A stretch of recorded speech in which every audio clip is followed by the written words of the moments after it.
Chapter 621 Wait for me. Before leaving, Sari told Chiyochi, watch here. During this period of time, no human can be left behind. Chiyochi nodded and said, got it. Then Sari led Han Yuren away from here and returned quickly. Han Yuren also felt warmed by Chiyochi's reminder, and then thought about the troubles he was facing now. The seriously injured person was Michael, the third prince whom he wanted her to kill. In that case, don't you want him to die? Han Yuren asked with some doubt. Now it can be said that pie in the sky has fallen. The reason why Sari joined forces with him is because it is inconvenient for him to do it himself. But now, he didn't do it, Michael is going to die. Not only does he have no responsibility, it is simply an extremely perfect thing. Why should I rush back to save Michael? Yes, I want him to die, Sari said, and his actions did not stop. Before Han Yuren could continue to ask, he continued to explain, but Lucifer doesn't want him to die. So I want to save him. And also destroy him, Sari replied. Han Yuren was still a little confused, and didn't quite understand, but she didn't continue to ask about this question, but asked another question. If his problem is solved, will our agreement still count? Sari then looked back at her, and said with a smile, yes. Ever since he saved her, with so much sacrifice, Han Yuren has believed in him very much. Now he has the final say, so Han Yuren believes in him, and it will definitely count. I was already starting to feel a little bit uneasy in my heart.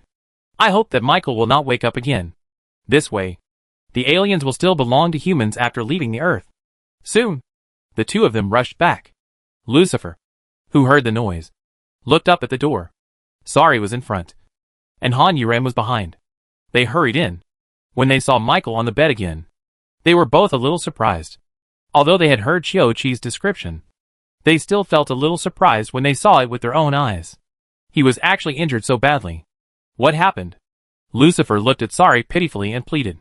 He cried out, brother, when he opened his mouth. What Sari hated most was his cowardly appearance. A man bleeds, but does not cry. What is there to cry about? He glared at Lucifer fiercely, rejecting all the words he was about to say. Actually, Lucifer had nothing to say. Since Sari came here, it meant that he was planning to save Michael. There was no need to beg him. If he didn't want to, he wouldn't come back. He let go of Michael's hand, moved aside, and Sari walked to the bed, looking at Michael. At this time, he was still somewhat conflicted. Kill or not, this was a rare opportunity. Lucifer and Han Yuren saw that Sari had a gloomy look on his face, and his gaze on Michael was not friendly. However, Lucifer and Han Yuren had different ideas. Finally, Sari waved his hand, and a magic circle appeared under his feet. He told Lucifer, protect her. Then he looked at Han Yuren and said, wait for me. After that, he picked up Michael from the bed with a not-so-gentle movement, and the two of them disappeared on the magic circle. Lucifer and Han Yuren were left behind, and they were a little embarrassed. Han Yuren looked around, and finally looked at the worried Lucifer, and comforted him. It should be okay. Chapter 622 You Beast. Lucifer turned his head, and looked at Han Yuren. When he thought that she could come back to life, he suddenly felt infinite hope in his heart. He took 2 steps to Han Yuren and asked, brother, how did you come back to life? Han Yuren looked at him, and fell silent for a moment.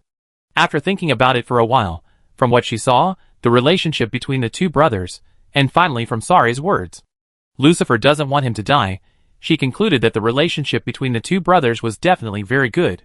At least Sari values his younger brother very much, and his younger brother seems to trust his brother. Otherwise, he would not have sent someone to find Sari, who is obviously Michael's enemy. At this juncture, after thinking this through, he said, my method doesn't seem to work on Michael. Why? Lucifer didn't want to believe it, and excitedly grabbed Han Yuren's arm, and shook it twice. Although Han Yuren was afraid of hitting him. But if he didn't say it, it seemed like something was wrong. So he said, you should know that we once entered the forest of despair, and later came out safely.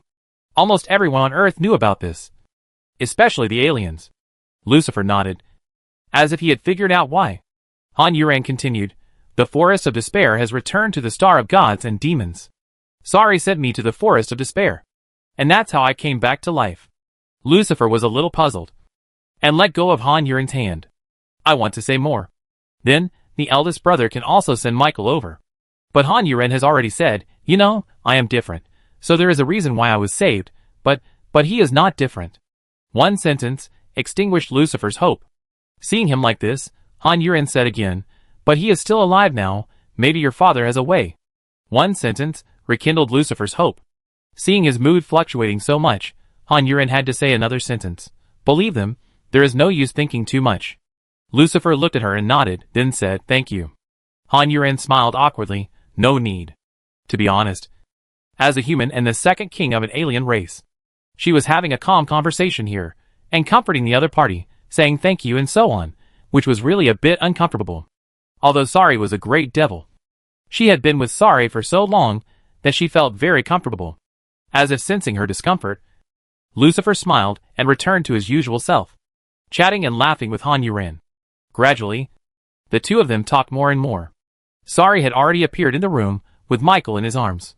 The Dark Clan King, who felt his arrival, was a little impatient and said angrily, "This little bastard. He's not done yet." After saying that, he glanced at Jiuyu, who was still standing by the window in a daze. "Soon," Sari's voice was heard, "come quickly. Michael is going to die." This sudden roar made the beautiful figure by the window tremble, and the Dark Clan King jumped off the bed. After looking at Jiuyu, who was still motionless with worry, he quickly ran to Sari. "Michael, you should not have come to this world," Jiuyu said softly. The Dark Clan King had already appeared in front of Sari, and after looking at Michael in his arms, he angrily cursed, "You beast!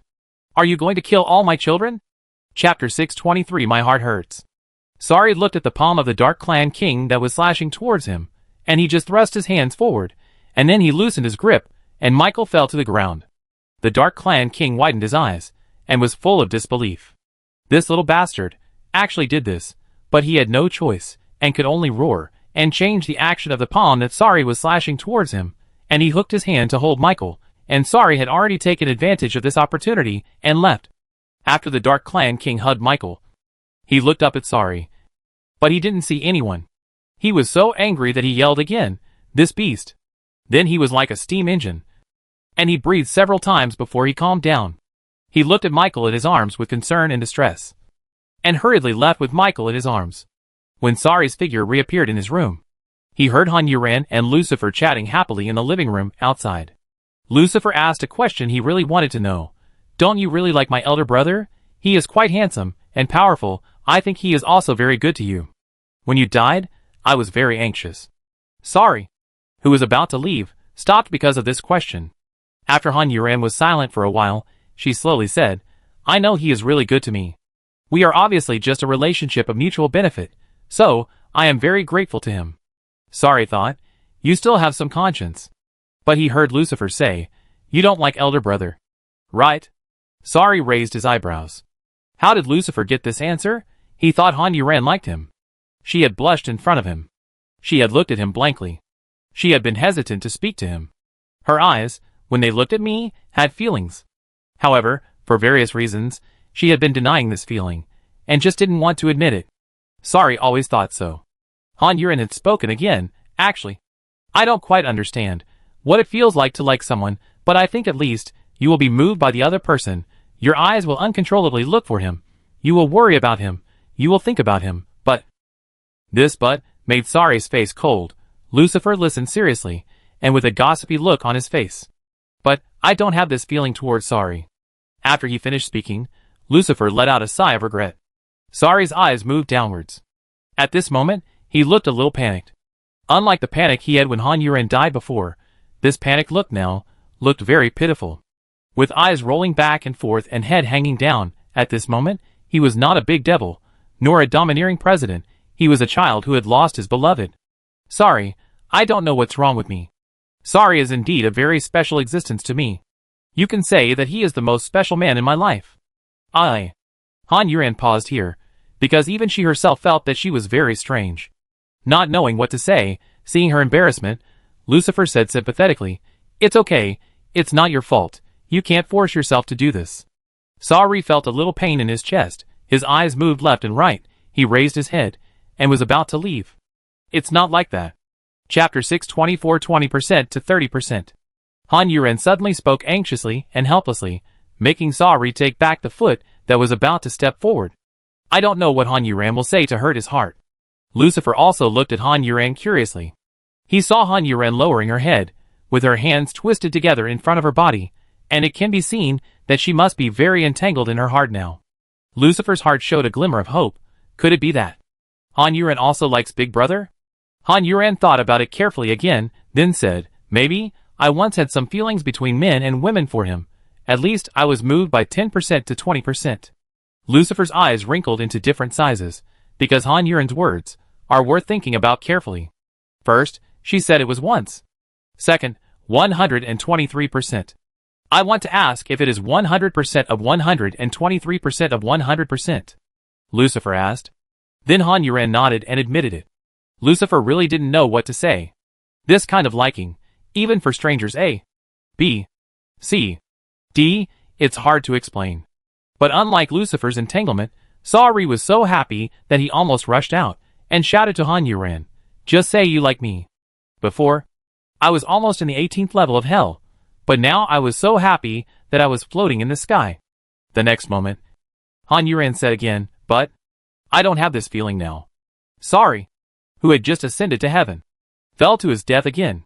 He was torn into pieces. Blood was everywhere. It was a horrible sight. He couldn't even control his breathing and movements. He took a step forward. His toes hit the door frame. It made a very crisp and abrupt sound in this room. Of course, it immediately attracted the attention of Han Yuran and Lucifer. Han Yuran's eyes collided with Sari's. Han Yuran felt a little flustered for some reason. He didn't know when the other party came back. Did he hear it? But the other person's expression when he looked at her was no different from usual, so she couldn't figure out anything.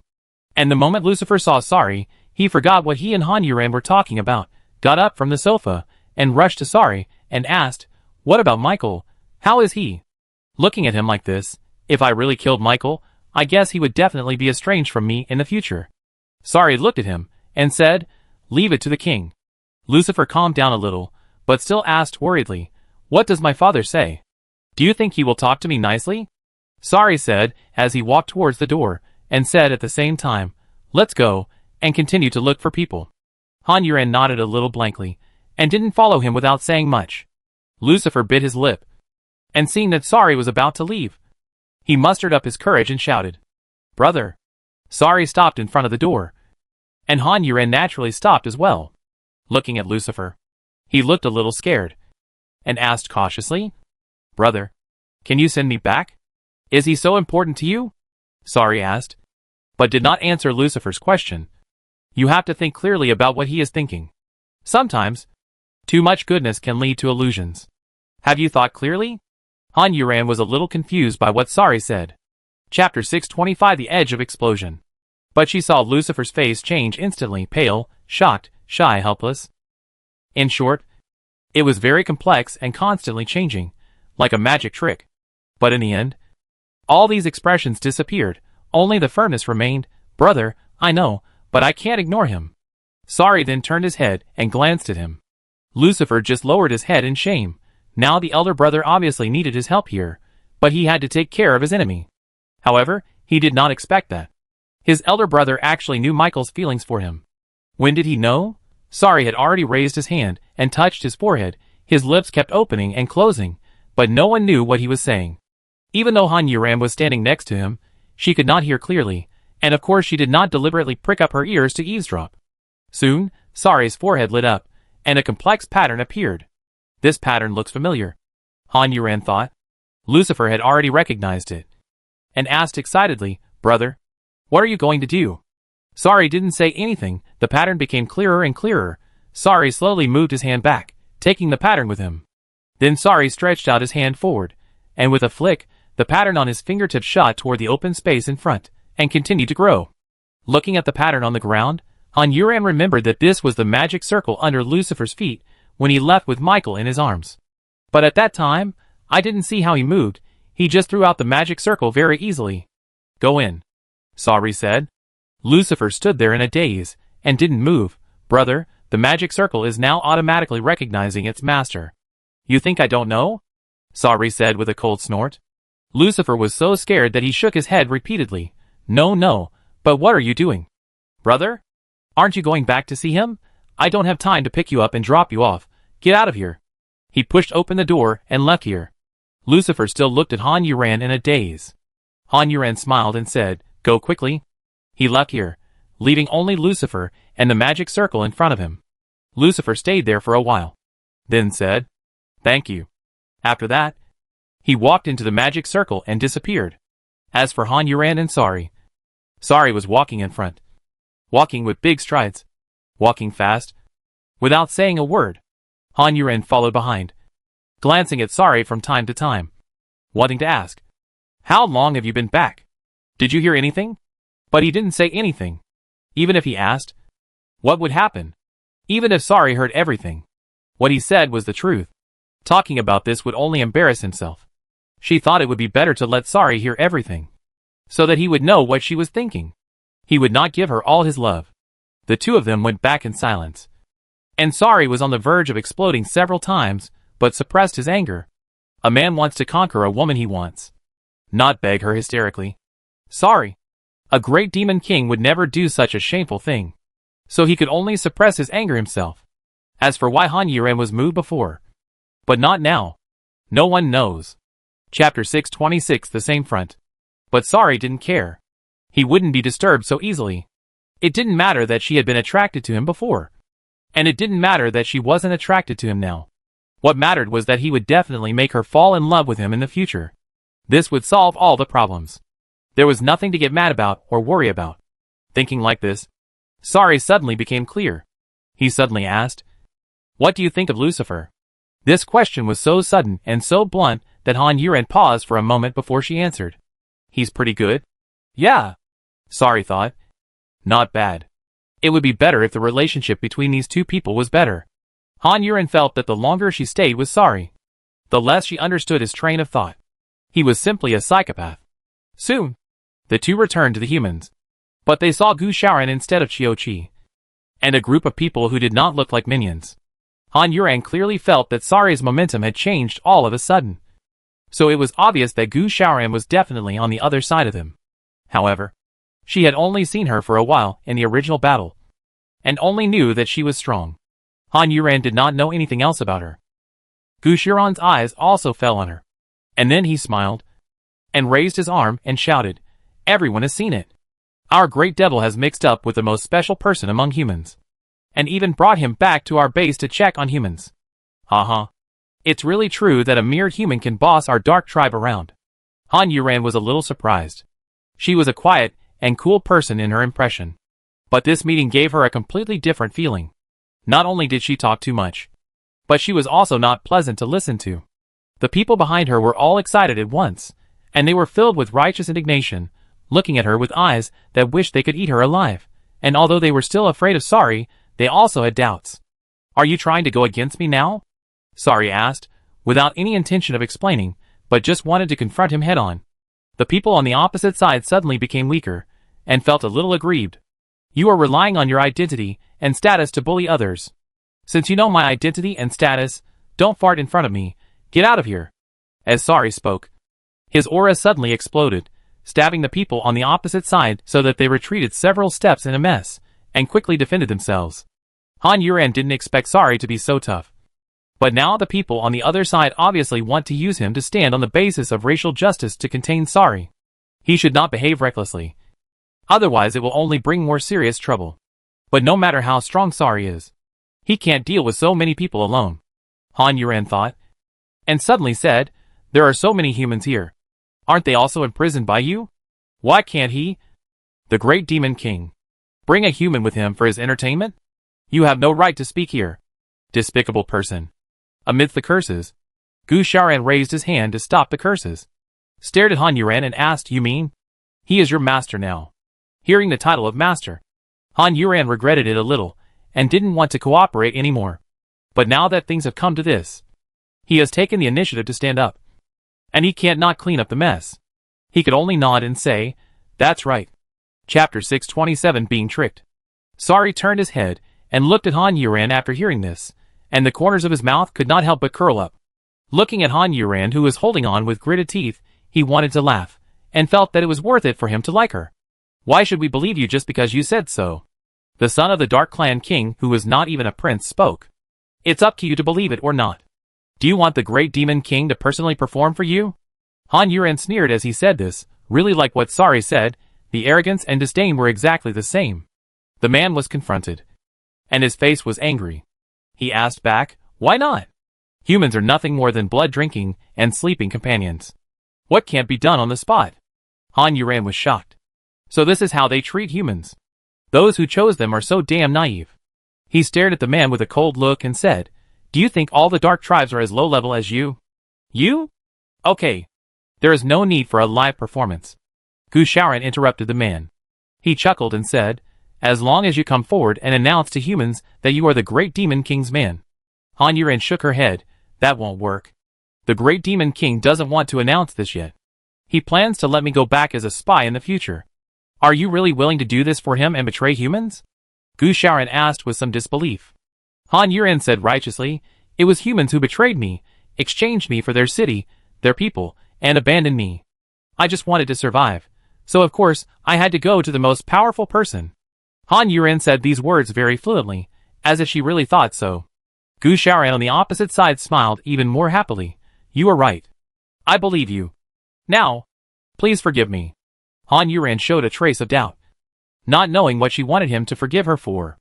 Gu Shaoran had already begun to explain.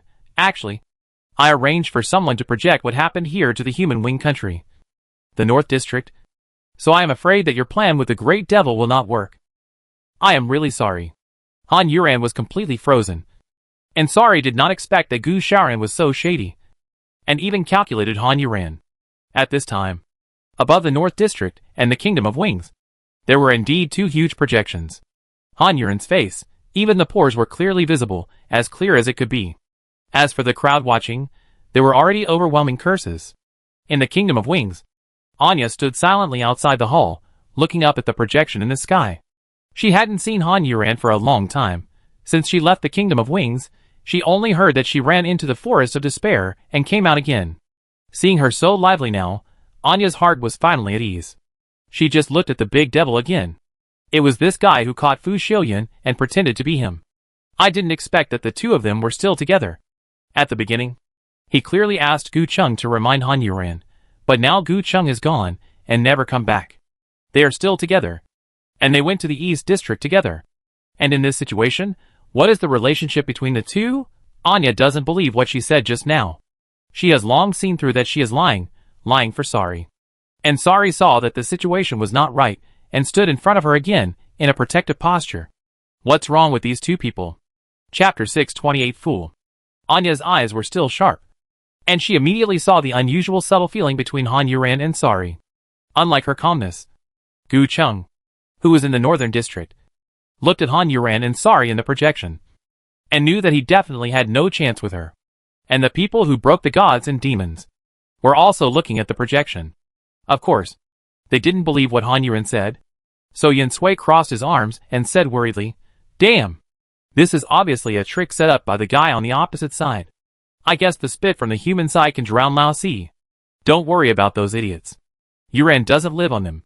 Sophie didn't care what those humans thought. They lived their lives. But they will definitely regard the fourth child as a traitor. If humans win in the future, the fourth child's reputation will be completely ruined. It is estimated that he will be recorded in the book as a traitor, and then bear this infamy for generations. Ming Mingda expressed her own opinion, which is a very practical opinion. People live for reputation, but now Han Yuren's reputation among humans is bad, and she will not really stay with the aliens. Don't worry too much, the fourth child is definitely for humans, and she will prove herself in the future. If humans want to win, she must be the most critical person, and the infamy now is only temporary. As the eldest child, Fong Tang is indeed much calmer, and has a longer-term vision. These rubbish can't do anything. It's obvious that they abandoned Sister Yuran. What qualifications do they have to scold Sister Yuran? Quinn was also indignant. Han Yuren also calmed down, looking at Gu Shiran's smile, said with a smile, okay, I forgive you. Can you guys get out of the way now? She was so calm, but it made Gu Shiran's face look a little ugly. Sari looked at Han Yuren with some surprise, and was very satisfied with her performance, and immediately said in cooperation, get out of here, this king's patience is limited. His deterrent power is not comparable to Han Yuren. No, Han Yuren has no deterrent power here. The person opposite looked unhappy. and Gu Xiaoran stopped pestering him and was about to leave. Han Yuran suddenly called her. Wait a minute. Where is Qiu Qi? What a good watchdog. He really thinks for his master. Come on. Let Qiu Qi go. After Gu Xiaoran gave the order, he didn't want to stay for a second. Han Yuran turned his head and looked around, and asked, Can you see me? I found the Wuchang brothers and sisters. Don't worry. It's okay. On the two projections, Han Yuran looked a little stupid and disappeared in an instant. The people watching were puzzled. But the brothers and sisters of Wuchang were not puzzled at all. Instead, they looked at each other, excited, and moved and jumped up from the ground. They grabbed each other's arms, jumped in circles, and hugged each other. Brother, I found them. I found them. Yes. Haha. It's great. Seeing the brothers and sisters so happy, the others were also happy and moved. At the same time, they couldn't help thinking of Han Yuran. Although they didn't know what she was doing there. At least she was still thinking about them. This fool. Sophie muttered distressfully. Anya smiled. It seems that your parents and brother can only rely on you. Protect yourself. Compared to her, we are really nothing. Hua Jianlei said self-deprecatingly. And Akashi beside him was silent. Chapter 629. Can you draw? But after Gu Xiaoran did this, most of the humans still cursed Han Yuran. Some people, such as those who were deeply hurt by the Dark Clan, now hated Han Yuran who had joined them. Obviously, Han Yuran has now become a great traitor to the human race. Every day, people cursed her. Whenever they thought of her, they would curse her. Some even incited the crowd, held signs, shouted slogans, demanded that the miracle workers of the Wing country purge the traitor Han Yuran. The criticisms were fierce, and the slogans were loud. However, these were all a series of events that happened later. A series of events that only these unknown supporting characters played a climax. As for the protagonist Han Yuran, she was now looking at the Wuchang brother and sister, who looked much younger than the other two. The two in front of her were only 11 or 12 years old. They looked at her with timid eyes. The two little kids were so thin that they were just skin and bones. I don't know if it was because of the blood sucking, or if the treatment in this dark tribe was too bad. Although it was the first time Han Yuran saw them, she still felt a little distressed. There were many children like this here, withering and dying little by little. Han Yuran could not control her discomfort and said, The treatment of you in the Dark Clan is too bad. After that, she smiled and said to the two skinny children who had never dared to get close to her, Don't be afraid. I am also a human. And I know your brother and sister, Wuchang He and Wuchang Bai. We are friends. Hearing her mention her brother and sister, the two children changed. Excited and excited. The little sister wanted to be more lively, so she ran directly to Han Yuran and asked, How are my brother and sister? We miss them so much. We miss them so much. The little sister started to cry aggrievedly as she spoke. The little boy stood there, twisting his fingers, crying. Han Yuran raised his hand and touched the little girl's head, and comforted her. Your sister and brother are fine. Wait a moment. I will send you to your brother and sister. Really? The little girl looked at Han Yuran with shining eyes. Han Yuran nodded, and then looked at the little boy who had been watching her silently, and said, Wait a little longer. Soon, my sister will find a few people. The little boy pursed his lips and nodded. Afterwards, Sari asked someone to get some food for humans, and sent it to the two little kids. The two little kids ate cautiously at first, but then ate so much that they forgot about everything. During this time, Han Yuran went to see the remaining humans that he had not seen. But the more he looked, the colder he felt. Qiu Qi was also released. He stood in front of Sari in shame, lowering his head, and couldn't even say a word. Sari glanced at him and said, This king does not need trash. Qiu Qi lowered his head even more. It's better to know what you are going to do. After saying this, Sari waved his hand, and Qiu Qi left without saying a word from beginning to end. Han Yuran rubbed her tired eyes and asked, How many people are there? A lot. Sari's answer rekindled hope in Han Yuran's heart.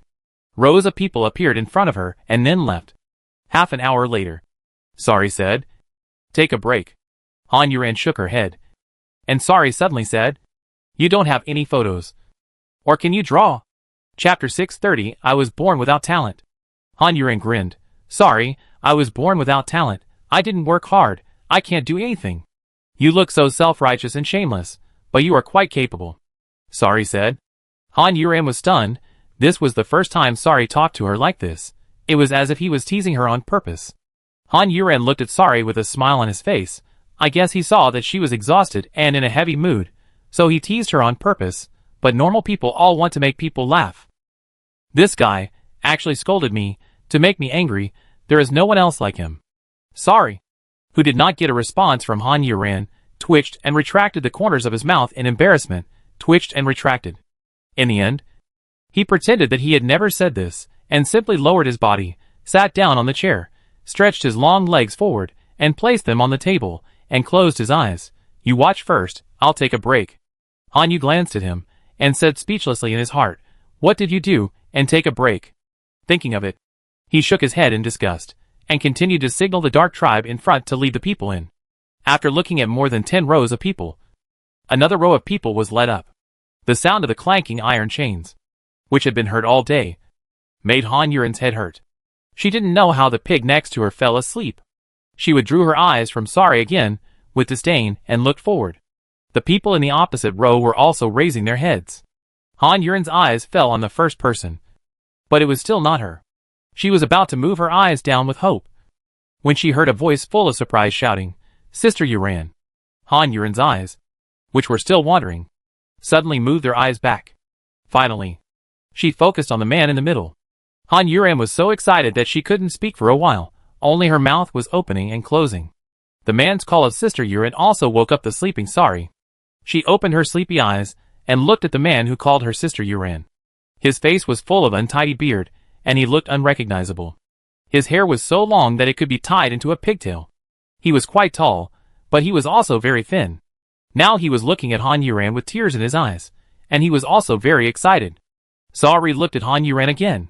Seeing her like this, he felt a little unhappy. But why should he be so happy? However, since she was called Sister Yuren, she should be younger than Han Yuren. The person Han Yuren was looking for had the surname in, so she should be a relative of Anya, probably her younger brother, so she should not have any other relationship with Han Yuren. In this case, let her save him. However, his eyes were still cold as he scanned back and forth between Han Yuren and An Hao. First, Han Yuren recovered her spirits, calming down from her excitement, joy, and other emotions. She stood up from the chair, her body shaking a little. She and Anya hadn't heard from them for so long that they almost gave up hope. But now she saw the living mouse standing in front of her. Although he was very thin, it was heartbreaking. The once sunny and strong boy now looked weak and sick. But at least, he was still breathing and alive. After Han Yuren stood up, she ran to An Hao in 3 steps, and hugged An Hao. She only felt that the protruding bones on An Hao's body were all uncomfortable. Sari bit his lip, and held back the scene that made him angry. Chapter 631 Heartbroken. Han Yuren hugged him for a while, using too much strength, causing An Hao to cough uncontrollably. Frightened, Han Yuren finally found his words, and let go of his hand with a distressed look before he could say anything. She took a step back, with her hand still on An Hao's arm, looking at An Hao who was bent over from coughing. She asked worriedly, Mouse, what's wrong? Where do you feel uncomfortable? An Hao covered his mouth with his hand, coughing so hard that his chest hurt, and his pale face turned bloody from coughing. After a long while, he straightened up, raised his head, and looked at Han Yuren. He wanted to pretend that nothing had happened. But looking at Han Yuren, the big sister who had taken care of him since he was a child, the big sister who had taken him to heaven and earth, and the big sister who protected him, he couldn't pretend. Tears of grievance flowed down, just like when he was a child. Like a child, he cried, and threw himself into Han Yuren's arms. He cried about the grievances he had suffered these days. Sister Yuren, I thought I would never see you again in this life. Sister Yuren, this is not a place for people to stay. I am going to die. Sari's hand hammered on the handle of the chair with restraint. Han Yuren stroked An Hao's head with a heartache. Even his hair was now like dry grass. Hearing An Hao say this, she immediately stopped him and said, Don't talk nonsense. Sister Yuren is there. You will be fine. Uncle and Aunt Chang? Are they here too? Hearing him mention his parents, An Hao cried even harder, but he raised his head, and his big snot bubble was about to cry, shaking his head and saying, We ran away. I don't know, Dad. Where are Mom? An Hao raised his hands to cover his face, crying sadly. Seeing him like this, Sari finally relaxed a lot, thinking, If Han Yuren likes a little boy like this, she would be blind. Hearing In Hao say this, Han Yuren's heart suddenly sank again. And even the joy of finding In Hao was much less. Unwilling to believe, she said, "You said you got separated." And Hao wiped the tears from his face and managed to calm down. But he was still twitching. Nodding, "Well, before the Chinese New Year, Mom asked you to come back with me to celebrate the New Year. Everything was ready at home. But my sister said that you two were going out to play and would not come back. Then she told Mom to open the protection at home during the Chinese New Year and not to bring any living animals home. She heard from above that there would be a mission outside our area that day and asked us to be careful." These were all the first time Han Yuren knew about this. But thinking that Anya was not crazy enough to deceive her parents and brother, she still had some conscience. As for herself, she thought, Anya was really helping her. After all, she wanted the world to perish. So she took her with her. But she also stayed by her side and didn't abandon her completely. But now the world is really going to perish. And she doesn't want to see this scene anymore. What happened next? Later, something really happened. There were crazy noises outside. People screaming in pain. And we all stayed at home obediently. But we talked to you once, and you didn't seem to know it at the time? Han Yuren asked. She had a good memory. And Hao gradually stopped sobbing. My sister taught me those words in advance. What's wrong? Chapter 632 please. After In Hao finished asking, he felt something was not right. And suddenly he said, as if he had suddenly realized something, "Don't you know?"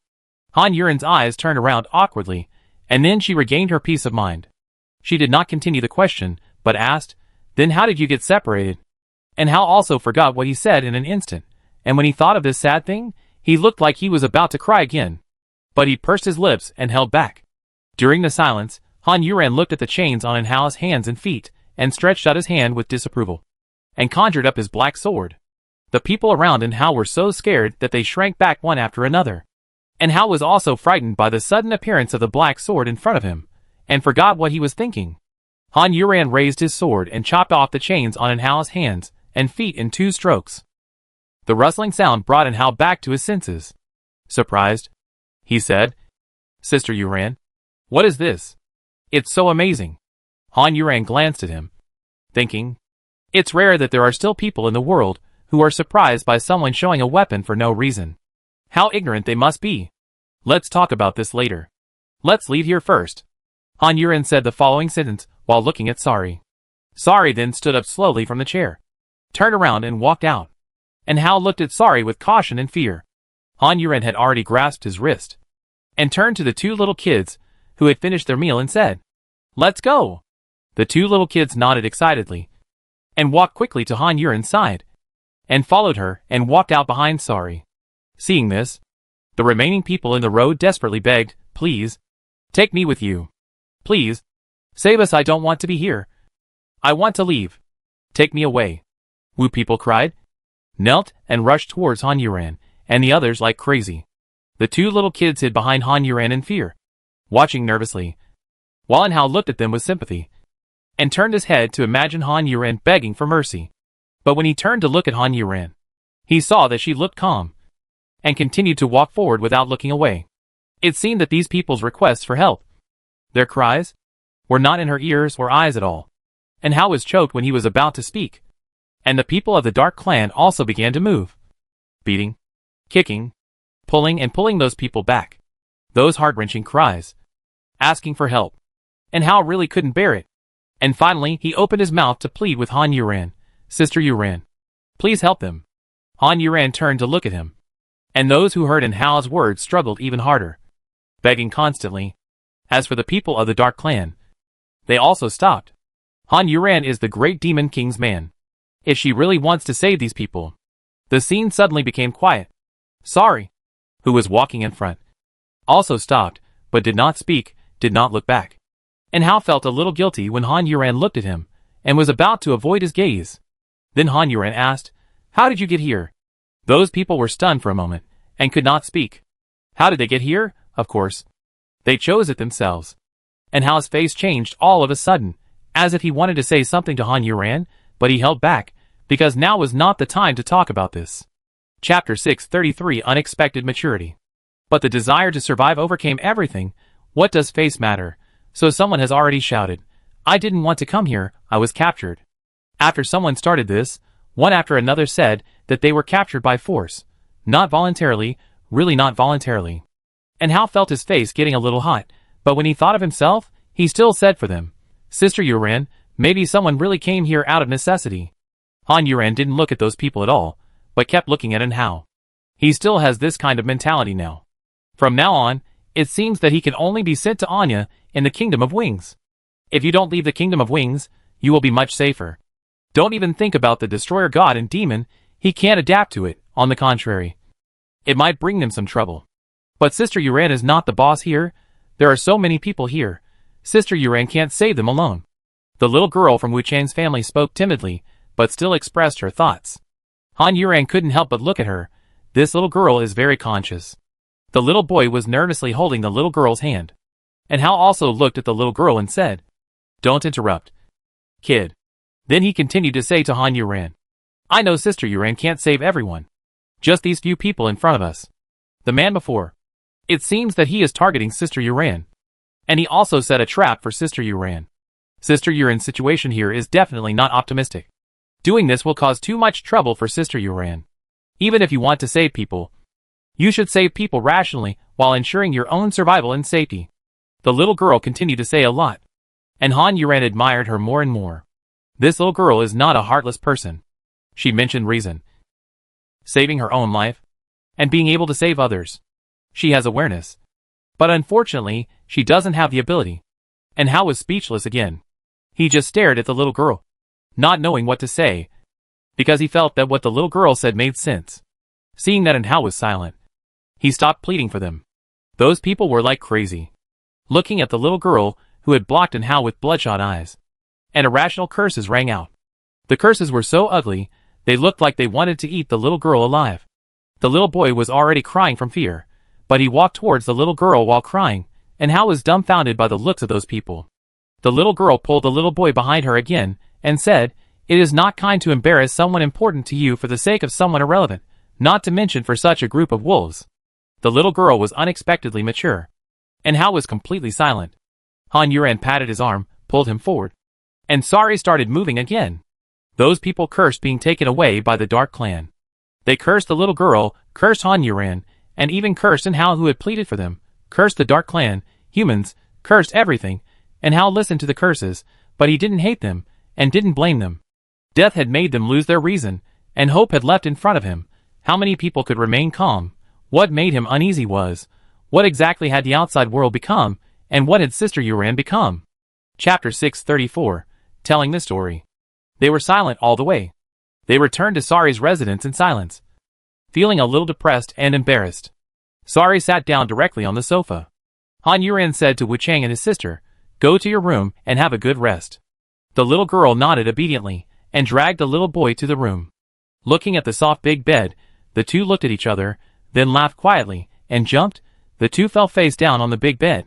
They just felt their bodies sinking, as if they were lying in cotton candy, so comfortable that they couldn't help but hum twice.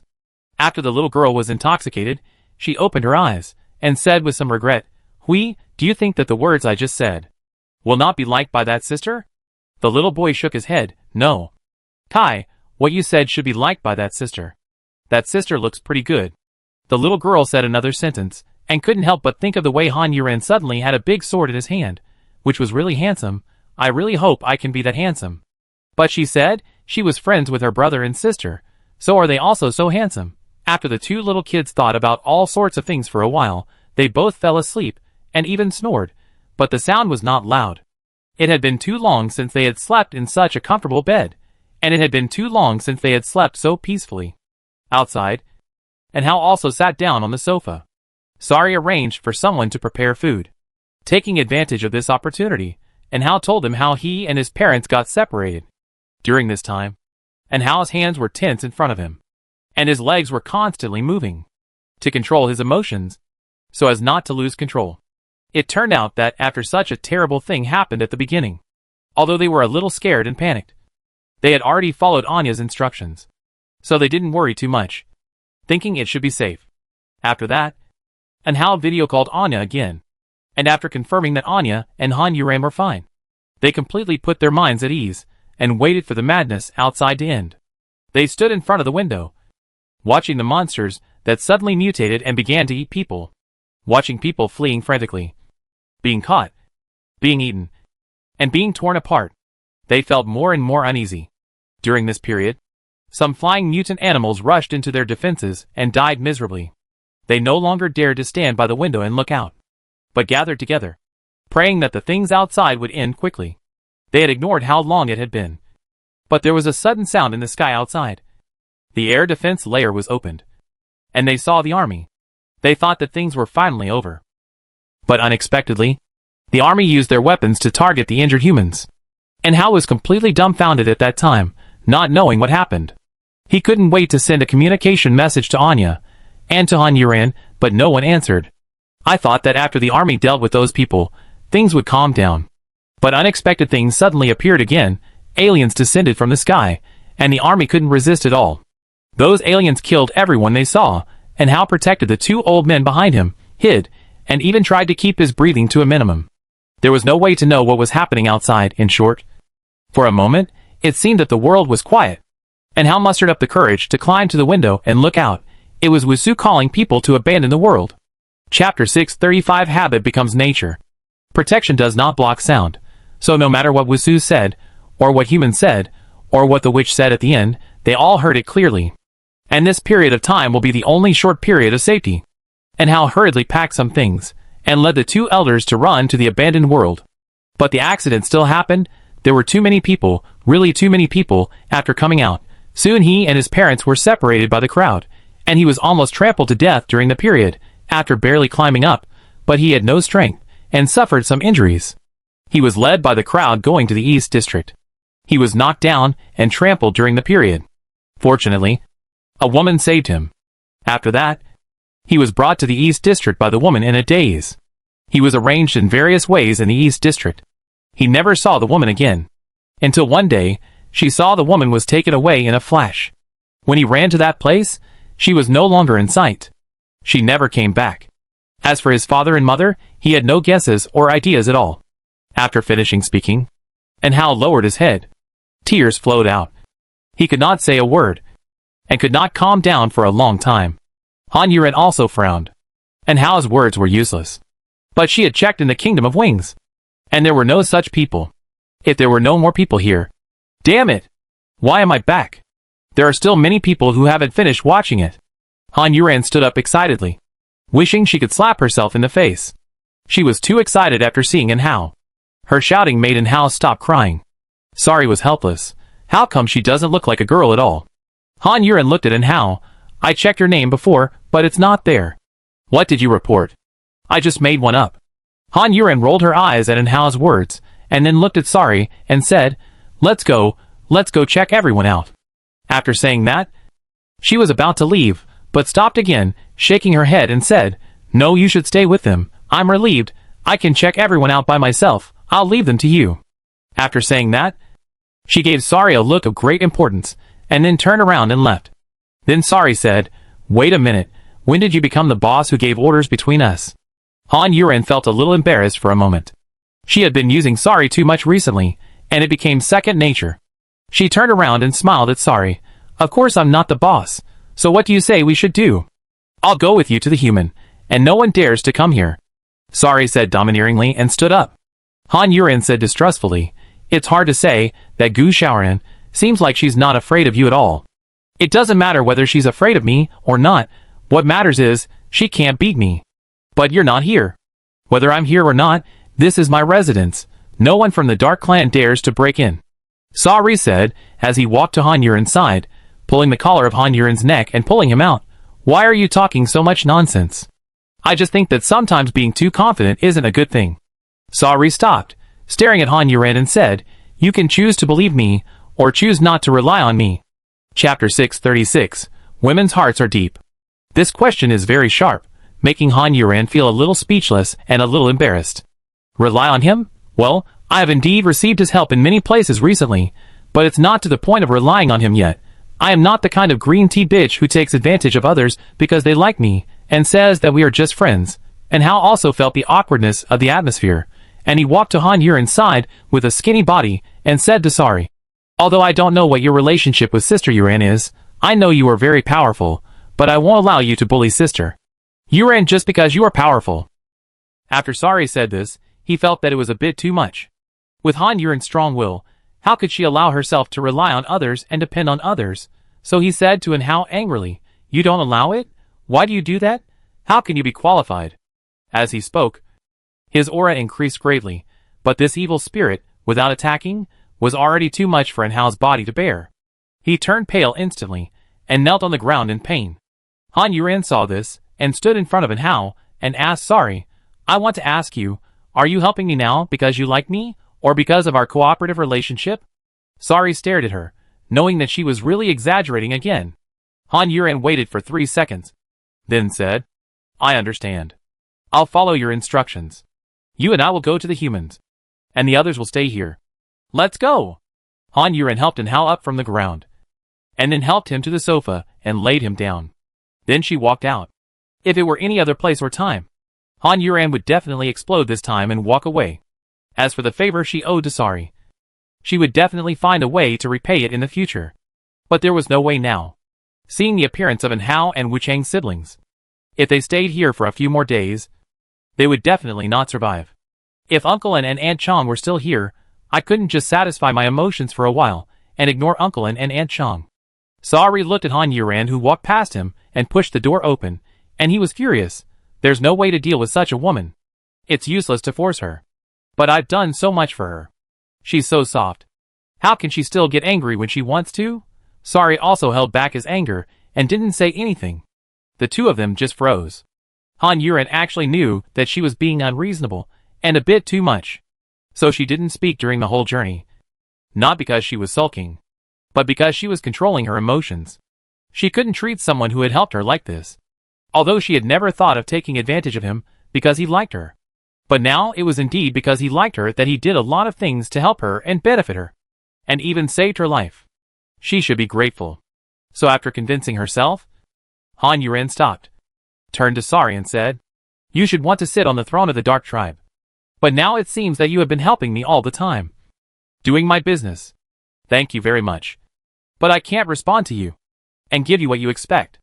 After this is over, our cooperation relationship will be invalidated, and we will go our separate ways in the future. But if you need it, as long as it doesn't hurt humans, I will definitely help you." Han Yuren said it sincerely, from the bottom of her heart, and with some guilt. Chapter 637, The Last Tenderness. But she was so sincere, Sari really didn't want it. But looking at her, Sari said, "Okay." After saying that, he passed Han Yuren and continued to move forward. He didn't understand why he let it go, but Han Yuren had her own self-esteem and pride. Sari, had it too. It was that simple. Han Yuren was stunned for a moment after hearing this simple and straightforward answer. Then he realized that the other party had agreed, and it was so simple and easy to agree. It was a complete turn of 180 degrees from the previous shameless and unreasonable attitude. Han Yuren still felt a little disappointed, but she felt relieved after the disappointment. He didn't have to waste time on her anymore. If he left her, he would meet someone else and forget her. It was that simple. And she had never planned to rely on him. Maybe the next time they met, they would be enemies on the battlefield. She would fight him to the death, but she would not kill him. With different thoughts in mind, the two returned to the humans. All the humans who had not been seen by Han Yuren were called out one by one and lined up. The Dark Tribe guarding here cursed Han Yuren to death in their hearts and behind his back. As for Sari, they did not dare to curse him even in their hearts and behind his back. And Hao fell asleep while lying on the sofa. This time, light appeared in his dark dream. Someone reached out and dragged him out of the swamp hell, making him sleep particularly peacefully. Han Yuren spent almost a day looking at all the remaining people. The result was disappointing to her, and her expression became heavy. No more humans appeared in front of her. But she was still sitting on the chair without moving.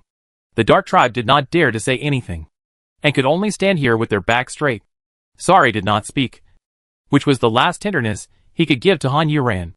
Han Yuren sat here like a statue for half an hour, motionless and silent, before she sighed, moved her neck and stood up from the chair, and said in a low voice, "Let's go back." Sari stood up and followed her to her residence. seeing that she was still standing straight, whether she was strong or stubborn. He admired this woman very much. He really loved her. Not just that simple. As they were walking, Han Yuran suddenly said, "My mother died very early, and my father died very early, too. So Uncle and Aunt Chong are like my parents to me. Their whole family takes good care of me. As long as it's for Anya and Anhao, I won't be left out." Sari thought about it thoughtfully. Family affection? He didn't know how to speak on this topic. His mother had high expectations for him, so she was always strict, and she never even hugged him, saying that he should be dignified. As for my father, let alone. They are my hope and support for living in this world. However, Anya is more important. It's just that now, apart from being very sad, I don't have the idea of dying with them like before. I seem to have become unlike myself. Han Yuran was very confused. She didn't find Uncle and Aunt Chong. She no longer had any hope that they were still alive in this world. But apart from being very sad, she didn't have any other thoughts. How could she forget how many nights, how many times she looked at the Yin family? She would always think, if something happened to them, if they died, she would be with them. Maybe, because Anya and Anhao are still alive, you still have hope in your heart. At least you think you should live to protect them, which is more important than you dying with your uncle and Aunt Chong now. Sari responded to Han Yuran. His words also made Han Yuran suddenly enlightened, and he stopped for a moment, and said to Sari again, "Thank you." Sari was very curious about another question. "Can I ask, why Anya is more important to you?" "Nothing. She just killed my father for me." Han Yuran answered casually, but it made Sari, the big devil, a little speechless. She thought carefully about the relationship between Anya and Han Yuran, and followed Han Yuran as she walked away, asking, "Is your father very mean to you?" "Yes." The past that Han Yuran wanted to forget came back to her mind, but she used to feel suffocated when she thought of it. But now she didn't feel anything. It was like watching a movie that she had already watched and lost interest in. She could listen to her own crying in the memory without any reaction, and watch the scene of herself being beaten by her father in the memory.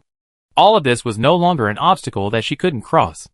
Regarding her indifference, Han Yuran smiled bitterly in her heart, and felt inexplicably sad. Nothing in this world can be retained, love cannot be retained, and hatred that is stronger than love cannot be retained either. "Is that why you are so cold to men?" Sari threw out another question. This is a good question, which leaves Han Yuran without an answer. After thinking about it seriously, she said uncertainly, "Maybe.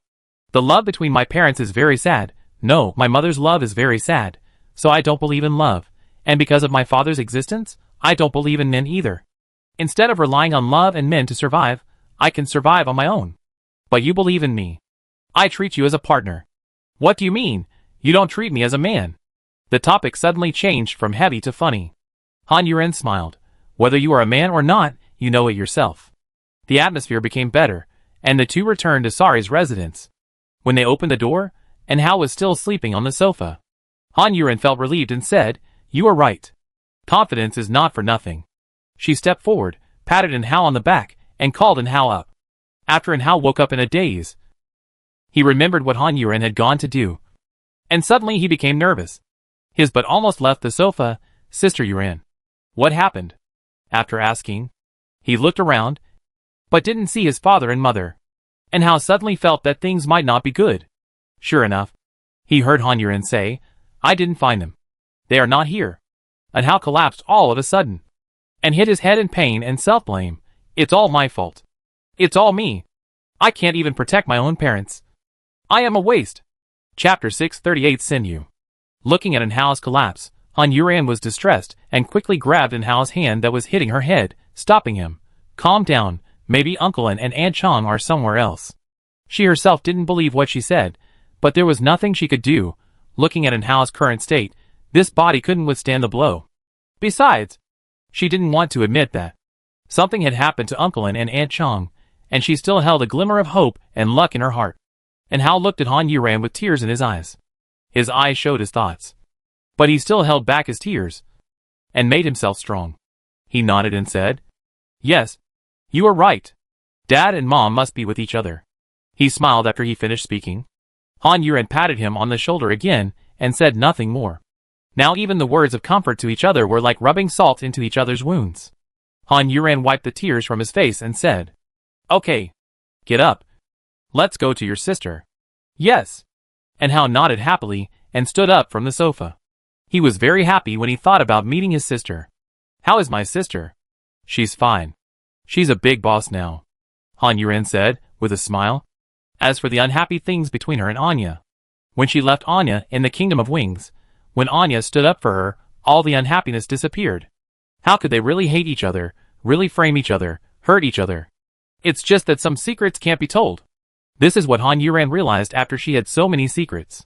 Because these secrets that cannot be told, for those people she cares about, are all to protect them. So she understood Anya.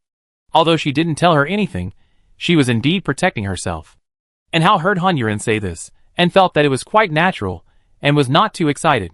In his opinion, it was destined that his sister would be a big leader, because his sister was so smart. Han Yuran had already stood up to call the Wuchang brothers and sisters, who were still sleeping in the room. The two little guys opened their eyes in a daze. They didn't understand the situation for a while. They opened and closed their eyes, raised their heads, and then fell back. This repeated for a long time before the two little guys' eyes regained their spirits. The little boy got off the bed immediately, and stood there a little stiffly. The little girl smiled and greeted Han Yuran. "Sister, you're back." Han Yuran rubbed her little head. "Yes, sister is back. I'll take you to your brothers and sisters." The two little kids jumped for joy at once. And then they didn't forget to thank Han Yuran again. Han Yuran led them to the living room, and saw Sari standing at the door like a door god. Seeing her come out, he said, "I'll take you there." "Thank you." Han Yuran suddenly felt guilty. And after saying this, she led her people out of the room. She heard the sound of Sari closing the door from behind, which made her heart tremble. After that, there was no other sound.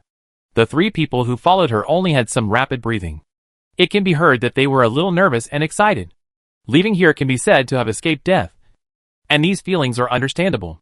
Besides, they are going to see their relatives, so they are of course more excited. However, Han Yuran couldn't help but remind them, "Stay calm." Chapter 639, let's stop here. After Han Yuran's reminder, the breathing of the three people around him calmed down a little. Soon they walked onto the street.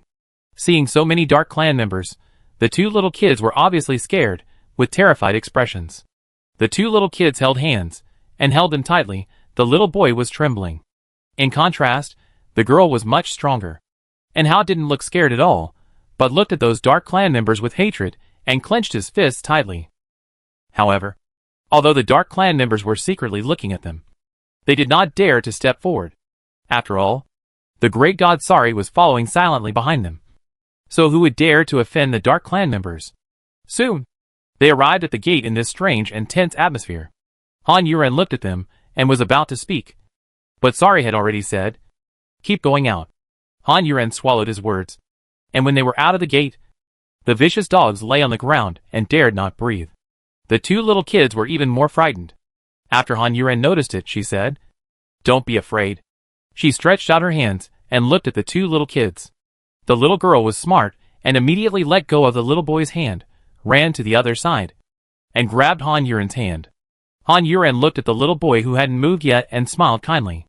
The little boy then carefully stretched out his hand and held Han Yuran's hand. After walking a long way away from the gate, Han Yuran stopped again and said to Sari, "Let's stop here." "Thank you." She turned around and looked at Sari. There was no expression on his face, turning into the most perfect statue, but his eyes were dark, deep, and under great pressure. The other three people followed Sari and looked over. They had originally thought that Sari was going to go with them, but they didn't expect that he would not go with them. However, in their opinion, it was Han Yuran who saved them, not Sari. Sari was the enemy. But this enemy didn't have to hate him or kill him. "Let's go." Sari only said these two simple words, which were a bit chilling. "Well, bye." Han Yuran turned around and said. An angel suddenly appeared behind him, and the bright wings caught people's eyes, which made the three people dumbfounded. "I just felt like I saw a real angel." Han Yuran said to an Hao, "Mouse, you stand next to the little boy and hold his hand." And Hao nodded, and honestly walked to the little boy and held his hand. After that, Han Yuran reminded them again, "Don't be afraid, you guys, I'm going to fly. I'll count to 3, 2, 1 and then I'll fly." The three of them were all nervous, and they kept calming their breathing. They followed Han Yuren's count. 3, 2, 1. Suddenly, the wings spread, and Han Yuren took the three of them to the sky, but she didn't fly too high at once, for fear of scaring them. But even so, and Hal's short exclamation, and the two little kids' screams were heard one after another. The little boy was so scared that he closed his eyes. Although the little girl was screaming, she looked down curiously, and her screams changed from fear to excitement. And Hal wanted to see, but didn't dare to, and his face looked constipated. Han Yuren hugged the little boy and girl's waist on both sides, and said, "Okay, let's go." Chapter 640 almost certain. After flying 100 meters, Han Yuren couldn't help but look back, but he only saw Sari's departing back. Tall, proud back. Han Yuren stared at the back again and again, feeling indescribable, and finally turned his head back, and continued to fly towards the North District. In his mind, he only remembered two sentences that he had seen somewhere before. After so many years, we are strangers, and the good times and beautiful scenery are all in vain. But when she turned her head back, Sari, who had been walking back, suddenly stopped and turned back, looking at Han Yuren, who had become a dot in the distant sky. He had an urge to chase after her, but was stopped by something called self-esteem and pride. He did not move until the person in his sight completely disappeared. Finally, he turned around again and walked back. His steps were heavy, and he felt even more depressed. What should he do when he was depressed? Of course, he had to find a pump. Who is the most suitable person to be his punching bag now? Of course it is Gu Xiaoran. She has been looking for trouble again and again. She really thinks that she can shout at me just because she is a member of the Gu family. Humph! Arrogant! Sari showed a cruel and disdainful smile, which scared those vicious dogs so much that they almost foamed at the mouth. The three people around Han Yuren, after flying for a while, have already adapted. Only the little boy is still a little bit behind. He dared to open his eyes a little to see the world below. But the world below was no longer what he had known before. This situation is even more terrifying than it was back then. The little boy spoke for the first time, and he said such a long sentence. Han Yuren was a little surprised. The little girl on the other side also said in disbelief, "Yes. It's so scary down there. I just seem to have seen a corpse with maggots growing on it. Sister Yuren, what is going on now?" And Hal asked. Han Yuren simply explained the current situation to them. As for the messy things between the God-breaking demon and the Kingdom of Wings, she did not say anything. Don't let it affect their impression of the Kingdom of Wings, or the God-breaking demon. And Hal will be arranged to go to Anya. The God-breaking demon must not bring so many incompetent people. As for the two little kids, take them to their brothers and sisters, and then send all four of them back to the Kingdom of Wings. With Anya's arrangement, there will be no problem. Han Yuren had arranged their destination in his mind, but the three of them were still listening to Han Yuren's story, and they didn't come back to their senses for a long time. Han Yuren was cautious along the way, for fear that Gu Xiaoran would come to cause trouble again, but until they entered the North District, no one from the Dark Clan caught up with them. Han Yuren was relieved. At the same time, he was thinking a little bit, whether it was because Sari had controlled Gu Xiaoran over there, so the other party didn't come to cause trouble. In fact, she guessed it almost right. Gu Xiaoran was indeed tied up by Sari, but Gu Xiaoran did not plan to chase Han Yuren. Han Yuren's identity was indeed sensitive, so she couldn't move now, and her target was not Han Yuren, her target was Sari. But she didn't expect that the other party would kill directly to her residence. Breaking into the door, even if you are a big devil, it's really rude, Gu Xiaoran said while looking at Sari at the door. Chapter 641, Head-on Confrontation. The next moment, Sari used his actual actions to show Gu Xiaoran what it means to be truly rude. He waved his hand, and the evil spirit came out, shaking the walls, breaking the roof, and after a loud rumble, Gu Xiaoran's house collapsed. This noise, of course, attracted the attention of the people nearby. The people living near Gu Xiaoran were naturally the same group of people, and the other children of the Dark Clan King who acted as various background boards, had no strength and could only show up in various ways. Then the news spread from 1 to 10, and from 10 to 100. In a blink of an eye, all the eyes of the Dark Clan in the entire East District were looking here. They stood on the highest roof. They clung to the windows. They wanted to see. They were curious, but they didn't dare to do it openly. In the smoke and dust, two figures stood straight. One was tall and straight, and the other was slightly thin and short. Gu Xiaoran narrowed her eyes slightly. looking through the dust at Sari across from her, thinking about how to get out of this situation. In a head-on confrontation, she was definitely not Sari's opponent. But she had to keep her life to avenge the witch. So she couldn't die. But what she didn't expect was that Sari had become so rampant, and dared to come to deal with the Gu family with such blatant and murderous intent. But thinking about it carefully, he dared to kill even the witch. What else could he not dare to do? It seems that the great demon king doesn't want to care about the word politeness today. Gu Shaoran said, the dust between the two of them has not yet dispersed, but it can't block the sight of the two people. No, I am here to show you what politeness is. Sari said, and he was surrounded by a layer of black air, and all the dust that touched him was melted away. So he is still clean now. In contrast, Gu Shaoran didn't care about the dust, and let it fall on him. Gu Shaoran's eyes became darker. How do you explain this? You have been looking for opportunities to provoke me. In order to reduce your trouble, I am here in person. Isn't it for your sake? Gu family. I didn't expect that the big devil not only killed relatives, but also made up a lot of excuses. Gu Shaoran hit back. It seems that Sari is determined to cause trouble this time. Thank you for the compliment. Sari said no more nonsense. The lightsaber in his hand has appeared, and at the same time, a set of armor condensed by black air appeared on his body. When Gu Shaoran saw the armor on Sari, his face changed, and he looked more serious than before. Armor. Speaking of armor, we have to talk about something that everyone in the Dark Clan knows. That is, after Sari was born, the king of the Dark Clan prayed to their god according to tradition, but something unexpected happened. The god who had disappeared for too long actually showed up. The armor appeared on Sari, who was still in his cradle, and it was extremely strong, but the armor could not be taken off. And Sari wore the armor for 5 whole years. At the age of 5, he was personally designated as the Great Demon King. On this day, the armor suddenly disappeared from his body. But the armor did not disappear. As long as Sari called, it would appear on his body. The king of the Dark Tribe could not resist his curiosity, and tried to attack the armor. However, he used 70% of his strength to only slightly damage the armor. Chapter 642. This is a disease. It must be changed. The Dark Clan King used 70% of his strength to cause a little damage to the armor. So there is no need to imagine too much about the defensive ability of this armor. It is absolutely powerful. After that, the Dark Clan King did not try again, for fear of hurting this treasure, and barely made up for the little damage he caused. And now, Sari faced her and conjured up his armor. What does this mean? This means that Sari really wants to fight her. Gu Shaoran also had to be on full alert. For the Great Demon King, how can our Gu family be taken seriously? She mentioned the Gu family again, which means that she still doesn't want to have a life and death battle with Sari right now. I hope I can use the Gu family to remind the other party. But Sari's lightsaber still slashed at her, and said, "You are right." Arrogant! Gu Shaoran shouted angrily. The Gu family cannot be insulted, even if the other party is a big devil.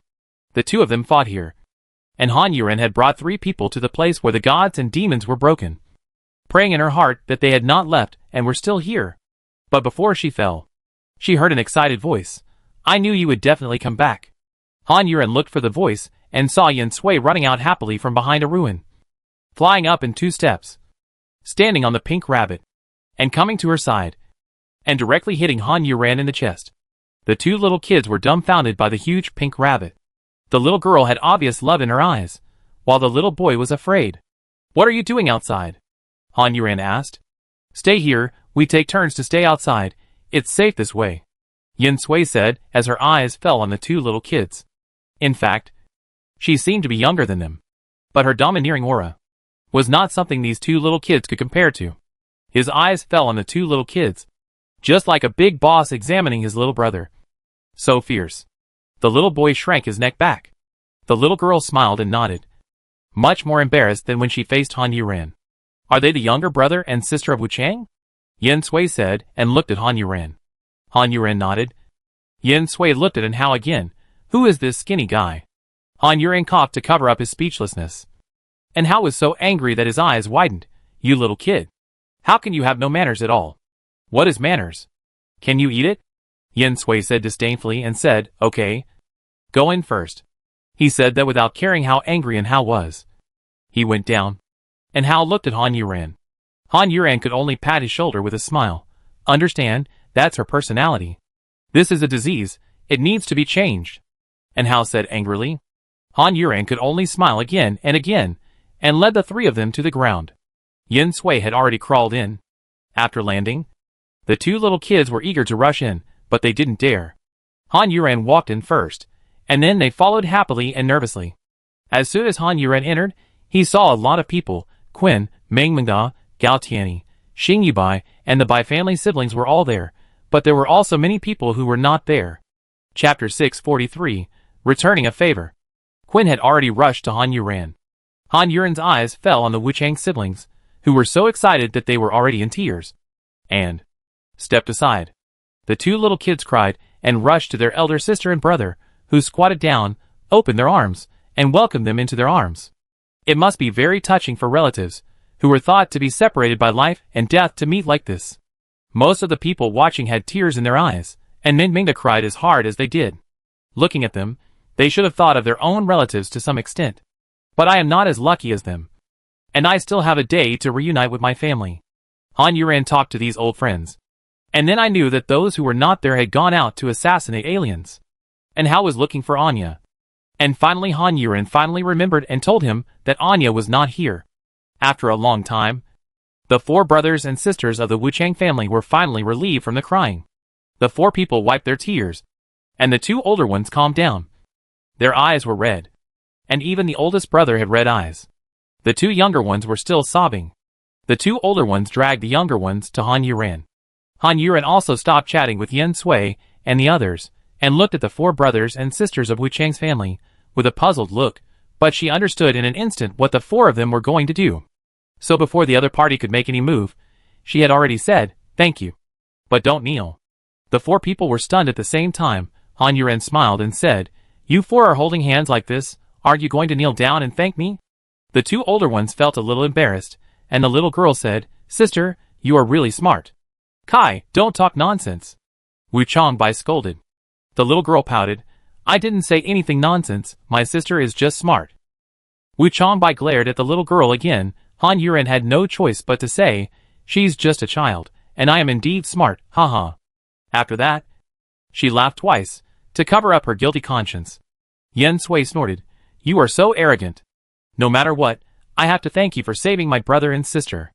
As long as you ask for it, we, the Wuchang brothers and sisters, will definitely help you at all costs."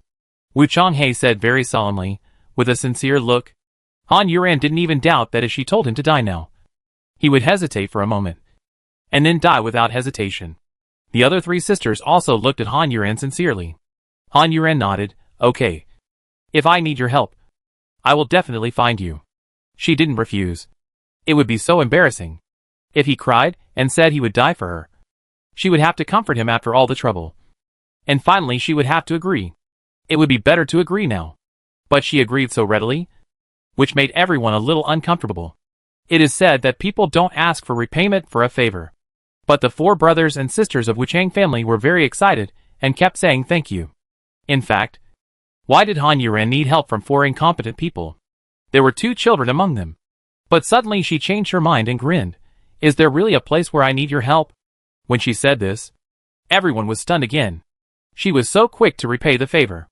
They couldn't help but look at Han Yuran and thought, "Have you changed?" Chapter 644, A Huge Mission. But the eyes of the four siblings of the Wuchang family lit up again. The little girl couldn't wait to ask, "Sister, what can we do?" Looking at their expectant eyes, Han Yuran always felt that if she just said, "You go back, you can't help here, it's quite a burden, it will definitely hurt their hearts and souls." So the moment Han Yuran opened her mouth, she changed her words. "It's like this, the person next to me is Anya's younger brother," Han Yuran said, and pushed the confused and Hao out. The two older ones in the Wuchang family looked like they had an icy look on their faces. The two younger ones were wondering, "Who is Anya? I want to send her to the Kingdom of Wings, but I'm worried about her being the only siblings there. After all, Anya and I are close. And now I'm considered a traitor. I think some people will implicate her and not treat her well," Han Yuran said in a helpless tone. But what she said was all true, and she had indeed considered it. But she believed in Anya, and she would never fail in this. This was the first time that Hao heard that his sister was in such a bad condition, and he became worried. He wished he could appear in front of Anya right now to help her. The four Wuchang brothers and sisters nodded. And they also looked a little worried. Han Yuren's worry was their worry. So they were now also worried about Anya's situation, fearing that she would be bullied alone in the Kingdom of Wings. So Han Yuren paused here and looked at the four people expectantly. You can go back and help me take care of them. At least when you go back, there will be more people. And even if there is a quarrel, there will be more mouths to feed. And I will feel more at ease. Of course, it would be best if you can become close friends with her. She likes to think about everything in her heart, which is not good. When things get serious, she will easily get sick. When Anya was mentioned, Han Yuren kept talking, and she wanted to tell Wuchang and his sister about her taste in food. Looking at her now, anyone can see how important she thinks of Anya and the siblings. So the four siblings of Wuchang family think this is a very important task, because Han Yuren wants them to protect and take care of the people she cares about. So the four siblings of Wuchang family agreed without hesitation. Don't worry. We will definitely protect and take care of Anya and the siblings as if they were you. Wuchang He began to show his determination to die. This passionate man. It's just a pity that he has no ability. Please rest assured. Although we don't have much ability, we will definitely try our best. Wu Changbai said gently and firmly. Treat her as your sister. The little girl also said. Only the little boy said nothing, but looked at Han Yuren and nodded seriously and sincerely. Han Yuren smiled even more brilliantly, stepped forward and rubbed the heads of the little girl and the little boy, and said, Then I believe you. Don't let me down. Since they were allowed to go, they still hoped that they could help Anya. The four brothers and sisters of the Wuchang family nodded vigorously again. Don't worry. And Hao looked at them and understood that they would all be his own people in the future. However, they seemed to be quite weak. He couldn't help but wonder why Sister Yuren chose them. Chapter 645 Bitter Smile. But Hao did not ask his doubts right now. He was not stupid. Han Yuren was very happy. Originally, she thought it would be difficult to convince the Wuchang siblings. After all, people who have been with them for a long time should be very hostile to the Kingdom of Wings. But who would have thought that? She was so smart, with a flash of inspiration, and solved the problem perfectly and easily, without leaving any grudges.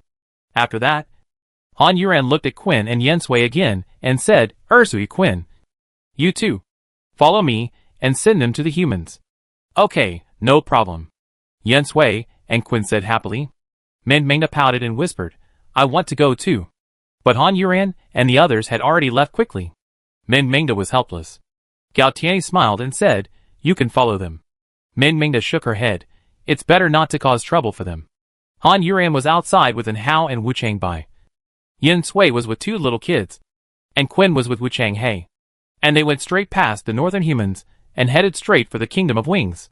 During this time, Han Yuren told Hao, When you get there, you can say that you are the younger brother of Shentang, and they will arrange for you to meet Anya. But remember not to separate from the four brothers and sisters of Wuchang's family. You must take them to see Anya together.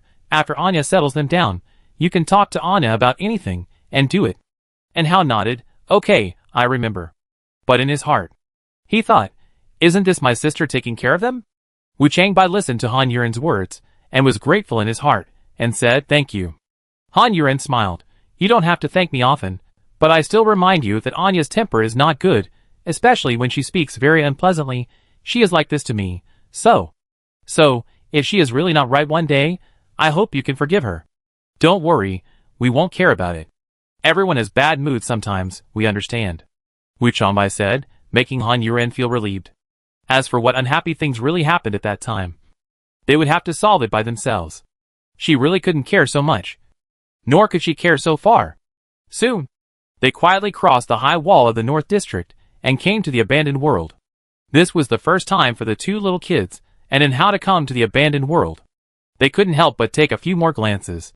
They just felt that this abandoned world was no different from the world in the city, except that there were many fewer buildings. They arrived at the outermost defense of the Kingdom of Wings smoothly again.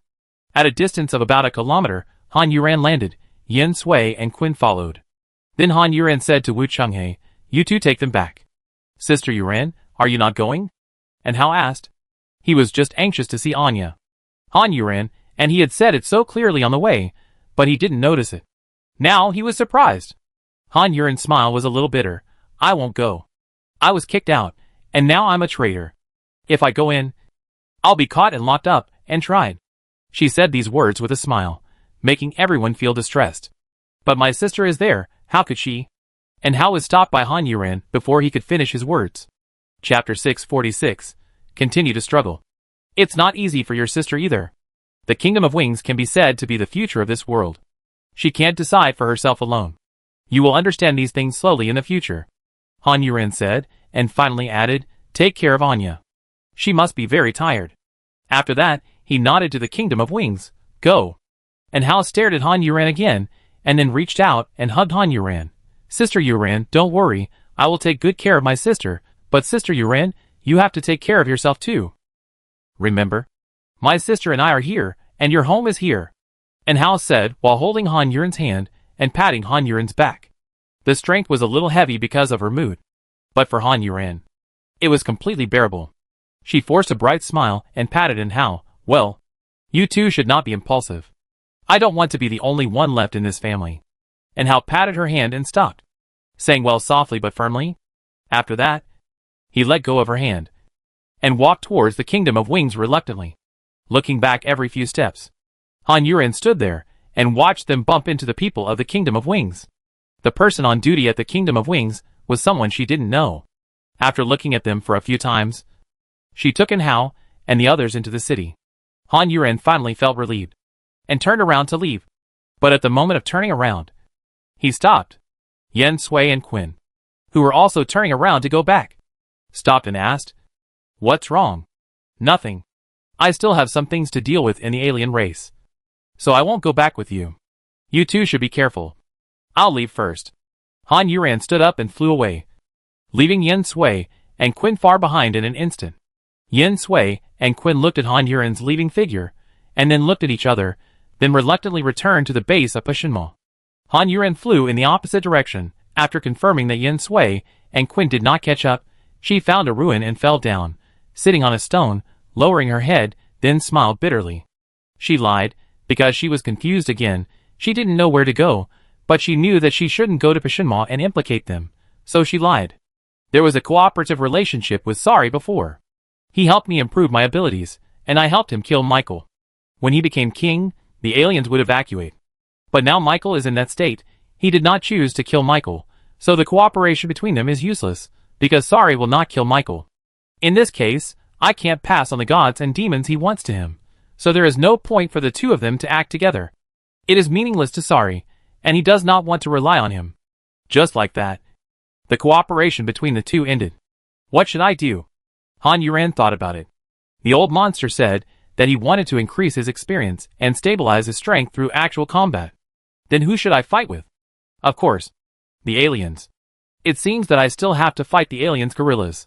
However, at the beginning, the gorilla aliens were as many as the entire demon breaker. And then only she and Sari were left. Now she is the only one left. There is no one around her anymore. But her life and the lives of the demon breakers are still in her hands. She can only continue to fight. Chapter 647. A different reunion. When Anya heard that someone named Hao, who was said to be her brother, was sent here by the people who destroyed the gods and demons. Actually, Anya was not surprised. When she saw the projection in the sky, Han Yuran told the Wuchang siblings that she had found their brother and sister. She thought maybe she would find her parents and brother there too. So when she heard that Hao was here, she was not surprised. She was shocked, because there was only Hao, but not his parents. If her parents were there, Han Yuran felt that Hao would not be the only one to come. This means that Han Yuran did not find her parents. They are not in the Kingdom of Wings. Nor are they with Hao in the alien race. So where are they? The old messenger looked at Anya's pale face and her expression that was obviously not sad, and was a little confused. And Sheng Tang? Anya calmed down. Her control and psychological endurance were too strong. Even though she had discovered a lot now, she still calmed down and said, "Bring him in." Her tone did not have much joy and expectation, which made people wonder if the person outside was her long-lost brother. Logically speaking, shouldn't one run out to greet such news with ecstasy? But the male miracle worker didn't say anything else. This had nothing to do with him.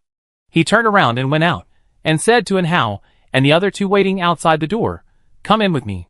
He then opened the door and went in again. Hao was a little confused. Why didn't my sister come out to meet me? The four Wuchang brothers and sisters were also a little confused. Could it be that something happened to Tang? But after the man went in, he didn't see Tang, who was too busy to get away. He only saw Tang sitting behind the table, and in a daze on the chair, hearing the sound of someone entering the door. He turned his eyes towards them. And Hao's eyes were red with excitement, and he stared at Anya, calling out, "Sister." He stood there for a while, forgetting to run to Anya, to hug her, to feel that the sister in front of him was real, not just his imagination. Anya was still sitting on the chair, looking at Hao across the table. He had lost weight, and looked listless, and it seemed that he had suffered a lot. Compared to Hao, she was so calm that other people felt confused. The four siblings of Wuchang family thought about the time when they were together. They cried so miserably. It was completely different from now. And Xingtong's eyes were not even red. Sister Hao shouted and took another step forward. He stretched out his hands in front of him, waiting for Anya to hold her. Anya's eyes moved away from him, and fell on the four siblings of Wuchang family. Seeing this, the four siblings of Wuchang family became nervous all of a sudden. "Did she ask you to come?" Anya asked. The first sentence she said was not to Hao. Hao's pupil shook several times, and his outstretched hands began to tremble, and finally, he put them down silently. This action made the four brothers and sisters of Wuchang's family, and the man who led them, feel sorry for Hao, and felt sorry for him. They couldn't help but feel that Anya was strange, difficult to get along with. "Yes, and Tang," Wuchang replied. Although Anya didn't say who it was, Wuchang and the others knew. Anya nodded and asked, "Does she have any other instructions?" Chapter 648 Dejected. Okay, the second sentence still has nothing to do with Hao, it's still about that. About Han Yuran. But Hao felt a little aggrieved before. After hearing that Anya was asking about Han Yuran, he didn't feel aggrieved at all. Han Yuran is their family, now he appears in front of his sister, but Sister Yuran doesn't appear, of course. Sister will be more worried about Sister Yuran. She told us to take good care of you and Hao. The one who replied was Wuchang Bai. Anya looked at the four siblings again. And looking at the two little kids, she couldn't help but smile. "Let them take care of me. Han Yuran, are you sick? You just think it's a burden to follow you. And you push it to me. Shameless." After muttering to herself, Anya said to the man who had been standing aside, "Thank you for arranging a place for them to live in Sancheng. And then let them ascend the throne." "Okay," the man said, and led the four siblings of Wuchang's family out. When they were about to reach the door, Anya looked at Hao in confusion, and said, "Why are you still standing there? Come with me." "Ah?" Hao asked with a greeting. "She just left like that, without saying anything to me? She didn't even ask about my parents' news?" The five people standing at the door felt a little embarrassed. This sister was really unconventional. They thought before that. Anya was embarrassed, and after they left, she would definitely cry with Hao. "I really didn't expect it." "Go ahead," Anya urged again.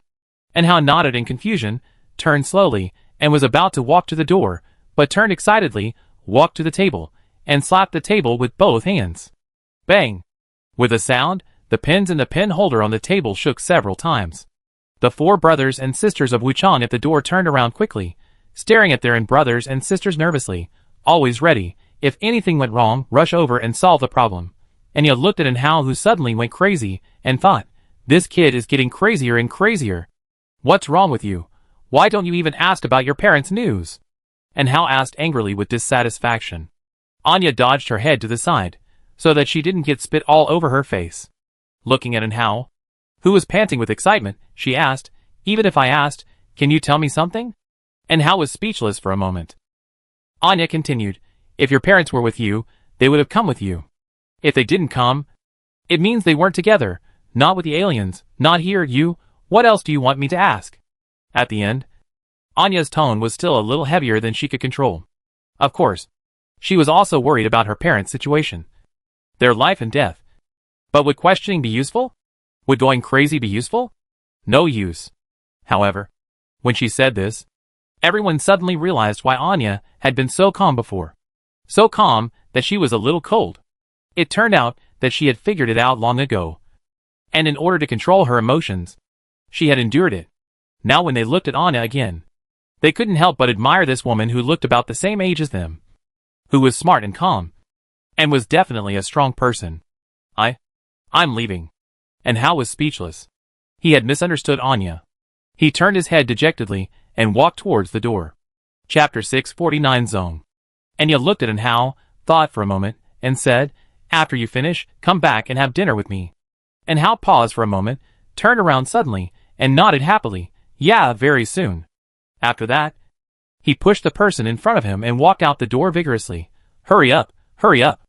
Anya couldn't help laughing. "It seems that we need to find someone to treat Haozi, the one in group 2, reliable."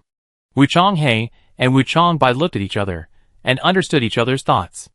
This Anya still cares about her younger brother, and is not a heartless person. This way it will be easier to get along with, and it is worth getting along with. Although it was a task given to them by Han Yuran. They also wanted to make friends with someone worth making friends with. On the other side, Han Yuran was resting. He was not tired physically, but tired mentally. He also needed to rest. After a good rest, he would be stronger and safer to kill the enemy. And Sari and Gu Xiaoran, who were fighting, almost demolished the East District. The houses nearby collapsed, and the ground exploded. The Dark Tribe, who were watching nervously, saw that things were not going well, and quickly united and offered defense, covering the two people. The light of the defense circle was constantly flickering. It was attacked by the power shot out by the two of them. It struggled to hold on. The Dark Clan replaced batches of people to cast the defense circle. It was barely able to hold on. Half of Gu Xiaoran's body turned blood red. A long and deep wound ran from her left chest to her abdomen. Blood was constantly pouring out, but she seemed not to feel it. At the same time, a faint purple light could be seen lingering on her wound. And as the purple light lingered on her wound for a longer time, the blood flowed more slowly from the wound. It seemed that it had no healing effect. Compared to Gu Xiaoran's miserable state, Sari only had a deep wound on his right arm that could see the bone, which was considered good.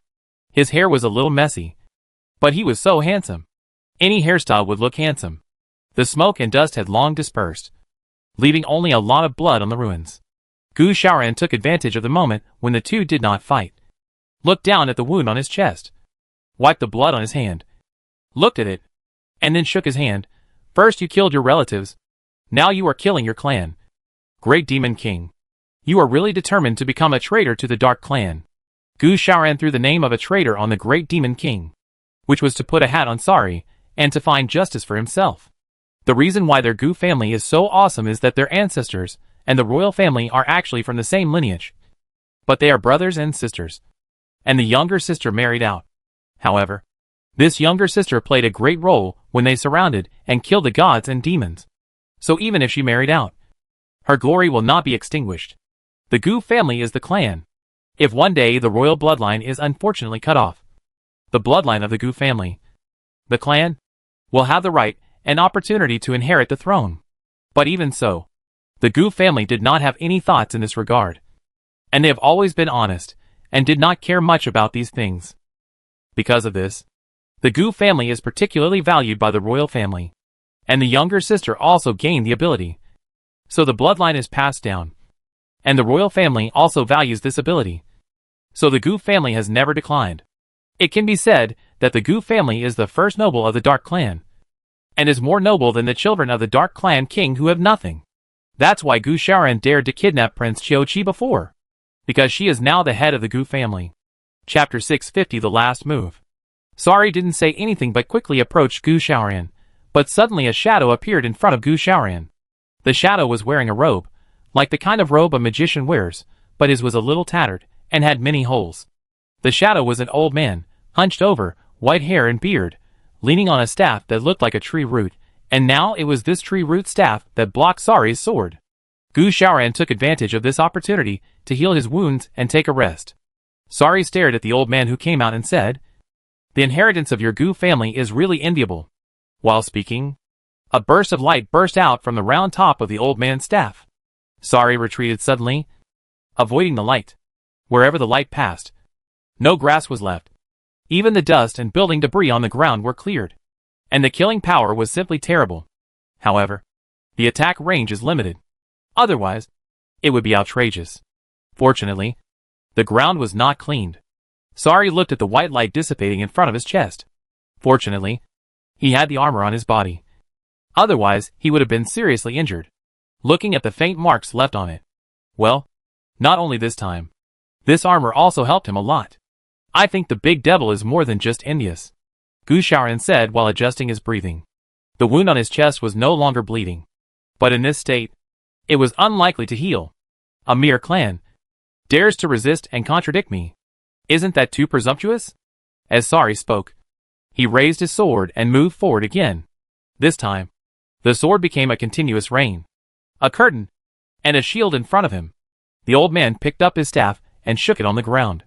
The light appeared again, but this time Sari took the initiative to attack, so his shield blocked it.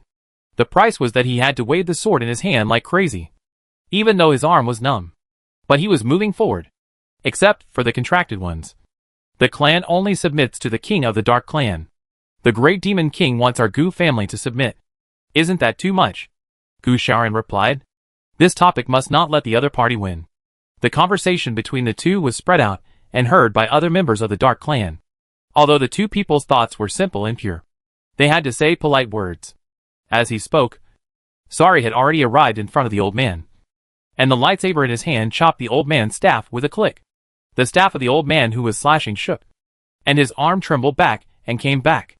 After Sari slashed with his sword, he swung his sword again and again, and the speed was so fast that it was almost felt that there was no pause in between.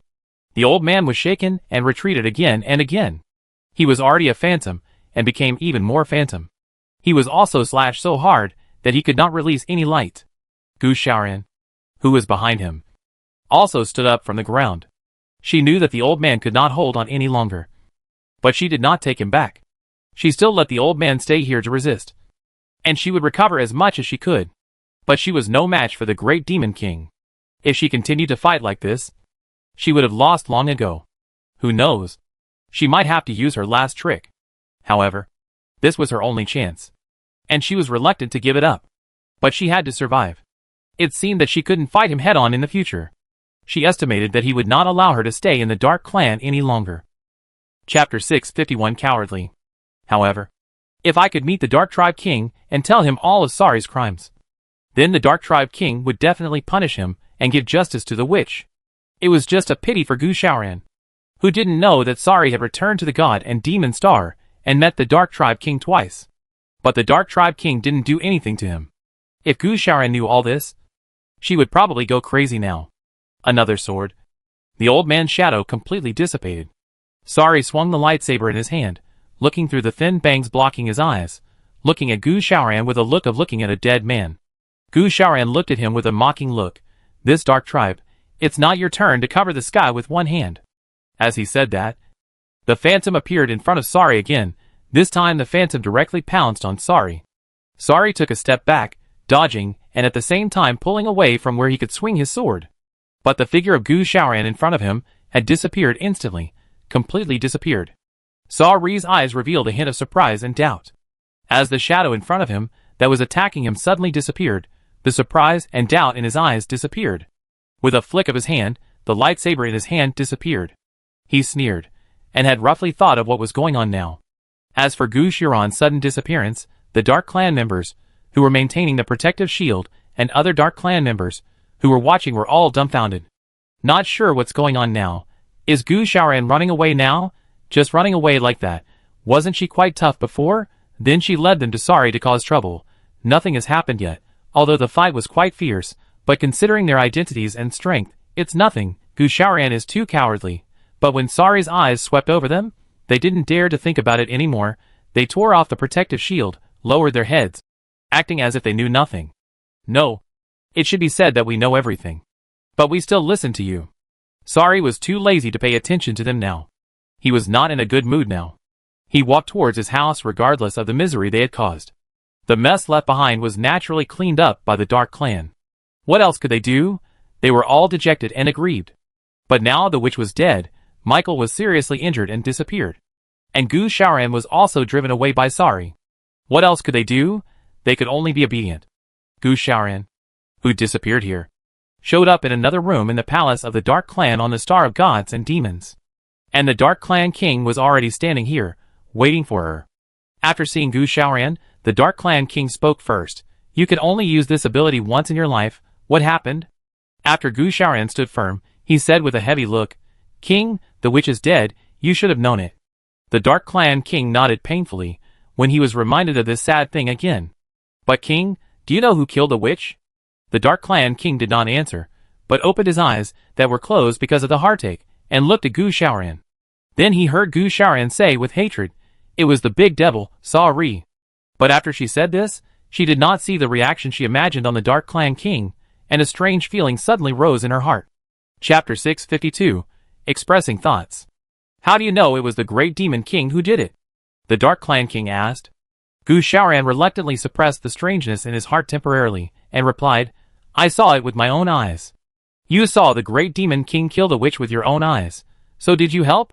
The strangeness in his heart came up again. Gu Xiaoran clenched his fists and suppressed it, the calmness of the Dark Clan King opposite him, and the question that was obviously intended to excuse sorry, made Gu Xiaoran's heart gradually cool. No, when I came back, the witch was dead, and the big devil came out of the magic circle, and there was a lackey who saw the big devil go in with his own eyes, and then the witch died, and the magic circle also recognized the big devil as its master. Doesn't this prove that the big devil killed the witch? Gu Xiaoran said this with anger, and her tone was a little heavier. Her expression was wronged and aggrieved, and of course all this was for the witch. However, the Dark Clan King did not dwell on the issue of her tone, but said, the witch's coming-of-age ceremony was completed with a foreigner, according to tradition and rules. The Dark Clan King spoke these words in a pause. After saying this, the father-daughter relationship between him and the witch was over. Although the witch was no longer around, it was still hard to say it out loud. Gu Xiaoran was shocked. Unbelievable. And couldn't believe that the Dark King would say this. Then all this turned into anger, unwillingness, and roared, but even so, it should be you, the king, who should give the order and punish. Not him. Looking at her facial features that were distorted by anger, the Dark King still didn't get angry. Perhaps the guilt and pity he felt for the witch in his heart were all transferred to Gu Xiaoran. It was I who allowed him to do so. The words of the Dark Clan King were equivalent to a death sentence for Gu Xiaoran on her way to redress the witch's grievances. She could not find a way out. She could no longer bear it, and threw her hands. You are lying. The witch is also your child. Gu Xiaoran's voice was broken. The Dark Clan King could be said to be her only hope. Even the Dark Clan King was unwilling to punish Sari for the witch. Not only that, he even helped Sari to cover up the matter. This is what they thought. A father and son who disliked, hated, and hated each other. I don't need you to remind me. After being repeatedly poked in the heart, the king of the Dark Clan still exploded and waved his palm. Pa! With a sound, Gu Xiaoran was blown away and hit the wall. Only then did he stop, covering his swollen half-face with one hand, looking up at the king of the Dark Clan with resentment. The king of the Dark Clan looked at her and sighed helplessly. Sari is the Great Demon King. And the Great Demon King is the future Dark Clan King. The witch is already wrong. You don't bother with this matter anymore. The Dark Clan King was sincere and said so much to Gu Xiaoran, and even revealed that he was going to pass the Dark Clan King's position to the Great Demon King. Gu Xiaoran felt bitter in his heart, and couldn't help but smile bitterly. They were all wrong, and everyone was wrong. The Dark Clan King really took great pains for Sari. But it can't end like this. But he wants to kill me, and even destroy our Gu family. King, is this allowed? Gu Xiaoran asked as he got up from the ground, putting pressure on the Dark Clan King with his eyes. Chapter 653, House Arrest. The Gu family is different. There is no need to say more about this. If they really destroyed the Gu family, it would be unjust. Even if they are a royal family, it would become their stain, which can never be washed away. As long as I am here, the Gu family will not be destroyed, the Dark Clan King said. After that, he did not give Gu Xiaoran a chance to speak again. You stay here first. He turned around and walked towards the door. Gu Xiaoran was of course unwilling to hide here like this, being protected by the Dark Clan King in this way of house arrest, and the witch's revenge has not been avenged yet. King, are you going to put me under house arrest? Gu Xiaoran stepped forward and asked. The Dark Clan King did not look back. The closed door in front of him opened automatically. The Dark Clan King continued to walk out of the door. This is protection. I don't. Before Gu Xiaoran finished speaking, the Dark Clan King threw his hand back, and a gust of wind blew up, blowing away Gu Xiaoran's words and blowing Gu Xiaoran away. He hit the wall again and slid down the wall to the ground. But this time, the wall was lit up with the light of a magic circle, and the Dark King left. and the door closed again. Now Gu Xiaoran couldn't get out, and couldn't leave here. She only had one chance in her life to save her life or escape. And she used it. But she just escaped from one cage to another. The ability that was originally regarded as the most precious by their Gu family became useless because of the king's intentions. And it bound her body. Gu Xiaoran fell to the ground and never got up. She stared at the door and slowly closed her eyes, with a painful look on her face. For the first time, she felt so useless. She once thought that in the Dark Clan, with her, Gu Xiaoran, there was nothing she couldn't do except becoming the king of the Dark Clan. But the things that happened now were hitting her again and again. They made her realize her uselessness. The key was her fighting ability, which she was proud of. After facing the real royal family, the difference in bloodline was extremely obvious. In the history of the Gu family, although she was not the most outstanding one, she was definitely in the middle and upper levels. But when facing the great demon king, it would not be difficult for the other party to defeat her. I'm sorry. I'm sorry. Gu Xiaoran put one arm on his eyes, saying with guilt, grief and helplessness. The Dark Clan king didn't really leave, but stood outside the door. After hearing Gu Xiaoran's words, he sighed deeply. The witch had a perverse personality. He had thought about it before, but he felt sorry for the child of the Gu family. When he knew that Gu Xiaoran chose the witch, the Dark Clan king was still very surprised. After all, the witch will not inherit the throne, and the witch has a bad personality. I really don't understand how the strong and quiet little guy of the Gu family chose the witch. But since she has been chosen, there is no other way. He can only be better to the witch, as a way to make up for the Gu family. But the witch actually wanted to marry her. She was crazy. When she failed, she went to Michael again. What did she think of the blood inheritance of their Dark Clan? It was just a joke. So the witch fell to this point today. And she failed to calculate others. And was calculated. When you calculate others, you should be aware of being calculated by others. So the king of the Dark Clan felt sorry for the witch. But he did not sympathize with the poor witch. Chapter 654. These madmen. Han Yuran, who was hiding behind the ruins, was blown by a gust of cold wind and opened his eyes. Looking up, the sky was so dark that it seemed to be non-existent, and there was no sound at all, as if he was the only one in the world. This feeling of nothingness was not pleasant.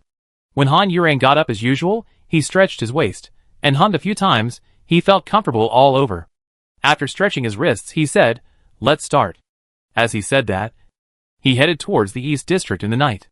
The dark tribe that the witch had sent to find her had not withdrawn yet, so he should run into some of them, that is. They should also be able to see the projection that Gu Xiaoran had made before. Then they will know that I am Sari's man. And will they still fight with me? No matter what. I will just go up and fight. And the other party will definitely fight back to protect themselves. Han Yuran thought while looking for a target. But in fact, Sari, who had returned to his room and laid down for a while, soon gave an order with understanding. When the Dark Tribe received Sari's order, they were all dumbfounded. What is going on here? Are the people above not mentally normal? Sometimes they are good, sometimes they are bad. Isn't Han Yuran your man? Why did you ask us to go out and find her? Beat her. Besides, what does it mean to beat her? Do you want to hit her twice? Or beat her half to death? Or do you want to do it directly? Speak clearly. But Great Demon King, if I remember correctly, it seems that you personally sent Han Yuran out of the city. You change your attitude faster than turning a page. You two are playing some fun that they don't understand. Hey Han Yuran, I really can't do anything with you. Sari said helplessly. With nowhere to vent his anger, he pulled the pillow beside him and threw it away. After turning over, he closed his eyes and went to sleep. As for the Dark Clan members, after receiving the mission, they left the city, but they didn't know whether they should fight Han Yuran or not. In short, most of the Dark Clan members didn't want to see Han Yuran, so they moved very slowly, like an old man over 800 years old. But there were also many Dark Clan members who were more warlike and crazy, so their movements were not only fast, but crazy fast. Those Dark Clan members who only wanted to protect themselves looked at those Dark Clan members who came and went and disappeared in an instant and said, "These lunatics. Let these lunatics die quickly. Whenever we fight with the Light Clan, send these lunatics, so they can be considered useful." The Dark Clan members who gathered together said in a mocking tone, "How do you guys want to die?" The few Dark Clan members who had just finished talking, heard this abrupt and cold voice behind them.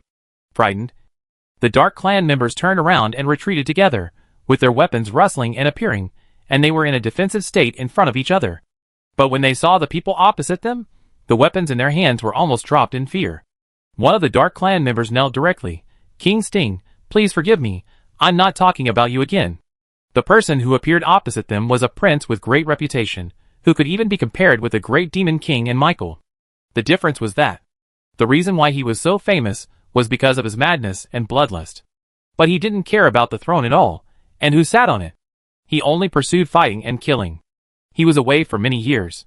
After coming to Earth, he had been missing until now. Chapter 655. Damn it. Sting looked at the alien, who was kneeling on the ground and begging for mercy, and smiled.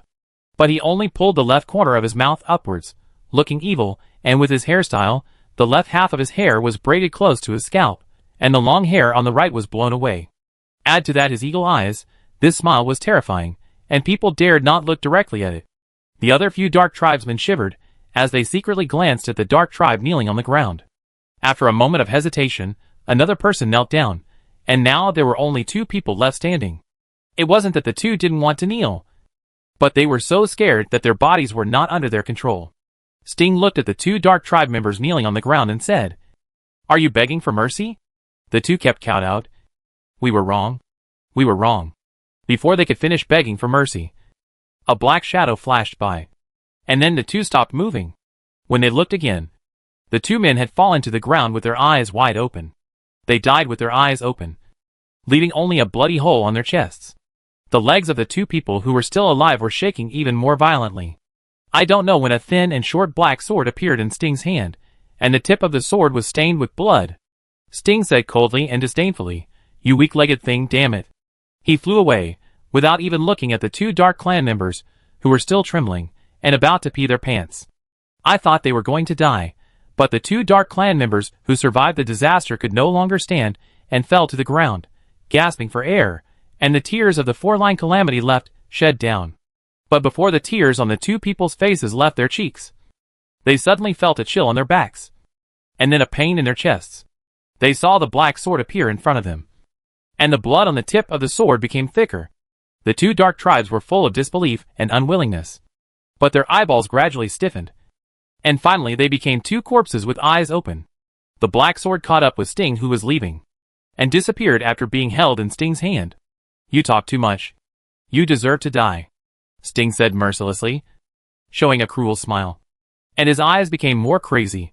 "Han Yuran, I want to see what kind of person you are."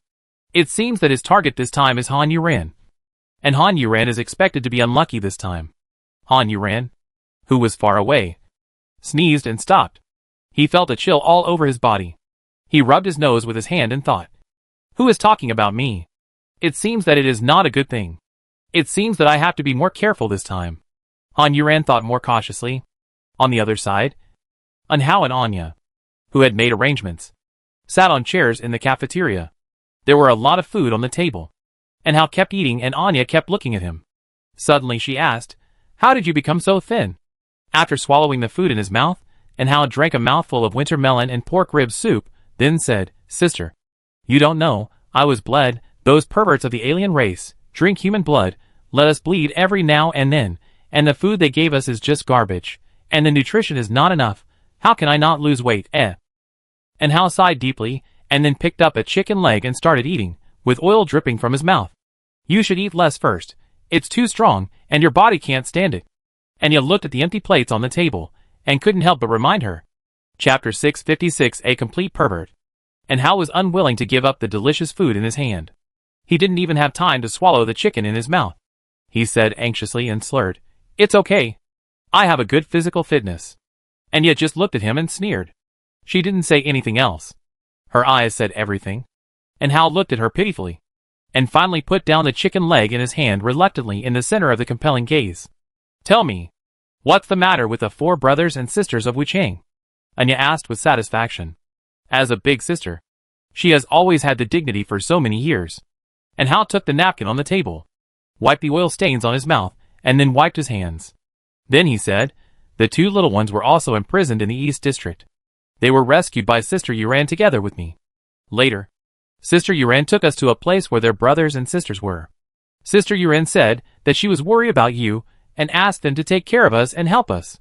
And Hao paused here and said with some doubt, but the 4 brothers and sisters of the Wuchang family are not as powerful as Sister Yuren and the others. I really don't understand why Sister Yuren sent them here. I feel like they can't help. As soon as the voice fell, Anya sneered, since she asked them to come. You should get along well with them. Oh, I see. And Hao agreed obediently. My sister and Sister Yuren asked me to get along well with them. So of course, I had to get along well with them. But I couldn't help but ask curiously, Sister, do you know those things of Sister Yuren? Those things that look powerful? This can be said to have touched Anya's sore spot. She said coldly, no. Then, she walked away. And Hao was left with a little disappointment after 2 seconds of reaction. And then he realized that he had said the wrong thing. Looking at the food left on the table, he thought that he would eat some more secretly while his sister was away. But unexpectedly, Anya, who was leaving, said in a deep voice, why don't you come with me? And Hao reluctantly took back his hand, got up and caught up with Anya and asked, Sister, where are you going? I'm going to treat your body. You're as thin as a monkey, and you look so ugly, Anya said bluntly. On the other side, Han Yuren had already met Sting. In fact, if it were normal, the 2 of them should not have such a great fate, and they would meet so soon, but they couldn't resist the other party's efforts to find her. Han Yuren stared at Sting. From the other party's momentum, he was definitely not an ordinary person. The other party stared at her like a hungry wolf looking at a lamb. It was so naked, and the look alone looked like he wanted to eat her. Han Yuren, Sting said, not a question. Who are you? Han Yuren asked back, and by the way, he did not deny it, which meant he admitted that he was Han Yuren. Sting smiled and gave his name. Sting. You should not be an ordinary Yin tribe. Right? How do you know? Sting asked back with interest. Although his eyes were very hungry, he was not too anxious. The prey has been found, don't be in a hurry, pounce on it little by little, bite it, of course it's the best, experience the other party's despair and madness little by little until death. It's best to build some relationship with the other party, so that you will be more hesitant, and when the other party dies, you will feel more satisfied. This is definitely a serious pervert, completely. Chapter 657. This trip is worth it. You feel very different. Compared to those minions. You are obviously abnormal. I just don't know if you really have this ability, or if you don't know your own weight and are just pretending. Han Yuren's words made Sting laugh a few times. You will know in a moment. But before you do anything, answer me a question first. Maybe? What is your relationship with Sari? This question was reasonable and unexpected for Han Yuren. If he wanted to deal with her, he had to make sure what her relationship with Sari was. Otherwise, if he killed himself, it would be the same as offending the devil. But it was unexpected because Han Yuren felt that this person didn't seem like someone who would worry about these things. Could he really just be pretending? It doesn't matter, Han Yuren replied directly, without even thinking or hesitating.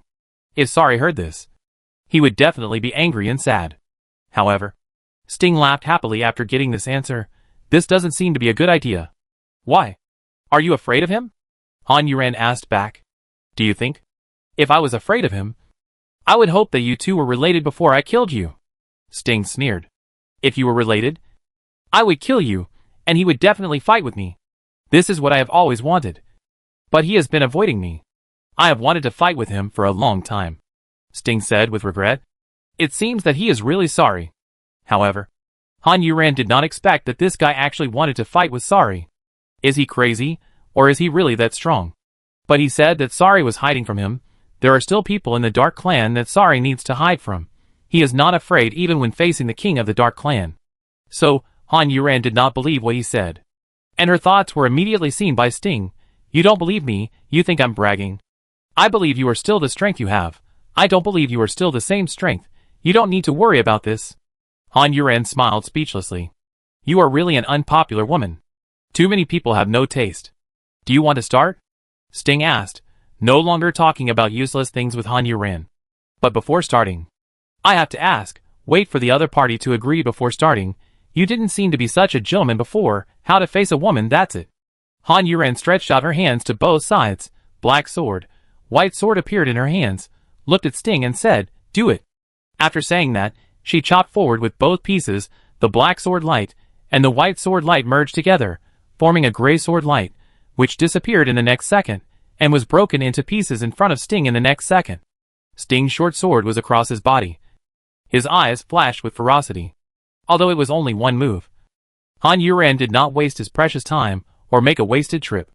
This trip was worth it. Sting smiled with satisfaction. And the fragments of sword light that were scattered all around suddenly stopped, and then shot towards him in an instant. This pause created a visual effect that was very abrupt. "You are very good," Sting said, although he was in a passive state, but his momentum was stronger. And he looked very happy. This was not completely 100%. This was 100% abnormal. Chapter 658 Opportunity or Trap. Sting did not even block the sword fragments that shot at him, but thrust his short sword forward, and collided with the white sword that Han Yuren chopped at. With a clang sound, Han Yuren blocked him with the white sword again, and chopped him with the black sword in his other hand. The friction between the white sword and the short sword produced crackling sparks. Sting looked at the black sword that chopped at him, and slammed the short sword in his hand against the white sword again. Han Yuren was knocked back by the impact, and he dodged by leaning sideways. After dodging, he raised the dagger upwards, and with his other hand, he put two fingers together, and rubbed the blade with his fingertips. It was cut in an instant, and blood flowed down the blade. "Sacrifice," Sting said. A giant double-winged dragon rose on the dagger, and the dragon's head was about to emerge, and its mouth was already wide open, spewing raging fire towards Han Yuren. The high-temperature fire wave made Han Yuren retreat quickly for a while, keeping a safe distance, looking at the burning fire wave. And fortunately, only the tail of the giant dragon was still hovering on the dagger. She had met many alien races and fought with them. However, the alien races she met fought with her directly, and the weapons she used were mostly parts of her body, such as the bone sword, which many alien races used. The rest were monsters. Although the fighting methods of monsters varied, she had never encountered such a thing. With a sword, he created a dragon that could breathe fire. This fighting method was even cooler than some miracle workers. However, it would be difficult to fight in close combat. But Han Yuren was most used to and best at close combat, and she did not have this ability, so she could only use two swords to fight with the opponent. But could her swords cut through the fire? Han Yuren hesitated, but still swung out two swords. The gray cross sword light crashed into the fire. Although the fire showed no signs of weakening, the color faded a lot. In the end, the gray sword light did not break through the fire wave and dissipated. But how many times can that dragon spit out waves of fire, and how long can it last? If I fight bit by bit like this, I will exhaust myself.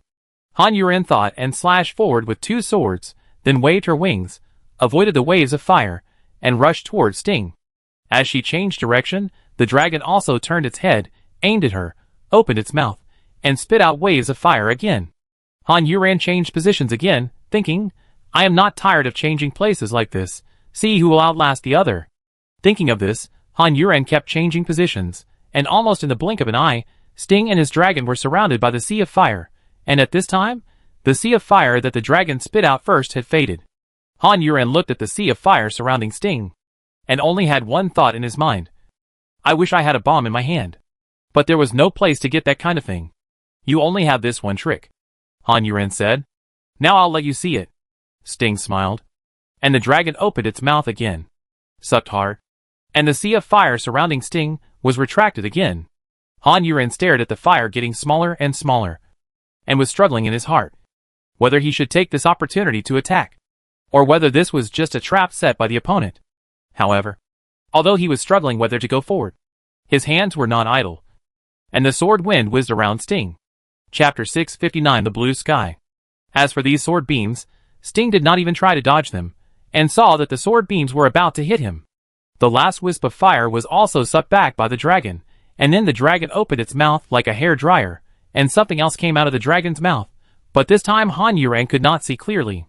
Fortunately, after going through the gates of hell last time, the inheritance of the blood of gods and demons was completely stimulated, and his vision became better, so he could barely see a little bit of things. It looked like gray particles, or black mist, and the color was very light. As this thing came out of the dragon's mouth, Han Yuren felt that the world was shaking. After that, she was sure that it was the real world that was shaking. because the sword beams that were about to hit Sting really shook. And in a moment, they were swallowed up by the thing that quickly spread around.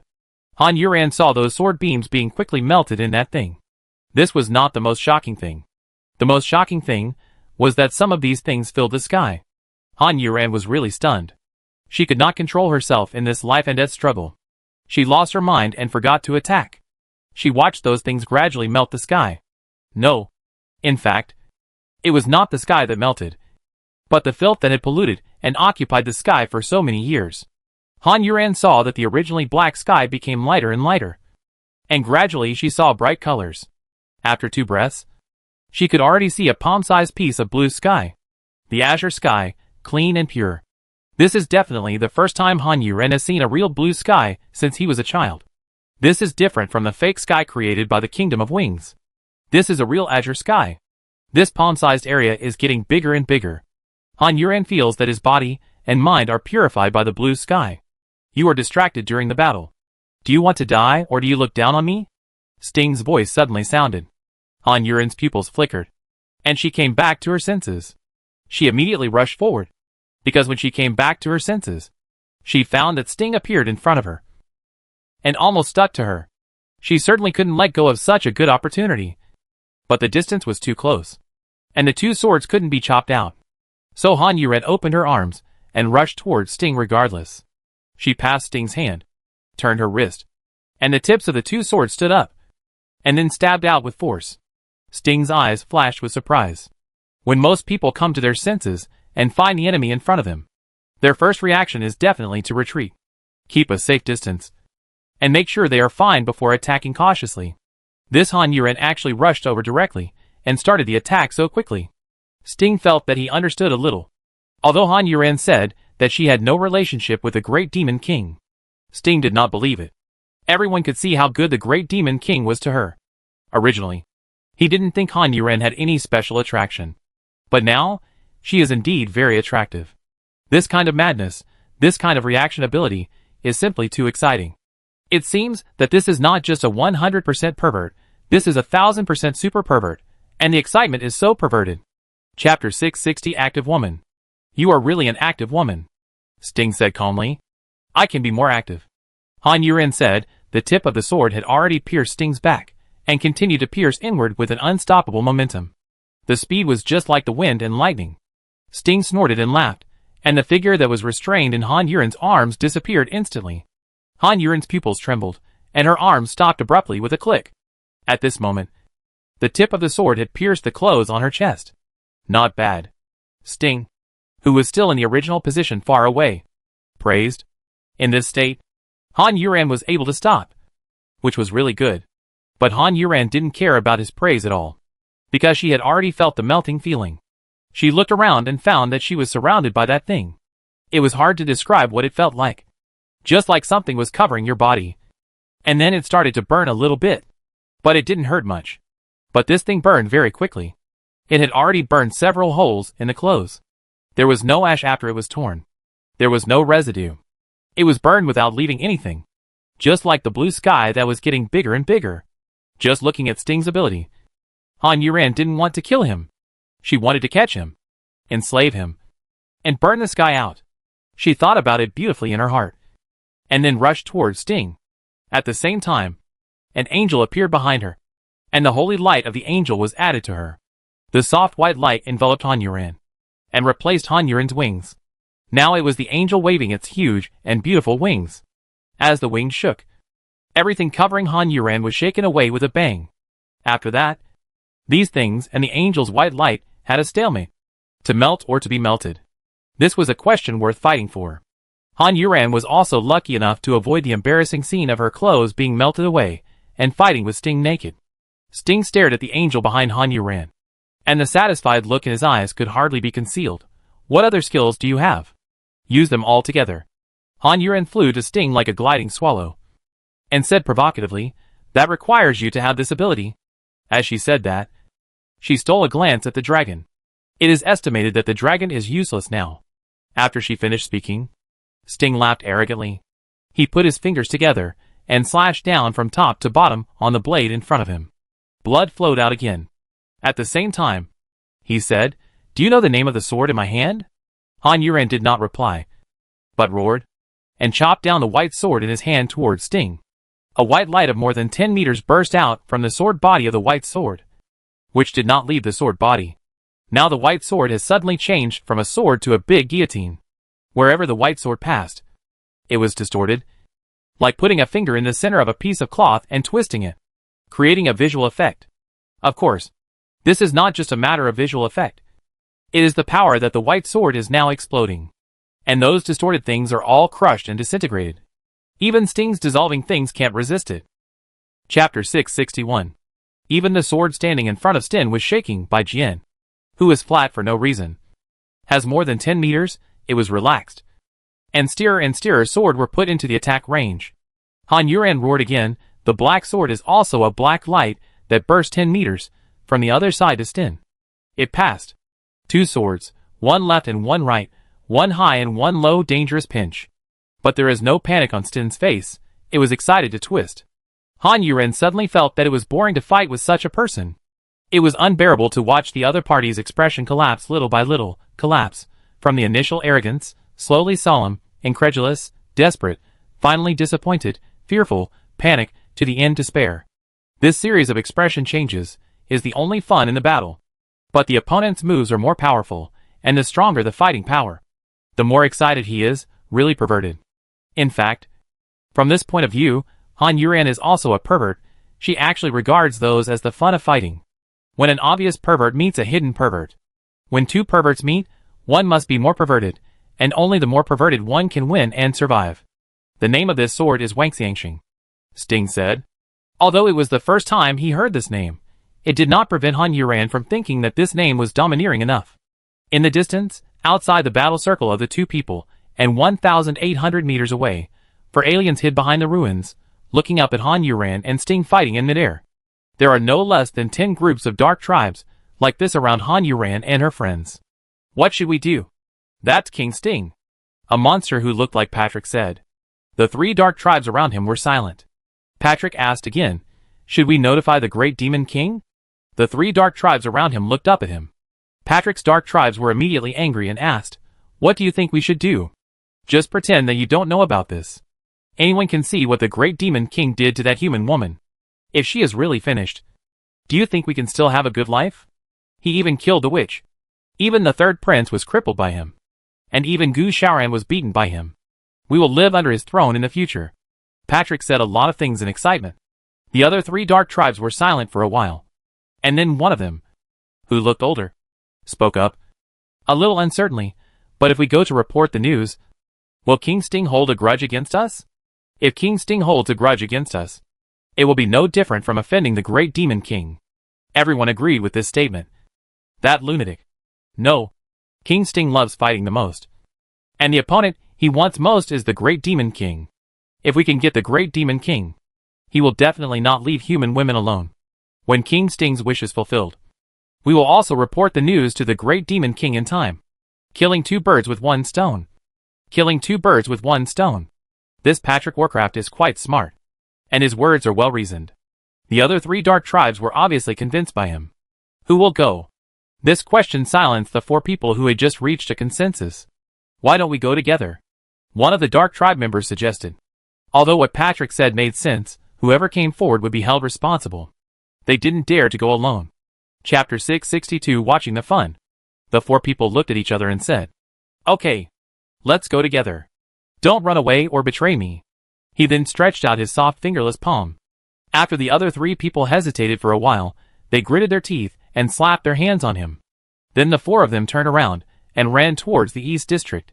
After running for a while, they caught up with the 2 bat-winged beasts from behind and surpassed them in an instant. The 4 people looked at the backs of the 2 bat-winged beasts in a daze.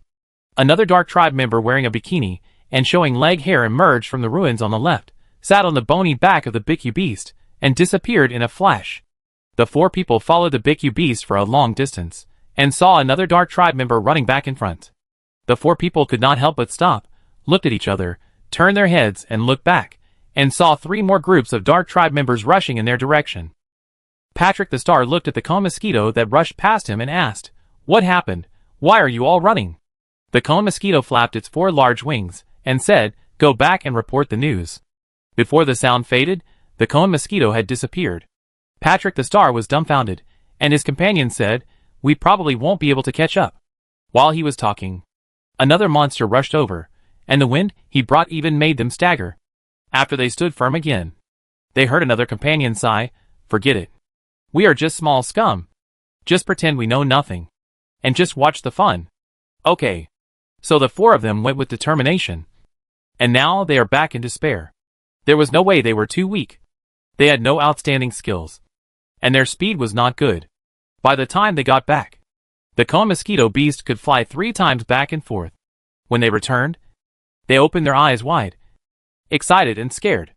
In fact, if you think about it carefully, they have not seen King Sting fight yet, but have only heard countless legends. After seeing it today, they know that the legend is only 60% of the real situation. The picture is really shocking. There is only a piece of blue sky, and a leisurely white cloud above it, and the rest is endless black. King Sting is on the right side of the black sky, with a dagger in front of him, and a giant dragon on the dagger. The dragon's body is higher than the blue sky, and it is horizontal on it, like an exquisite photo frame. Behind King Sting was a black shadow much taller than him. He was wearing a black cape, and one could only see a tumor on his protruding hooked nose. He raised his 2 hands, and his 10 fingers kept moving, controlling the black lines on his fingers. These black lines connected the shadows in front of King Sting. Some of them were human-shaped, and some were monster-shaped. They kept attacking under the control of the black lines. On the left side of the black sky, Han Yuran was with the angel. Her 2 swords were invincible, and she smashed the shadows controlled by the black lines one by one. Her 2 swords flashed in front of the blue sky, repeatedly appearing, very shocking. Han Yuran now roughly understood what Wang Xiangxing meant, just like the meaning of these 3 words. Sting's short sword can give birth to Wanxiang, but Han Yuran felt that Wanxiang was a bit exaggerated. It was considered amazing that he could give birth to 100 things. However, looking at the 2 Sting released now, he doesn't need 100 things. If he gives birth to 40 or 50 of them, he will be useless. Chapter 663. Strong wind sweeps fallen leaves. However, Han Yuran is not afraid of the opponent's Wang Xiangxing, because Han Yuran can feel that her power has not been fully released. If she continues to fight like this, she will only become stronger and stronger, and the opponent will not have any breakthroughs. As long as she holds on, she will definitely be the winner. She has power, but she doesn't know how to use it. Her body is a treasure house that has not been fully developed, and Sting's body is a treasure that has been developed. He can only have so many things. The white sword cut off another black line, and the black shadow monster that was attacking her froze for a moment. Without anyone controlling it, these black shadows had no ability to attack.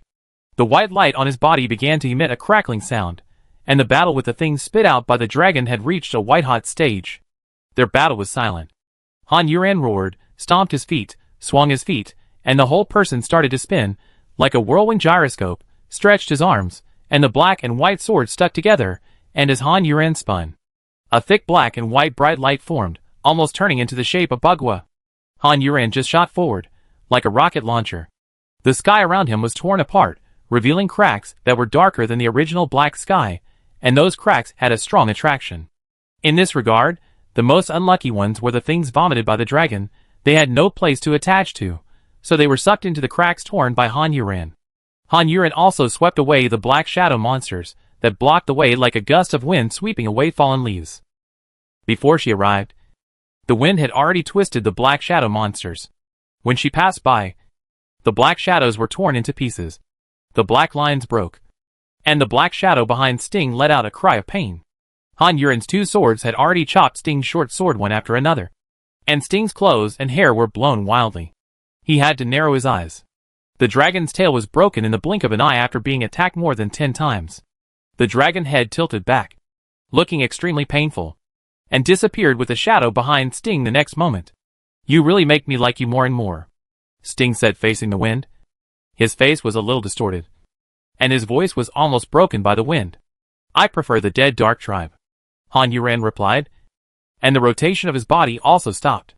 The black sword chopped at Sting's hand holding the dagger, and he held the white sword and tried to pass through from the left side of the dagger.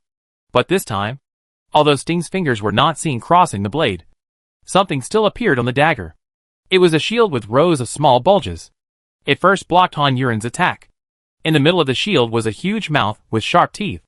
Now this huge mouth was opening infinitely, as if it was going to swallow Han Yuren alive.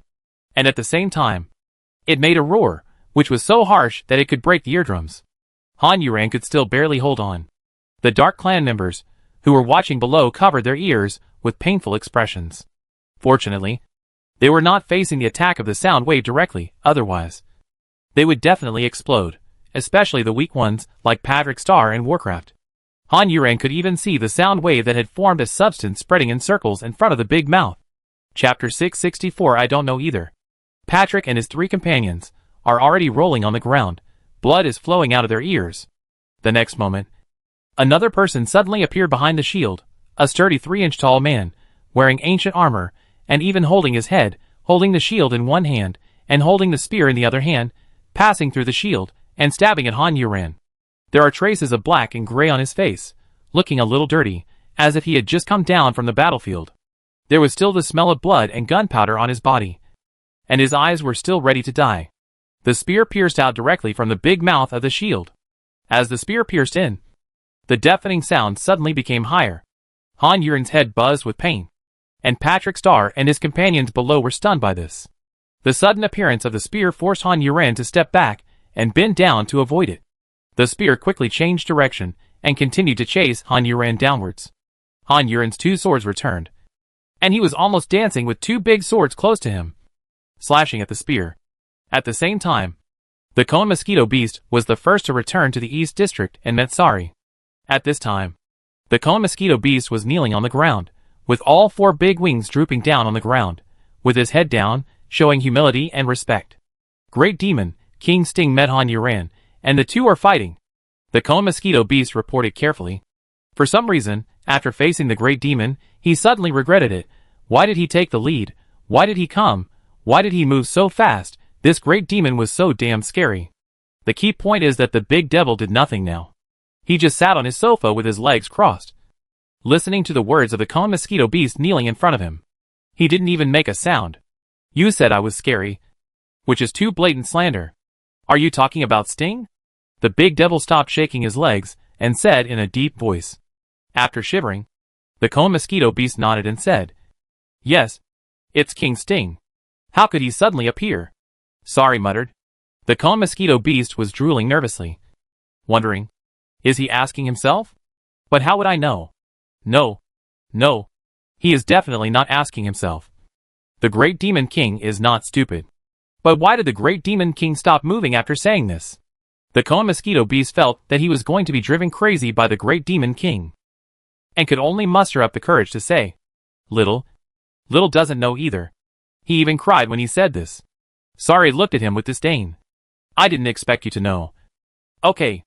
Are you kidding me? When you left, how was the battle? Sari asked again. And he was a little worried about Han Yuren. Although he had never really fought with that madman Sting, he was still quite familiar with Sting's fighting ability. It is because of understanding that he is worried about Han Yuren. Sting can be said to be another anomaly in their Dark Clan. It can only be said that there are too many anomalies in the Dark Clan of his generation. The reason why Sting is so powerful is, of course, because his weapon is powerful. The Wang Xiangxing is simply a weapon that many people dream of. But Wang Xiangxing only recognizes Sting as its master, which is a pity. Chapter 665 Don't want to see. As for this awesome weapon, why did it fall into Sting's hands? That's because this weapon originally belonged to Sting. When he was born, it was born with him. Yes, it was in his hand. At that time, this matter spread all over the Star of Gods and Demons. At that time, there was even a rumor that this Sting must be the future Big Devil, the future king of the Dark Tribe. Oh, I forgot to say that. Sting is older than Sari. Sari was not born at that time.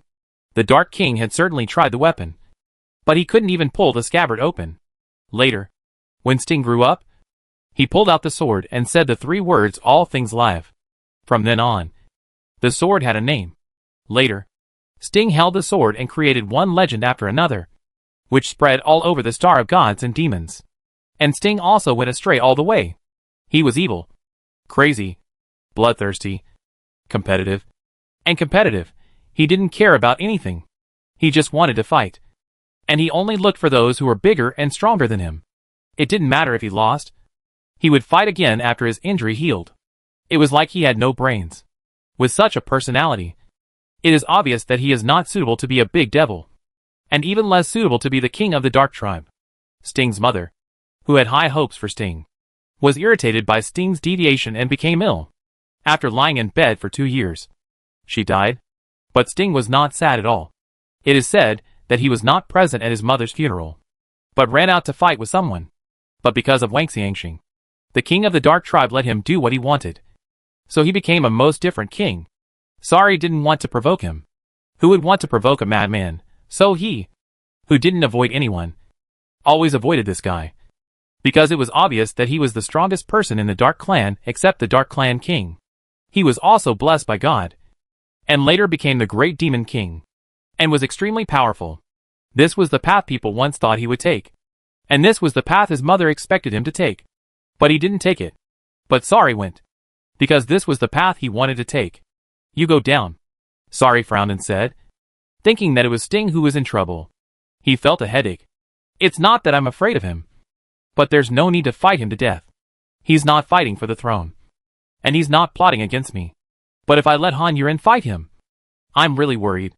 I have to go and take a look. But if I go, I'm sure Sting will find me. Then that madman will definitely attack me without saying a word. The mosquito beast was a little confused when Sari asked him to go down. He just let him go down. Although you didn't kill me, I'm very grateful to you. But I came to report the news. Shouldn't you reward me? The mosquito beast thought depressedly. But he didn't dare to ask for a reward. He could only reply, yes. Then he stood up and walked out. Feeling lost? It was really a waste of time. He was scared like this. What was he trying to do? Go get a job. Sari said. The distraught cone mosquito beast was stunned for a moment, somewhat doubting his ears, but his body's ability to move was faster than his brain. He had already turned around, knelt on the ground, knelt down, and said, thank you, Great Demon King. After saying that, he left with a happy look on his back. Sari didn't care about these humble Dark Clan members, but he was the king, and he couldn't be a king without any support. There were many such small people in the Dark Clan, so he had to make them loyal, so he had to reward them. Chapter 666. This is quite cool. So Sari still condescended to reward this little man. As for what he could get specifically, it depended on his luck. Afterwards, Sari stood up reluctantly and instantly disappeared from his room, and when he reappeared, he was already outside the East District. Following the location provided by the cone mosquito beast, he flew to the North District. How long have they been fighting? Yeah, it's not over yet. You counted tens of thousands of elephants. How many have been born? Why, you have to give birth to 10,000 of them to end the battle. Several people from the Dark Clan looked at the battle in the air and began to mutter, looking at this anxiously. Their ears were almost deafened before, and now there was still a mess in the sky. That human, Han Yuren, is indeed amazing. She was able to fight King Sting for so long, and was still so energetic. No wonder she attracted the attention of the witch before, and then the attention of the great devil. Now, as long as she is alive, she will definitely be noticed by King Sting. What's the situation now? Sari stood behind these people and asked. These dark tribes didn't know what happened yet. Several pairs of eyes continued to stare at the battle in the sky. When they heard the voice behind them, they replied impatiently, you are blind. You can't see with your own eyes. Sari's eyes were drawn from the battle in the sky to the dark tribes in front of him by these words. My eyes aren't very good, Sari said with amusement. It seems that there is no need to worry about the situation above. So he is in a good mood now. Han Yuren has been holding on for such a long time. And she is not injured at all. It seems that she has really made great progress. Damn. Why are you watching the excitement with your eyes not being very good? Go wherever it's cool. It's quite cool here, Sari replied. This is a direct confrontation with them. And it's obviously looking for trouble. The few dark tribesmen also understood that someone was deliberately looking for trouble. The 5 dark tribes turned their heads together and looked behind them with a vicious look. But when they turned their heads around, they saw the man standing behind them. His figure straight, his eyes flashing coldly, looking down at them, which almost scared them to death. The 5 people shuddered backwards and bumped into the ruins in front of them. The retreat of several people was blocked.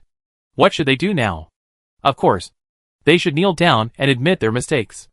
Big devil. After saying this, they didn't know what to say next. Especially the ones who had talked to Sari before. Now when they think of it, they actually said such words to the great demon king, they want to slap themselves twice. And the two of them really did it. The two dark clan who spoke, lowered their heads, and stretched out their hands to slap. They slapped themselves on the face. While slapping, they said, "Great Demon King, I was wrong. I was wrong, Great Demon King, please forgive me." These two were also honest, or they were really afraid of the Great Demon King. They slapped so hard, after 4 slaps, both sides of their faces were swollen, but the two of them did not stop, and continued to slap. The other 3 people also hesitated whether to slap, although they did not say anything to the Great Demon King, but the Great Demon King must have regarded them as one of their group. Chapter 667 Ignore. So, after the 3 people struggled for a while, one of them was so scared that he also slapped his big mouth. When one of them started slapping, the other 2 did not dare to hesitate any longer, and raised their hands, and started slapping. The sound of the 5 people slapping became a tune from then on, which was also amazing, and it sounded like the sound of slapping turned into bang bang bang. Sari did not speak to stop them, and his eyes turned back to the battle in the air, and asked, "How is their fight going? Does anyone want to say anything now?" They have been fighting for a long time, and no one is injured, and it is hard to see anything. King Sting used 5 different Wangxiangxing, but Han Yuren held on. Han Yuren is not injured, which is amazing. Several people spoke at the same time, and their voices were all mixed together, and it was impossible to tell the number. They fight pretty well. One person who didn't follow the pace spoke at the end, and just said this. The rest of the people froze in their slapping movements, turned their heads in disbelief, and looked at the Dark Clan member in disbelief. Their eyes looked like, "You are so stupid, you really killed me," etc. Sari couldn't help but look at the Dark Clan member, thinking, there are such stupid people in the Dark Clan. Finding it funny, he asked, "What do you mean by fighting well?" The Dark Clan member's upper and lower lips trembled uncontrollably, his tongue was tied, and his brain froze. But he still knew that he had to speak. So he used all his strength, broke through the trembling of his soul, and said, "You fought well. That is to say, no one was injured." It was very exciting. Seeing his ugly appearance, Sari lost interest in talking to them, and said, "Get lost?" Although it was obviously unpleasant to hear. The 5 dark tribes showed happy expressions, nodded in fear and joy, and got up and ran away. Only the dark tribe that said he fought well before hugged himself, leaned to the ground, and rolled so hard and attentively. The ones who ran away earlier looked back, and were so angry that they almost exploded on the spot. But they were afraid that this idiot would anger the devil again and implicate them, so they had no choice but to run back again and drag the one rolling on the ground away. They had just left a short distance when they heard Sting in the air shout, "Wait a minute!"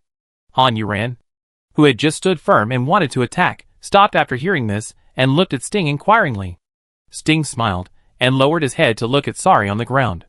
Han Yuren also followed his gaze to look at the ground. After seeing Sari, she was really a little surprised. The last time the two of them separated formally, she thought it would take some time before they met again. But she didn't expect to meet again so soon.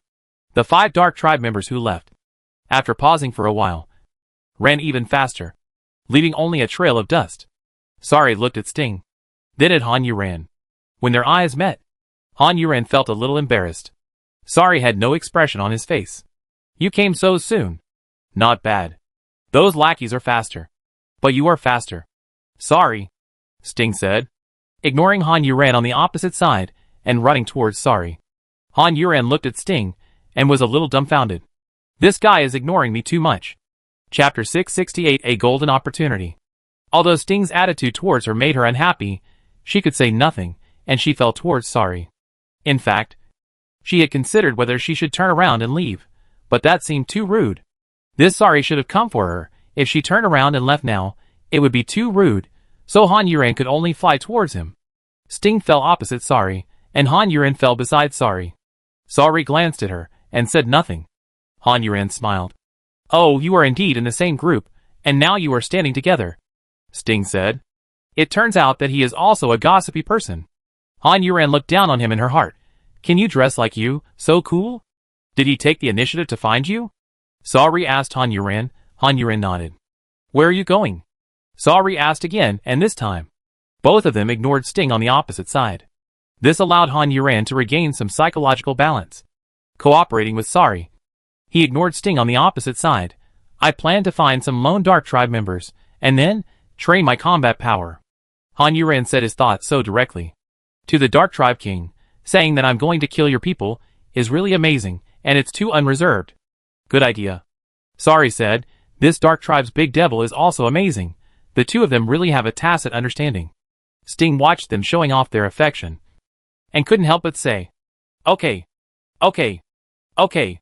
There's someone on the other side of you. Wait until the fight is over before you can get close to each other. Han Yuren and Sorry looked at him, finally remembering that there was someone on the other side of them. Who are you going to fight? Sorry asked. To be honest, he really didn't want to say a word to Sting. This madman. He kept talking about a fight between the two of them, and there was absolutely no other topic. Sometimes, Sorry really wanted to fight with him, to stop him from always thinking about him. But he couldn't lose. But he couldn't guarantee that he would win. And he couldn't let himself get seriously injured. He didn't want anyone to take advantage of the opportunity and kill him. Sting stared at Sorry with naked and hot eyes, like a man who hadn't touched a woman for more than 800 years, staring at the meat that suddenly appeared in front of him, waiting to open his mouth and bite this piece of meat. Of course I'll fight you, Sting said excitedly. His tongue licked around his lips. He was almost unable to control himself. He had blocked Sorry so many times, but he couldn't block him. Even if he was blocked, the opponent could dodge in various ways, which made him so angry that his teeth itched. Now this is a golden opportunity, he threatened. If you don't agree, I will block this human, Sting said, looking at Han Yuren. He wanted to use Han Yuren to threaten Sorry. As long as you don't fight with me, I will block her. I'll see if you will fight with me. Han Yuren heard him say this and said immediately, Don't worry about him. Come on. Fight. I'm not afraid of you, Han Yuren said and flashed his double swords, looking like he was going to fight. Sting laughed and Sorry said, Okay. You agree to fight with me? Okay. Sting and Han Yuren spoke at the same time. And then Sting glared at Han Yuren. He agreed to me. Chapter 669. No, he said me. Han Yuren said with a black and white sword in his hand. The neck is crooked left and right. There is still a smile on my mouth. This is a way to fight. This smile, you say she is a blind date to go on a blind date. Stein looked at Suddy again. Don't you fight with me? Don't fight for the time being. Sprinkle reward. Stin's face was ugly at once. The expression was ruthless. It is completely different from what he just felt. He gritted his teeth and said, It seems that you are waiting for me to beat her to death before you are willing to do it. He also laughed, revealing his red gums, which made the smile look extremely bloody. That requires you to have the ability. Sorry's smile was much more beautiful. Sting took a step forward, and the two people's solid chests collided with each other. But Sorry did not take a step back, and Sting did not take a step forward. Han Yuren's eyes were here, watching the two people in such close contact, and many beautiful thoughts suddenly rose in her head. There was nothing she could do, because she was a real rotten girl. Two men who are so attractive to the eyes, butting their chests together, smelling each other's breath, and with burning eyes. How could Han Yuren not be excited? Especially this combination of strong attack and strong defense. It's even more exciting. But who is the attacker, and who is the attacker? Han Yuren thought about this question at an inappropriate time, and glanced at the faces of Sorry and Sting. And finally she thought Sting was the attacker. First, he has long hair. Second, he has a pointed chin. Third, Sorry is so handsome at this time. The strong defense in Han Yuren's eyes was holding up his chin, probably not wanting to poke Sorry to death with his chin, and said, You dare to kill even witches? Why don't you dare to fight with me? Are you so cowardly? When I become the king of the Dark Tribe, I will fight with you, Sorry said, with a warm smile. Han Yuren despised him in her heart. Not only was he a strong attacker, he was also a scumbag. He was obviously taking advantage of the strong receiver's obsession with him, using the strong receiver as his own weapon, and then when he got to the top, he pushed the strong receiver away all of a sudden. He was simply a scumbag. Han Yuren suddenly became indignant, and felt sorry for Sting. You can only say that she has a big head, no, or just say that she is mentally abnormal. The key point is that this strong receiver likes his tricks, and is waiting for this. Han Yuren looked at the excitement in Sting's eyes, and was speechless. It turned out that this was not a strong top and a strong bottom, but a combination of a bad top and a cheap bottom. She was thinking too much. Sting had already asked, "Can you guarantee it?" "I dare. Swear by the king." Sorry answered so straightforwardly. Hearing that he was willing to swear by the king, Sting really believed him and nodded. "Okay. Then wait until you become the king of the Dark Tribe. And then we will fight. By then, I guess you won't have too many other dirty thoughts. And you should be able to fight me to your heart's content." When Sting thought of the hearty battle at that time, every cell in his body was excited. "I think so," Sorry replied, but what? Sting suddenly became nervous. "But, the Dark Tribe King doesn't seem to have any intention of passing the throne to me," Sorry replied. Han Yuran sneered in his heart. This is the beginning of temptation. But unexpectedly, Sting looked at Sorry like an idiot. "I thought you were so smart, but I didn't expect you to be a fool." Chapter 670. Just abandoned by me. Han Yuran couldn't help laughing. After laughing, she knew it was not the time to laugh, and raised her hand to cover her mouth, and coughed twice. She turned her head to the other direction, looking up at the sky, but she couldn't stop laughing in her heart, because it was so refreshing. Finally someone scolded her, and scolded her directly. It was so refreshing, her whole body of blood, and she felt much better because of this scolding. Just for this scolding, she was willing. If the two of them fought in the future and Sting lost and was about to die, she would ask Sorry for mercy for him. But even she herself did not realize that in her heart, she had already determined that Sorry would win. Sorry did not get angry because of Sting's words. A king who could not hold back his anger would not be a good king. Sting did not care that he scolded Sorry. What was wrong with scolding? At most, they would fight and anger him, which would save him from having to wait for a while.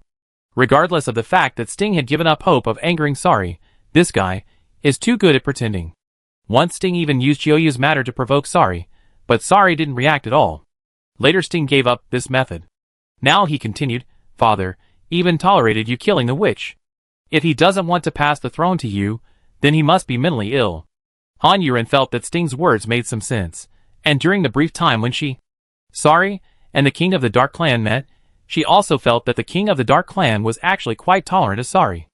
An old father, who tolerates his child. Except for love.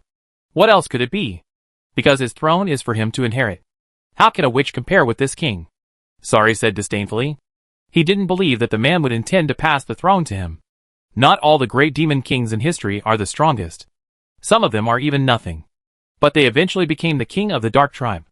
The reason is, of course, the old Dark Tribe king's preference. So they can do it. In that case, what about those unwilling strongest people? They can't change anything. Sting said and looked at Sorry. "You are very strong. But your father can make you a useless piece of mud in a minute. Instead of the arrogant and domineering demon king now." Sorry didn't reply, but stared at Sting with deep eyes. And there was some danger in his aura. Han Yuran was a little surprised. Although Sting looked crazy, his mind was very clear. He always felt that what he said made sense. In terms of combat power, Sorry was not as strong as the Dark Clan King. In terms of power, there was no need to compare. If the Dark Clan King really wanted to abolish Sorry, it would be very easy. Moreover, the Dark Clan King had so many children. He could train them slowly, even if their combat power was not high. Being a king did not depend on combat power alone. He could always train a suitable one.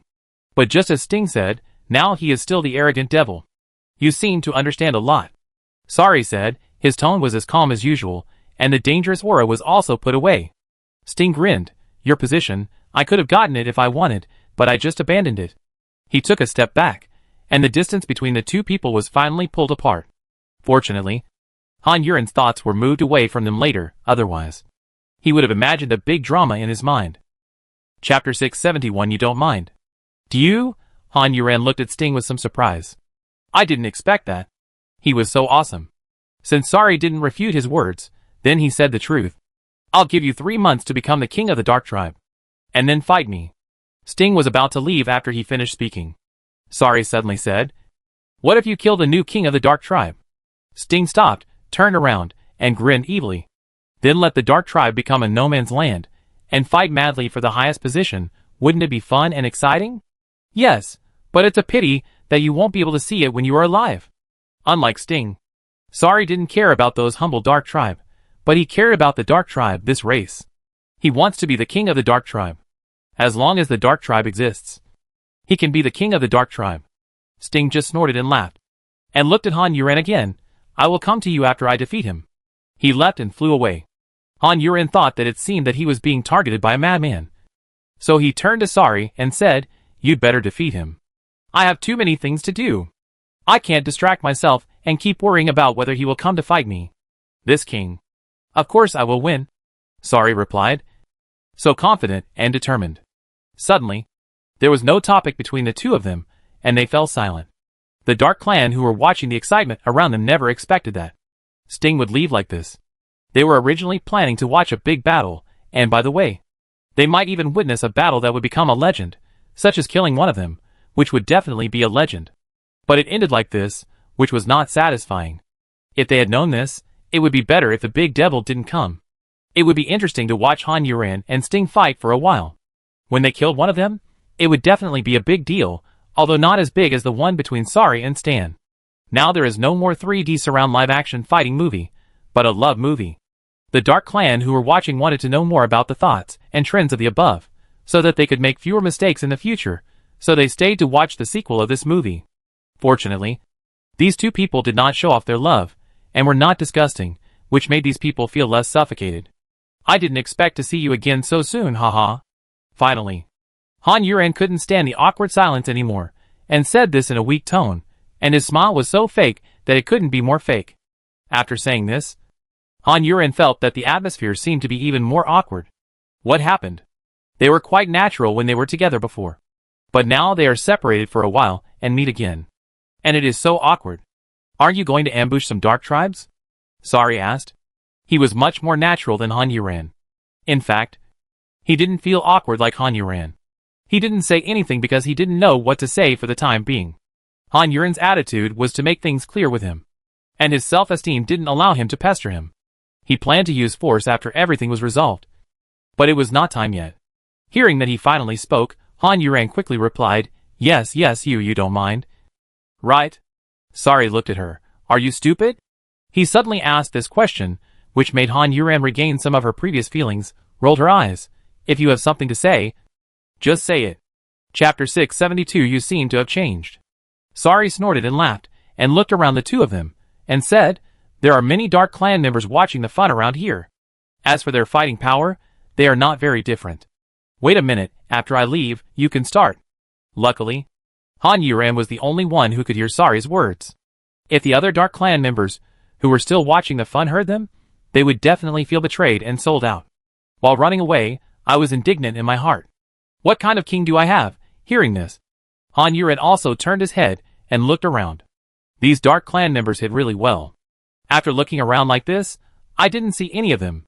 But she knew there were Dark Tribes. She couldn't see much on the ground now. But she could see them when she was fighting with Sting in the air before. Why are these guys here instead of leaving? Han Yuren asked puzzledly. They were not fighting anymore. So why were they still here? Just watching the fun. After saying that, Sari continued, but don't go directly to the Dark Tribe after I leave. Wait until their numbers have almost dispersed. Then you can take action. Otherwise, if you anger them and attack them in groups, you should understand that 2 fists cannot beat 4 hands. Han Yuren nodded, which was considered as agreement. He just looked at Sari with some surprise. I think you seem to have changed. Oh, what has changed? For better or worse? Sari asked with interest. Han Yuren smiled. You have become more talkative. Sari's interest disappeared in an instant. Looking at the smiling Han Yuren, I wondered in his heart, why did I fall in love with this woman? Am I blind, stupid, crazy? Sari thought and raised his hand, and covered Han Yuren's head. Han Yuren thought he was going to hit her. So she took a step back. The hand that was about to cover her head, however, was retracted, and fell from her head, stopping in front of her forehead. Under Han Yuren's puzzled gaze, he stretched out his finger, and gently flicked Han Yuren's forehead. This time, Han Yuren was a little confused. It didn't hurt. But this action... How? Han Yuren didn't know how to describe it. Sari had already left with a sigh and shook his head. And his figure disappeared in an instant. He only left one sentence. You are really stupid. Han Yuren rarely got angry because of what the other party said about her. Instead, She raised her hand and touched her forehead that was hit. Then she rubbed it with her hand. This feeling made her heart feel very blocked. Just like she couldn't find words to describe it. Her feeling. Her heart couldn't find a way out. And she felt very depressed. The dark tribe who were watching the fun had already pretended to scream. That's the big devil we know. I'm really blind. Did you see that? He even flicked his forehead. This is too fresh. This is the way the big devil loves. I thought it would be very lustful. The domineering president has turned into a warm-hearted big brother. I want to marry such a big devil. Damn, can you have some shame? No matter what big devil he is, you are not qualified. The big devil is mine. From this, it can be seen that these people in the dark tribe are also very gossipy and talk in a way that makes people want to hit them. In the end, Han Yuran still couldn't figure it out and put his hand down helplessly. Looking at the empty space beside him, he wondered, did I feel the same way about him before? Why don't I remember it? Chapter 673. Are you crazy? There's nothing exciting to watch. Let's go. Yes, let's go, let's go, let's go. Wait a minute. The group of dark tribe members, who were about to leave, all stopped, turned around and looked at the handsome guy in the bunny costume, and spoke more gently. In fact, it's not their aesthetics that are distorted, it's the witches' aesthetics that are distorted. That's why those hairy men have to wear bikinis, and handsome guys like this have to wear bunny ears. Although the witch died, no one ordered them to return to normal clothing, so no one dared to change back. Do you remember what the big devil ordered us to do? The handsome guy asked. In other places, the dark tribe, who had long forgotten that they came out for a mission, had already left in waves. Han Yuran closed her eyes, and raised her senses to the highest level, feeling how many dark tribe had left, and how many dark tribe were left. When she did this, she suddenly thought of Fontang.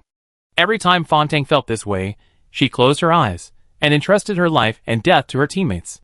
She was really a very competent and great team leader. Mission? Ah, I remember now. The great demon king asked us to come out and fight her. The man in bikini and hairy legs pointed in the direction of Han Yuran, but he was a little confused. But we saw what the great demon king did to her just now. The iris beast said.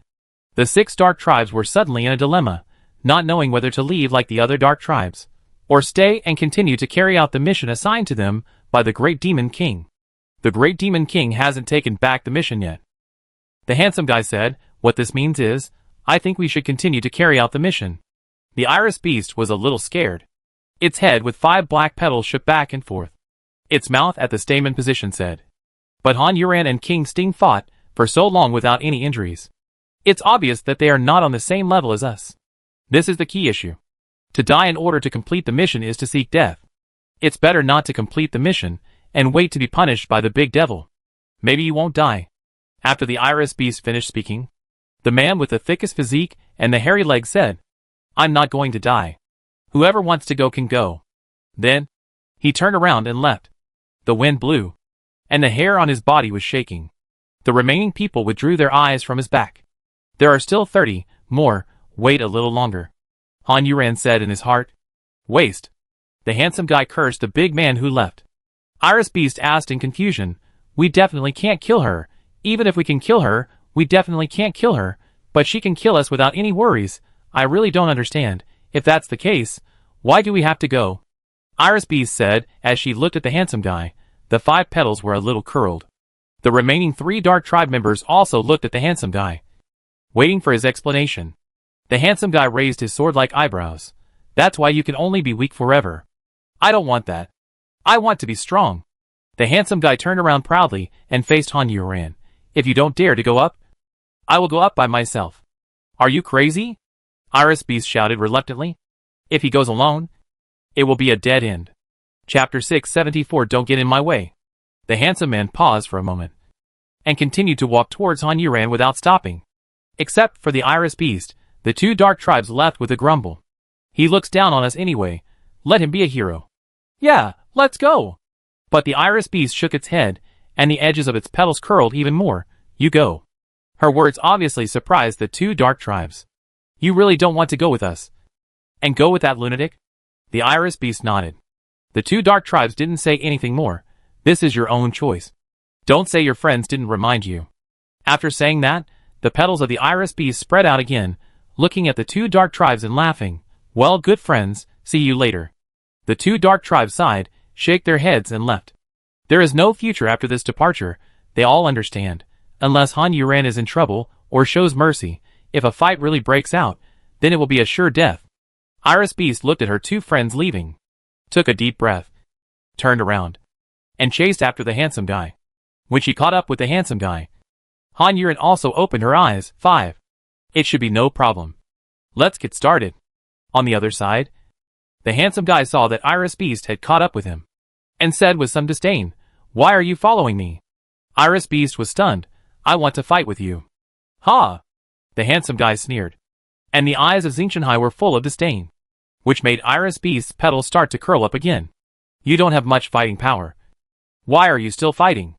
the handsome man said, pointing his hand into the distance. "Don't drag me down. Go to a safe place to retire." The petals of the iris flower rolled back to the pistil in an instant. After the handsome man finished speaking, he continued to walk towards Han Yuran, saying only, "Don't hinder me." The color of the petals of the iris flower began to change, and soon turned into red, and then stretched out again. "I won't hinder you. You arrogant guy. I can fight just as well." The iris flower roared and rushed towards Han Yuran. The handsome guy frowned grimly. "Hurry up and die." Iris's shout very well attracted Han Yuran's attention, but Iris was a little small, so Han Yuran first saw the handsome guy who was sneaking towards her. She spread her wings suddenly, and appeared in front of the handsome guy the next moment, passing over Iris, who was rushing towards her. Iris looked up at Han Yuran in the air, turning her head in confusion, watching Han Yuran appear in front of the handsome guy, and slashed at the handsome guy with the black sword in her hand. Iris was startled and shouted, "Hey! I'm here! Your opponent is here!" Han Yuran heard it, but she didn't care. She had to deal with the opponent in front of her first. Han Yuran's sudden attack made the two remaining Dark Tribe members turn around and run away, including Iris Beast and this handsome guy. There is only one Dark Tribe member left. Han Yuran suddenly felt a little regretful. The few who stayed here seemed to be quite weak. However, it didn't matter. He would kill them all quickly and chase those who left. He could always catch up with some of them. Seeing that his shouting didn't work, Iris Beast ran back quickly. The handsome guy used his bone sword to chop at Han Yuran's black sword. Feeling uneasy. Chapter 675. Why do you still blame me? It turned out that the handsome guy's uneasiness was justified, because his bone sword had not collided with Han Yuran's black sword before it was cut off by the sword light on the black sword. The bone sword broke into two pieces, and the tip of the sword flew backwards. According to the trajectory, it must have pierced into the handsome guy's chest. It can only be said that he was unlucky. The black sword light continued to slash at him with undiminished power. The handsome guy looked panicked and terrified. He had no intention of resisting or defending himself. He screamed, and it was so piercing. Han Yuran was thinking how unlucky she was. She actually left behind such a coward. However, since you are so cowardly, why do you still want to stay? You are walking towards me with bad intentions. What do you want to do? Seeing that the handsome guy was about to die, Iris Beast shouted, "Please let him go." His tone was miserable. But Han Yuran did not stop. They were two different races. The Dark Clan appeared as the one who destroyed mankind, and had been doing so all along. If she let this man live now, maybe in the future, humans would die at his hands. There is no good or bad. They obeyed the orders of their Dark Clan king, and Han Yuran wanted to protect the righteousness of fellow humans. The handsome guy's pupils flickered, and he saw the Iris Beast that was almost in front of him, and he quickly shouted, "Save me!" The Iris Beast made a shrill sound, and after the 5 petals trembled wildly, a petal flew out, cut through the sky, and shot at the back of Han Yuran's neck. At the same time, the place where the petal was lost was bleeding violently. The Iris Beast roared again, and this time 2 petals flew out, shooting towards Han Yuran's shoulders. After the 2 petals flew out, the Iris Beast knelt down, looking at the handsome guy with distracted eyes, hoping that she could save him. But the result disappointed the Iris Beast. Han Yuran seemed to have eyes on his back. He swung the white sword with his other hand, and swung it backwards. With 2 swishes, the petals that flew towards Han Yuran were chopped into pieces. On the other side, the blade of the black sword had already pierced a big hole in the chest of the handsome guy. "No!" the Iris Beast shouted desperately. The handsome guy knew that he would definitely not survive. He stared at the Iris Beast unwillingly, angrily, and resentfully, and shouted, "You useless piece of shit!" Han Yuran was a little surprised, unexpected, It was reasonable to say that he had killed him. Why didn't he yell at himself? Your teammates had already tried their best to save you. But the handsome guy's head had already tilted. He was dead. Iris Beast was also stunned by the handsome guy shouting. The trickling blood not only made her body cold, but also her heart cold. Suddenly, she was not as sad as before. She couldn't help but smile bitterly. What was her sacrifice worth? Iris Beast didn't want to struggle anymore. She lay on the ground, waiting for Han Yuran to come and end her life. Her head kept replaying the scene of her meeting with the handsome guy, and every scene of their future interactions. She stood in the position of her friend's friend, watching him quietly, and liking him cutely. She had never dared to do anything for him. This time, she was willing to risk her life to accompany him in this crazy game. However, I really tried my best. Why do you still blame me? Iris Beast asked aggrievedly. Han Yuran had already appeared beside her. Chapter 676. You are a devil. Han Yuran lowered his eyes and looked at the Iris Beast lying on the ground with his eyes closed, waiting to die. She heard the last words of the Iris Beast, which were so heartfelt and touching. Without thinking too much, she understood what she thought of that handsome guy. Equally, without thinking too much, she also understood how that handsome guy thought of her. She was infatuated with him. And who could do anything about it? Have you killed humans? Han Yuran asked. The Dark Clan in the distance also ran away after the handsome guy was killed. Iris Beast didn't say anything. It looked like he was determined to die. Han Yuran was irrational to such a person. Love is important, but you can't regard it as the most important thing. Let's not talk about your body and hair, which are given by your parents. Just think about how you have grown up. How many things you have experienced. How many big and small things you have been sad about. How much effort you have made. And how much joy and happiness you have experienced. Aren't these worth your efforts to live for yourself? Think about your dreams. The things you want to do, but haven't done yet.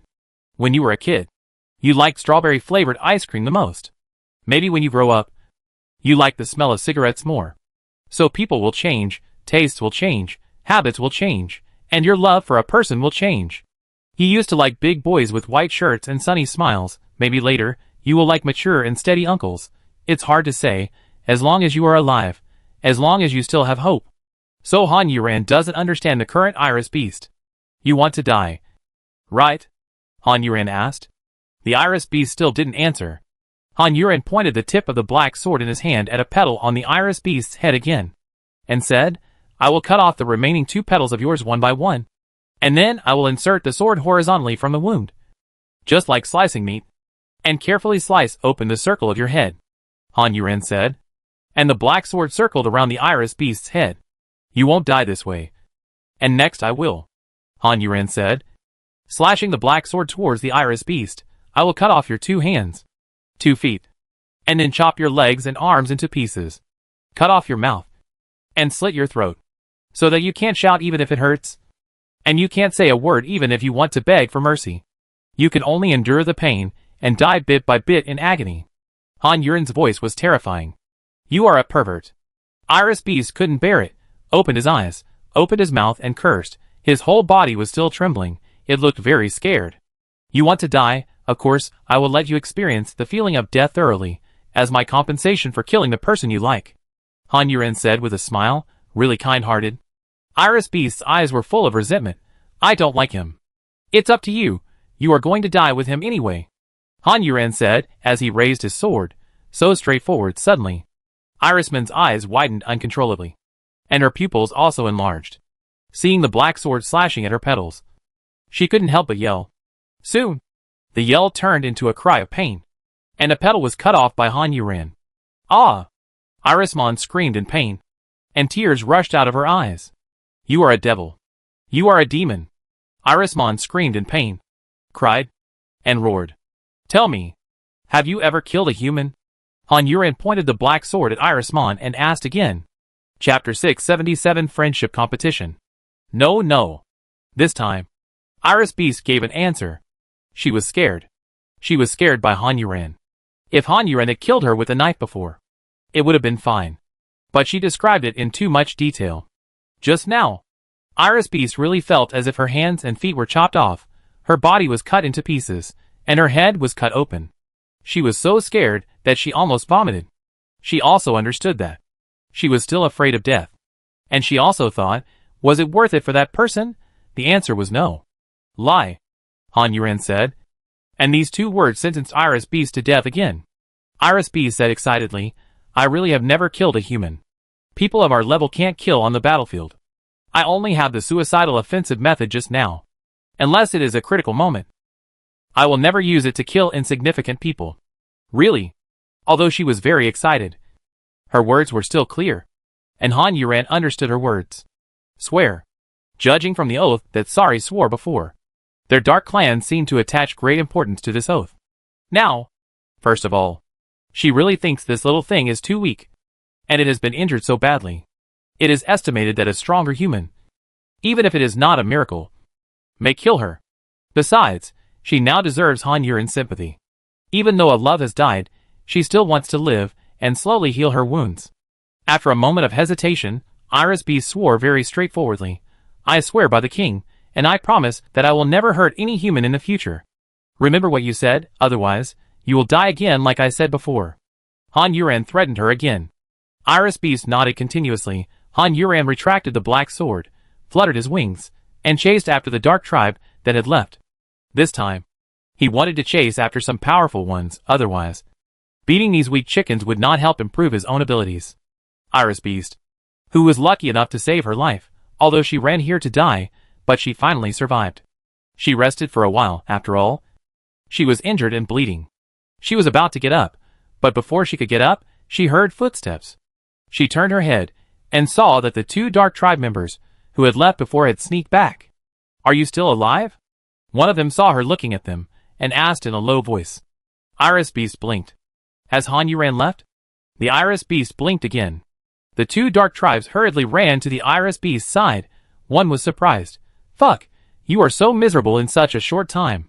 The other said, that one is dead, she is lucky. Then, the 2 dark tribes took a look at the handsome man's body, then turned around and worked on the Iris Beast, bandaged her wound, and helped her up. Okay, go back quickly, neither of us can heal injuries. Why are you back? The Iris Beast asked. I came back to collect your body. We are friends after all. I didn't expect you to be alive. The 2 dark tribes said and smiled. Iris Beast looked at their smiles, and felt his cold heart warm again.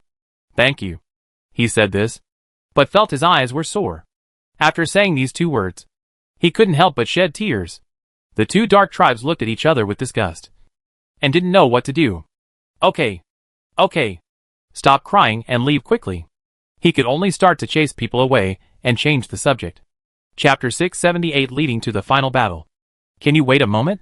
I want to bury him anyway. Iris Beast asked in a pleading tone, looking at the handsome guy, not knowing what he felt, but he just couldn't bear to leave him exposed in the wilderness. When the 2 dark tribe members heard this, one of them said, forget it, after burying him, you will die of excessive blood loss. Yeah, don't you see how bad you look? We dark tribe members don't care about this. Well, if you really can't get over it, just recite the Dark Sutra for him. The 2 dark tribe members said one after another, meaning that they didn't agree with what Iris Beast did, and at the same time, one of them held one side of Iris Beast, and went back. Iris Beast did not insist anymore, he was already dead. She did not want to put herself in danger now, and even less her 2 friends. If she stayed and something happened, she would never forgive herself. So she let them carry her back, while silently reciting the Dark Sutra for the handsome guy in her heart. On the other side, Sari, who had returned, gave another order. Humans, don't drink blood anymore. Even if you drink, make sure you get enough nutrition. No more deaths are allowed. If there are any, you will be punished. Such a sudden and unreasonable order made the people of the Dark Clan collectively dissatisfied, but also collectively silent and obedient.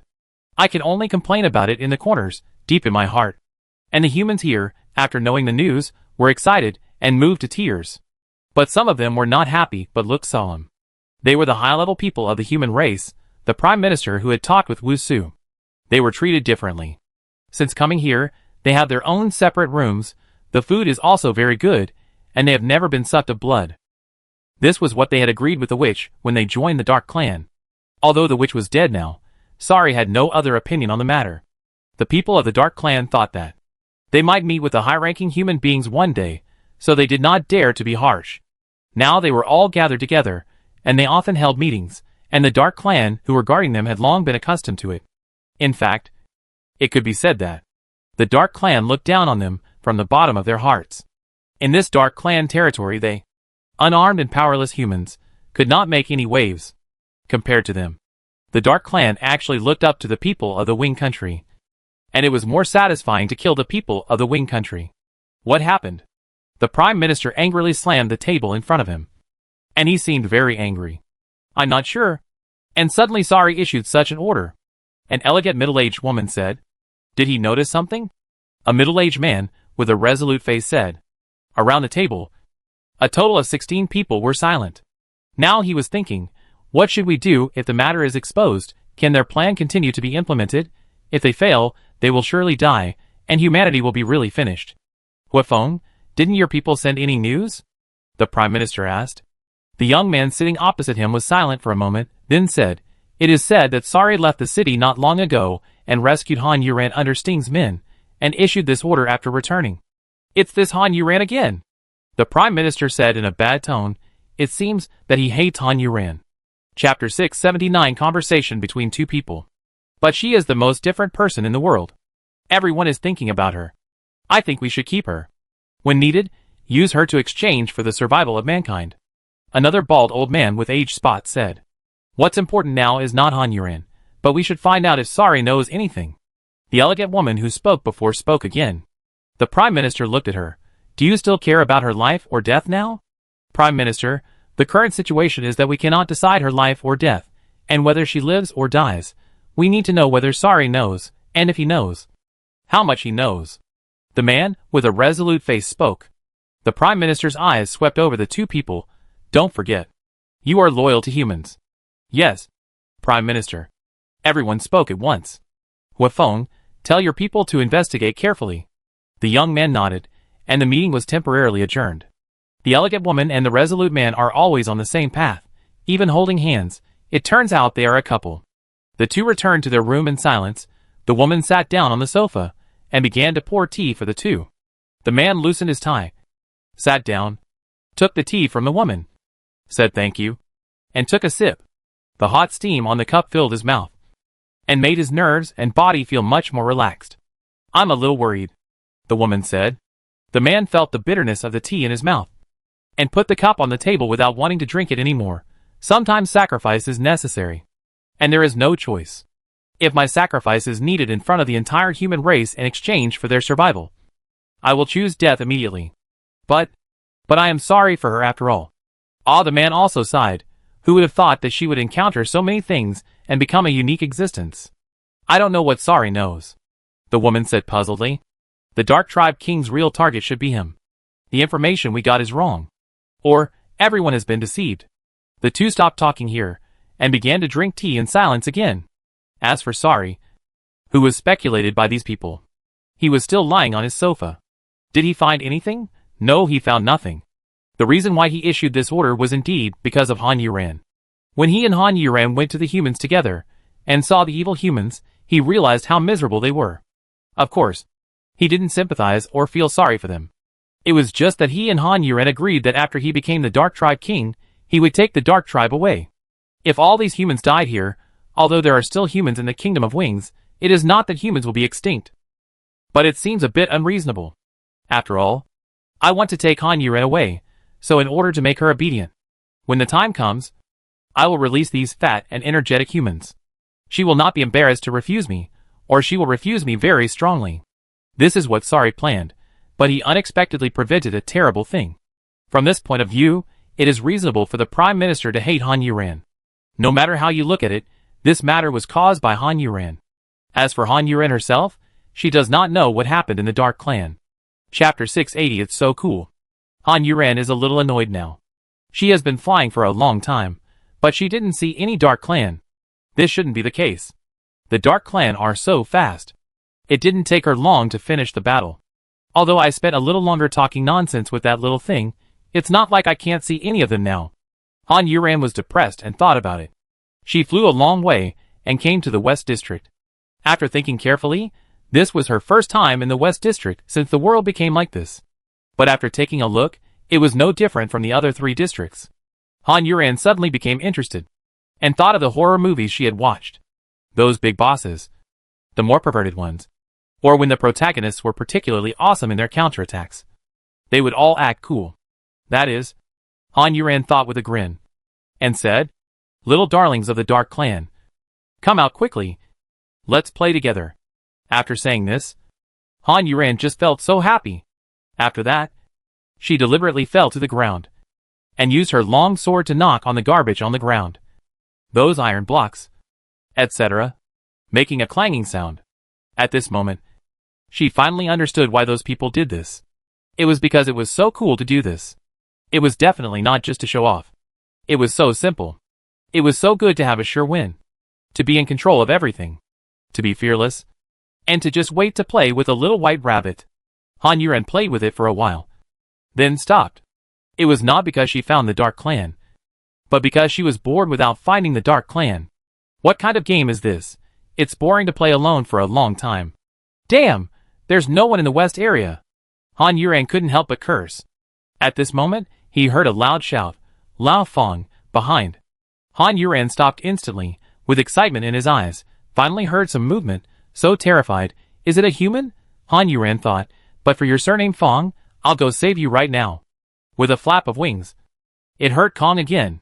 She had been walking on the ground for more than half an hour. After flying up, she saw a fire exploded in the left front. Black smoke billowed. And the ruins were completely blown away. Han Yuran flew over quickly. And saw another ice arrow suddenly shot out. With a dark tribe monster pierced on the tip of the arrow. Fire and ice made Han Yuran more curious. Is this the miracle worker here? Although she was more curious, Han Yuran stopped suddenly when she thought that it might be the miracle worker from the Wing Country. Her current identity is more sensitive. It is better to just leave the Wing Country before. And she is not an enemy. But now most people probably think she is a traitor. I don't know if the Kingdom of Wings has issued any orders on what to do when they see her. If it's random, some people might want to kill her. As she was thinking, she saw a giant hand with exposed veins suddenly raised up, and then smashed it back to the ground with a destructive momentum. The wind it brought, even from such a long distance, blew Han Yuran's long hair. Han Yuran narrowed her eyes. Fire, ice, giant hand. This seems a little familiar. Fong Tang is not here. Sophie is not here. Sugita Jintoki is not here. Xingyubai is not here. They are all on a mission. She remembered that when she went to the God-breaking demon last time, Yin Sui said this. Chapter 681 Be a Hero. When Han Yuran thought about this, she suddenly felt clear-headed, as if her Ren and Du meridians had been opened. She had a guess as to who the person in front of her might be. So she accelerated suddenly and rushed into the battle circle. During this time, she saw the two worlds of ice and fire constantly playing out. Fuck, save me! Save me! From the voice, it turned out to be Sugita Jintoki. When Han Yuran arrived, she saw that Sugita Jintoki was completely surrounded. There were probably 300 or 400 monsters, all of which looked the same. Hairless, with bluish skin, long arms, hunched bodies, and protruding spines from the back. The eyes are big and round, but very cloudy. The mouth looks like it was cut open with a knife, and the teeth are sharp.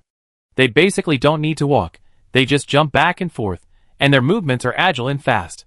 Now these monsters have just knocked Sugita Jintoki down, and are continuing to smash up one by one, opening their mouths to bite, but fortunately, Sugita Jintoki's bones play a good protective role at this time, so he didn't get hurt. On the other side, Sophie, Fong Tang, Xingyubai were also surrounded by a large group of monsters, and there was no way to break free, to save Sugita Jintoki. It seems that Han Yuran is destined to be a hero descending from the sky. She surrounded the monsters with 2 big swords, and slashed them wildly at Sugita Jintoki, while her body fell to Sugita Jintoki's side. She kicked a monster away, and then did a 3-generation 60-degree rotation. With the swing of the 2 long swords, and the length of her arms, the range was 6 or 7 meters. The monsters were chopped into 2 pieces by the black and white swords, and blood gushed out, and the broken bodies were scattered everywhere, and screams came one after another. Han Yuran stood beside Sugita Jintoki, with 2 monsters under her feet, and stepped through the backs and chests of the monsters. Now her ankles were buried in the bodies of the 2 monsters, and her soles were firmly on the ground. Get up! Han Yuran shouted. Sugita Jintoki finally came to his senses in his confusion. He first pulled away the monster that was about to bite him. and then pulled back the monster that got up from him and pounced on Han Yuran, and twisted the monster's neck with both hands. With a crack, the monster fell to the ground with its neck tilted. Old 4. Why are you here? Sugita Jintoki asked Han Yuran excitedly. For the time being, the monsters did not dare to pounce on him. But they did not push them away either. Instead, they stared at them vigilantly. Compared with the other 3 places, they became quiet all of a sudden. Soon, the quietness attracted the attention of the other 3 people. And Sophie shouted, Yan Meijuan, are you dead or not? Old 7. What's going on? Fa Tang also shouted. Han Yuran couldn't help but laugh. How could Sophie give others nicknames so casually? And she called him Curly. Sugita Jintoki also rolled his eyes and roared. I've already said it. I'm not Curly. I'm not dead. The 4th one is here. Who? You mean the 4th one? They both said excitedly, but their hands were not idle. On the other side, Xing Yubai, who was still fighting, didn't speak, but he was always paying attention to their conversation. He was also a little surprised. She's actually here. The weapons store behind him shot out endlessly again, and those monsters couldn't get close to him. Chapter 682, Hold on tight. Yes. I'm here. Don't worry. This invincible beauty is here. The evil forces will be wiped out. Han Yuran was very happy to meet them. And she started to talk nonsense again. If the monsters didn't attack them, she would take her own swords and attack them actively. With 8 clones including Sugita Jintoki following behind her. Just like leading a group of younger brothers. It felt so good. Stay close to me. Don't get beaten down again.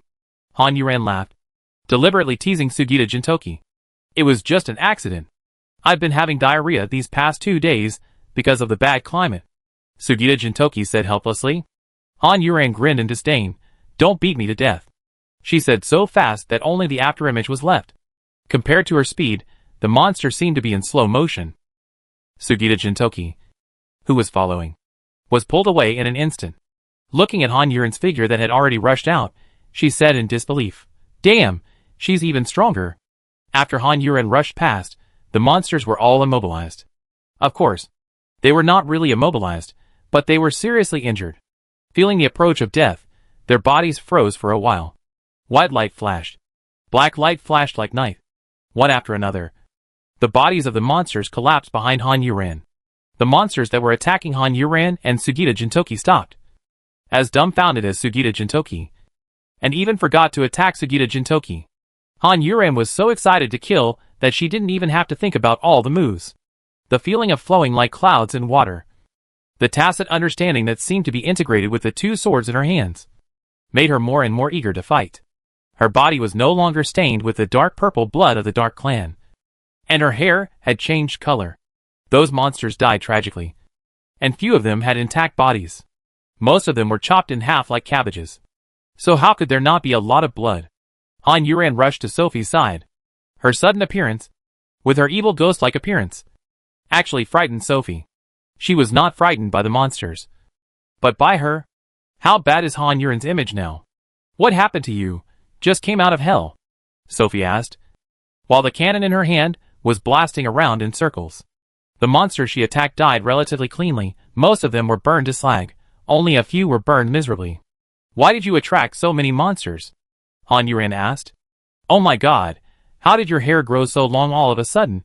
You didn't have time to get a hair extension. Did you? Sophie's focus was obviously wrong, and she answered the question irrelevantly.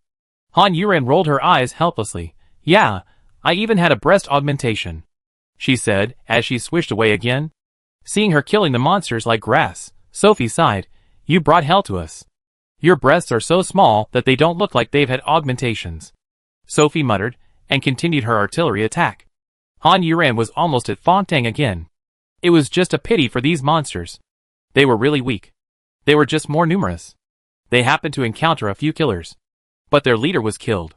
So even though they suffered such heavy casualties, they still chased them closely. Chapter 683 Too many. The reason why these monsters are not high level is first, of course, because their combat power is not strong. Second, because their IQ has not reached the normal level. So now they are in a situation where they cannot beat the opponent, but they still attack without stopping. But their advantage is that there are too many of them. Fa Tang even suspects that. The entire West District is full of these monsters, and now they must be standing next to each other, filling every corner of the West District. Fong-Tang thought so. It was indeed a bit exaggerated. This kind of monsters really didn't fill the entire West area, only half of the West area. The ones behind were waiting for the ones in front to die, so they could rush forward. There was no other way. There were too many, and they couldn't even get up. The key was that the other side had too few people. If the other side was also a large team, they would fight one by one, then there would be no monsters to be idle. What did you do? Why are they so persistent? Han Yuren's blood was sticky, and he came to Fong-Tang's side and asked. Fong-Tang looked at her and snorted. The bloody smell on Han Yuren was really too strong. However, seeing that she was not injured, Fong-Tang was no longer worried. Her hand, which had grown in size, was banging. Han Yuren felt that she was more violent than Yin Sui now, which was really inconsistent with her quiet and delicate appearance. It seems that we killed their king, Fong-Tang replied, worthy of being the captain. And she also knew some key issues. Han Yuren rolled his eyes. You are really good. Can you kill them all? It's tough. We have been fighting for a day and a night. We are almost out of strength, but we can't rush out now. Fong-Tang frowned and said worriedly, why don't you go to the sky? Han Yuren asked. This means really going to the sky, not mocking. They can fly too. Fong-Tang replied, looking at these monsters, I am really numb. Looking at these things that look exactly the same for a day and a night, my vision is tired. Besides them, there was blood. Faster than us? Han Yuren asked, not quite believing it. The point is not speed, but the number of them. They will block the sky in an instant. Tang Fong gritted his teeth and waved his hand again. I'll try.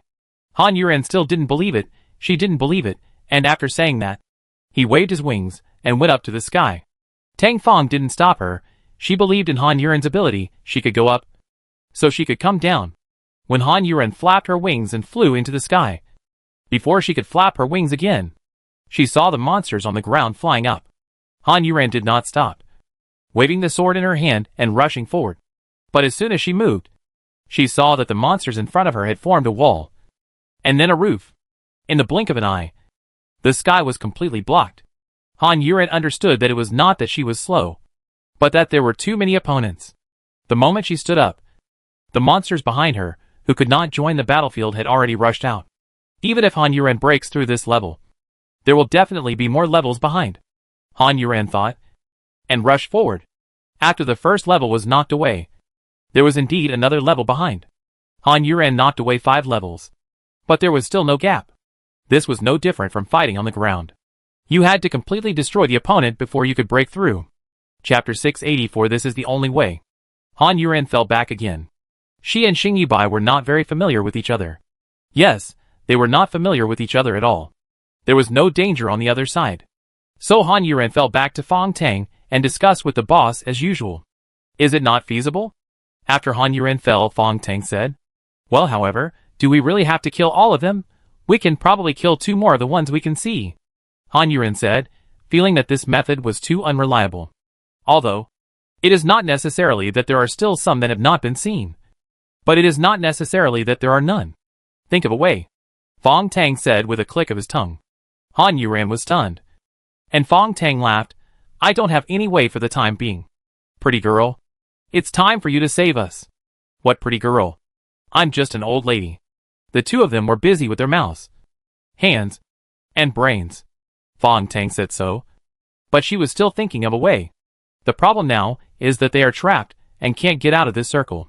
Let's get together. There are 5 people now. Some rest in the middle, some fight outside, and the remaining places are blocked by Lao Chi's clones. Go to the north area. If we find monsters, the miracle workers will definitely come. Han Yuren spoke up and put forward her own ideas. Take the monsters away. Safety first. Take them to the north area and hand them over to the miracle workers. There are so many miracle workers. If we don't use them, it will be a waste. Fong-Tang frowned. It's not that she didn't think of this method, but she just couldn't make up her mind. When they go to the north area, they must enter the city first. They know the situation there. There are very few miracle workers. She is afraid that so many monsters will go there. If they just run away, they can kill a group of people in a few minutes. That's why she hadn't issued the order. But now Han Yuren had the same idea as her. This was the only feasible solution. The neighboring area was the North District. If they waited until dark, they would have reached the North District. After reaching the North District, you'll yell at them to notify the Kingdom of Wings. A few people will die. There's nothing we can do about it. Han Yuan probably knew what Fong Tang was struggling with. So he spoke again. Okay. Fong Tang agreed with a heavy tone. Han Yuan immediately changed direction and attacked the other 3 people separately, brought them back, and then told them about Han Yuan's proposal. Sophie had no good feelings towards humans now, and said it was a good idea. As for Xing Yubai, he had been fighting alone outside until he met the people who broke the gods and demons. And now their situation was not optimistic, and everyone wanted to live. Only Sugita Jintoki was still reluctant. Before we get to the North District, let's see if we can escort one of my clones out. And I'll go and notify the Kingdom of Wings. We'll see how the situation is then, Han Yuan said. Even if several people reached a consensus. Sugita Jintoki, Fong Tang and Xing Yubai rested in the middle. Sophie, Han Yuan and Sugita Jintoki's 4 clones surrounded the 3 people, broke through the siege, and moved towards the North District. In the sky and on the ground. In front of, behind, left or right. All were the same creatures, with the same faces and the same calls, which made people feel depressed. After walking for a while, you will lose your sense of direction, so it won't take long for someone to rush out. Fly into the air, determine the direction, and constantly adjust the route, moving forward with difficulty. Chapter 685. Enjoying it. I can't hold on any longer, Sugita Jintoki said breathlessly. Put away the clones, Yubai. Come out. Fong Tang gave the order. Sugita Jintoki had been releasing clones all the way. When one died, he replaced it with another. He had to keep up with the speed and fight. I'm afraid he was the hardest worker in the team. Now he was very pale. He had been holding on for long enough. If he really couldn't hold on any longer, if he wasn't afraid of fainting and causing trouble for everyone, Sugita Jintoki would never say this.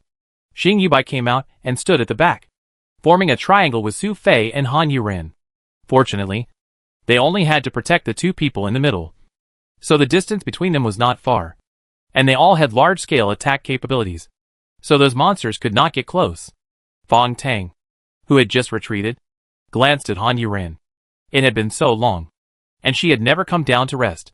But they called her several times, and she said it was okay. Now looking at her, there was too much blood on her face, and it was hard to tell whether she looked energetic or not. However, her reactions were still sharp, her movements were still fast, and her chest rose and fell evenly. It seemed that she was not tired at all. But Fong Tang was really puzzled. It takes a lot of physical and mental strength to last so long. She is not human at all. She seems to have always been so strong. The stronger her ability is, the more she has to endure, and the more she has to pay. Her fighting ability has obviously become stronger, her weapons have also changed, and her hair has suddenly grown longer. What has she experienced outside during this time? Tang Tang thought, and suddenly shouted, Sophie, protection up there. Although she was a little absent-minded, but she was not completely absent-minded. She was still tense. In addition to her ability, she felt the enemy's movements at the first time. Every once in a while, these monsters would try to break through them from above. Every time this happened, Sophie's ice and fire wall became the strongest shield. After Fong Tang finished shouting, he instantly switched positions with Sophie. Sophie entered the inner circle, released her shield, and Fong Tang went to the outer circle and fought the monsters head-on. More than a dozen monsters jumped down from the air, and the ice and fire shields that were hit were shaking. The monsters beat them hard, and then fell back hard after jumping up, and some monsters were biting. Their saliva dripped onto it. Sophie released another shield under this layer of shield, and then the layer above instantly turned into ice and fire spikes. The monsters fell down uncontrollably, and the spikes screamed and stabbed upwards. Then screams were heard. Almost all the monsters were shot to pieces. Only 2 of them were lucky enough to escape, and only 1 or 2 spikes were stabbed in non-vital places, and hit the shield below, wailing. Sophie had 2 ice arrows in her hand. She drew her bow, aimed at the 2 monsters, and shot them at the shield. Before the 2 sharp arrows arrived, the shield was already under Sophie's control, revealing 2 holes in advance. The sharp arrows passed through, and then came out from the monsters' bodies, and shot into the sky with blood. Sophie aimed at the fatal spots, and this time, the 2 monsters were completely dead. They really don't learn their lesson, Sophie said. Every time these monsters attacked from the air, they were wiped out like this. But they still enjoyed it. Chapter 686. This is the way to do it. After Sophie finished speaking, in order to reduce her own consumption, she removed the shield, and the 2 monster corpses above fell down, and landed behind their feet. I'll go up and take a look, Han Yuren said. After that, she flew into the air again. While the monsters hadn't caught up yet, she quickly looked to see how far they were from the North District. The last time she looked, they were not far away, but this time she saw the city wall of the North District.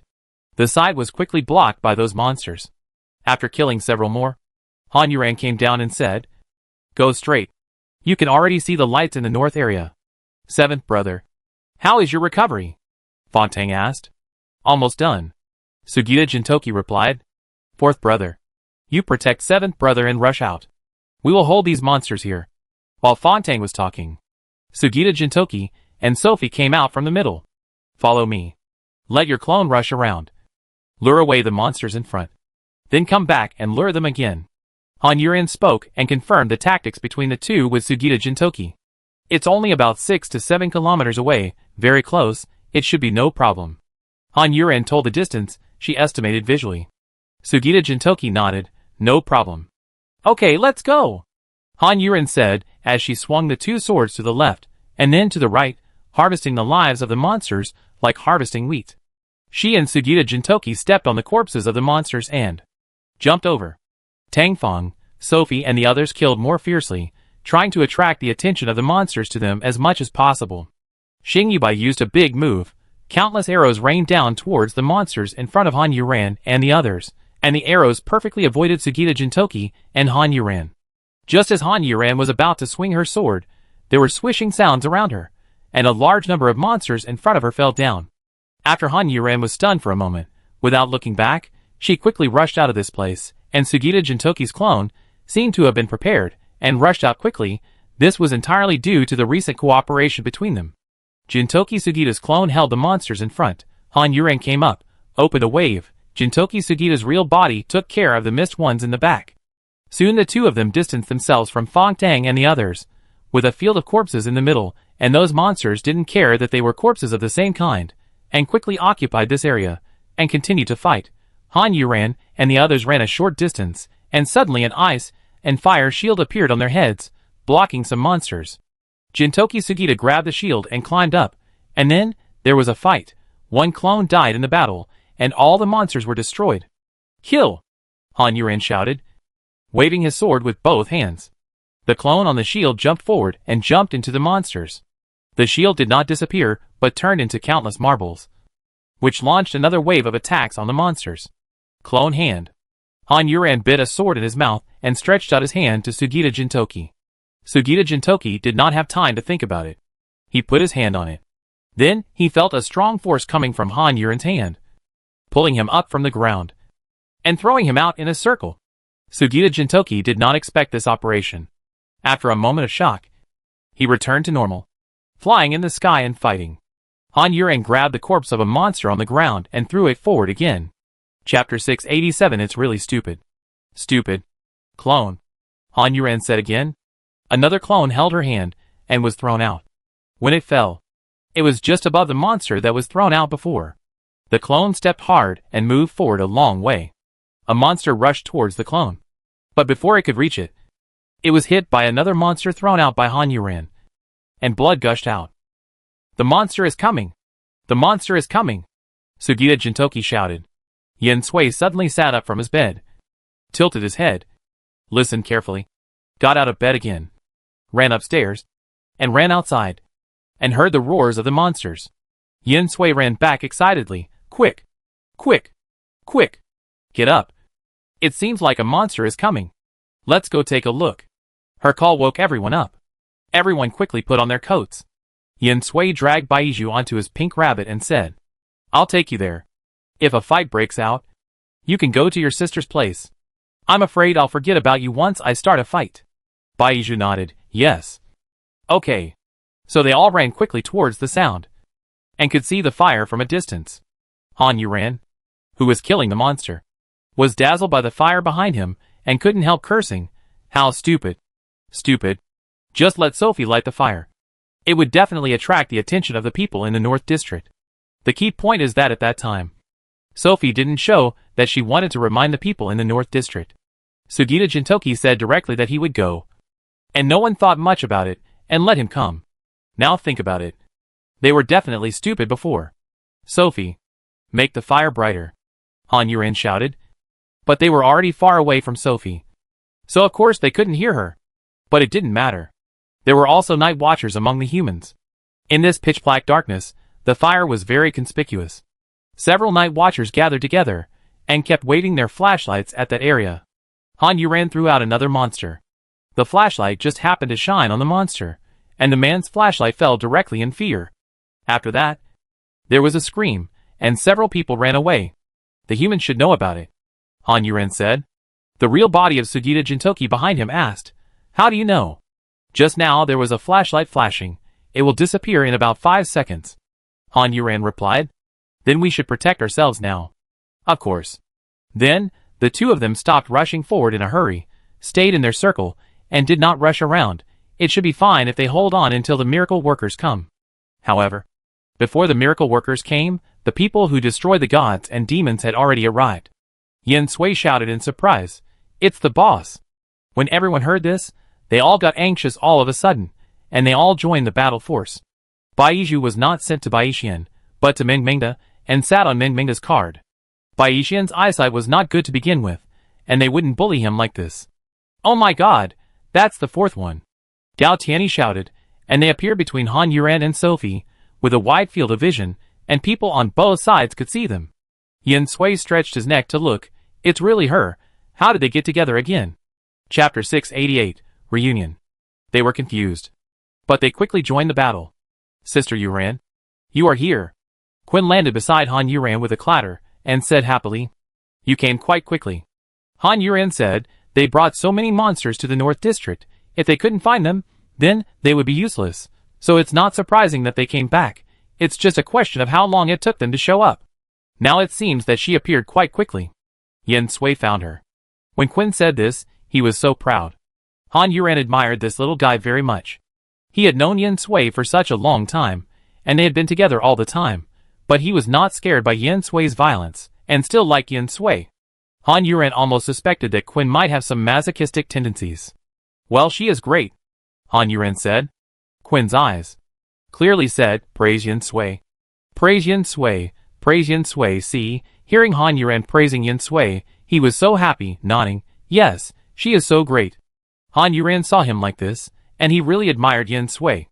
The humans also used their life-threatening speed to report to the only miracle worker who was in charge of them. Actually, the so-called in charge was just to pass on the message. Judging from the fact that he was still sleeping soundly, he was not a very powerful miracle worker. After being woken up with sleepy eyes, he quickly ran to the highest point and took a look at Han Yuran and the others. After that, he didn't need to look anymore, and quickly flew to the Kingdom of Wings. The fire was soaring into the sky, the white light was dazzling, and the thunder of the gods was roaring, so there was no need to take a closer look. The loudspeaker was turned on, and after everyone was awakened, they were afraid. But they had to suppress their fear, obeyed the instructions, and walked cautiously and nervously towards the abandoned world, trying to get to the Kingdom of Wings. Soon, the miracle worker ran back to the Kingdom of Wings, and the temples hurriedly gathered together to listen to his report. After that, a decision was made, and all the miracle workers in the city were dispatched. It was already late, and most of the residents in the city were immersed in sleep. But some who couldn't sleep were clinging to the windows, and they saw the miracle workers, as if they were endlessly flying out of the city. In their eyes, they began to worry again, wondering what happened outside. They did not have the heart to wake up their families and scare them. A little boy began to pray silently for the miracle workers. When the miracle workers rushed to the North District, they also saw the humans heading to the Kingdom of Wings. People looked up, and when the miracle workers flew over them, they stopped, prayed for them, and then continued on their way. "The guys from the Kingdom of Wings are too slow." Sugita Jintoki couldn't help but say. He really couldn't fight anymore. At this point, Han Yuran felt a little tired. Sophie and Fong Tang were surrounded by Mingmingda and Gao Tianyi, and were taking a break. "You two take a break." Yin Sui rushed over from one side and shouted loudly. "Old 7. You come to the middle. Sugita Jintoki didn't show off.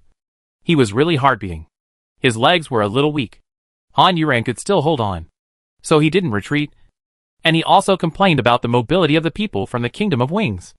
They were now gathered together in the Holy Hall, watching the projection from the Jade Butterfly. The miracle workers had entered the North District, and they could be seen immediately from the battlefield area. Chapter 689, he saw me getting nervous. It's them. You said in surprise. In the picture that was shaking back and forth, Anya barely saw Han Yuran, holding two swords, one black and one white. She was able to recognize that this was Han Yuran, because she was familiar with Han Yuran over the years. There was no place on Han Yuran's body that was not stained with blood. Even the whites of her eyes were a little red. She didn't look like a human at all. She looked more like a devil than the monster she killed. But it wasn't just her. The whole group of them looked miserable. They had been killing for too long, and killed too many people. Only Xing Yubai was better, because he prevented the monsters from getting close to him, and the next was Sophie. They deliberately lured these monsters here. Jin Shishi said, but his tone was not blaming or complaining. He just expressed his own opinion. We, the miracle workers of the Wing Country, can still deal with these monsters. Anya said, not wanting the other party to say too much, and put any more accusations on Han Yuran and the others. Jin Shishi looked at Anya and smiled, and Shuntang. Don't get excited. I didn't say anything. At the critical moment, they still trust us so much. I think it's great. As he spoke, the miracle workers, the fastest ones, had already entered the attack range. Akashi held his small tripod, standing in the sky like a god, and his eyes fell on Ivan. Ivan had just killed a monster, and saw the miracle workers coming. His eyes uncontrollably looked for Akashi's figure, but without looking for it, I felt a kind of gaze. When I looked over, I met Akashi's gaze. Ivan was stunned for a moment. He hadn't seen Akashi for a long time. He seemed to be a little thinner. Just as he was thinking, Akashi frowned. Ivan wondered, what's wrong? A voice suddenly came from behind. My friend, what are you doing? Galtiani strangled a monster that was about to attack Ivan alive and asked. Ivan felt his face burning instantly.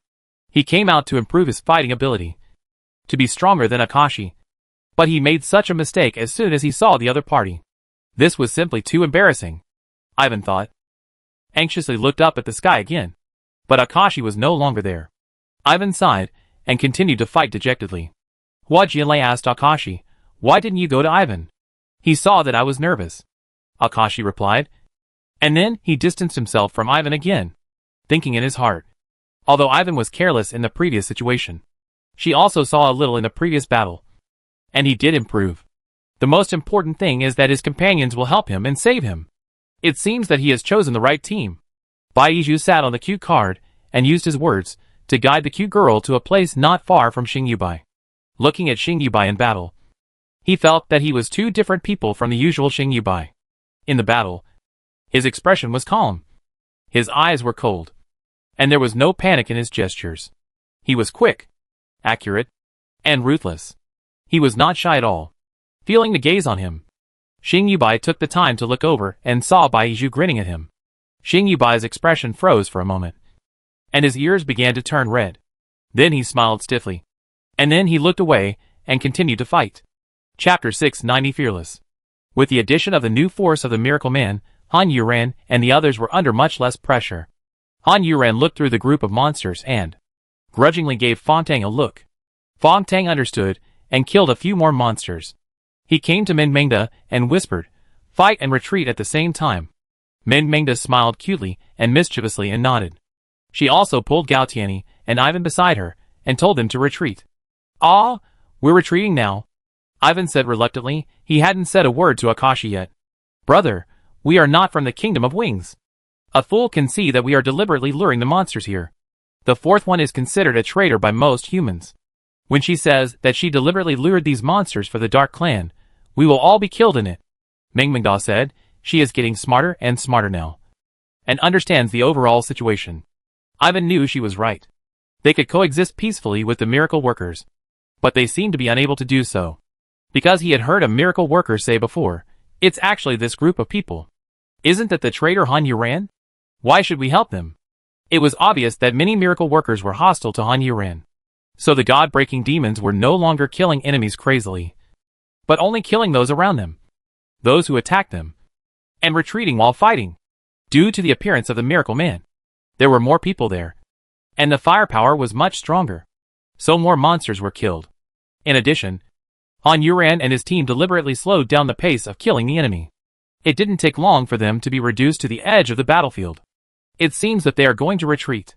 They are probably using us as guns, Alan Bell said. Anya always had a good impression of her. She knew that her purpose of speaking was different from Jean Jishi's. She spoke for the Kingdom of Wings and the future of mankind. And Jean Jishi spoke for no reason. It was definitely not for justice. Han Yuran is now considered a traitor by most people, even among the miracle workers. Most people are hostile to her. Now they have attracted the monsters. There is no way to retreat now. Can we wait until it is over and let her stay and let us interrogate her? Anya said. Although she had a good impression of Alan Bell, she could not help but speak. But she admitted it herself. She is a member of the Dark Tribe Demon King. Could it be that Shuntang does not even believe what she said in person? Jean Jishi spoke again. Anya closed her eyes, looked at Jean Jishi, and said, when someone threatens Jean Shumtang, it shouldn't be difficult to make Jean Shumtang tell a lie. It's not difficult, but what if what he is asked to do is not a lie, but a conspiracy? A homeless person driven out by the Kingdom of Wings. Conspiracy? Oh, a person who is regarded as a traitor needs someone to believe her, Anya said in a mocking and sad tone. But Shuntang believes it. Jean Jishi pressed on step by step. That would require that this holy hall can cover the sky with one hand in this wing country. Anya was fearless.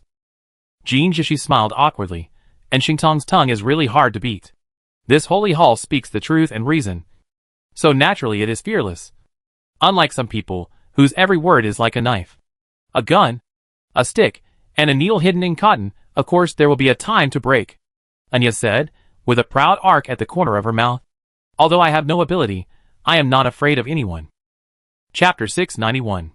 Seeing that the two were about to quarrel, Wu Su, who had been silent all this time, finally spoke up, stopping the two from continuing their quarrel. He was extremely thin. His face was not even bigger than the glasses he wore, although it was a bit exaggerated to say that. His eye sockets were sunken, and his dark circles drooped down to his chin, and his chin was covered with untidy beard, and it was obvious that he had not paid attention to him for a long time, and he looked very decadent, and he no longer had the gentle and calm smile on his face. The once handsome man now has become a sloppy uncle. When he didn't speak, he sat there gloomily and lifelessly, as if there was no one sitting there at all. Now when he spoke, his voice was hoarse, and he sounded weak. After he finished speaking, Wu Su closed his mouth and stared at Han Yuran in the projection. In his heart, he believed that Han Yuran would not become a traitor, and would not betray humanity, but she was so close to the person who captured Fu Xiuyan and imprisoned Fu Xiuyan, and his heart was still somewhat out of control of reason. And he even hated Han Yuran. The reason why he didn't think that it was sorry who killed Fu Xiuyan was because there was really no need for him to do so. He first let Fu Xiuyan go, and after his identity was exposed for a long time, he lurked in and killed Fu Xiuyan. It was simply a waste of time, unless he was a psychopath. But even so, Sari had hurt Fu Xiuyan before. If his ability allowed, Wu Su would never let him go. Fu Xiuyan was dead, and now what supported Wu Su to continue to sit in this position was that he wanted to avenge Fu Xiuyan. That was all. Han Yuran's ability seems to have grown again. Remember last time? All the miracle workers had new abilities stimulated by this. When the miracle workers come back this time, we will stimulate them again. Hee hee. Some people really enjoy the benefits from others, while saying that they are traitors. They are so treacherous and mean. Although the Holy Church knew that Anya was talking about Jean Jishi, they still felt like they were slapped in the face. And it hurt a little. They just didn't specifically target Han Yuran. But in fact, they were no different from Jean Jishi. They enjoyed the benefits brought by Han Yuran, expelled her from the Kingdom of Wings, and worried whether she was a traitor. If she is capable, she should cut off this connection to avoid being used by others. Jean Jishi was also stimulated by Anya's unpleasant words. This time, he said it very directly, and no one had to guess what he meant. For the revival of mankind, some people must stand at the top and the front like faith and light, while some people must be under the light, even if it goes against their conscience and principles, silently paying, bearing the infamy, and being the knife that kills. What he meant by this sentence was that you all think you are bright and beautiful, But can you alone lead the revival of mankind? No. We also need people who do all the dirty things in secret, even if they don't want to do so. But for the revival of mankind, they are willing to abandon their conscience. Such as him. For his words, Anya's answer was, "It sounds better than singing." Then she moved her eyes to the projection. They had previously instructed a miracle worker to let Jade Butterfly see Han Yuran as much as possible. Chapter 692. Attitude is more violent than words. Although they didn't know who was fighting the monsters before, they still gave orders in advance. If Han Yuran was there, she must appear in the sight of Jade Butterfly. Look, there really was Han Yuran. Han Yuran was now fighting with her group with a sly look, while they were fighting casually, while they were quickly retreating, and distanced themselves from the circle of the battle. There were only 200 or 300 monsters surrounding them now. With this number, they could finish them off in minutes. According to the instructions of the task, the male miracle worker, who had been wandering around Han Yuran, Zhu Qing and others also discovered Han Yuran and her little tricks. Immediately, they were burning with anger. You guys quietly attracted such a large group of monsters. And now we miracle workers are here to rescue you. And you don't fight, but run away. Are you still human? Do you still have any shame? Zhu Qing and others became more and more angry. After killing a monster that pounced on him, he shouted, "You guys, do you have any shame? You actually want to run away." His shouting made Han Yuran and her group of people stiffen for a moment. And then something magical happened. Without any warning, with such tacit understanding, they pretended not to hear what Zhu Qing said, and continued to fight without looking away, but retreated faster. Their good deeds were exposed, so they had to run away. Zhu Qing stared at them with eyes wide open, looking at them in disbelief. Their shamelessness far exceeded his imagination. In the sanctuary, Bu Shirsen laughed. She is really shameless. Interesting. No wonder so many people are willing to be with her. Zhu Qing recovered and chased after Han Yuran and the others, shouting at the same time, "Hey! Stop pretending. If you run again, I will call for help." Zhu Qing shouted and fell in front of Han Yuran and the others, thinking that they must be caught. "We are going to rape you. What are you yelling for? Why don't you yell until your throat is hoarse?" Yen Sui, who has a short temper, was the first to explode. He looked up at Zhu Qing and others and started yelling. His language was rough, and his attitude was even rougher than his language. His words made Zhu Qing and others confused. It didn't matter if he was confused, but the monsters attacking them were not confused. A monster pounced on him, and the people who broke the gods and demons had no choice but to help. Fong Tang punched out, almost right next to Zhu Qing and others' ears, and knocked the monster behind him over 180 times. Feeling the wind of the broken mask, Zhu Qing and others shouted in disbelief, "You actually attacked me." Fong Tang was speechless. This man must be a fool. Zhu Qing and others' shout attracted the attention of the two miracle workers nearby.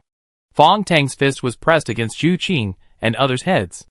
This was a very easy thing to be misunderstood, and the two miracle workers did not disappoint everyone's misunderstanding. They shouted at the same time, "You despicable villains. We came to save you, and you actually attacked us. Speak. Is this your real purpose? To lure us out with the monsters?" When they shouted, other miracle workers appeared again. Not long after that, probably all the miracle workers knew it. Fong Tang, who had just retracted his fist, had a look of irritation. These people were all good at what they did. It was too much of a dog bite Lu Damen. He glared at Zhu Qing and the others fiercely. If he had known, he would have let you be bitten to death by that monster. Idiot! Chapter 693. Who is the traitor? Fuck, Sophie said, raising her middle finger to Zhu Qing and the others. Look, this is what the miracle workers saw. Who said that you should believe what you see with your own eyes? Haha, if we hadn't seen it, the report they came back would have been that they went to destroy the monsters, but Han Yuran and her group attacked secretly, but failed, and were discovered by them. After that, they had no choice but to fight and escape.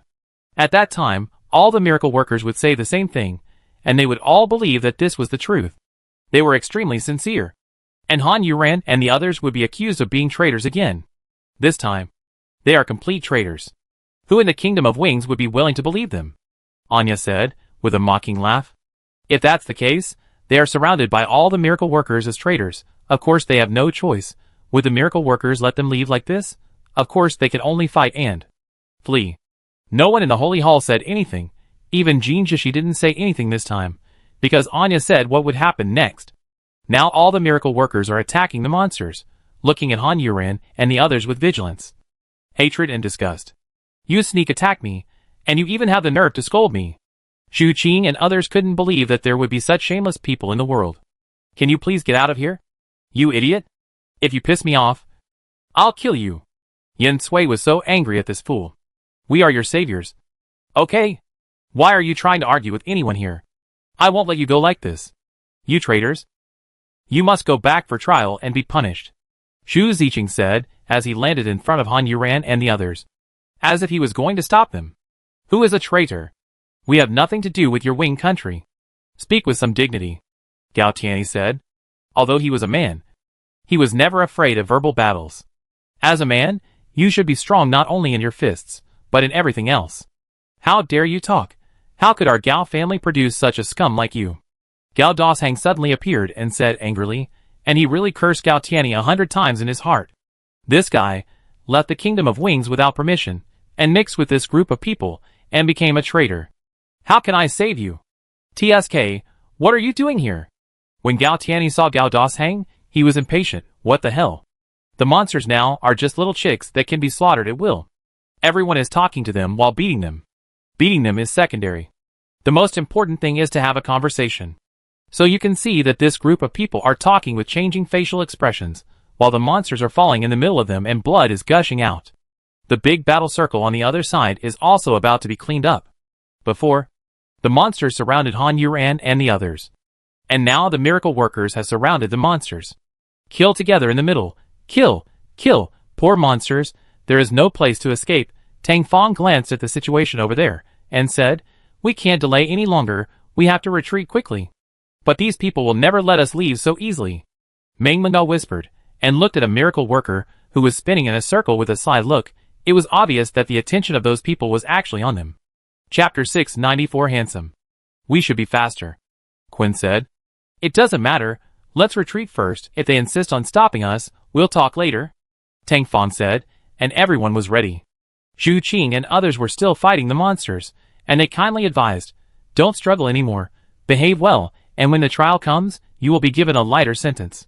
There were still a few people in the destroyer who couldn't help laughing because of his words. This person must be crazy. What are you laughing at? I'm helping you. Xu Qing and the others felt wronged. Retreat. Fong Tang gave the order. The monsters surrounding them all flew backwards at once, and they were like sharp arrows, shooting out into the distance. The miracle workers, who had been watching them, wanted to catch up with them at the first opportunity, but were blocked by the monsters that were beaten by the gods and demons. So they could only rush to beat the monsters away. As for Xu Qing and others, they were unlucky. He was the closest, and had no time to react at all. He was directly knocked down by a monster, and screamed. Luckily, the monster was not big otherwise. He would have crushed the shit out of him without any negotiation. Xu Qing and others struggled to push the monster away from him, kicked it aside, and cursed, you are such heartless bad guys. He got up from the ground, and Han Yuran and the others were no longer in front of him. Xu Qing and others looked around, and saw that many of the miracle workers in the encirclement had also withdrawn, and were all flying towards one place, which was the direction Han Yuran and the others had run away. Xu Qing and others followed immediately. No one gave them the task of chasing Han Yuran.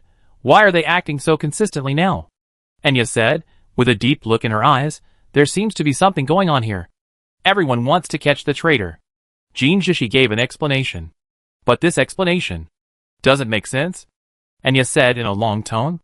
In the picture, the figures of Han Yuran and the others can only be captured through the jade butterflies on the bodies of the miracle seekers chasing Han Yuran, so it is very chaotic, and we can only see that they have not been caught up yet, but it is only a matter of time. There will be a day when humans will hunt us down. I am really drunk, Sugita Jintoki said. He could only feel the bitterness in his heart. Traitors, stop and surrender, the chasing miracle workers shouted. It sounds like a movie.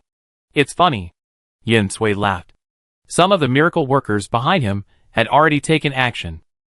The flying feathers were very beautiful, but they were accompanied by a shrill sound of breaking through the air. It was not very clear in the temple. We could only see something shooting towards Han Yuran and the others. Who did it? Anya asked. slamming the table. Liu Guangfeiyu is the leader of Team 12, Kang Jiamin's ability. Dongmi, who had been standing at the door of the room, said. He knew all the files of all the miracle workers, so he could tell a thing or two at once. What did Kang Jiamin do? Anya asked. In the picture, the two groups had already started fighting, but Han Yuran and the others were just defending. The most important thing was to retreat, but the miracle workers were attacking more and more fiercely.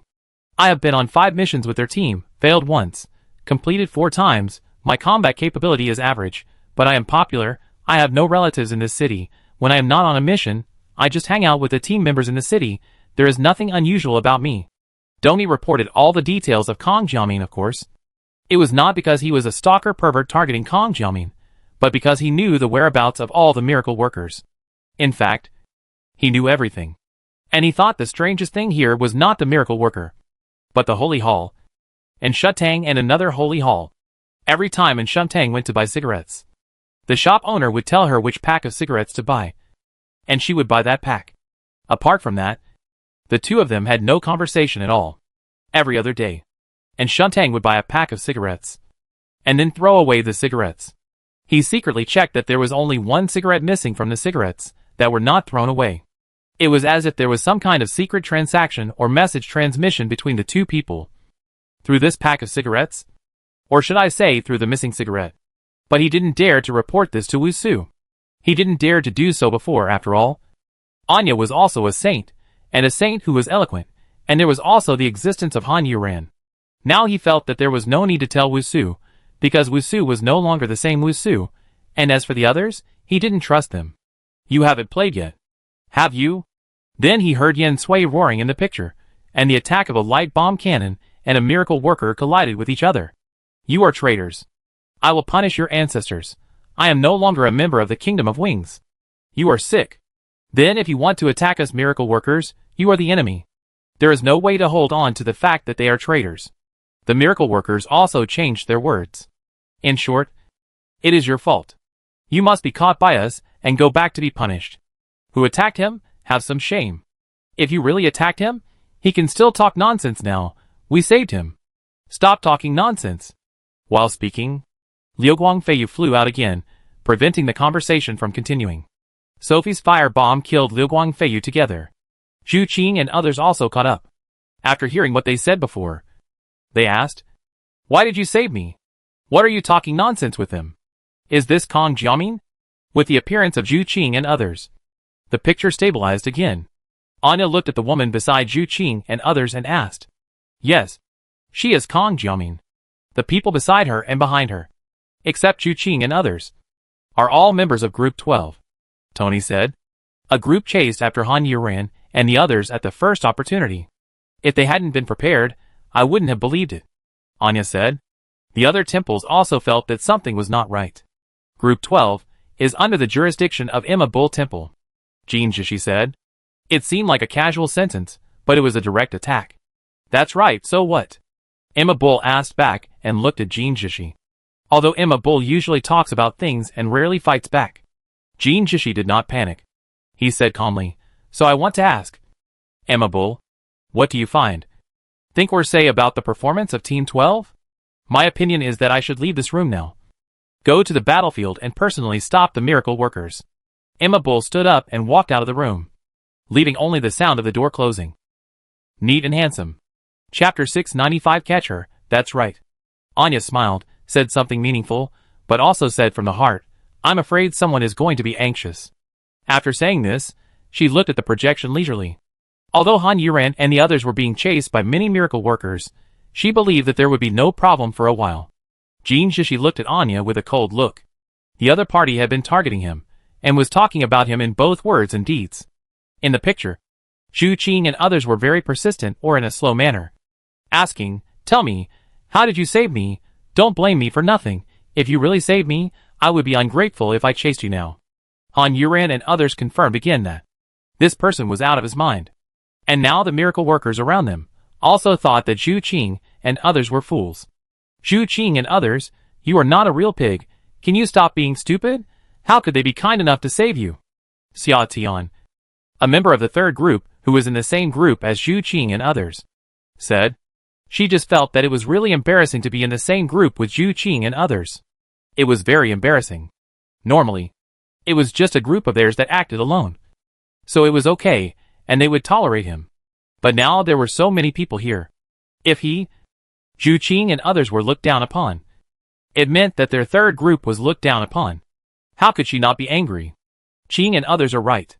If they were saving Qing and others at that time, there would be no saying that they attacked the miracle worker. At the same time, they had already left the Kingdom of Wings and were not traitors. We have no reason to keep holding on to them. Team leader. Xia Tian forgot that in addition to Zhu Qing and others, their group also had this reasonable team leader. Bai Wuyo. Team leader. You also think this is right? Right? Zhu Qing and others looked at Bai Wuyo happily. Finally someone stood on her side. As Bai Wuyo spoke, he killed the last monster here. And now only the miracle seekers and the broken gods and demons were left to confront each other. But Bai Wuyo stopped after that and looked at Fang Tang and said, "It should be team leader Fang who did it just now. Please explain it to avoid any misunderstanding." Because of the appearance of the leader of the third group, he can be said to be the most powerful one among all the miracle seekers here.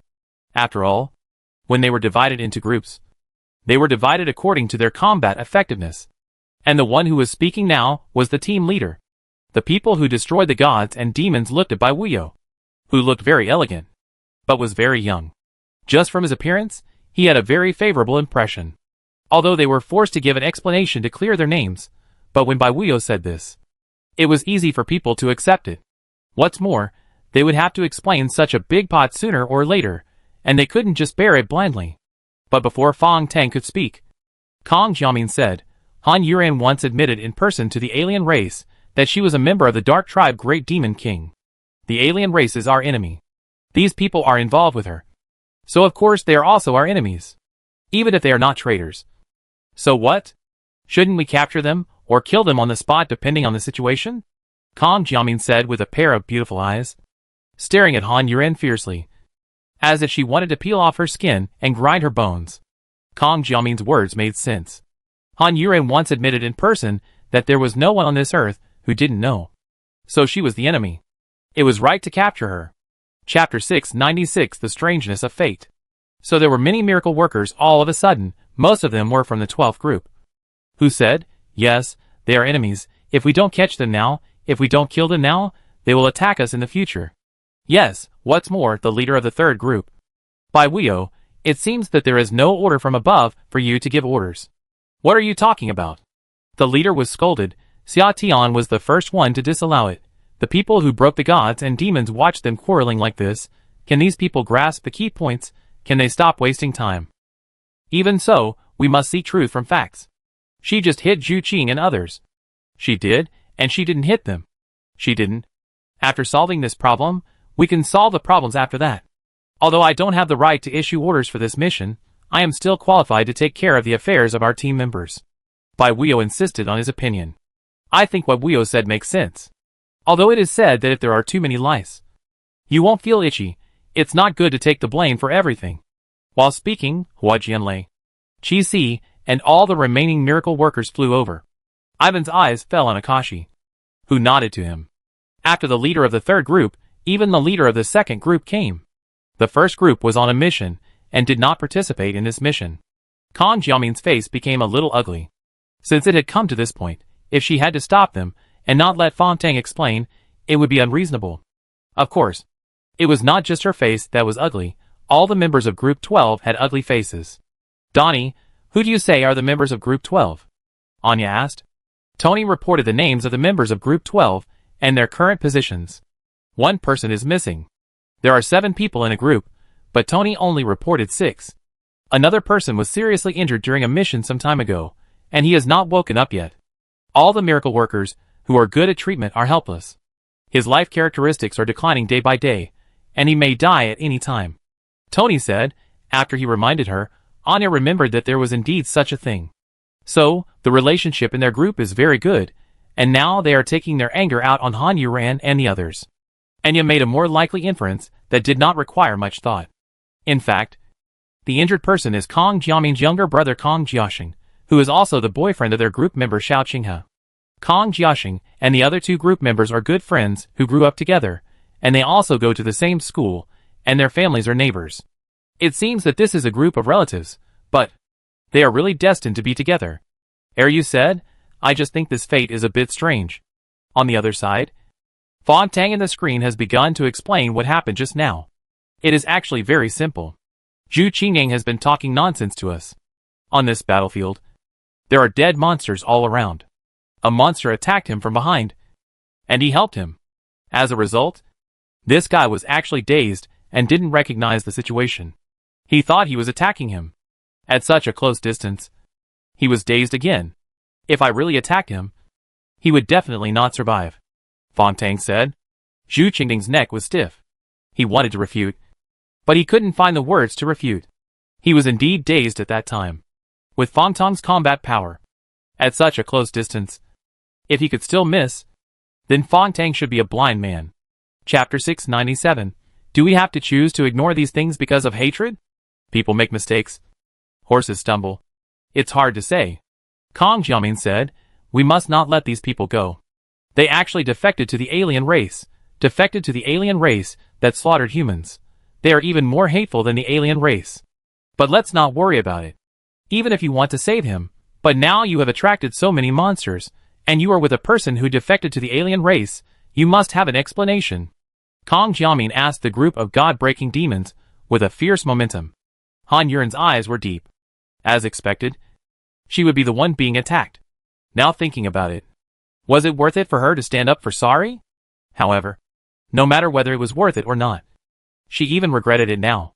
But if she had to do it again, she would still stand up. Anya looked at Han Yuren, and naturally felt distressed. Being attacked by everyone and treated as a traitor. Who would not feel wronged and wronged? It's our business, who we want to be with. You just want to kill the aliens. And we brought the aliens to you. We are hurting you now. And Han Yuren is hurting you now. If you didn't, don't talk nonsense. You talk as if you know everything. Sophie said. These people are simply too much. Han Yuren has never hurt them. What right do they have to accuse her? Not now. Doesn't mean not in the future, Kong Jiamin said sternly. You know you will die sooner or later. Why don't you die now? Yen Sui interrupted. I'll kill you traitors, Kong Jiamin shouted. And Liu Guangfeiyu shot towards Han Yuren and the others. An ice shield suddenly appeared, protecting everyone. Fontang recovered his hand. And Han Yuren also put his hand down. The others stopped their attacks. The people in the 12th group all entered the attacking state, and stood in a row behind Kong Jiamin. Zhu Qing and others blocked Han Yuren and the others. Hua Jianlei also stretched out her hand to block Kong Jiamin. Looking at her with a cold look, Bai Wuyo said, there is no order to hunt them down. Team leader Kong. Are you too anxious? They are traitors. The aliens killed so many people. Our people are constantly injured and sacrificed. You actually want to speak for the traitors? Kong Jiamin shouted with grief and anger. Her brother has not woken up yet. No one can save him. He is dying little by little. This is all because of the aliens. His brother was carrying out the mission for the Kingdom of Wings and for humanity. Why are these people standing on their side now? Kong Jiamin couldn't understand. Were their efforts not worth being seen by these people? She shouted and questioned from the bottom of her heart. And even Hua Jianlei and Bai Wuyo fell silent and looked at her. Everyone is constantly hurt because of the existence of aliens. Your brother is like this. But not only your brother. Why did these people leave the Kingdom of Wings and wander outside? It was because of the aliens. They have been fighting and getting injured. And without the treatment of all the miracle workers who are good at healing, they are still struggling. They were even forced into that terrifying forest and were hunted down. All this, should they choose to ignore it because of their own hatred? It was Akashi who spoke. She remembered what she had heard about the 12 groups before. Chapter 698. The one who gives orders is here. Akaji's words made the miracle workers look at the god-breaking demons. For a moment, they seemed to see scars on their faces and bodies. They were hurt by aliens, and they were hurt by them. Being stared at in this way is unfamiliar to most of the god-breaking demons, and it will make them feel uncomfortable. Yen Sui was the first to speak up. Don't look at me like that. I live a comfortable life. I don't need your blind sympathy. But her shout did not make everyone look away. Instead, they felt more sympathy. Because she is just a little girl. And there is another little boy. They are so young. But they have experienced more than them. They are wandering outside and facing many dangers. We don't want to stand on the opposite side of you. Although we act differently, our goals are the same. We have never really hurt humans. On the contrary, we have saved many humans. So, I hope you can see who the real enemy is, and don't kill each other here," Fontaine said. Kang Jiamin stared at Akashi. The other party mentioned the pain in her heart. In this world, she only had her brother as a relative. But Akashi was right. These people had done a lot for humans. In that battle with humans as the stakes, Baishian won. And Han Yuren also won. And now there are so many humans in the North District, and the peace agreement that the alien races will not attack, all because of handing over Han Yuren. But even so, she still. Why don't you say anything? Kang Jiamin turned her head suddenly, looked at Han Yuren, and asked. Han Yuren hadn't spoken a word because she was being targeted here. If she spoke, she wouldn't know how many people would attack her, which would irritate the other party and hinder the conversation. But now that Kang Jiamin had pointed her out, she had no choice but to speak. You are hostile to me. You don't trust me. You hate me and dislike me. No matter what I say, you will think I am quibbling and won't believe me, Han Yuren said. That's because you admitted that you are the man of the Dark Tribe Demon King. Yes, I do have a relationship with him. He saved me from death.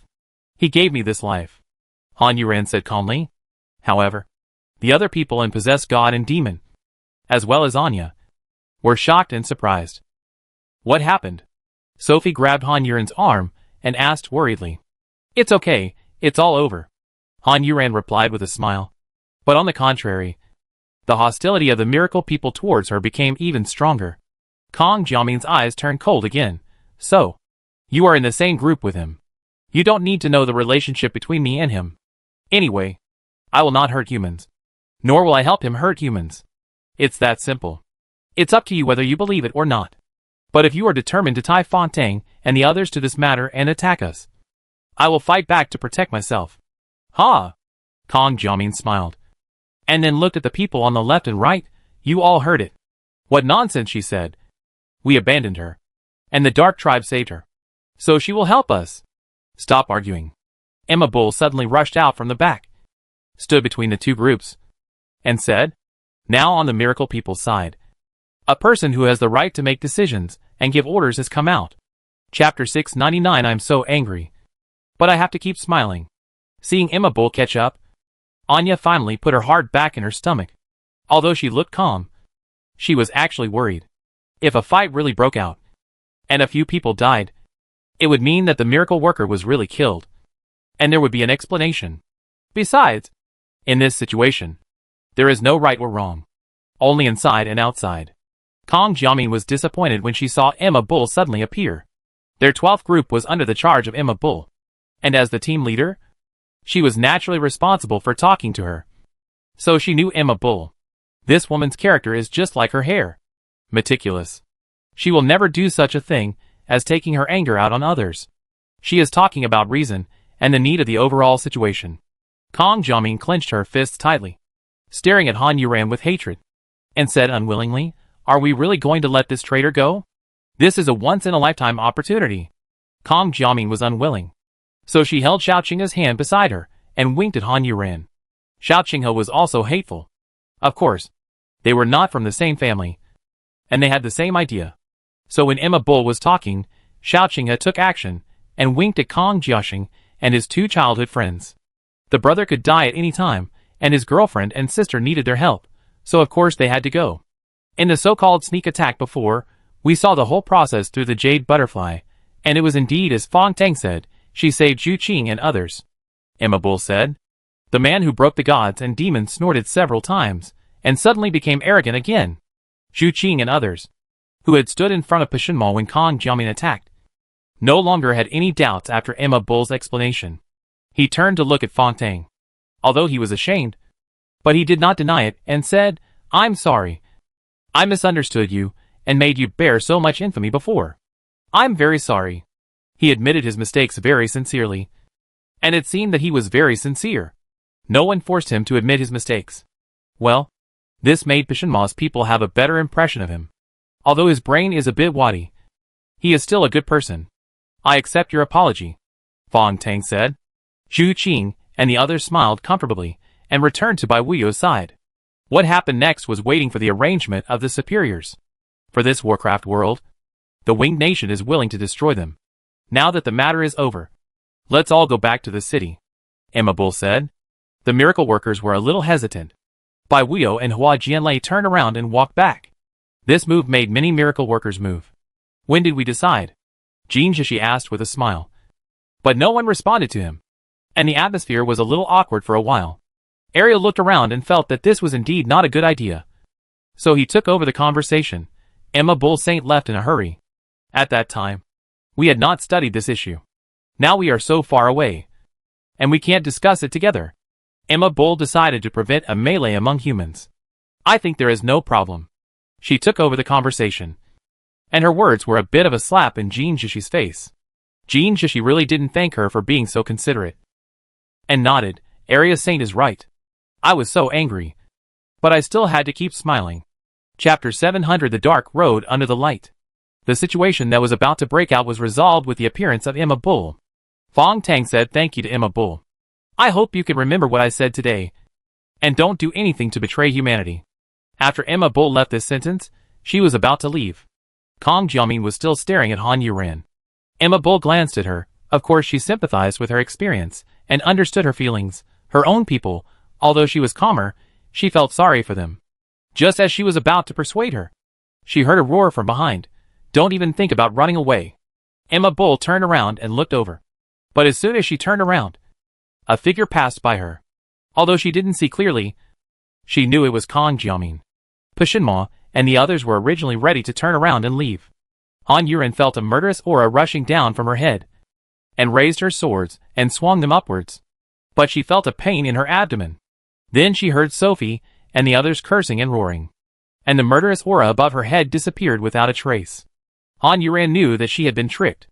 Looking down, the attacker had already left, being chased and beaten by Fong Tang and the others. As for Kong Jiaoming, she was caught by Emma Bull and only shot out a few flying feathers. Han Yuran looked down at his abdomen, but couldn't really see anything. His body was covered in blood left by the monster, but it didn't feel that painful. He reached out and touched his abdomen twice, but didn't feel any wounds. He wiped the painful area clean, and saw a purple patch. But that was it. In fact, it was not that the opponent's attack power was too weak, but the current Han Yuran was not the same Han Yuran as before. Her skin, flesh, bones, veins, and everything in her body had been transformed.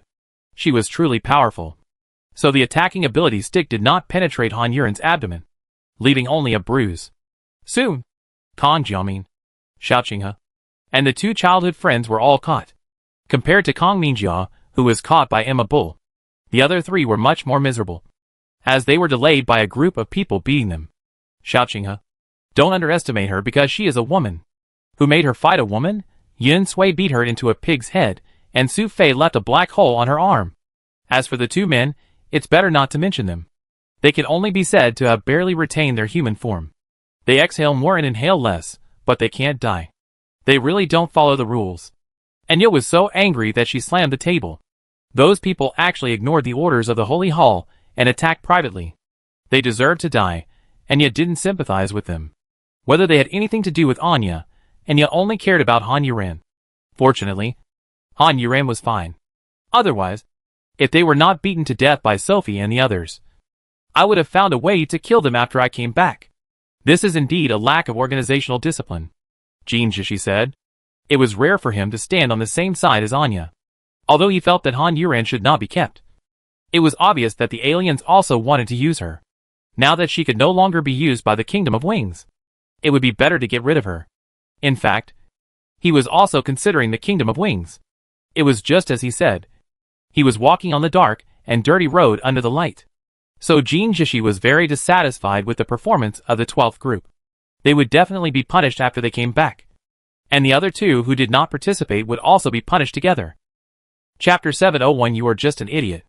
As members of the same group, not stopping them is also a mistake, so they should be punished together. After hearing the noise, the miracle workers, who had left earlier, returned. After seeing the miserable state of Group 12, they all wanted to question, but when they saw that Kong Jiaoming was caught by Emma Bull, they swallowed their words again. Who is the one who attacked this time? Who is shameless? Ah?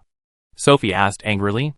The miracle workers who returned immediately understood what was going on, and couldn't help looking at Kong Jiamin and the others, and felt that they seemed to be possessed by demons. Your brother is indeed in danger. But it really has nothing to do with these people in front of you.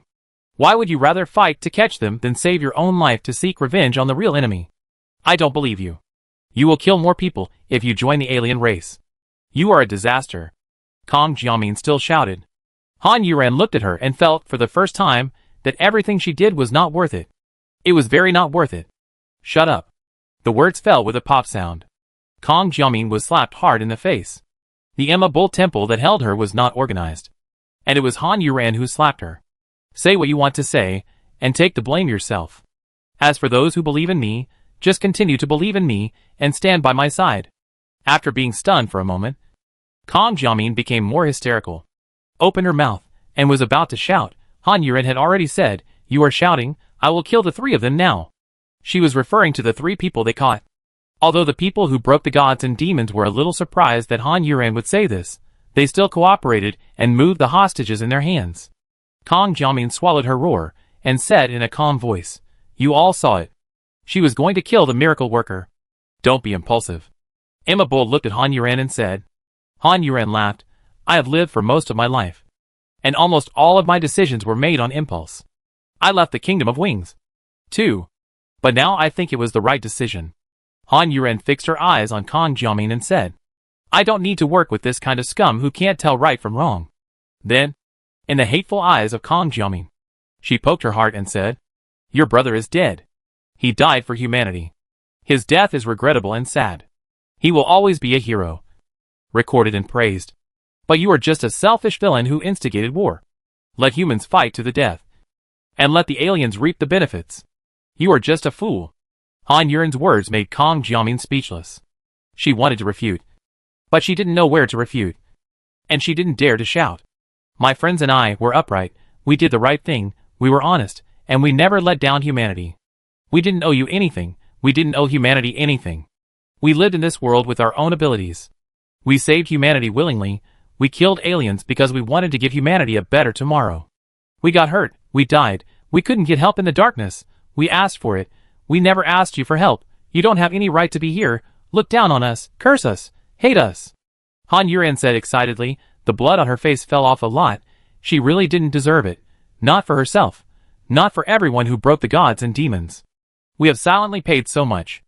Unlike you, we will not be recorded, publicized, remembered by humans, prayed for you, and praised for you. We only want to have a clear conscience. How can you be so intolerable? Who gave you the right, qualification and face? Ah. Chapter 702 Interlude.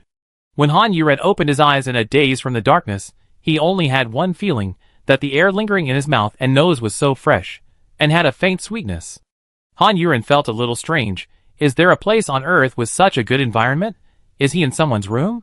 But the blue sky, the floating white clouds, the warm sun, the blowing wind. This is definitely not someone's room, whose room is so big that it can even fit the sun. Then where was she? Han Yuran began to panic.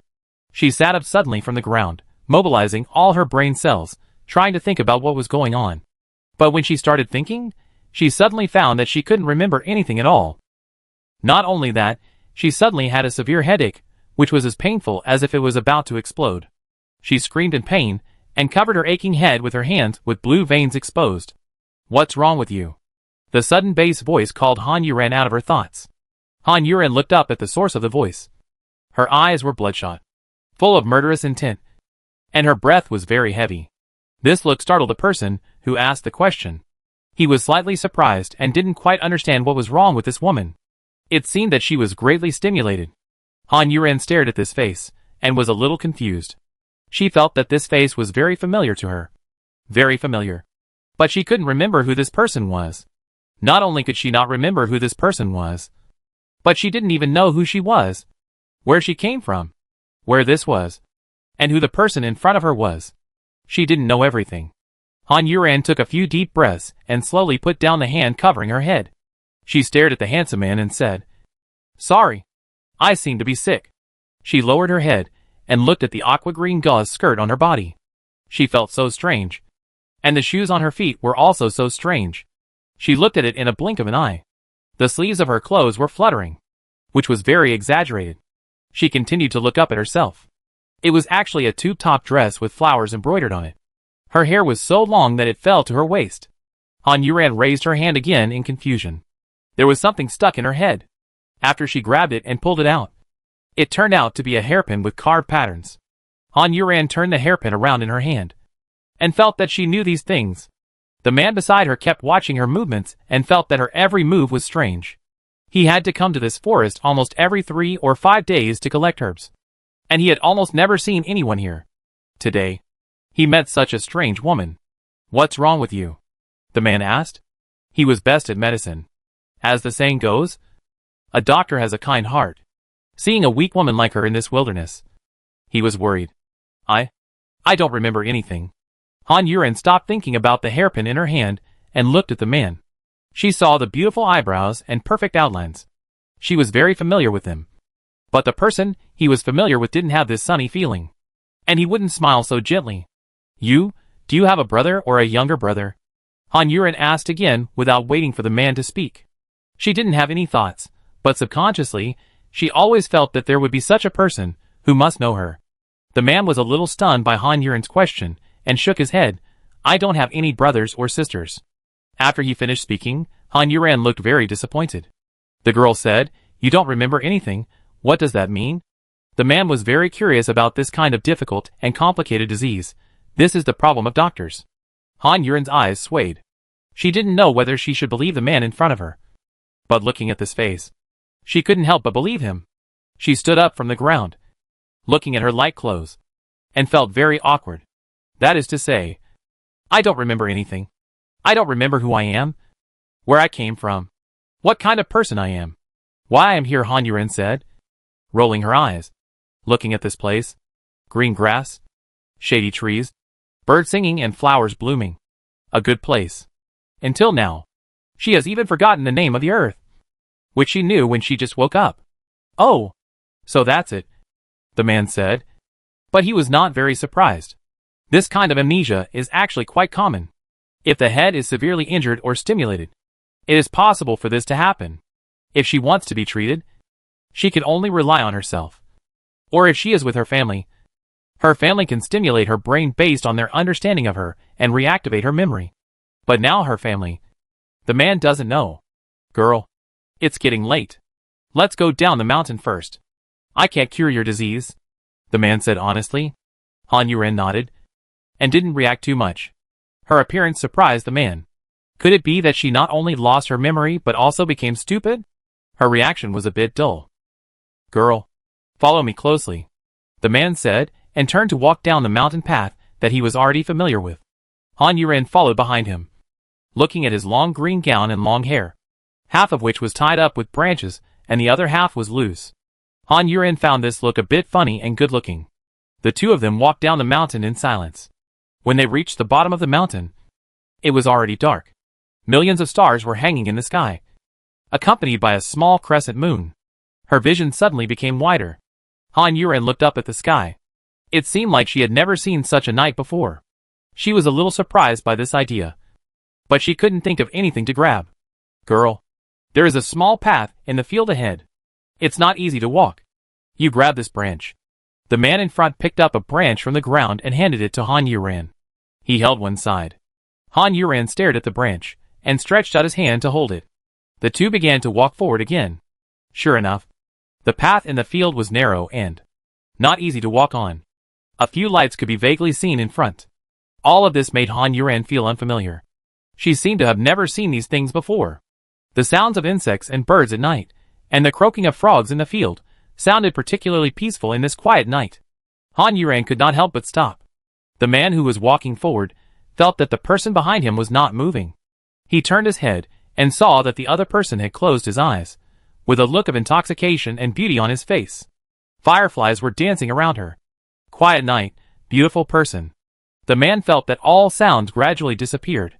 Only the sound of his heartbeat was getting louder and louder. Chapter 703, telling you what you want to hear in another world. Han Yuran slowly opened her eyes. She felt someone was looking at her. After opening her eyes, she saw countless fireflies flying between the two of them. The man's eyes which already looked extremely affectionate, were now looking at her infatuatedly, and his affection became even more affectionate. Han Yuran showed a puzzled and inquiring expression. The man then realized his own gaffe, and lowered his head with some embarrassment and guilt. Girl, let's go quickly. He turned around, as if he was about to run away, but once the branches in his hands were pulling him, how could he run away?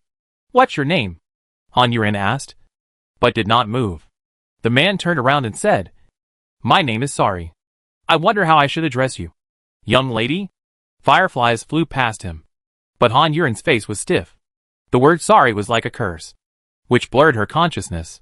Han Yuran's brows furrowed again, and the expression in her eyes kept changing. She looked very painful, and even the fireflies around her flew away.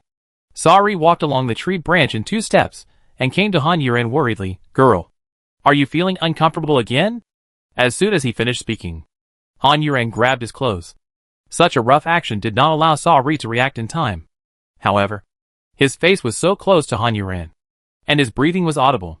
Sorry's ears and face turned red, and his eyes flickered. Girl, you are sorry. Really sorry. Han Yuran interrupted Sorry. Sorry nodded repeatedly. I am indeed sorry. Han Yuran shook her head.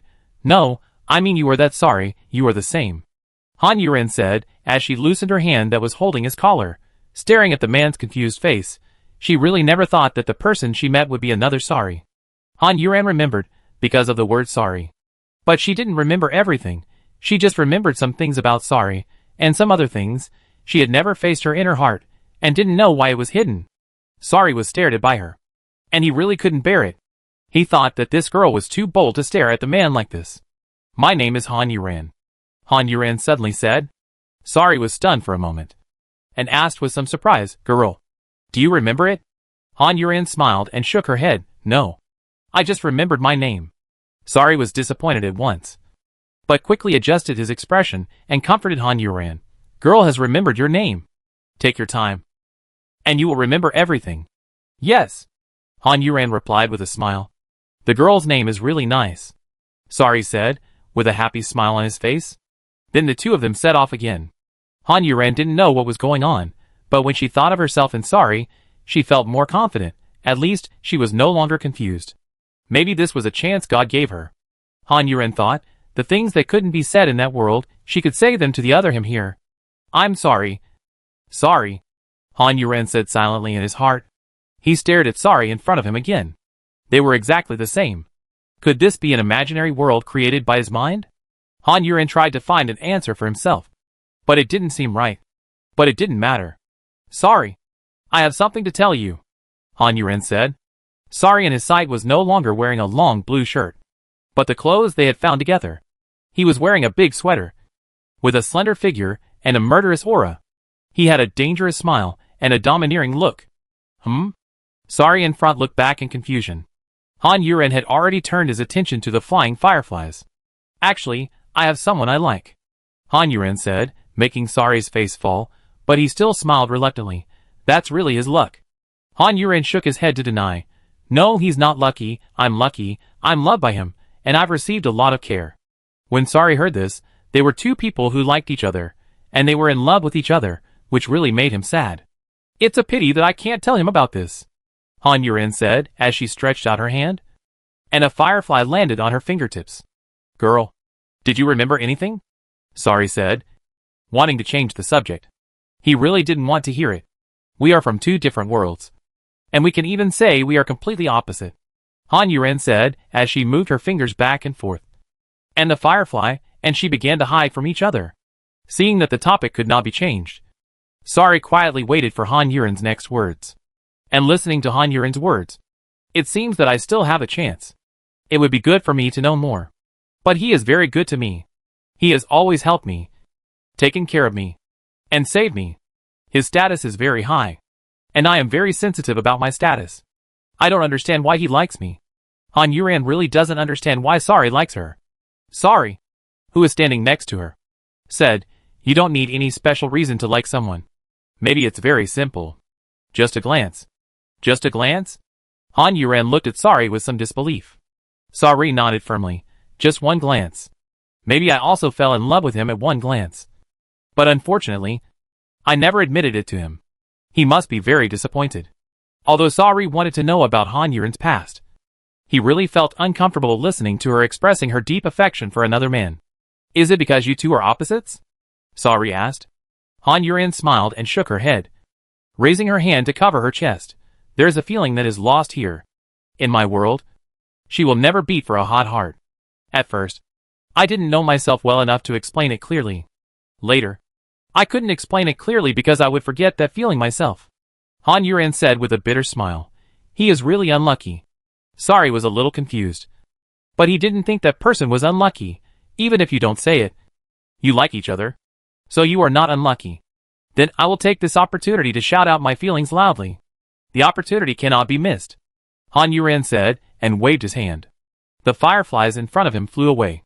Han Yuren shouted with sour eyes, I like you. He silently recited the name in his heart. Sari. Chapter 70 for the power of mouth cannon. At the critical moment, Han Yuren activated the mouth cannon skill again. She deeply felt the power of mouth cannon skill along the way, which is comparable to the forbidden level of big move. Of course, the premise is that you can use it, according to the situation at that time. What kind of person is the opponent? What is the situation on your side now? All things must be taken into consideration. When launching this big move, it must hit the target in one shot, otherwise, the cooling time of this big move is too long, and it can only be used once against a group of people in a short period of time. Failure for the first time, which means, you have to start fighting with real weapons. Han Yuren thinks her mouth cannon skills are pretty good. She has always used them very smoothly. In this situation, using the mouth cannon skills, and then they all get away unscathed, is the most perfect. However, when she said this, of course she was excited, angry, and even a little bit hateful, but it was more of a performance. When the world returns to normal, with her acting skills, it will definitely be no problem to win the Grand Slam of Best Actress. But unlike her, the others were deeply shocked by her words, her tone, her excited face, her expression. After she stopped talking, they began to question their souls. Are they worthy of these people? Have they been doing the right thing? Do they owe these people? Should they be the same as these people? Should they let them go now? One after another. The soul-piercing questions made them a little confused, and even began to doubt what they had done in the past few days, what meaningful things they had done for the revival of mankind. What a powerful mouth. Worthy of being Xingtong's good friend. Jin Zhishi began to speak in a sarcastic tone again. Yes, my good friends are all working hard for the revival of mankind with practical actions. Unlike some people who only rely on their mouths. Anya has never been afraid of arguing with others. It's a pity that Xingtong doesn't have the ability. Otherwise, I really want to experience Xingtong's power beyond his mouth. Jin Zhishi said this with some helplessness. If Anya had the ability, she would definitely fight with her. But she didn't have the ability. It was a bit awkward for a man to fight a woman. If the other party didn't even have the ability, how could he lose face and really fight with her? But Anya's mouth was really too powerful. She didn't care about face at all, and kept talking back and forth. I'm really disappointed. You can only wait for the next life. Inability was the most unacceptable thing in Anya's heart. But she had to accept it. Now that Jin Zhishi mentioned it to her face, it was like a stab in her heart. Just like she said, she really wanted Jin Zhishi to die. Jin Zhishi was completely silent this time. The other party had sent him directly to the next life. He had nothing to say to Anya now. Now the minds of the miracle workers have been aroused, which is not a good thing. Wu Su suddenly spoke quietly, hitting the point, speaking of the key issues that they, as the Holy Temple, should pay attention to. The whole room was completely quiet at this moment. After a long while, Arya finally spoke. I hope Emma Bull Church can find this problem and lead the way back. Now that they are not there, they can only count on and trust Emma Bull Church. And Emma Bull did not disappoint. You need to have a good cop and a bad cop when doing things. Even the revival of mankind is the same. Someone needs to stand in the most righteous and dazzling place. They bear all the positive confrontations and all the hopes of mankind. They must always be strong, persistent, optimistic, and cannot lose. Emma Bull paused for a moment before continuing. Some people are needed to move forward in the darkness. They have to bear misunderstandings, curses, insults, distrust, etc. for the revival of mankind. The former is the kingdom of wings, and the miracle teller of the kingdom of wings. You can never lose. Emma Bull shouted the last sentence, with a strong momentum and courage, pulling the somewhat confused miracle teller back.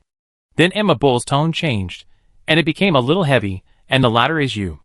She looked at the group of people who broke the gods and demons and said, in her heart she admired them, and sympathized with them, so she was willing to help them, and of course the most important thing was that she believed in these people, and they would not betray her. Other miracle workers also looked at the destroyed gods and demons. Feeling the change in the atmosphere, Han Yuran wanted to speak again to change the atmosphere, but under Emma Bull's gaze, she did not speak. She felt that the other party had no ill towards them, and she chose to trust her intuition. This road, you will undoubtedly have a harder time walking, and we will have more pressure to walk, but we are all for the revival of mankind, although the paths are different, but the purpose is the same. We have no reason to hurt each other. Kong Jiaxin was not hurt by you, and you have never hurt humans, so we will not hurt you who are also humans, and Han Yuran, Emma Bull, guarantee with my life today, she will not betray humanity. If one day she does, I will kill her with my own hands, and then commit suicide to apologize to the world. Emma Bull's words stunned the miracle workers, stunned the destroyed gods and demons, and the holy hall. Han Yuran was stunned. She widened her eyes, looking at Emma Bull in disbelief, trying to think carefully about whether she and Emma Bull had any life-threatening friendship or other life-saving grace.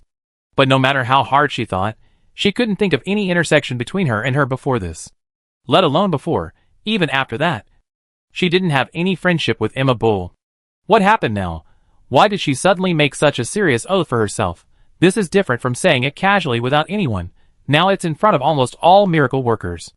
If it really happened that I betrayed humanity, Emma Bull's words today, they would not have forgotten them all. At that time, they would have forced her to death. However, Han Yuran would not betray humanity. It was just that she couldn't figure it out. Emma Bull didn't say anything else, but looked at the miracles and said, "Would you believe me once?" At the moment when the miracles were silent, Akashi spoke. "I believe him." She said this to Ivan, and she was talking about him instead of her. So she believed in Ivan instead of Emma Bull. However, in the eyes of the miracles, it was Akashi who believed in Emma Bull. "I believe it too," Hua Jianlei said. "And me." People from the second and third groups said so. Chapter 705 He can't do it. Soon a large number of miracle seekers spoke up, all willing to believe Emma Bull this time. Of course, it wasn't just because they were willing to believe Emma Bull this time, but also because Han Yuran's words before still lingered in their minds. And Han Yuran and her group, they had walked this path step by step, and they had seen all the important turning points. They had become the strongest group that was not believed by others, and then they had been on missions.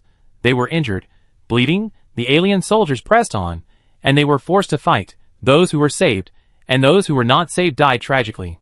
Han Yuran and Bai Yibing participated in the battle. They won, and brought back so many lives, including people they knew, and even relatives of several miracle seekers. When they were forced, the Wing Country had to hand over Han Yuran. She took the initiative to leave the Wing Country. After that, these people, the entire strongest team, and a few passionate ones, all followed her. I heard that they were hunted down, entered that terrible forest, for such a long time. When everyone thought they were dead, even the monsters had gone back, they came back again. They rescued so many people in the South District, so many people who were about to die. They knew every step of the way. They had not let down humanity. They had been saving humanity, even if they were fighting alone. In a dangerous environment, they never gave up. That's why there are so many miracle workers, willing to believe in them, believe in Emma Bull, believe in their own feelings. Emma Bull stopped when she saw the good. Without waiting for the discordant voices to come out, she said, "Return home." She turned around and left, and the one who was still a little hesitant followed, no longer hesitating. Kong Jiamin, who was still held by Emma Bull, did not speak. She did not speak, and the people in Group 12 did not speak. Anya's heart was completely put back to the original position. Fortunately, everything was safe and sound. I wonder what kind of relationship Emma Bull and Han Yuran have. Jin Jishi still could not control his mouth and spoke. Not everyone does things based on relationships. Some people look at people's hearts, look at the facts, start from the overall situation, and do not do bad things out of selfishness. Anya said proudly and easily. I saw Han Yuran and her group turn around and left. The two groups were getting farther and farther away, and the farther away they were, the more relieved Anya felt. As Zhu Qing and others turned around and stopped looking at Han Yuran and her group, Han Yuran's figure also completely disappeared in the projection. It's a good thing. So many monsters can be killed, it's worth celebrating, and we should commend them when we come back. Anya said, now she finds these miracle workers very pleasing to the eye. It's time to encourage them, and give them more effort. We can't let them just work, but have no motivation. Jinja, she said. Anya suddenly felt that her suggestion was not good.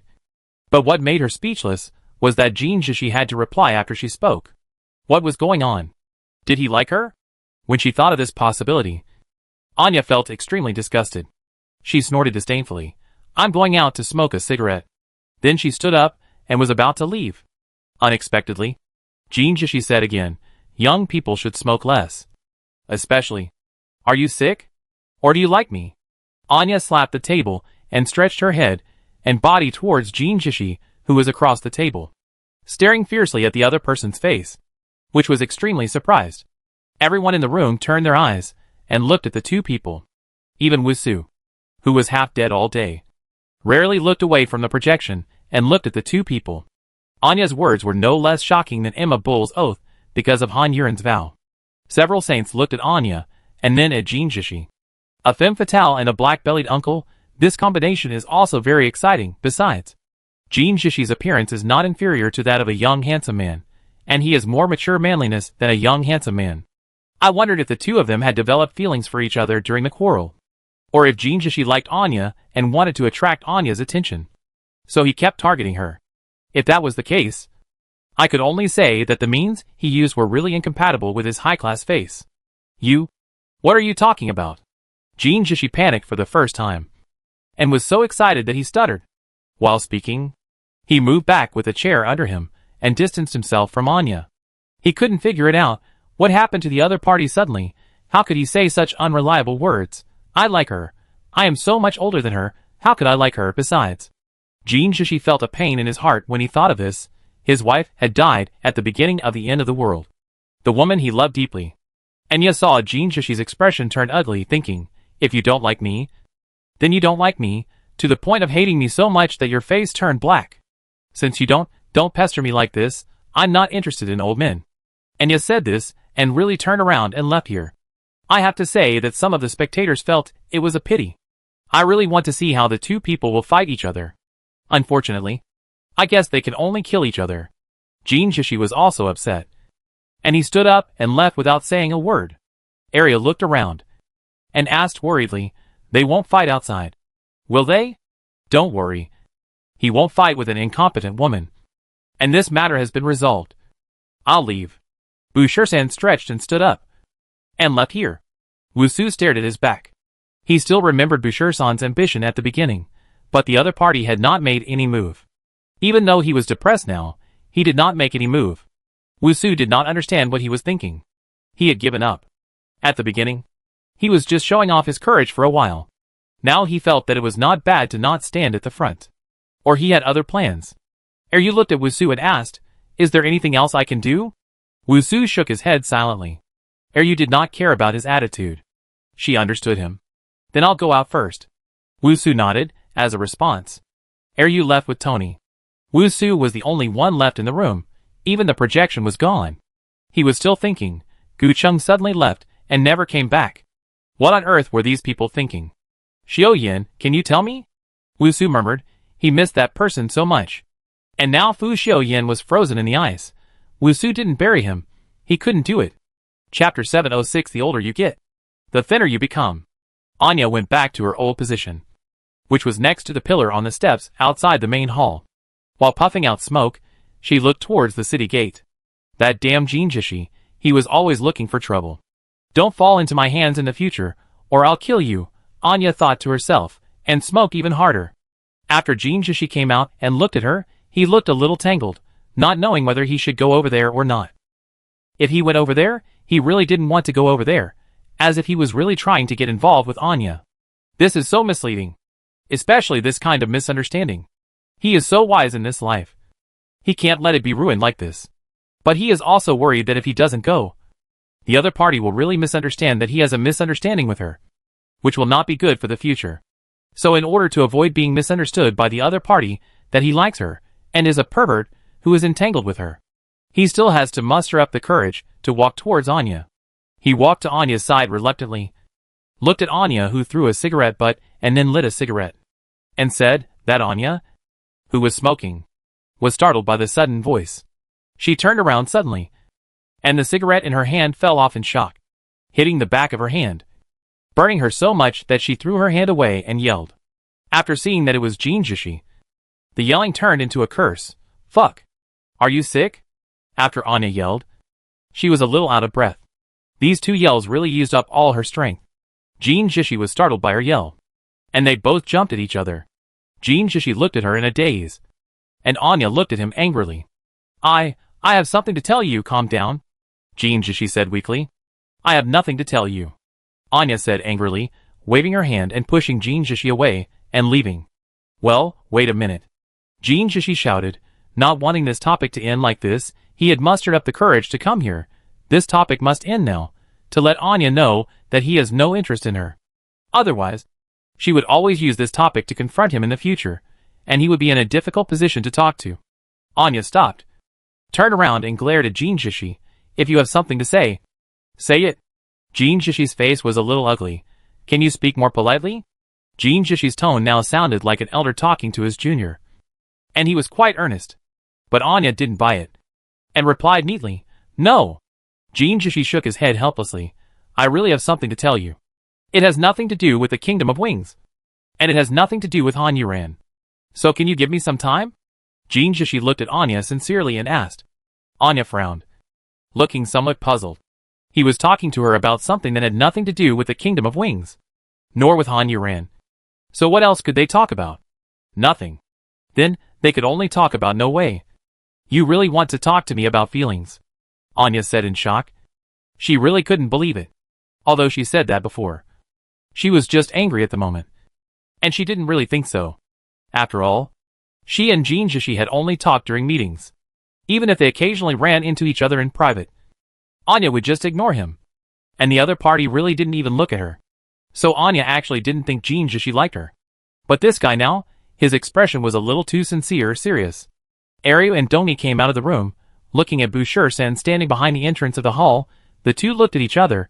Dongi felt that it was not appropriate for him to get involved with his identity, so he nodded to Aryu and left.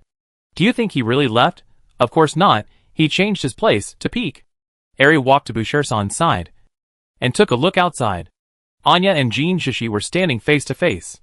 Anya was confused and a little disgusted, while Jinjishi looked sincere.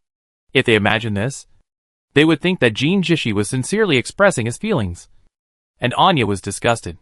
Aryu, you are here too, Boucher-san said, not embarrassed at all because he was seen peeking, but smiled and greeted. Aryu nodded. What happened between the two of them? Boucher-san shook his head, not sure, and Shuntang wanted to leave, but Jin Shuntang stayed behind. Although Jinjishi wanted to give a negative answer to what Anya said, he could only say helplessly, it can indeed be considered an emotional issue. After saying that, Jinjishi's old face also turned red. He obviously came to clarify the relationship between the two with Anya, but why did he still feel a little shy, embarrassed, humiliated? As expected. He is old, and can't stand this kind of storm. He can't stand it. The older people get, the thinner their skin becomes. Anya looked at the suspicious redness on Jinjishi's face. This inexplicable shyness really scared Anya, and gave her goosebumps. An old man like you, even if you are a white-skinned and white-faced uncle, shouldn't do this. It will make people who see you feel very ashamed. Okay. Anya's heart is about to collapse. She stepped back again, and kept a safer distance from Jinjishi, and then said, if you have something to say, please be normal. Don't blush. Okay? Facing Jinjishi, Anya was really insecure for the first time, and felt very weak. Although she was once successful in relationships and had experienced all kinds of ups and downs, it seemed like that was a distant thing. Now, it was this old rival. This old vixen. Anya was really panicking. Jinjishi was already embarrassed. And now after Anya said that, she felt even more embarrassed. She really wanted to turn around and leave, as if nothing had happened. But she had already done half of it. If she turned around and left now, wouldn't it be a waste of face? Thinking of this, Jinjishi gritted his teeth and stayed, cutting the Gordian knot, and dying early to be reborn. I came to explain to you that I don't have any other thoughts about you, such as the feelings between men and women. I really don't have such feelings for you. I am not targeting you. It's just that on many issues, our opinions are different. This is not targeting. Jin Jishi finally finished what he wanted to say, and the stone in his heart was no longer blocked. By the way, he also explained that he was not targeting her, which can be said to kill two birds with one stone. After saying that, Jin Jishi's expression returned to normal and looked at Anya. Chapter 707 Regrets are the most perfect. But he has returned to normal, but Anya is not happy when she sees him like this. Just explain to yourself seriously, I really have no interest in you, and I have no interest in you at all. You are so impatient to come and cut off your relationship with me. What's the matter? Anya, am not worthy of you. So Anya's expression changed all of a sudden, and her body posture that was in a defensive state before also changed, and her aura became very strong. Looking at Jin Jishi, he asked, What do you mean? Poor Jin Jishi. This old fox. He doesn't understand women's minds at all. If he understood, he wouldn't be afraid that Anya would misunderstand something, and he wouldn't rush to come up and explain. So when Anya asked this question with this attitude and tone, Jin Jishi replied very honestly, That is to say, I am not interested in you as you think, and I don't like you. Jin Jishi was still very sincere, which was rare. Boucher-san couldn't help laughing. Arya grinned. I don't know how to describe Jin Jishi. This man is very smart in every aspect. I didn't expect that he would be so stupid when facing the relationship. It's unexpected. Anya was completely furious at Jin Jishi's explanation. What's wrong with me? I have good looks, a good figure, and good intelligence. I don't have any flaws. Why don't you like me? Are you sick? Anya said, as she took a step forward and moved towards Jin Jishi aggressively. Obviously, she was the one who had no ability. But now she was suppressing Jin Jishi. Bouchers and Arya looked at each other, and both of them looked like, as expected. As for Anya's reaction, the two had expected it after Jin Jishi said those words. Domi, who found a place to peek, knew his head constantly, and felt a little happy in his heart. It seems that I can finally surpass Jin Shumtang in one aspect. Jin Jishi was almost forced to hit the pillar by Anya. He was confused about his strength now, and didn't understand why Anya suddenly exploded, and exploded so violently, like crazy, and felt like she was going to bite him. Normally, he and Anya quarreled. But in this situation, it was not only sudden, but Anya was about to take action. He had no reason to fight with her now. Even if he had, as long as she was a woman, she had not committed treason and did not really want to kill him. He still could not do it. Speak up. Seeing that Jin Jishi had no way to retreat, Anya also stopped and asked again. Jin Jishi was a little confused, looking at Anya blankly and said, Do you mean now? You want me to praise you? Or what? He really didn't know what Anya was going to do. Seeing that she didn't react to his words, he asked again, Or do you actually like me? After he finished speaking, Boucher-san, Arya and Tony all lowered their heads in silence, and began to mourn for Jin Jishi in their hearts, because they already knew that he had said this desperate word, and that he would definitely die. Anya, who was originally exploding wildly, suddenly calmed down, and her eyes were like two pools of cold water, staring straight at Jin Jishi. Although she was not angry now, Jin Jishi instinctively felt that she was in more danger now. So Jin Jishi stood up straight, looked at Anya vigilantly, and said, Don't do anything rash. Think about your identity. And if two holy halls fight, it will be a lot to watch. It can be said that Jin Jishi rarely spoke to Anya tactfully, and he considered the other party. If it were any other time, I would have hoped that she would have taken action, and if she had taken action, she would have to give an explanation. If the explanation was not clear and unreasonable, then her temple would have to deal with her. After taking her down, then deal with Han Yuran. There will be fewer people in the Kingdom of Wings to lead the pace, and it will be easier then. But now, he didn't know why, but he didn't want anything else to happen under this situation. Just after he finished saying this, Emma Bull had already returned with Kong Jiamin and the miracles. Jin Jishi glanced at him and said, I have something to do. Now that the problem between us has been solved, I will leave. Jin Jishi was about to leave. Anyway, he had finished talking. Why should he stay here? He would just wait to be beaten. But Anya grabbed Jin Jishi's arm. She didn't know where she got such great strength. Of course, it was because Jin Jishi didn't resist. He was pulled back half of his body by Anya, and was pulled back a few steps. Anya gnashed her teeth and said, We are not done with each other. She swung her hand, and Jean Jishi was swung again. Anya was furious and left with big strides. Only Jean Jishi was left standing there stupidly, thinking about what Anya meant by the last sentence. Not done with me? What does it mean to be not done with me? Was she going to continue to pester me? Did she really like him? When Jean Jishi thought of this possibility, he couldn't believe it, but Anya's performance made him believe it. Because I made it clear how I felt about her, I made it clear that I didn't like her, that's why I was furious, and after being furious, I was not done with him, I just didn't give up.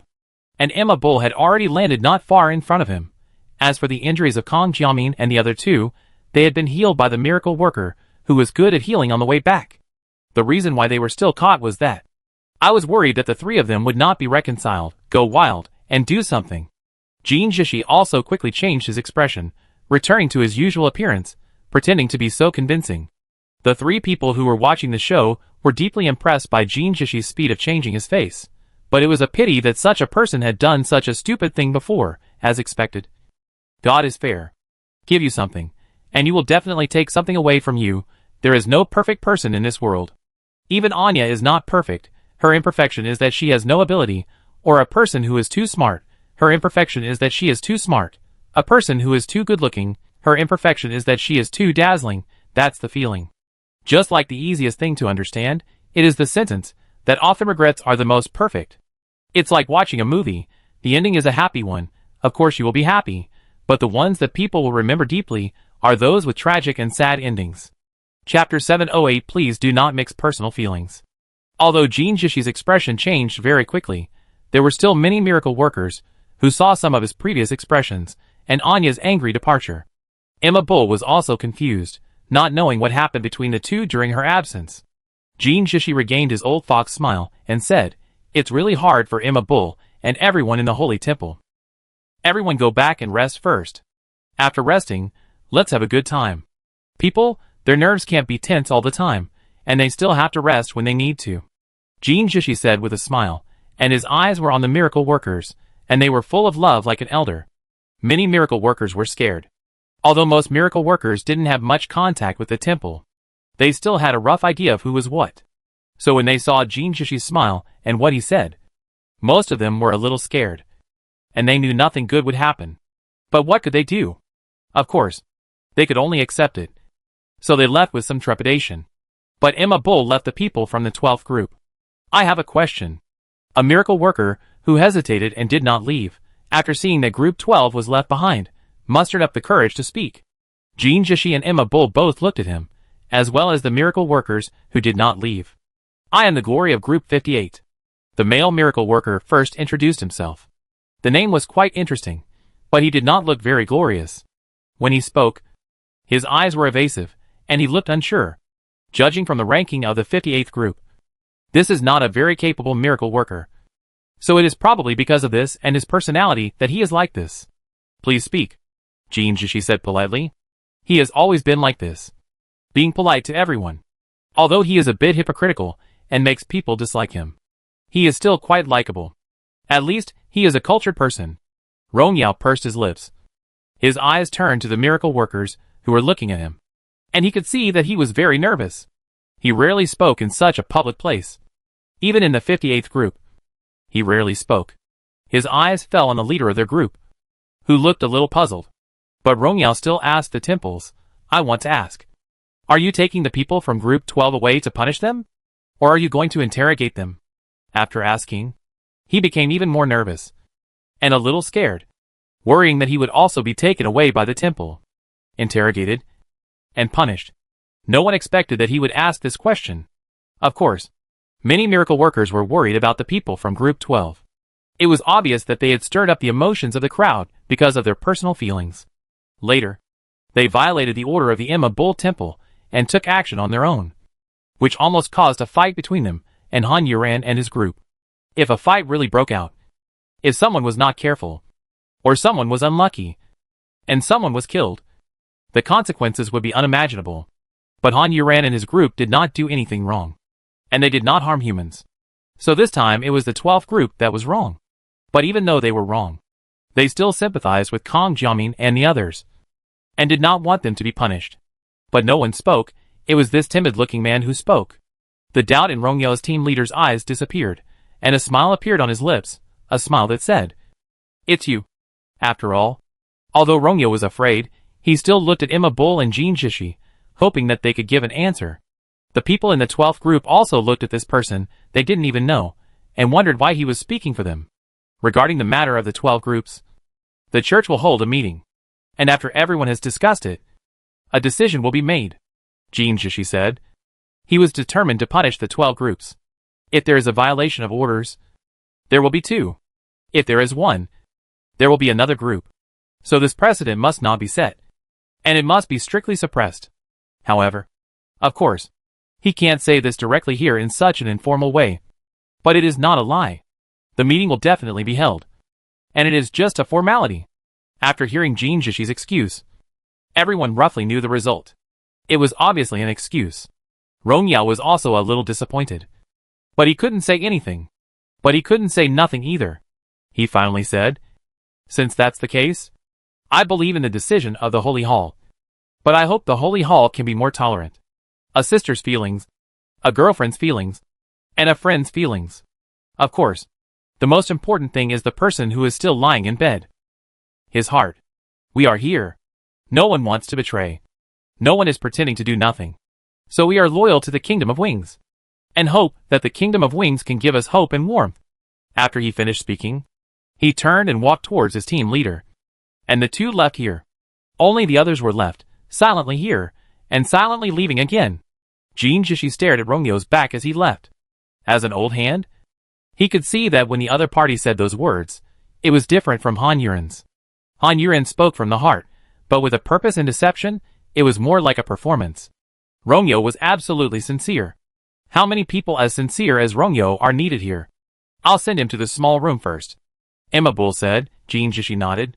Afterwards, the others from the Holy Hall gathered in the conference room again. But Emma Bull clearly felt that the atmosphere was not right. The main reason for the wrongness was Anya, and the second was Jin Jishi, who was influenced by Anya. Bushirsan and Arya's eyes swept back and forth between the 2 of them. They must be punished, and they must be punished severely, Anya said. This was selfish. She would never tolerate the other party's sneak attack on Han Yuran. But the people's hearts nowadays cannot be severely punished. Jin Jishi thought about it again, and finally spoke up. He felt helpless. Why couldn't he and Anya avoid it?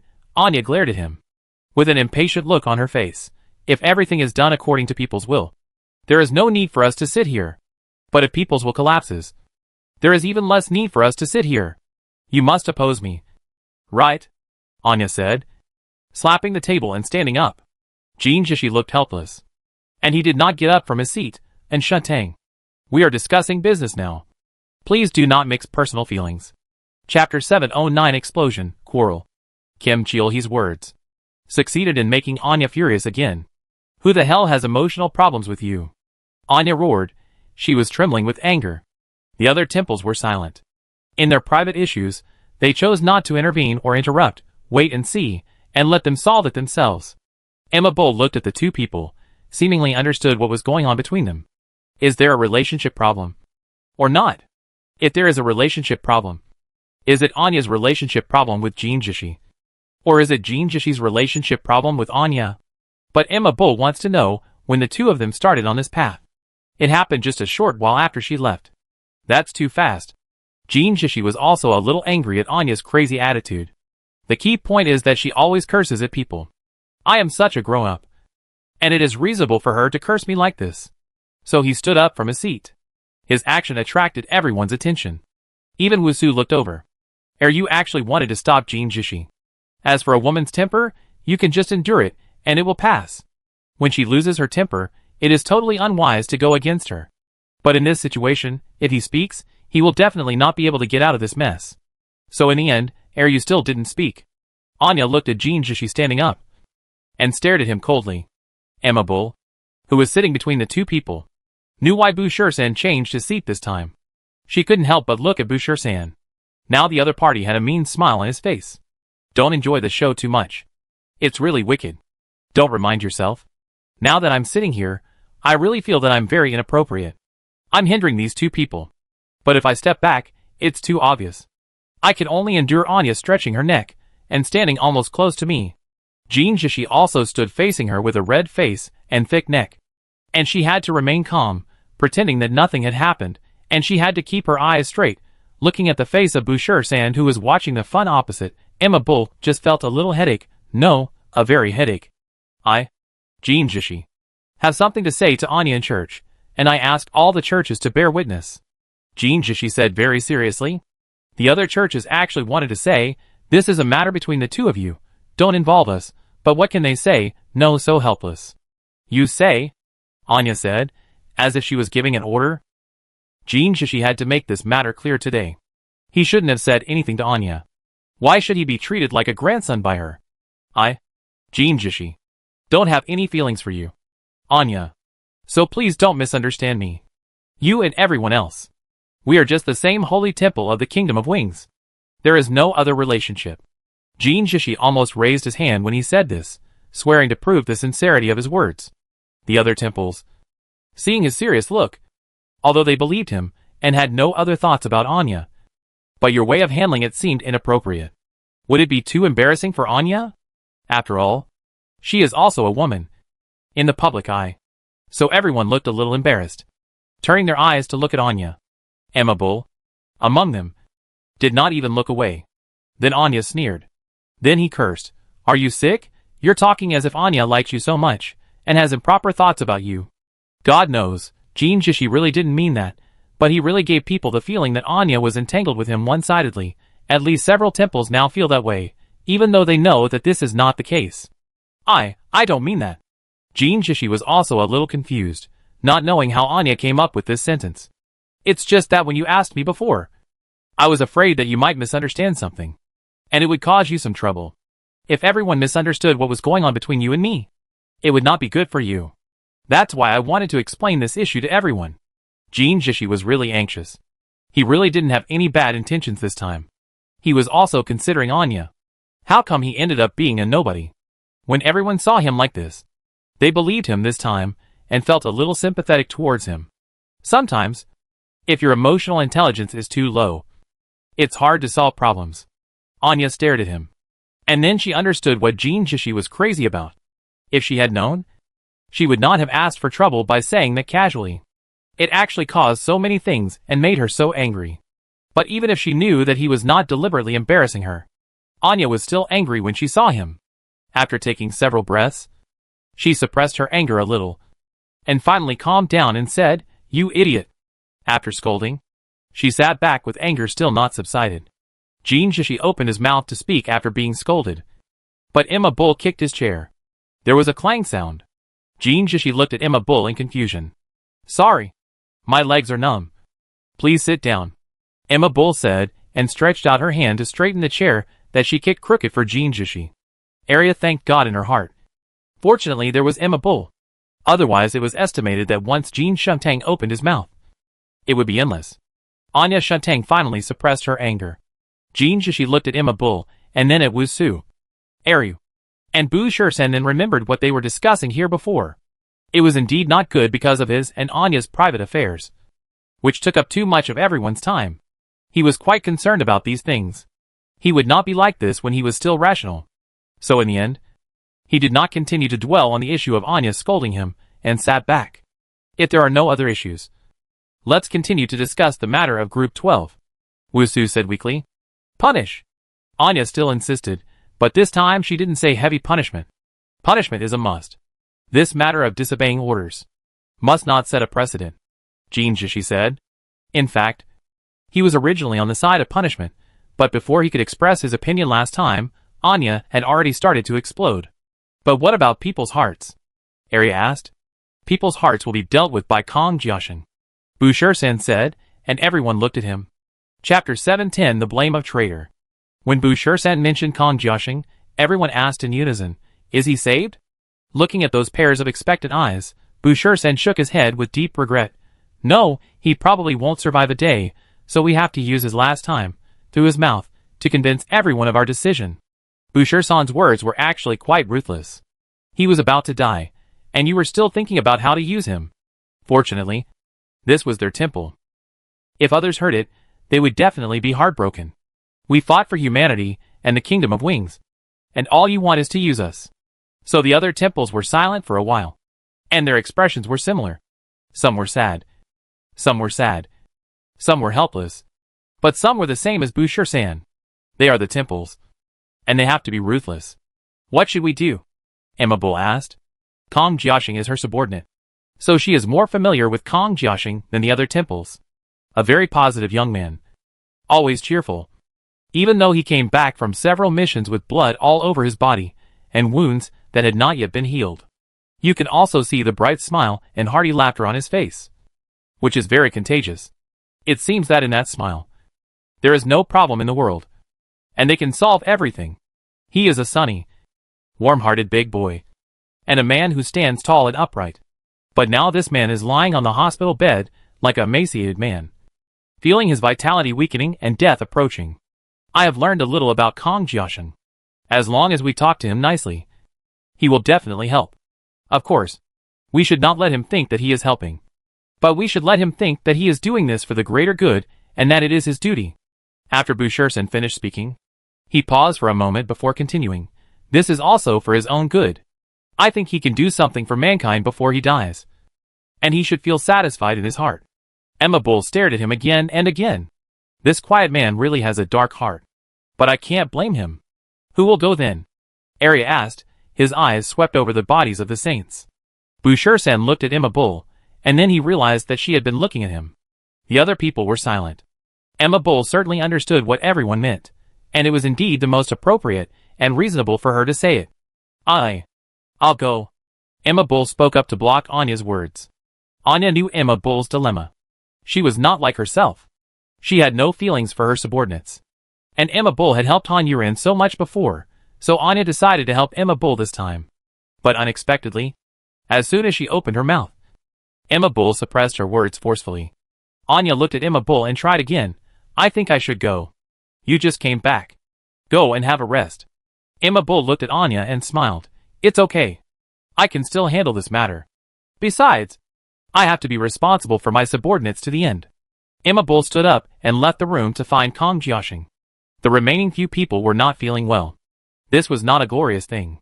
But there was nothing they could do. As for Pashinma's group, they first ran out of the northern district not far away. Then they secretly went back to their base.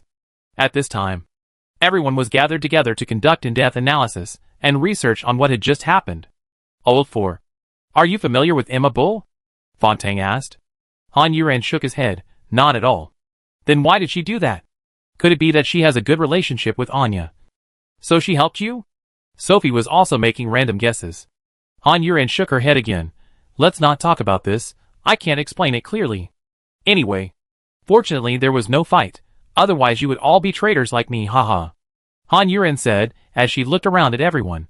But none of them had the heart to laugh at themselves like her. Yin Sui was angry and aggrieved. Those people are just psychos, shameless, blaming others for everything. Even if her brother is really going to die, it has nothing to do with us. If she has the ability, she can just go to the East District and beat all the aliens to death. What a show-off, bah! It can be seen that Yin Sui is really angry, not just him. Everyone is very angry. Kong Jiaming's brother is indeed not related to them at all. They are wronged. However, in the midst of the anger, Fong Tang still asked a sensitive question. Although she was a little conflicted, she felt that they needed to know, because Han Yuren was their fourth child. Even if they did not act together, they were still one. Fourth child? Why did you say that? Fong Tang's question silenced all the angry voices. In fact, everyone did not understand this matter. Although they believed that Han Yuren would not be a traitor. They did not understand why she said that. If she had not said that, she would not be regarded as a traitor now. And these things would not happen. Lao Fong, what do you mean, you don't trust Han Yuren? Sophie said, although her tone was not very good, she was not in opposition to Fong Tang and the others like last time. From the fact that she called Fong Tang Lao Fong, it can be seen that during the time when Han Yuren was away, they got along very well, and their friendship was definitely on the rise. No. It's just that we are together. But we won't be together forever. We will always meet people who ask this question. And we need to give a strong answer. We can't just take the blame. No one can. Fong Tang said seriously and seriously, you can't take the blame for being a traitor. Sophie pouted her lips back and forth, frowned, and reached out to push Han Yuran beside her. Tell me the truth. What's going on with that big devil? Did he threaten you, or is there love between you two? Huh? Han Yuran looked at Sophie with a weird expression on his face, and couldn't believe his ears. What he just heard. Sophie smiled. Don't pretend. Anyone can see that the relationship between you two is not simple. There must be something going on. If you really want to like the big devil of the alien race, it's okay. We will break the alien race, keep him, and marry him into the human race. Sophie said it with full of dominance and heroic spirit. Others also followed suit, and they were all so excited. That's right. We want him to marry into the human race. In fact, that Fu Xiuyan, that big devil looks pretty good, so powerful. Yeah, he's good looking, and has a good figure, but his identity is a bit sensitive. Chapter 7:11. You've hidden it very well.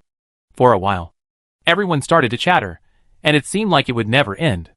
Only the Bai siblings and Xing Yubai, who had little contact with Sari, did not speak, and the steady eldest brother Fong Teng. The others talked one after another, and became more and more excited, as if they had already imagined Sari wearing a bright red dress. And Han Yuran rode a tall horse, with a red dress, and married Sari. What a strong bride! Han Yuran felt a buzzing pain in her head when she heard this. Seeing these guys getting up and carrying her to rob her, she couldn't help but reach out to stop them. At the same time, she shouted loudly, "Shut up! Stop! Stop!" Han Yuran shouted with full energy until she was out of breath. But luckily, everyone stopped after she shouted, and they were no longer as excited as before. Han Yuran looked at the group helplessly, and spread his hands. You are crazy. TSK, we are considering your lifelong event. If you are with him, and pull him to the human side, you will completely wash away your reputation as a traitor. Yin Sui said with great satisfaction, it is simply perfect. Han Yuran snorted, you wish. That's not what I wish, you two have a problem. Yin Sui bit her waist, this problem can't be solved. Who said we were in trouble? Han Yuran was really wronged. No one needs to tell me. Sophie patted Han Yuran on the shoulder, and waved her other hand to everyone. The eyes of the masses are sharp. There is really nothing wrong between him and me. Ruishi bit her lip, and her expression was tangled. After struggling for a long time, she finally mustered up the courage to speak, and whispered, Old Four, you are lying. Although her voice was low, but no one was talking now, and these people's ears were sharper than each other, and they all looked at her. Sugita Jintoki said excitedly, Sixth brother. What do you know? Han Yuran couldn't stand it anymore. Hey, seventh brother, you are a man. Please stop gossiping, sixth brother. Why did you say I was lying? Are you too idle?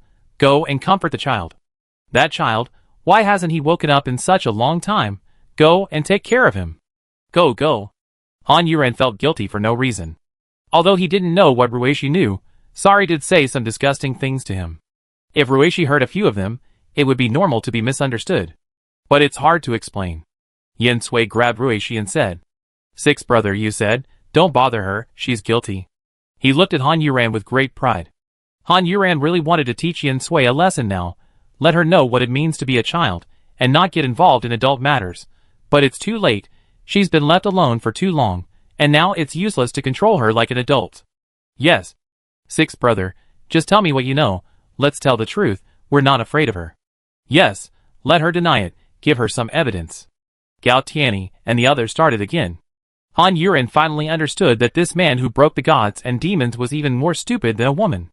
With the encouragement of everyone, Ruishi's courage gradually increased. Besides, she was telling the truth, and it was also for Han Yuran's good.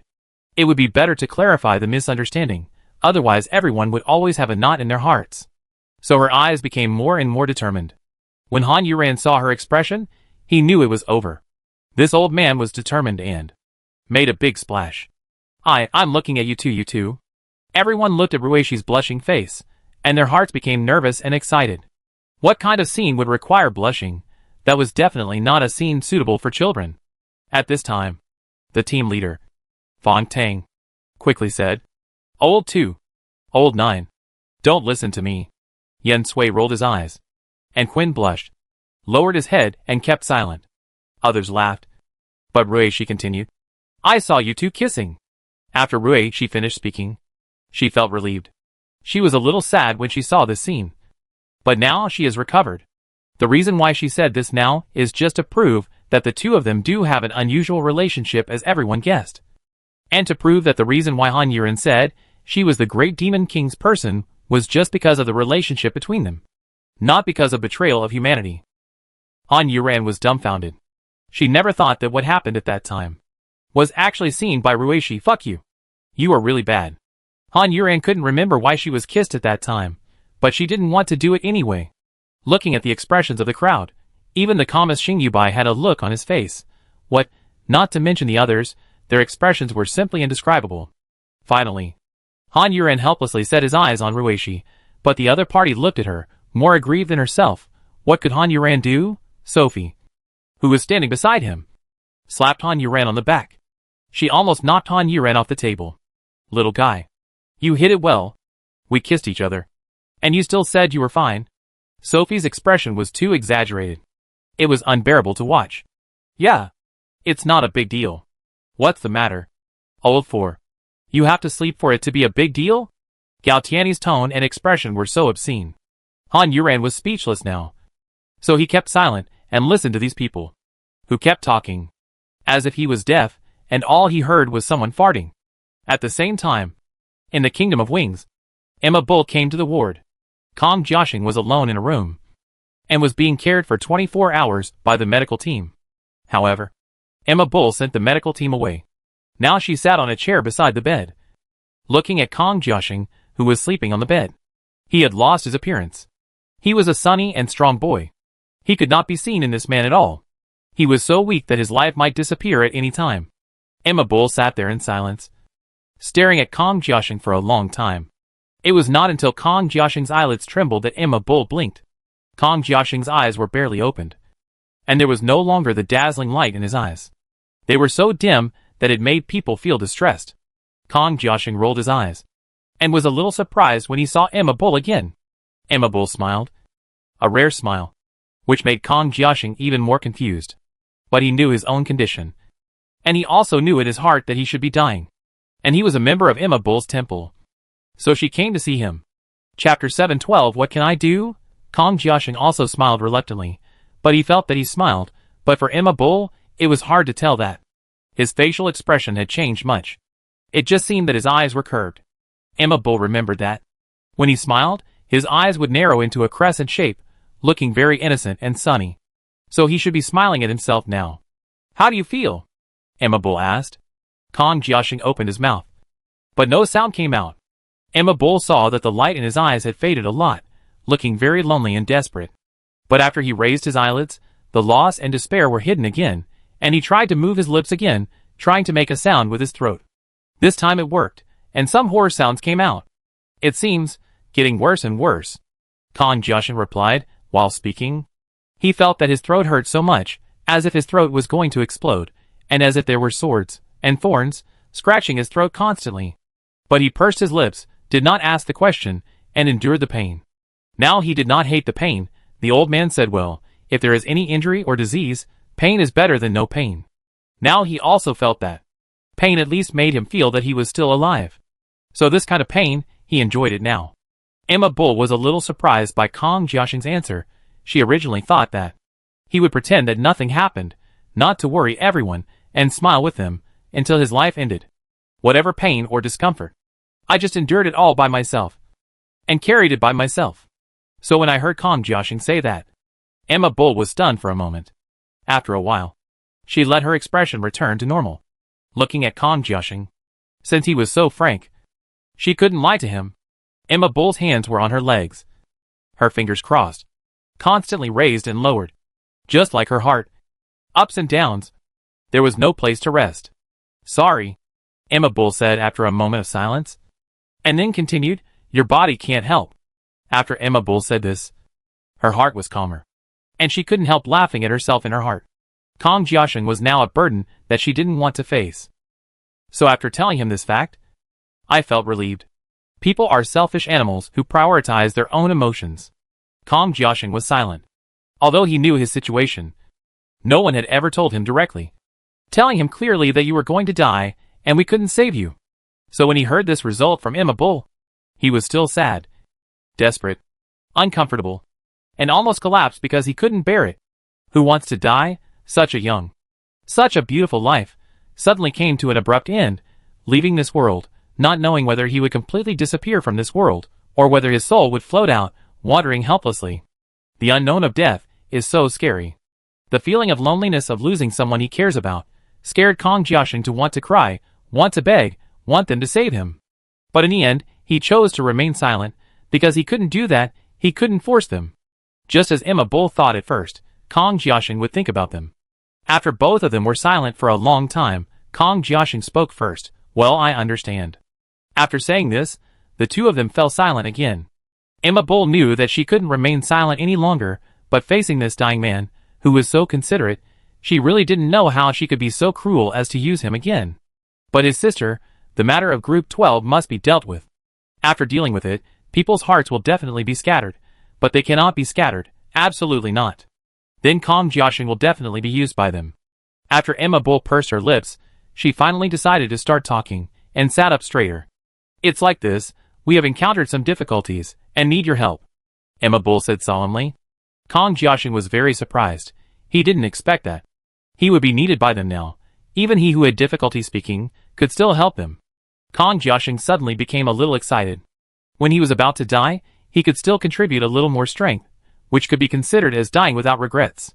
What can I do? Kong Jiashing asked. Suddenly, he felt that his whole body was full of strength. Although he could not use this strength, it was all an illusion caused by his excitement. Seeing him like this, Emma Bull felt even more guilty about him. But there was no way. They were the top people, they led all the people of the Kingdom of Wings, for the revival of mankind, and there was no personal feelings or selfishness in front of justice. They can only be selfish, can only be cruel, make their hearts hard, turn themselves into people with ruthless hearts. It's like this, Emma Bull said and pursed her lips again. Before, all the miracle workers went on a mission together to destroy the monsters that appeared in the north area, and met Han Yuran and others who had left the Kingdom of Wings. Emma Bull said, although Kong Jiashing listened carefully, he didn't quite understand in his heart what this matter had to do with him. You saw the projection before, didn't you? Han Yuran admitted that he was a member of the alien demon king, Emma Bull said. She remembered that Kong Jiashing was still fine at that time. If there were no accidents, he should be able to see it. Kong Jiashing nodded without thinking. That was something that happened recently. Not long after that, he became like this, so he remembered it quite clearly. But he felt that Han Yuran had a hidden secret. Although he and Han Yuran had never had any contact, he was present when she left the Kingdom of Wings. The way she spoke, her tone, her expression, everything she did. She was doing it for the Kingdom of Wings, not wanting to cause any trouble to the Kingdom of Wings. In the end, she had no choice but to not be taken to the aliens. After the Kingdom of Wings handed her over, she even took the initiative to leave the Kingdom of Wings. Although everyone could see that the Kingdom of Wings had gained the short-lived peace treaty, and the 1 million people in vain. At least the aliens did not go back on their word. Kong Jiashing did not think that such a person would betray humanity and join the aliens. All the monsters were destroyed. No one died. But something unexpected happened. Something went wrong with the people in the 12th group. They disobeyed my orders, Emma Bull said in a deep voice. Chapter 713. Are you volunteering? When he heard that it was a question from Group 12, Kong Jiashing had really not expected it, and he became nervous and worried all of a sudden. Why did they do that? Kong Jiashing asked. When Emma Bull heard him ask this, she felt even more heartbroken about his impending death. In this situation, he could rationally ask himself why, instead of asking nothing, and directly saying that they would not do that, there must be some reason, and defend them. Such an excellent boy. Fate is really a cruel thing. Especially when you feel him dying little by little. You will feel more and more pity and regret in your heart. Because the people in Group 12 think Han Yuran is a traitor to humanity, and should be arrested. Emma Bull stopped talking here, and stared at Kong Jiashing's eyes for a while. In fact, you should understand that they are angry with Han Yuran and others because of your affairs. Kong Jiashing blinked twice. And Emma Bull felt that his face was even uglier. He had just raised his back a little excitedly because of hearing about Group 12. But he couldn't hold it anymore, and lay back down. Breathing heavily, Emma Bull asked worriedly, how do you feel? Do you want to rest first? Kong Jiashing shook his head slightly. So, after the Holy Temple decided not to pursue Han Yuran and the others, the people of Group 12 disobeyed the order, and went to harass them. Emma Bull nodded. Well, at that time, I had already given the order, and the miracle workers returned to the country. But Kong Jiamin, Xiao Qinghe, Lu Tian, and Li Yi suddenly attacked Han Yuran when they returned to the country. Emma Bull told the truth about the situation at that time, without any deception to Kong Jiaxing. So, what was the result? As a result, the four of them were beaten, but they recovered on the way back. Emma Bull still told the truth. If it was a relaxed environment, it would definitely be funny to listen to this part. For people went for a sneak attack, and they were beaten. Emma Bull didn't say that they were beaten to the point of losing their human form, for fear that Kong Jiaxing would worry. Anyway, the four of them are fine now. That's good. Han Yuran is okay too, right? Kong Jiaxing asked. As long as Han Yuran is okay, the punishment for the four of them can be lighter. Almost everyone knows how special Han Yuran's existence is in this world. If Han Yuran is really in trouble, then something serious will definitely happen. Openly disobeying orders. This matter must be punished. Emma Bull said. Her eyes were fixed on Kong Jiaxing, but the other party was quite calm. Even when he heard that he would punish them, he was not very excited or anything. Kong Jiaxing blinked and said, "This is indeed punishable. Do you agree?" Emma Bull was surprised again. She thought Kong Jiaxing would use his dying body to beg her not to punish them. Kong Jiaxing was stunned for a moment. This was not something he could decide. Besides, his sisters were wrong in the first place. Although it was for his own sake, he felt sorry for them, but disobeying orders was not allowed. Will it be serious? Kong Jiaxing asked. He thought that since Emma Bull asked this, the punishment might be severe. They are miracle workers, the hope of human revival. Emma Bull did not answer directly, but her answer was quite clear. How could the hope of mankind really have such a severe punishment? Kong Jiaxing was not stupid. Of course, he understood what Emma Bull meant. He put his worries back in his heart. Some minor punishments were fine for the people in Group 12. So, is there anything I can help with? Kong Jiaxing asked the question at the beginning. Emma Bull was very satisfied with his performance so far. So satisfied that she felt sad for him. But now, many people don't want them to be punished, because most people think they are not wrong. Han Yuran admitted that she was a foreigner, and she was not injured. Now it is you, Kong Jiamin's younger brother, the miracle worker of Group 12, who cannot be cured. It is understandable for them. Emma Bull explained all the details to Kong Jiaxing. Kong Jiamin listened with all her strength, nodding her head, and felt that what Emma Bull said made sense. It seemed that things were indeed very difficult now. If the people in Group 12 were punished, they would probably lose their morale. Kong Jiaxing also thought of this problem. So he said, "Now you want me to help you complete the punishment of Group 12, and don't want people to lose their morale."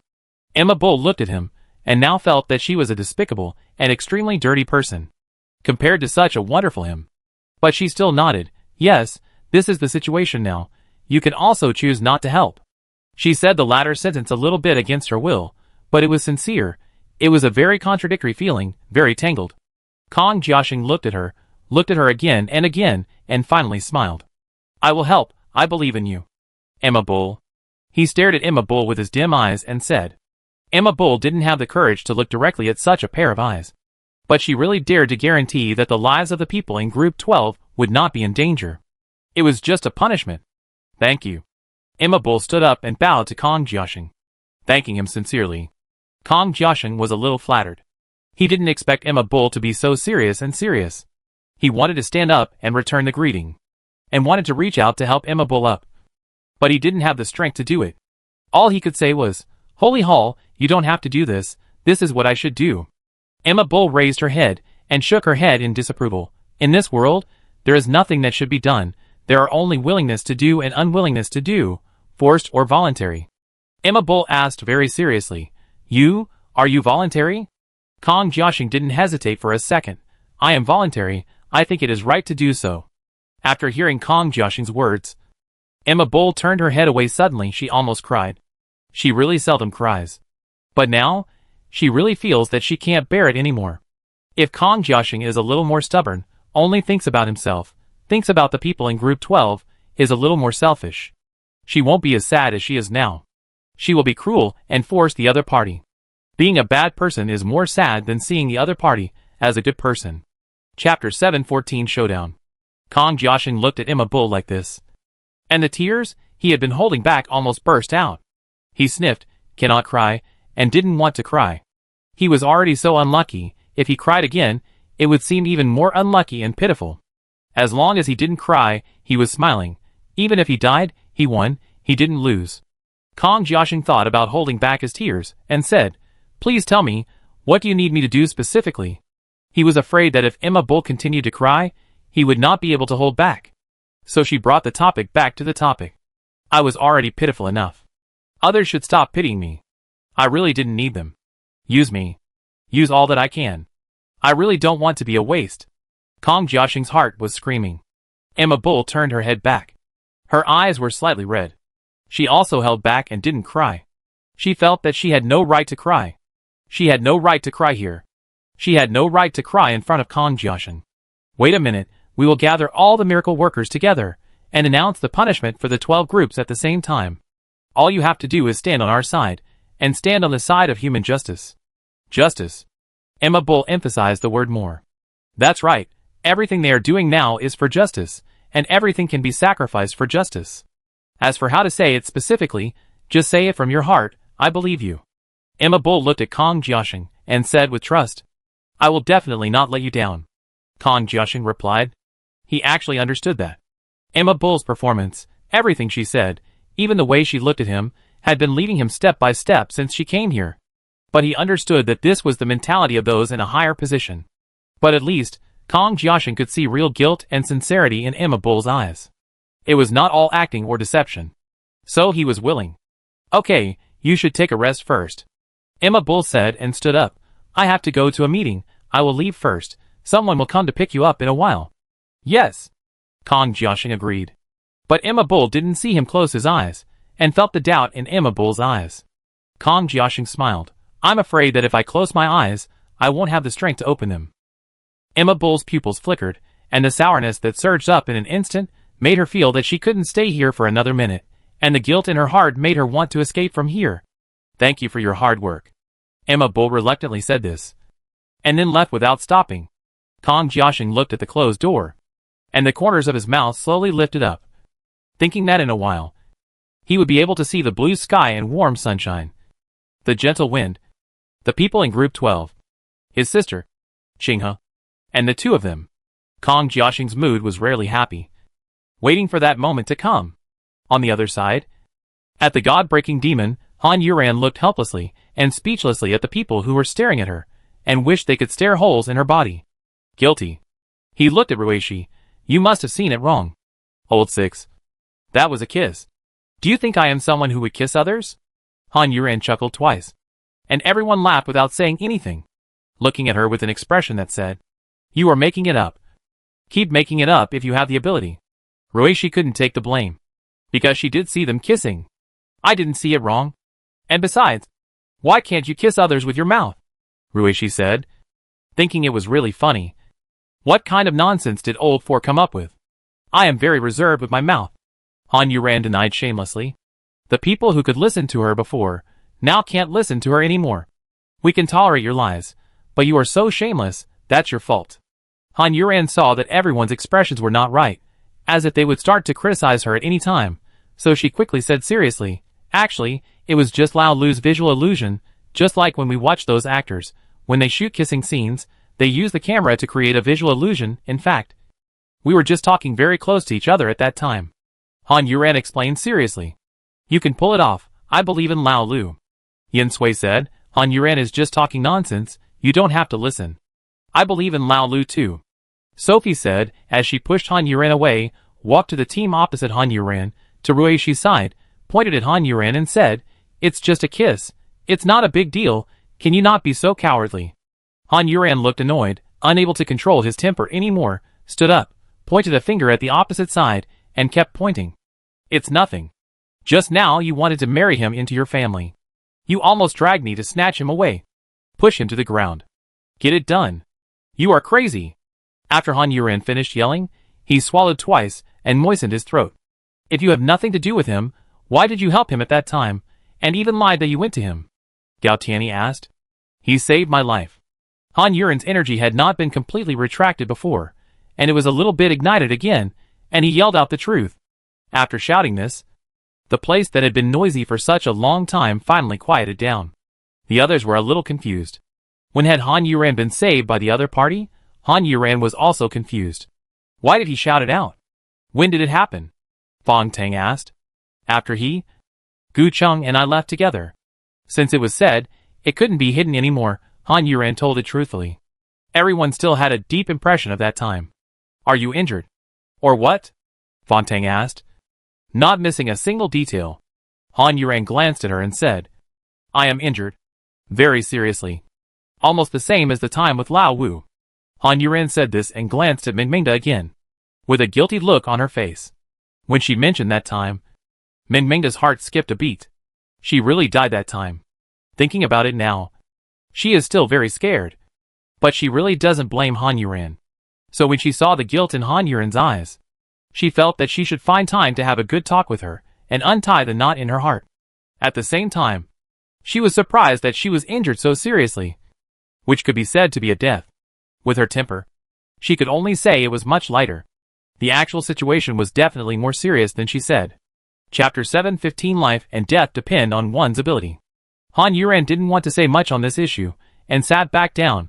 Anyway, he saved me later, and at that time, I was in the alien base, and I had to bring Wuchang brothers and sisters and Hao out, so I had no choice but to stand on his side, so I had to speak for him. Han Yuran explained the matter briefly.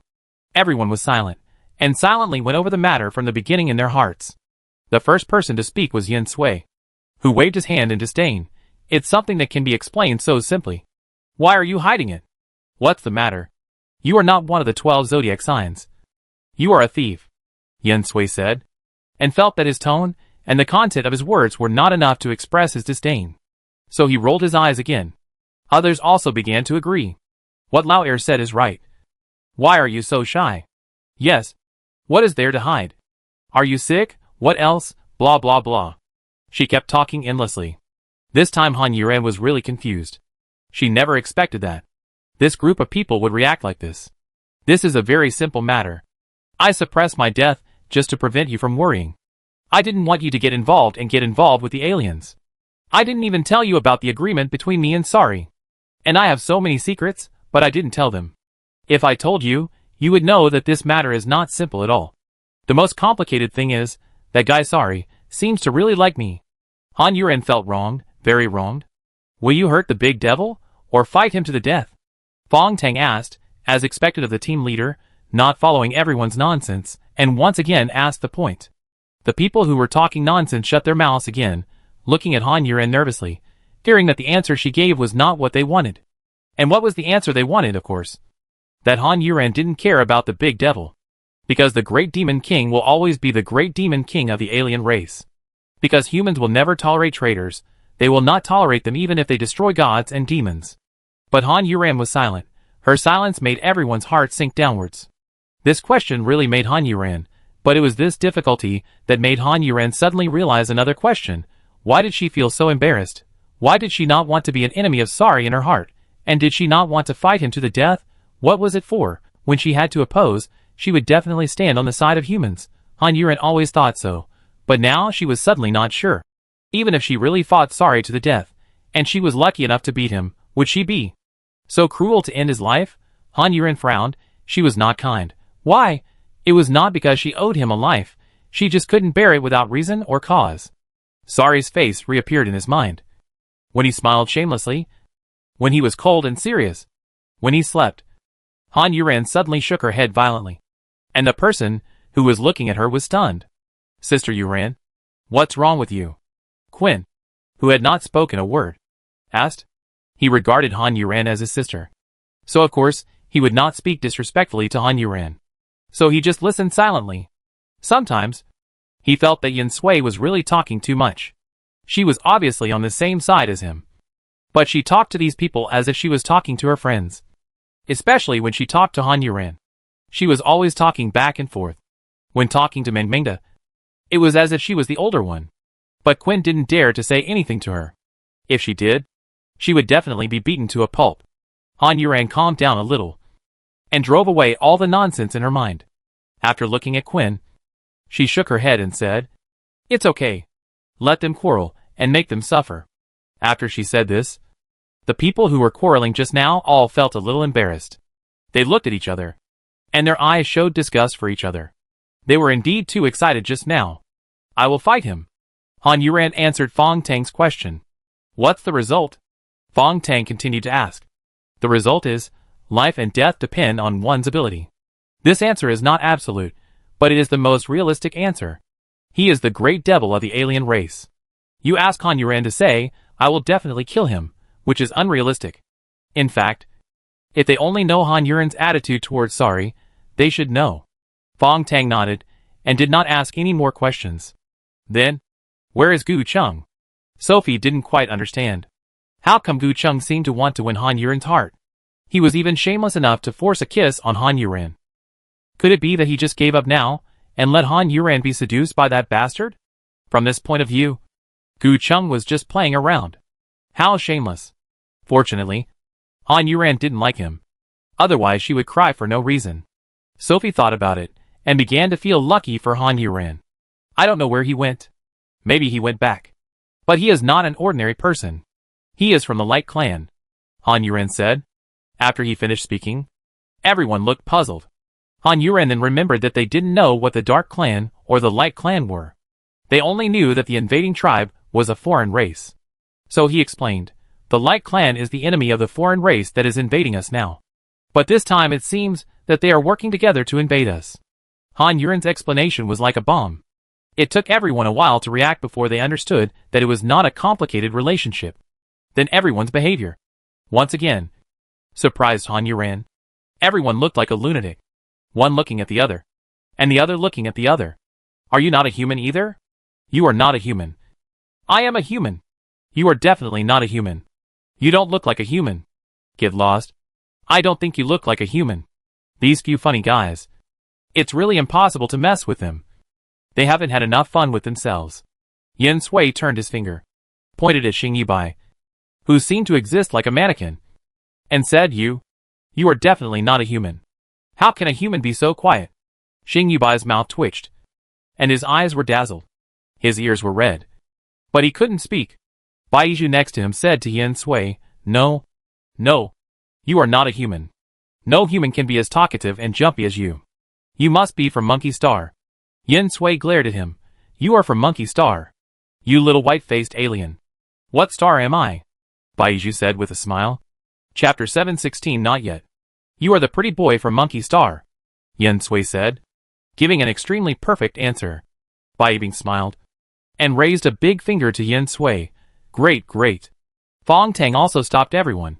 Okay, stop making trouble. What are your plans next? This question was of course addressed to Han Yuran, and everyone quieted down, and looked at Han Yuran together again. Han Yuran really wanted to say, Can you please stop pointing your big, bright eyes at me all the time? It puts a lot of pressure on me. Really, I am not used to being the center of attention. I have always been just an ordinary person, and I don't have more than 5 digits of friends. The changes now are a bit too big. Even the eyes watching me. I have begun to get used to it. I am going to stop the aliens now, to make my fighting power more solid. That's it for now. Han Yuran told everyone about her plan. There was nothing specific. She just kept looking for aliens to fight, to make herself stronger and stronger. Strong enough to satisfy that old monster. Strong enough to fight with Sari. Then it shouldn't be a big deal to go together, Sophie said. In fact, she was not very comfortable leaving Han Yuran alone. It had only been a short time since they separated, and she was so seriously injured. Fortunately, Sari was with her at that time. But now Sari is not with her anymore. To put it bluntly, if something really happens to her and there is no one to look after her and lend a hand, then she will be in trouble. Looking at everyone's expectant and worried eyes, Han Yuran's heart is of course warm. But she always feels that although she is like a person chosen by God, she is chosen by various things and people again and again. But from another perspective, she is really unlucky. And bad things happen one after another. Han Yuran felt that she was really unlucky. Whoever was with her would be unlucky. So she was very grateful to them, but she really didn't want to implicate them. So Han Yuran still had some embarrassment, but firmly refused. For the time being, I don't think it's the right time now. After she said this, everyone's face fell at once, and the feeling of unhappiness was overwhelming. Han Yuran just laughed, laughed, trying to laugh brightly. Long live everyone's understanding. Everyone saw her like this, and knew that she would definitely not change her mind again. Once she made a decision, no one could pull it back, so everyone was silent and sulking. In order to give them some time to relax, Han Yuran did not speak, for fear of being attacked by the crowd. Again, when everyone here fell silent, the holy halls in the Kingdom of Wings also finished their meeting. A few people looked at each other. Although the meeting was over, the punishment was decided, and all the procedures were decided. But everyone did not feel at ease. To do such a shameless thing, who could feel at ease? They felt so guilty, so guilty. So the people in the holy hall left their meeting room in silence and walked outside. All the miracle workers had already gathered outside, standing in a line, waiting for the temples to appear. Although the temple did not explicitly say why they were summoned, everyone probably guessed what they were summoned for. What happened recently? That is, the matter between Group 12 and Han Yuran and the others needed to be resolved. They felt a little wrong when they thought about it. Han Yuran and the others had gone back as if nothing had happened. But they still had to make a big fuss here, making so many things so solemnly. How could they not feel wronged, however? Despite the grievances, they still needed an answer. So everyone gathered here at the fastest speed, just for this answer. Everyone stood here with heavy expressions, waiting for the temples with burning eyes, waiting for the answer. The members of Group 12 appeared before the temples. Fortunately, their hands and feet were not handcuffed, and they were free. They were not pressed down by anyone. They appeared in a row, without any injuries. But their expressions were not very good, crying, and standing there stiffly. Everyone was not surprised by their expressions. If they all came out with smiles, they would have really seen a ghost. Not long after the people from Group 12 came out, the people from the Holy Temple also came out. They also looked unhappy. Seeing their unhappy faces, the miracle workers began to speculate in their hearts. Most people had the same idea. That is, the answer given by the Holy Temple would definitely not be a good answer, and Group 12 would definitely be punished. If the 12 groups are really punished, some people can accept it and think that this decision is right. However, there are still many people who think that the 12 groups should not be punished. These people are not satisfied. Some people are ready to oppose it, and some people choose to remain silent. However, no matter what choice they make, they have to wait for the Holy Hall to give the result before they can speak. After the 7 Holy Halls stood in a row, they looked at the Holy Halls below with heavy eyes. With just one glance at their faces, they could probably see their current mood and their thoughts. So the hearts of the Holy Hall were even heavier, but no matter how heavy it was, several Holy Halls looked at Emma Bull casually. Everyone could only rely on Emma Bull for the current situation, that is, on Kong Jiaxing. But after Emma Bull came back, she only said, "No problem," and never said anything more detailed. Everyone saw that her face was not looking good, so they didn't ask any more questions. Since she said it was no problem, and they sent her, of course they had to choose to believe her, otherwise they would be too much. So they didn't know what was going on with Kong Jiaxing, and could only turn their eyes to Emma Bull. Emma Bull just looked down quietly, and no one knew who she was looking at. She seemed to be in a daze, but her aura was still strong.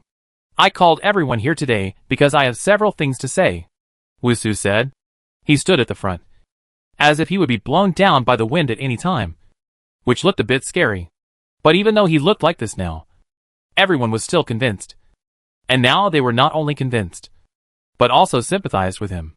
But those who liked Fu Xiuyan really didn't expect that he and Fu Xiuyan were a couple. Chapter 717, this question can only be tolerated. No one spoke, and quietly waited for Wusu's next words. Wusu did not let everyone wait too long, and first spoke the good news. Since the establishment of the Kingdom of Wings, everyone has not had a rest, so this time I want to tell everyone that I will give everyone a rest for 2 or 3 days. After Wusu finished speaking, no one shouted happily. If it were any other time, they would definitely be excited, and they would have jumped up to the sky by now. But now they were silent, but the silence didn't make people feel awkward. Instead, it made the atmosphere more and more dull and serious. Wusu didn't care about the current atmosphere. It was useless to care. In the current situation, they could only let the people in Group 12 go back without punishment. They would look better. But they couldn't do that. So Wusu continued, "Next, I want to tell you about Group 12. When he mentioned Group 12, everyone became nervous all of a sudden. Their burning eyes, they almost made the temples smoke. Everyone should know what happened in Group 12. Because you were there at the time, Wu Su said as he scanned the miracle workers. Then he said, we can see your situation through the jade butterfly. So Fong Tang did save Zhu Qing and others at the time. Because you misunderstood? We sent Emma Bull to clear up the misunderstanding to avoid unnecessary fighting. You have experienced this yourself. So you should understand that these are facts. Many people nodded. And the people in Group 12 were still listening quietly, with ugly expressions. I think everyone should know Han Yuran and her group well. I won't say more about what happened to them, since they joined the Kingdom of Wings. Basically, everyone has seen the major turning points on the spot. Many miracle workers nodded. Indeed, they knew about the major events that Han Yuran and her group had experienced, and the major events that changed their relationship with Han Yuran and her group. Because they knew, everyone felt a little aggrieved for Group 12 before. But suddenly they felt less aggrieved. This time, the monsters came to the North District. It was obviously led by Han Yuran and the others. Fortunately, there were no casualties. Wu Su continued. The miracle workers were very considerate and did not interrupt him. They just listened to him quietly, and then silently went over the whole thing from beginning to end in their hearts, waiting for them to speak, and then express their thoughts. As for why they led the monsters here, judging from the speed and difficulty of everyone's elimination of the monsters, it is estimated that they cannot solve it in a short time. So they brought it here, hoping to use our strength. Wu Su spoke out the results of their discussion. This is a very simple speculation, and there is no need to think too complicated, and it can be roughly guessed. I want to ask everyone this question. Should we blame them? Wu Su said and stopped talking. He looked at the miracle workers and waited for their answers. After a moment of silence, some people began to speak out their thoughts. However, when they spoke together, their voices overlapped and no one could hear clearly. Only one person with the loudest voice was heard by everyone. He was indeed a big and strong man who matched his voice. He raised his hand after shouting, I don't think it's strange. Even if they leave the Kingdom of Wings, they are still human beings. Isn't our existence to save human beings? Silly appearance. Silly voice. Silly answer. Simple and rough. Without any tricks. Very direct. But such a direct answer, on the contrary, touched people's hearts and hit the soul directly. After he finished speaking, he turned his head and looked around in confusion. Seeing that everyone was looking down, he asked again, am I wrong? After a moment of silence, someone said, but they came so suddenly.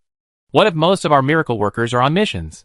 If we can't get there in time, how many people will die in the North District today? Another question that hit the heart. But no one is dead in the North District now. The man who spoke before replied again. Although the result is like this, there will always be a second one. If this happens again next time, who can guarantee that the result will be the same as today? They can use us so casually. But have they ever considered the humans in the North District? They don't even have the ability. How can they save themselves when the time comes? The person replied. Not to be outdone, her answer was obviously more detailed, and the details were more appealing. Especially, there will always be a second one, which is almost the truth. The man opened his mouth, thought for a long time, and couldn't think of any words to fight back.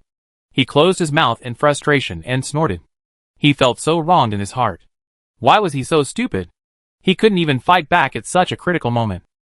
However, he could not argue with him. But he still felt that his idea was right. They were human beings. And as a miracle worker, it was his duty to help them. They had encountered a problem that they could not solve. And if they did not find a way to solve it, they would just wait to die.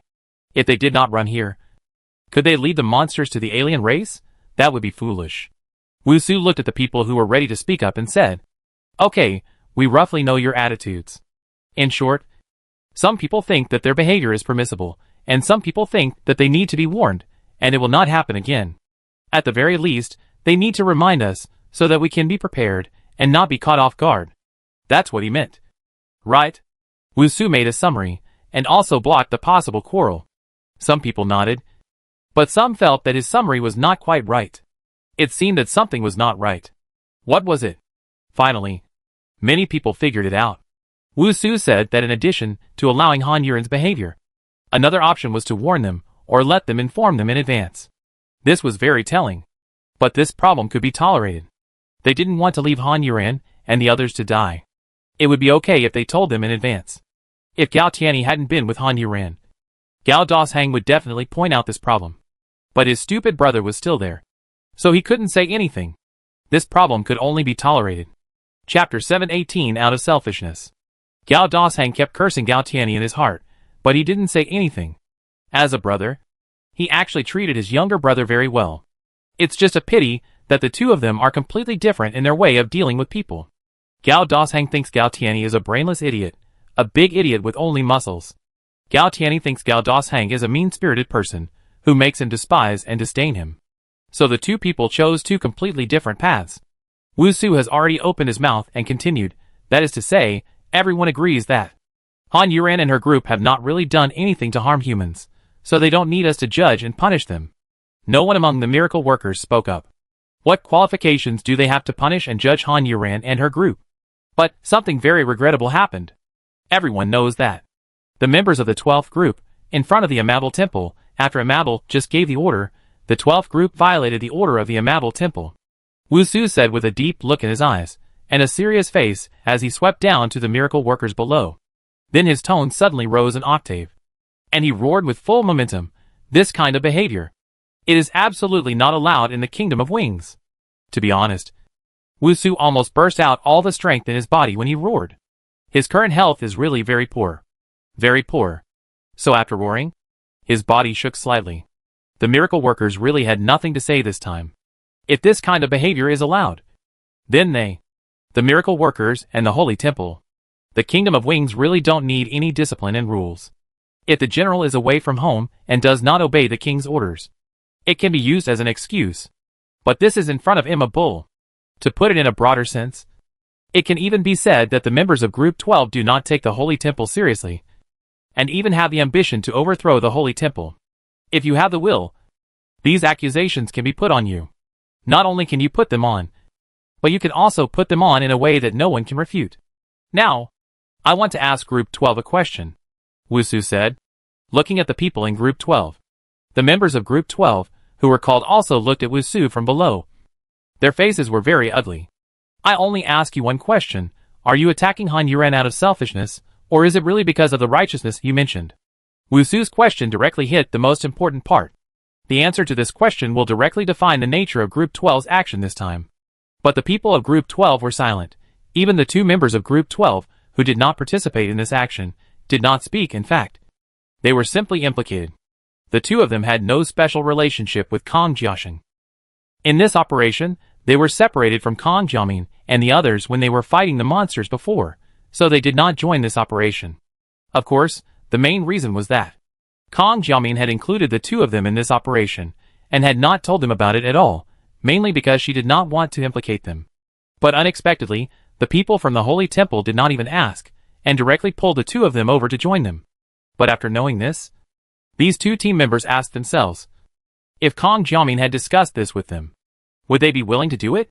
The two answered the same. Yes. Although they had no special relationship with Kong Jiaxing. During the time they were in the same group, they were not isolated, excluded, or bullied. Instead, they were afraid that they would feel uncomfortable. Everyone was enthusiastic, like old friends who had known each other for many years. And Kong Jiaxing's personality was really likable. During this time together, everyone got along very happily, and when fighting, no one was petty, everyone fought with all their lives. Kong Jiaxing fought even harder. If he hadn't fought so hard, it wouldn't be like this today. Kong Jiamin's eyes kept flickering. The outcome of many things was just a thought away. In fact, it wasn't that she couldn't accept the punishment, she just felt dissatisfied and unwilling. Everyone's eyes turned to the people in Group 12, waiting for their answers. Everyone knew what the answer was, but most people didn't want the people in Group 12 to answer truthfully. Kong Jiamin pursed her lips, turned her head, and looked at the people in Group 12 behind her. They all looked at her with trust, and no one said anything. The more they did so, the more guilty Kong Jiamin felt, and she bowed her head deeply to them. Then she turned around and said, out of selfishness. After these 4 words were spoken, the outcome of the matter was basically determined. The people in Group 12 were very calm, no one showed any surprise, and it seemed that everyone knew that Kong Jiamin would give this answer. The miracle workers below, when they heard this answer, didn't know what they felt. On the one hand, they admired them for speaking the truth, not lying, not being cowardly, and not tarnishing the reputation of miracle workers. On the other hand, they felt sad in their hearts. Why were they so honest? Telling a lie. Would there be room for this matter to turn around? But the temples were very satisfied with Kong Jiamin's answer. But this time, they had to sacrifice temporarily anyway. Out of selfishness. Violating the orders of superiors. Fighting with others privately. What will happen? I think everyone understands. Wusu said, looking at the miracle workers below, and asked if at that time the members of Group 12 couldn't beat Han Yuran and his group. Would you help them? Silence. Evasive eyes and lowered heads. Then let me ask again, is it wrong for Han Yuran and the others to protect themselves when they were attacked for no reason? Still silent. Then a voice broke out in the silence. But Han Yuran is now a foreigner, she admitted it herself. A resounding counterattack. But Wusu was not flustered, and continued to ask, Han Yuran has been helping humans so far, and has never hurt humans. There is no evidence of her so-called betrayal yet. She admitted it herself. To prevent trouble before it happens, kill her, or make her incapable of fighting. What's wrong with that? She is so strong. Do we have to wait for someone to die in her hands before we start to take it seriously? That would be hindsight. Anya looked at the person who spoke sharply. It was a woman. Anya knew her. She was one of her own. She seemed to be called Yuenya. Chapter 719 Peace Treaty. But the Yuenya in my memory is not such an aggressive person. She is a very gentle person, always smiling gently, just like a lady from a noble family. Why is she so abnormal today? Abnormal to the extreme. After that, several people raised their hands, expressing their agreement with Yuenya's statement. What Yuenya said is correct. We should not wait until the tragedy happens before we stop and prevent it. Wusu said, actually agreeing with Yuenya's statement, making all the miracle workers including the 12th group a little confused. Because everyone clearly felt that the idea of the All Saints Church was to punish Group 12. So no one expected Wusu to agree with Yuenya's statement. But, Wusu said in the surprise of everyone. A but made everyone's previous confusion disappear.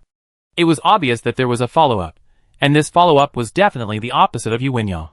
But at that time, the order issued by the Emma Bull Temple was to retreat. This is the issue we want to discuss. However, how to treat Han Yuran, and what attitude to take are matters to be dealt with after this matter is resolved. I hope everyone will not be confused. The current problem is that the 12th team ignored the order and fought privately, and even almost dragged all the miracle workers into the battle, with Han Yuran and his group, who have not yet clearly determined their relationship with us. Do you think this mistake should not be punished? No mistake? Several people in the temple suddenly felt that with Wusu here, they didn't seem to need to find Kong Jiaxing. They could just let Wusu explain the matter clearly, and leave all the miracle workers speechless. After being corrected by Wusu, everyone realized that they had indeed mixed up the two questions. Two questions that can be solved separately, and must be solved separately to be fair and just. As for Wusu's two questions, no one could answer them. But they didn't want to answer. Wusu didn't let them go, and said again, answer the questions. You don't even dare to answer one question. His question was very straightforward, which made the miracle workers feel very embarrassed and ashamed. But soon, they heard answers one after another. I dare to answer. You should be punished. You are wrong. You are wrong. You should be punished. Everyone spoke with their conscience, honestly, so the answers were all appropriate. As for the questions of Group 12, they really should be punished. Looking at the expressions of the crowd, Group 12 did not feel disappointed. If they were in the group below, or if other groups were here, they would also behave like this. You are worthy of being called the miracle workers of our wing country. Wusu roared again. Such words can inspire people. So everyone is a little excited now. Then I will ask the members of Group 12. Do you think you should be punished? Are you wrong? Wusu asked the people of Group 12 this time. The people of Group 12 were silent. And they looked unwilling. Kong Jiamin, as the team leader, said, we should be punished. We are wrong. Jiamin team leader. Several people in Group 12 called Kong Jiamin. And the meaning was very clear. But Kong Jiamin raised her voice by 8 octaves. And said, it is our fault to disobey the orders of the Holy Temple. And it is also our fault to almost drag the miracle workers into a battle that should not have happened. So we should be punished. Kong Jiamin said, as he swept his eyes over the holy temples. But, if the holy temples do not tell us what attitude we should have towards Han Yuran, next time, I will still choose to fight. And fight alone. Me too. Me too. The The people in the 12th group said one after another. Me too. Yu Winyao below shouted. Anya narrowed her eyes, and wondered, when did Han Yuran offend Yu Winyao? Regarding the issue of Han Yuran, we have discussed it, and the result is, if we meet Han Yuran again, if the other party does not take the initiative to attack, we will not attack, but if the other party shows even a little willingness to fight, we will regard him as an enemy and kill him without mercy. Of course, if the miracle person provokes without reason, it will be regarded as violating the order of the superior and be punished.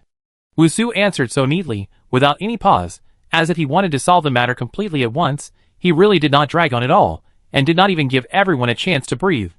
After everyone had sorted out Wusu's words in their minds, they still had to wait for Han Yuran to take the initiative to attack. This was considered a peace treaty. Does anyone have any opinions? Wusu asked. But after asking, he did not wait for everyone to speak and continue to speak. In fact, from the very beginning, we have said that we value fairness, openness, justice and mutual respect. Therefore, although several of us in the Holy Hall are the ones who make decisions, we will ask for everyone's opinions on many major decisions. However, I have been thinking recently that is it because our Holy Hall is too indecisive. So everyone's thoughts have become too loose and free. And there is no unity and obedience to orders. Are you now free and confident enough that you can go alone to the alien race and kill them? And at most die. You are also a hero. Wusu's words were full of gunpowder. Not directed at the 12 groups, but at all miracle workers. The miracle workers did not expect that the spearhead would be pointed directly at them. But for Wusu's words, they felt a little bit that Wusu had hit the nail on the head. Perhaps you have forgotten that our temple was personally selected by God and God's messenger. And we were selected to lead you. To lead mankind. To defeat the alien race. And to revive. Wusu brought out God and God's messenger. These two high-ranking beings, who almost never show up. The faces of the miracle workers changed again and again. This world is full of variables, unknowns, even conspiracies and hidden arrows. We admit that even if we are the temple chosen by God, there are many invisible places, unthinkable places, but everyone has an idea, everyone must consider it, then all the results will be negative answers. We will not be able to make any decisions. This is the meaning of the existence of the 7 of us in the temple. Wusu also admitted that their temple would have shortcomings, but even if there are shortcomings, you have to listen to us. We are chosen by God, one level higher than you, chosen to manage you. This is the central idea of these words. Chapter 720. Instantly cowardly. Perhaps Wusu's words were too overbearing, and too disrespectful to everyone. Some miracle workers with strong self-esteem couldn't stand it. Someone said, in this case, why do you still come to us to discuss? Just make the decision directly. Everyone in the Holy Hall. Yeah, we don't have a say anyway. Of course. Seeing that the direction suddenly went astray, Ryu looked at Wusu nervously, and saw that the other party didn't even blink, and was extremely calm. I didn't call you here for this matter. Just like before. I informed everyone that I would let you rest for 2 days, and have some fun. As for the right to speak, there are too many people who speak for their own selfish reasons. If this is your choice, then we will have to deprive you of your right to speak with great pain. Ryu was getting more and more panicked by Wusu's words. Why did he confront everyone? If he really angered these guys, it would be a loss. Jin Jishi was also a little surprised. Wusu rarely used such a tough attitude, and rarely spoke so aggressively. What happened today, at the same time? He felt that Wusu's words were a bit too much. Even if the 7 of them were the holy temples chosen by God, if these miracle workers were all out of control, the 7 of them would not be able to calm them down. What do you mean? We fought for humanity, but in the end, how did it become selfish? Yes, holy temple. You are too much. What do you think we are? We have paid so much, and in return we get such an evaluation from the holy temples. It's too chilling. It went off the track again, and it seemed to have caused public outrage this time. Anya glanced at Wusu, wondering what he was thinking.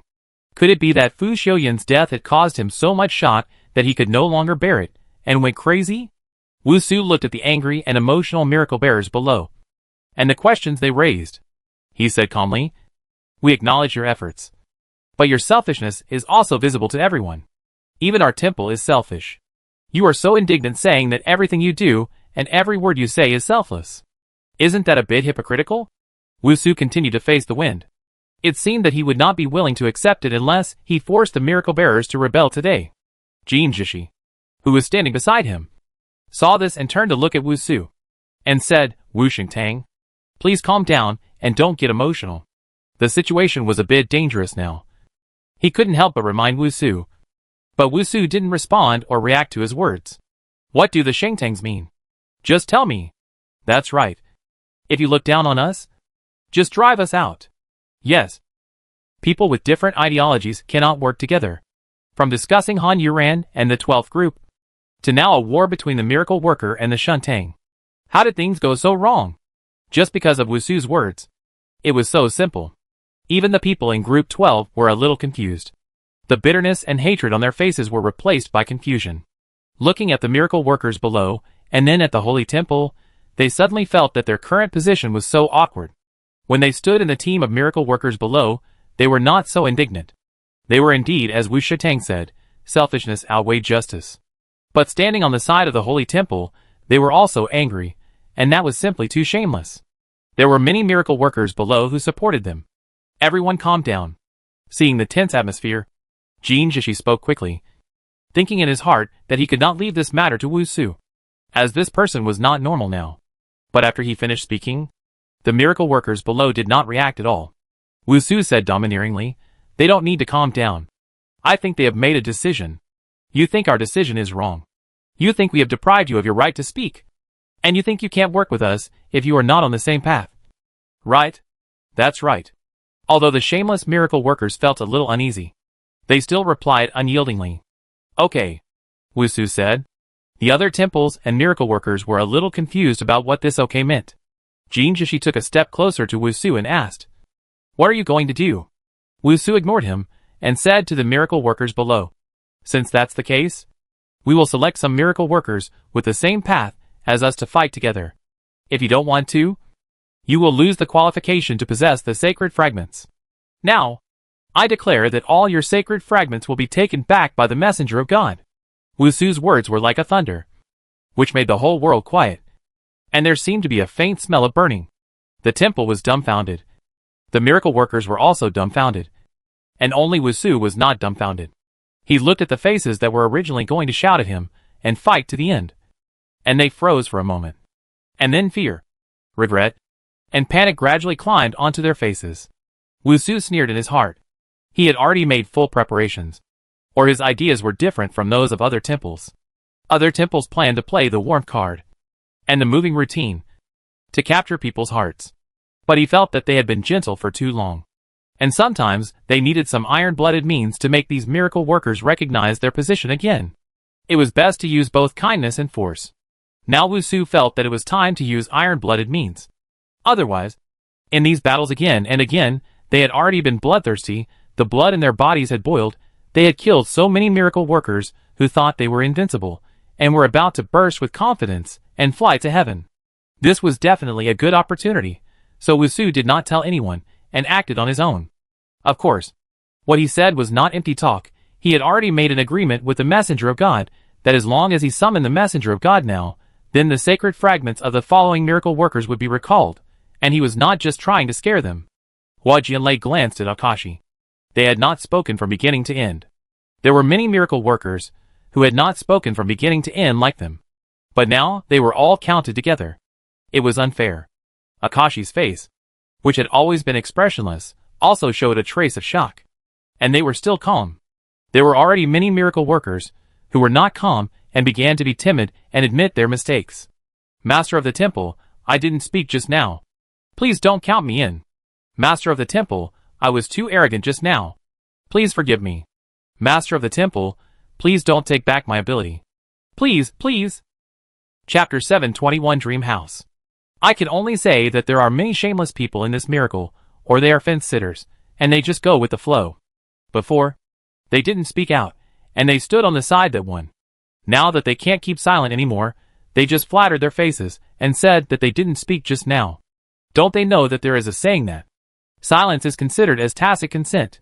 There are even some who flatter their faces even more, who were so noisy before, and they were right in everything. Now they directly admit that they were too arrogant just now, crying for forgiveness, kneeling for forgiveness, shamelessly begging for forgiveness. I really don't know whether to say that these people are flexible, or what else to say about them. Bai Wuo shook his head and laughed helplessly, but still didn't speak. Although he felt wrong for taking the blame now, he still didn't choose to say anything, to clarify anything. He didn't speak before, so there was no need to speak now. There are many people who always choose not to speak like them. They can be said to be principled, or they can be said to be stubborn. Can you do it? You have to have some shame. You are so cowardly. Anyway, I don't accept it. If you want to take it back, take it back. I'll just consider my life wasted. If you are not trusted, there is no point in being a miracle worker. Just take it. There are also many people who just risk it all, take it away casually, and throw it away. Such people are admirable.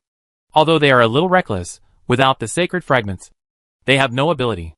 Without abilities, they become ordinary humans. However, their former miracle workers had a falling out with the temple, and their abilities were taken away. It seems inappropriate for them to stay here, so their future will not be easy. All of a sudden, all the miracle workers were divided into several groups. One group admitted their mistakes and asked for forgiveness. One group was desperate, and the rest were silent. Wusu looked at these miracle workers coldly and said, "It seems that there are still many miracle workers who think this is a very insignificant thing."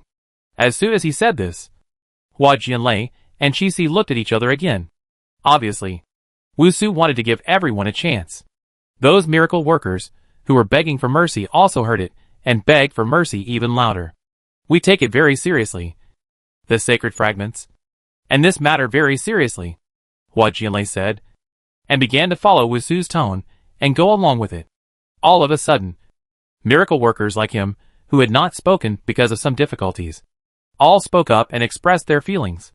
With that said, only the miracle workers who had given up were left. But they were not as tough as before. The more people gave in, the more people stood on the side of the temple, the weaker they became. Seeing that others were able to stay and continue to possess the sacred fragments and have the power, they certainly felt envious and hoped that they could be like them. So those who had previously given up gradually softened. Wusu never spoke, but only used his gaze, which brought endless pressure to those miracle workers who had not yet softened. The other people in the temple now had different thoughts in their hearts, but the common point was that they deeply admired Wusu. Even Anya, who had always looked down on Wusu, and only felt sorry for him after Fu Xiuyan's death, now admired Wusu in her heart. This guy played a big game, and was really mean. This wicked look. It seems like he has returned to the past. In fact, Anya still hopes that he can be the same as before, although it will be more difficult to deal with him.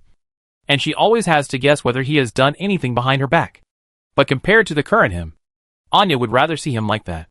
But in addition to being shocked and admired, they also had some doubts about whether what Wusu said was true or not. They did not notice that Wusu went to find the messenger of God. But if it was true, this guy did not tell them. Then what he did was too unkind. Such a big thing. He decided it alone. Isn't he taking them too seriously? We are all members of the Holy Temple. Are you too special? Although everyone has always regarded you as the final decision maker, it does not mean that you can make decisions and do such a big thing privately. Jin Zhishi was the most unhappy among them. He had interrupted once before and asked Wusu a question once, but he had been ignoring him. This guy, since Fu Xiuyan died, had become more and more abnormal. Before, he could still consider it and take care of things, face and steps, etc. Now he doesn't even think about it. Can he still be the decision maker that they trust? Jin Zhishi began to worry. Bu Shursen had a faint smile on his face, and it was unknown what he was thinking. Under Wusu's gaze, only 3 miracle workers remained. Wusu stared at the 3 people for 5 seconds. These 5 seconds were an opportunity given to them, but they did not cherish it. "It seems that you have made up your mind to part ways with us," Wusu said, and he felt a little sad for them. 3 miracle workers who had nothing to do with these things, now had to leave here and lose their abilities. Wusu thought they were stupid. In this dangerous end times, they still insisted on their so-called principles, and even abandoned their ability to save their lives for the principles. It was simply stupid. It is the current Wing country, the current holy temple, the current God who abandoned people like us. One of the 3 miracle workers, who wore glasses, looked very gentle, and had a pale face, spoke. His tone was lost, sad, and short. He sounded very reluctant, but he was powerless. Although the right to choose was in his hands.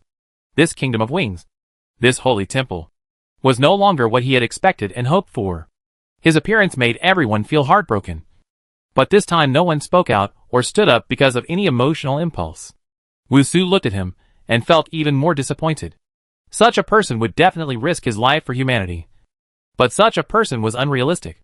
His fantasy was too dreamy. And it could not exist in the current world. Such dreamers. It is easy to make mistakes at critical moments. They need not only people with heart, but also rational people. We cannot achieve what you hope for now, what you expect. But I can guarantee that the future world will definitely be what you want to see. Wusu said to the miracle worker. Now it must be a bloody and dark world.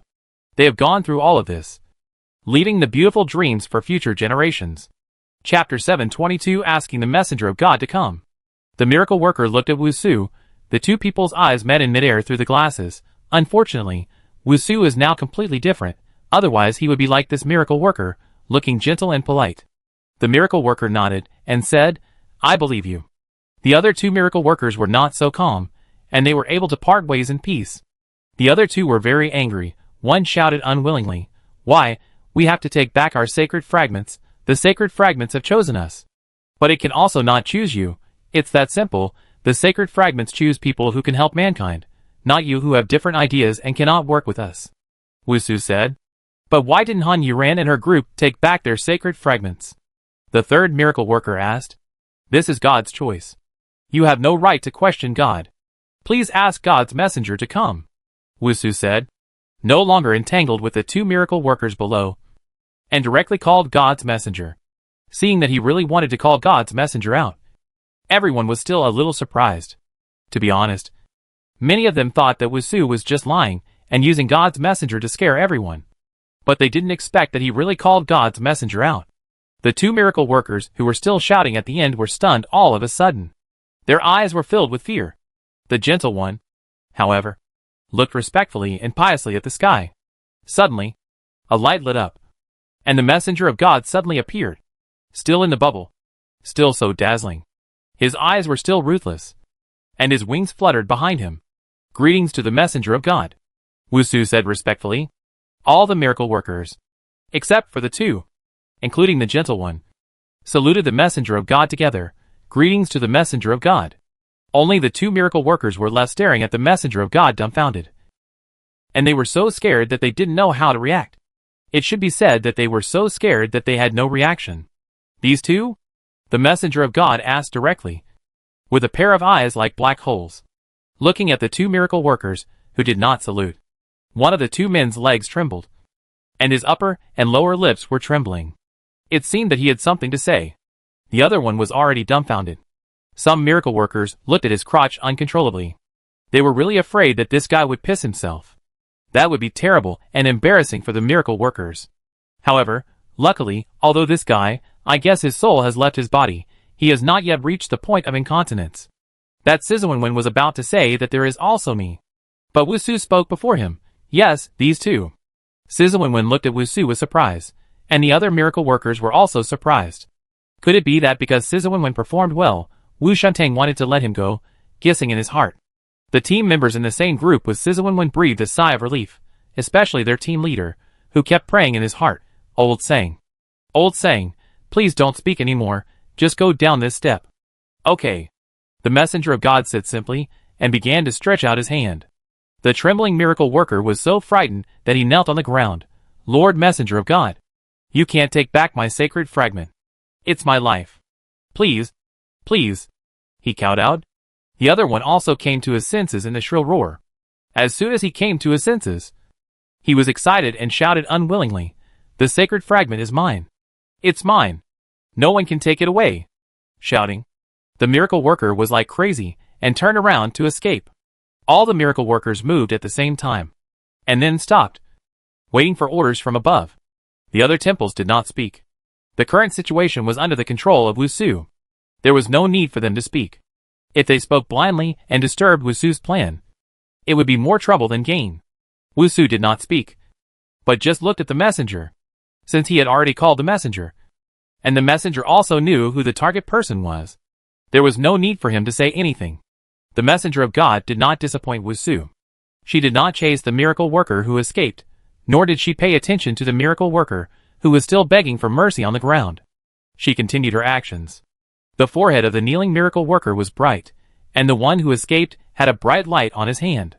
The one who escaped saw the light on his arm when he was shaking it, and he suddenly stopped, staring at his arm with the light in a daze, and saw his sacred fragment slowly emerging from it. His face was completely broken.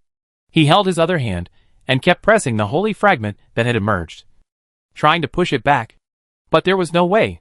He was like a possessed man, gritting his teeth, roaring, and trying his best to push the holy fragment back. The holy fragment did not push back, but scratched his arm instead, bleeding. Seeing him like this, everyone couldn't tell what they felt in their hearts. But they were a little glad that the person now was not him, and that he was not the one in such a miserable state. The one who kowtowed was completely dumbfounded. The sacred fragment had already appeared, but he didn't know it, and he just kept kowtowed. The other one, the sacred fragment, also flew out of his arm, and that person still chased the sacred fragment without giving up. After running for only 2 steps, he fell down. After falling to the ground, he shouted in despair, "Give it back to me! Give it back to me!" But there was no room for maneuver. The messenger of God held the 2 sacred fragments in his hand, and after touching them one by one, he swung his hand and threw the 2 sacred fragments out again. The sacred fragments disappeared without a trace in an instant. The miracle worker who fell to the ground raised his head. His face was hideous, his eyes were bloodshot. He stared at the messenger of God, stared at Wusu fiercely. I hate you, ah!" He roared, and climbed up from the ground, laughing like crazy. He turned his body, and looked at the miracle workers around him, and kept saying, "This is your end, ha ha, this is your end." As he said that, his body suddenly stopped, pointed at Wusu and said, "No wonder you lost your beloved, no wonder he has to die, this is your retribution, you deserve it, ha ha." He laughed with his hair disheveled, and stabbed directly into Wusu's heart. Wusu's body shook, and barely stood firm. Fu Xiuyan would always be the pain in his heart that could not be mentioned, and no one had ever mentioned it. This was the first time. Chapter 723 Surrender. Don't be shameless. Jin Jishi quickly grabbed Wusu's arm. If it was the previous Wusu, he believed that he would never lose control and run away. But the current Wusu, he didn't believe it, especially when it came to Fu Xiuyan. He couldn't believe that Wusu could face it calmly. Wusu stared at the man as if he was staring at a dead person. "Okay, I'm leaving," the messenger of God said, and then he didn't stay for a second longer, and disappeared here. The miracle worker, who kept knocking his head, had already fainted. The only one left was the one who was shouting. And he also looked unconscious. "Take them away. Heal their wounds. And let them recuperate for a while," Anya said, and the people from the defense department came forward and took the 2 of them away. The one who was shouting the loudest was surprisingly honest, like a walking corpse. The 2 of them lost their sacred fragments and were taken away.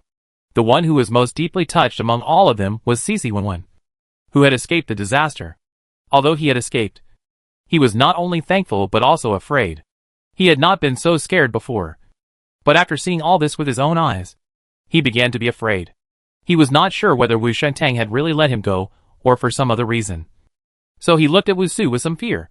He saw that the other party's chest was rising and falling violently, and his face was not looking good. He suddenly remembered the miracle worker who had left before, and what he said about Fu Xiuyan. It was estimated that Wu Shentang was deeply shocked. "I don't know if he will vent his anger on me," Sizuwenwen thought uncertainly in her heart. Then Wusu suddenly looked at her and asked, "What do you want to say now?" His voice suddenly became much lower, and Sizuwenwen once again became the focus of the audience. Sizuwenwen breathed a sigh of relief in her heart. It seemed that Wu Shentang was going to give her another chance. The leader and members of their group began to pray in their hearts again. Their eyes were fixed on Sizuwenwen, hoping to have a telepathic connection with him, so that he could sense their thoughts. "That means surrender. Don't be shameless." Their gazes were too hot. Sizuwenwen couldn't help but sense them. She glanced at them, and they were so anxious that they kept making faces. Sizuwenwen turned his eyes away from their strange faces, looked at Wusu, and said, "I hope the temples and all the miracle workers will give me another chance. I think I made the wrong choice before." Sizuwenwen surrendered, and was shameless, but no one laughed at him, not a single person. It was originally a matter that had nothing to do with him, but it was forced to involve him. Moreover, the words that Sizuwenwen said before showed that he was a person who really cared about humanity, which was worthy of admiration. Now seeing all this, He felt scared. It was normal that he didn't want to become like this. It was human nature. And there was nothing to laugh at. Okay. But you are not suitable to fight on the front line now. Stay in the rear for the time being and hone your skills, Wusu said, and made the decision directly, without even discussing it with the other temples. But even though the other several holy temples were very angry, they had to keep smiling.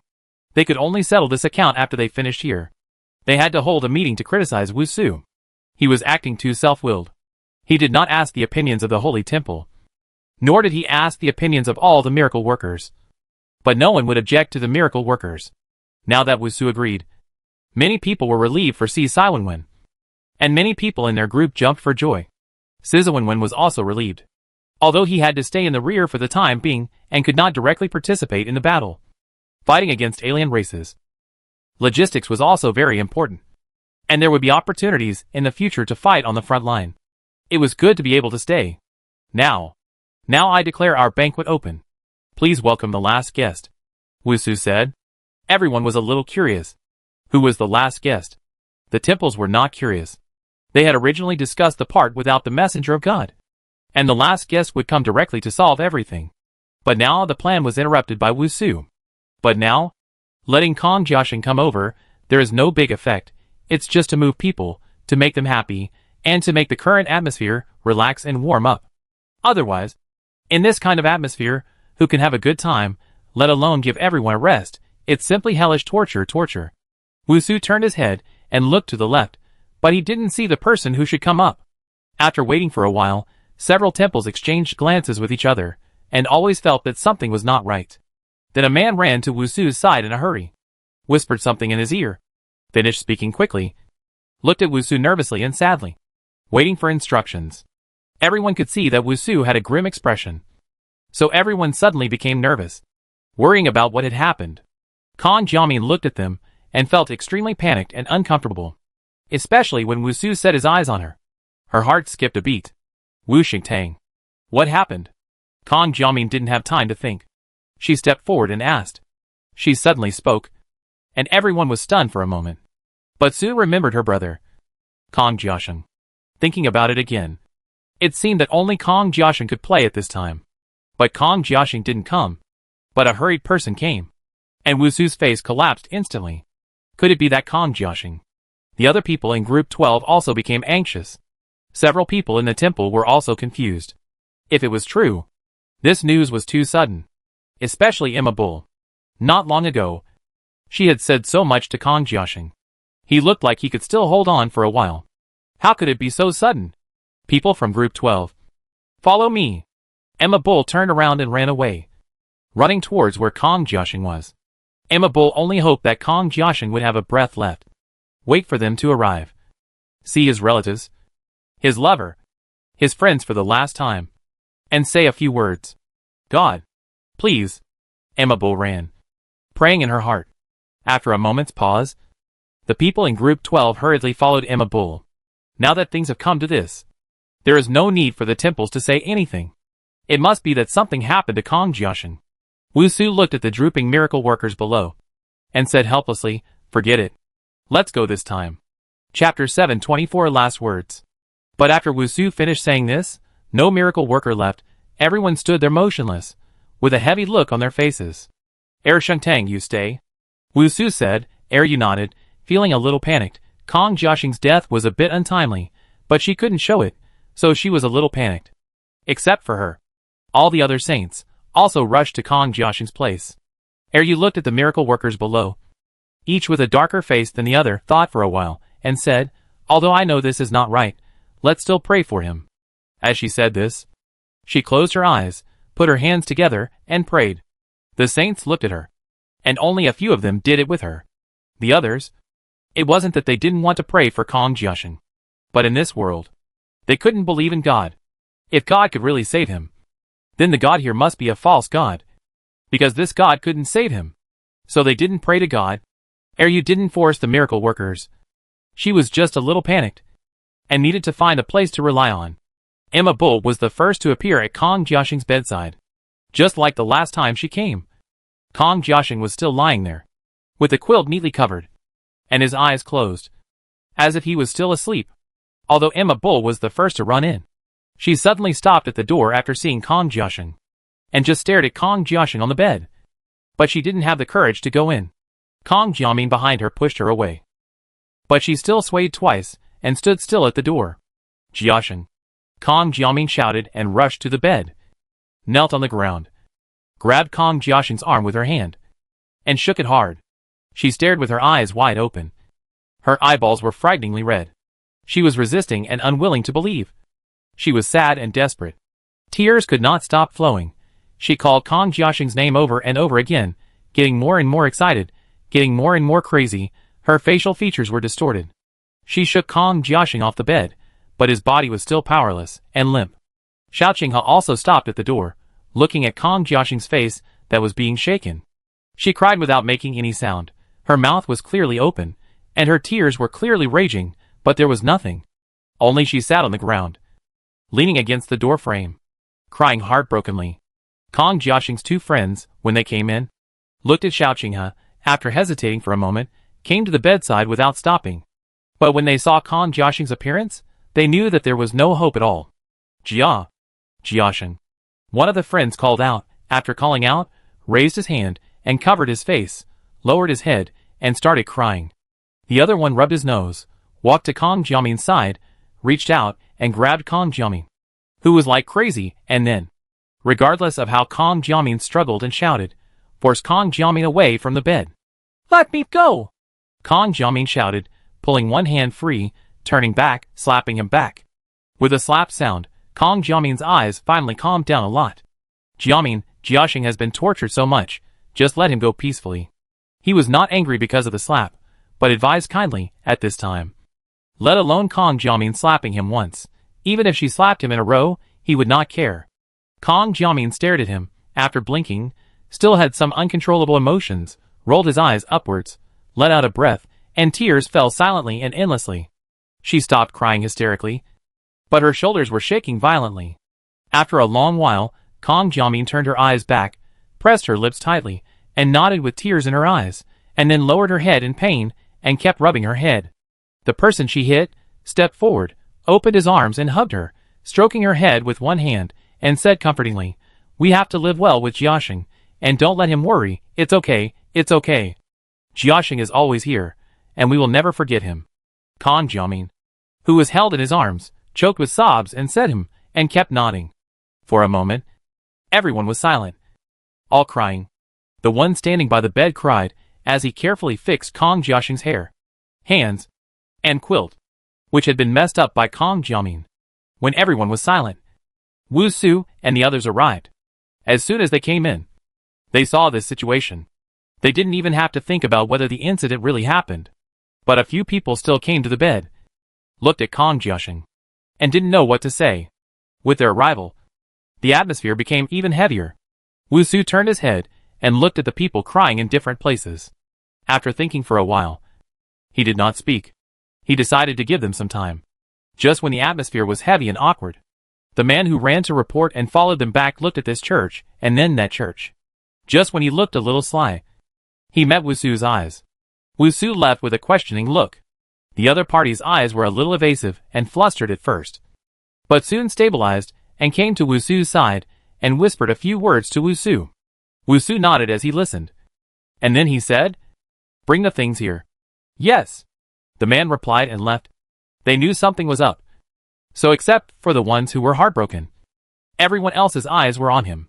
Wu Su looked at the inquiring eyes of the crowd and explained, "It's like this.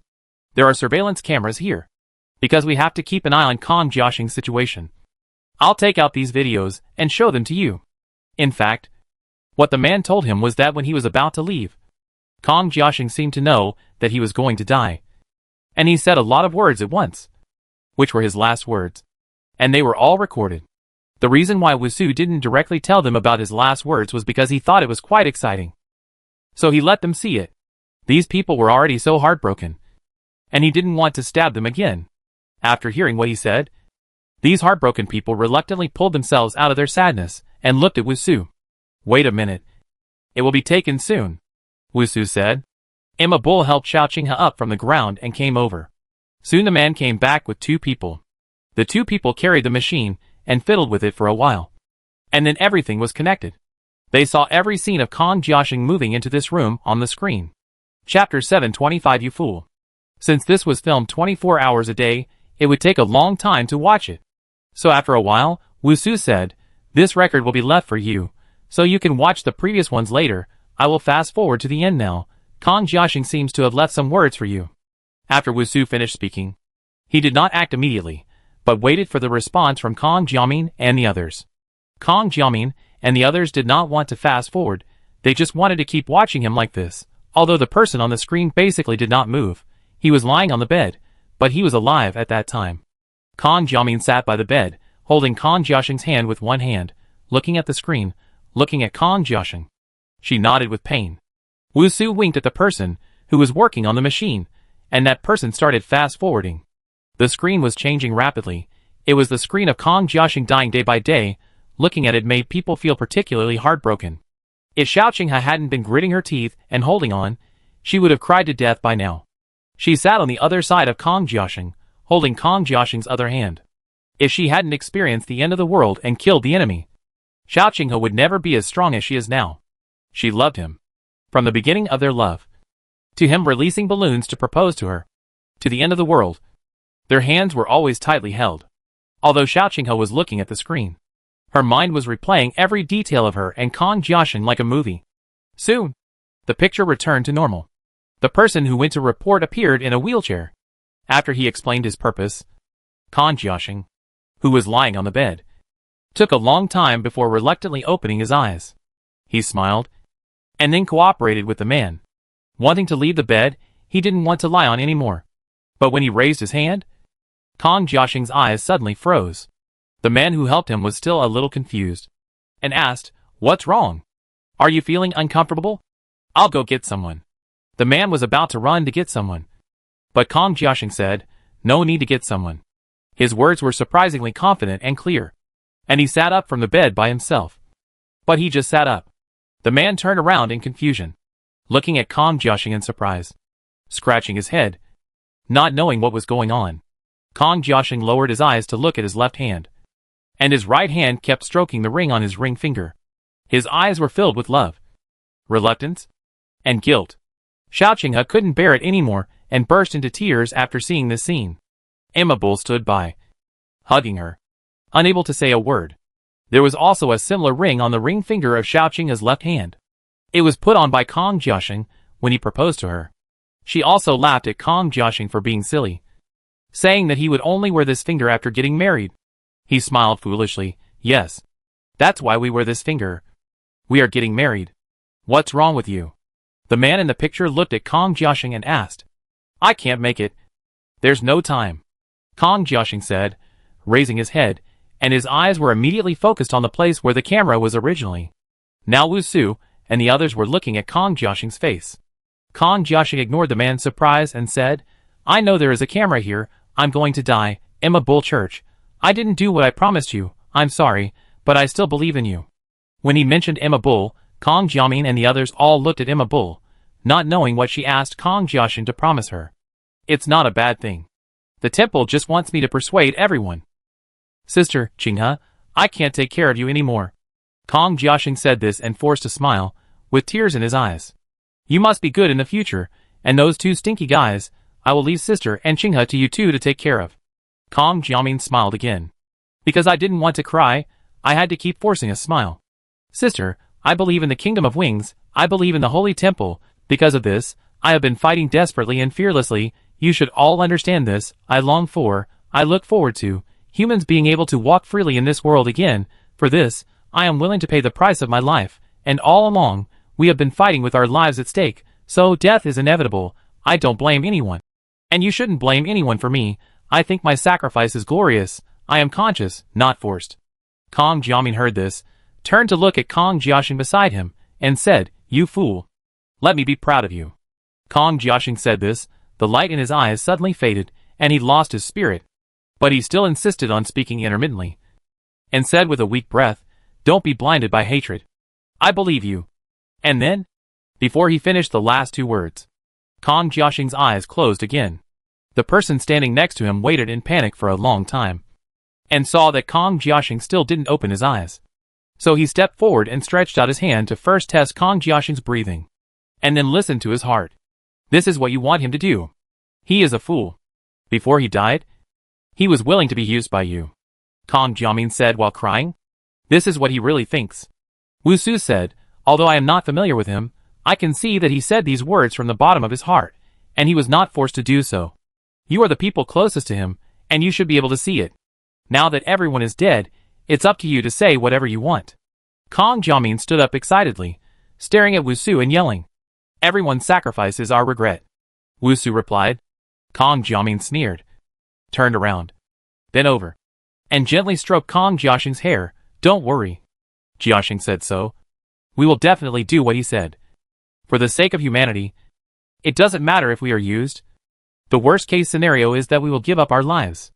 Please get out. Kong Jiaxing shouted angrily, interrupting Bu Shisan's explanation. And then his voice became softer. We want to be alone with Jiaxing for a while. Is it not possible? Bu Shisan shook his head and said nothing more. Wu Su walked out first, and finally only Emma Bull was left. Xiao Qinghe also let her go and looked at her with red eyes. Emma Bull looked at them, bowed her head and said, I'm sorry. Then she turned around and left. Suddenly, only a few of them were left. The room was terribly quiet and depressing.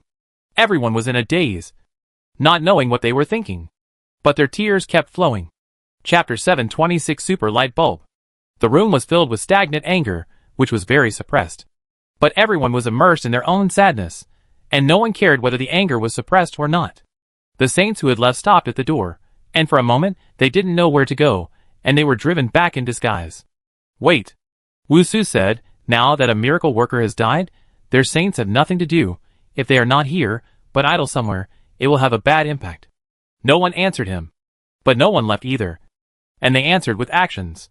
Compared to the anger and misery in the Kingdom of Wings, the situation in the Destroying Gods and Demons was much better. Everyone had accepted that Han Yuran would not act with them. It must be said that they were not stubborn at all. And they were very receptive. Han Yuran was still a little disappointed. Now everyone was gathering here and there to chat. And they were so excited. Of course, what they discussed the most was the kiss between Han Yuran and Sari. So Ruishi had the most people standing next to her. They completely ignored Han Yuran's existence, and chatted happily and loudly.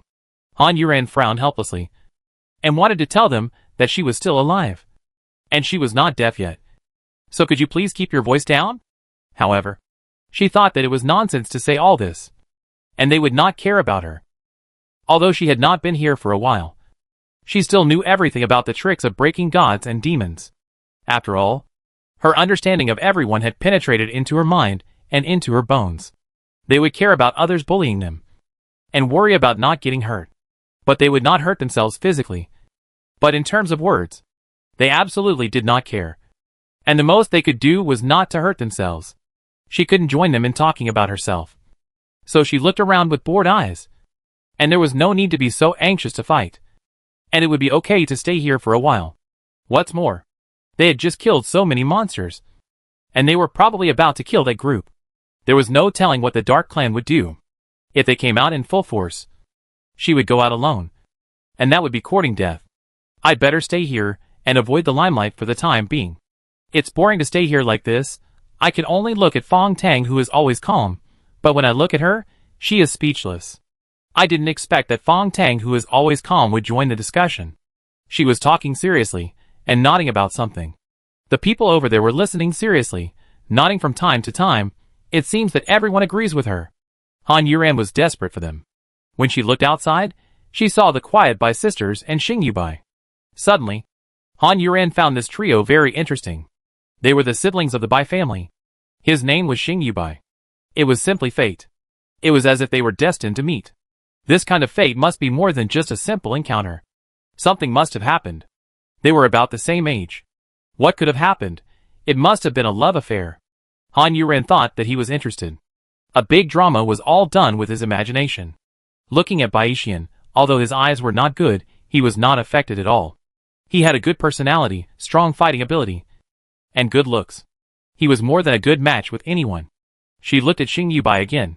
This Xing Yubai, how to say it, he has fighting ability, he looks handsome, But his personality is just like that. He is just a dull person, so awkward, like a beautiful girl who is awkward. Han Yuran, to be honest, doesn't like boys like that. As a man, why are you so shy?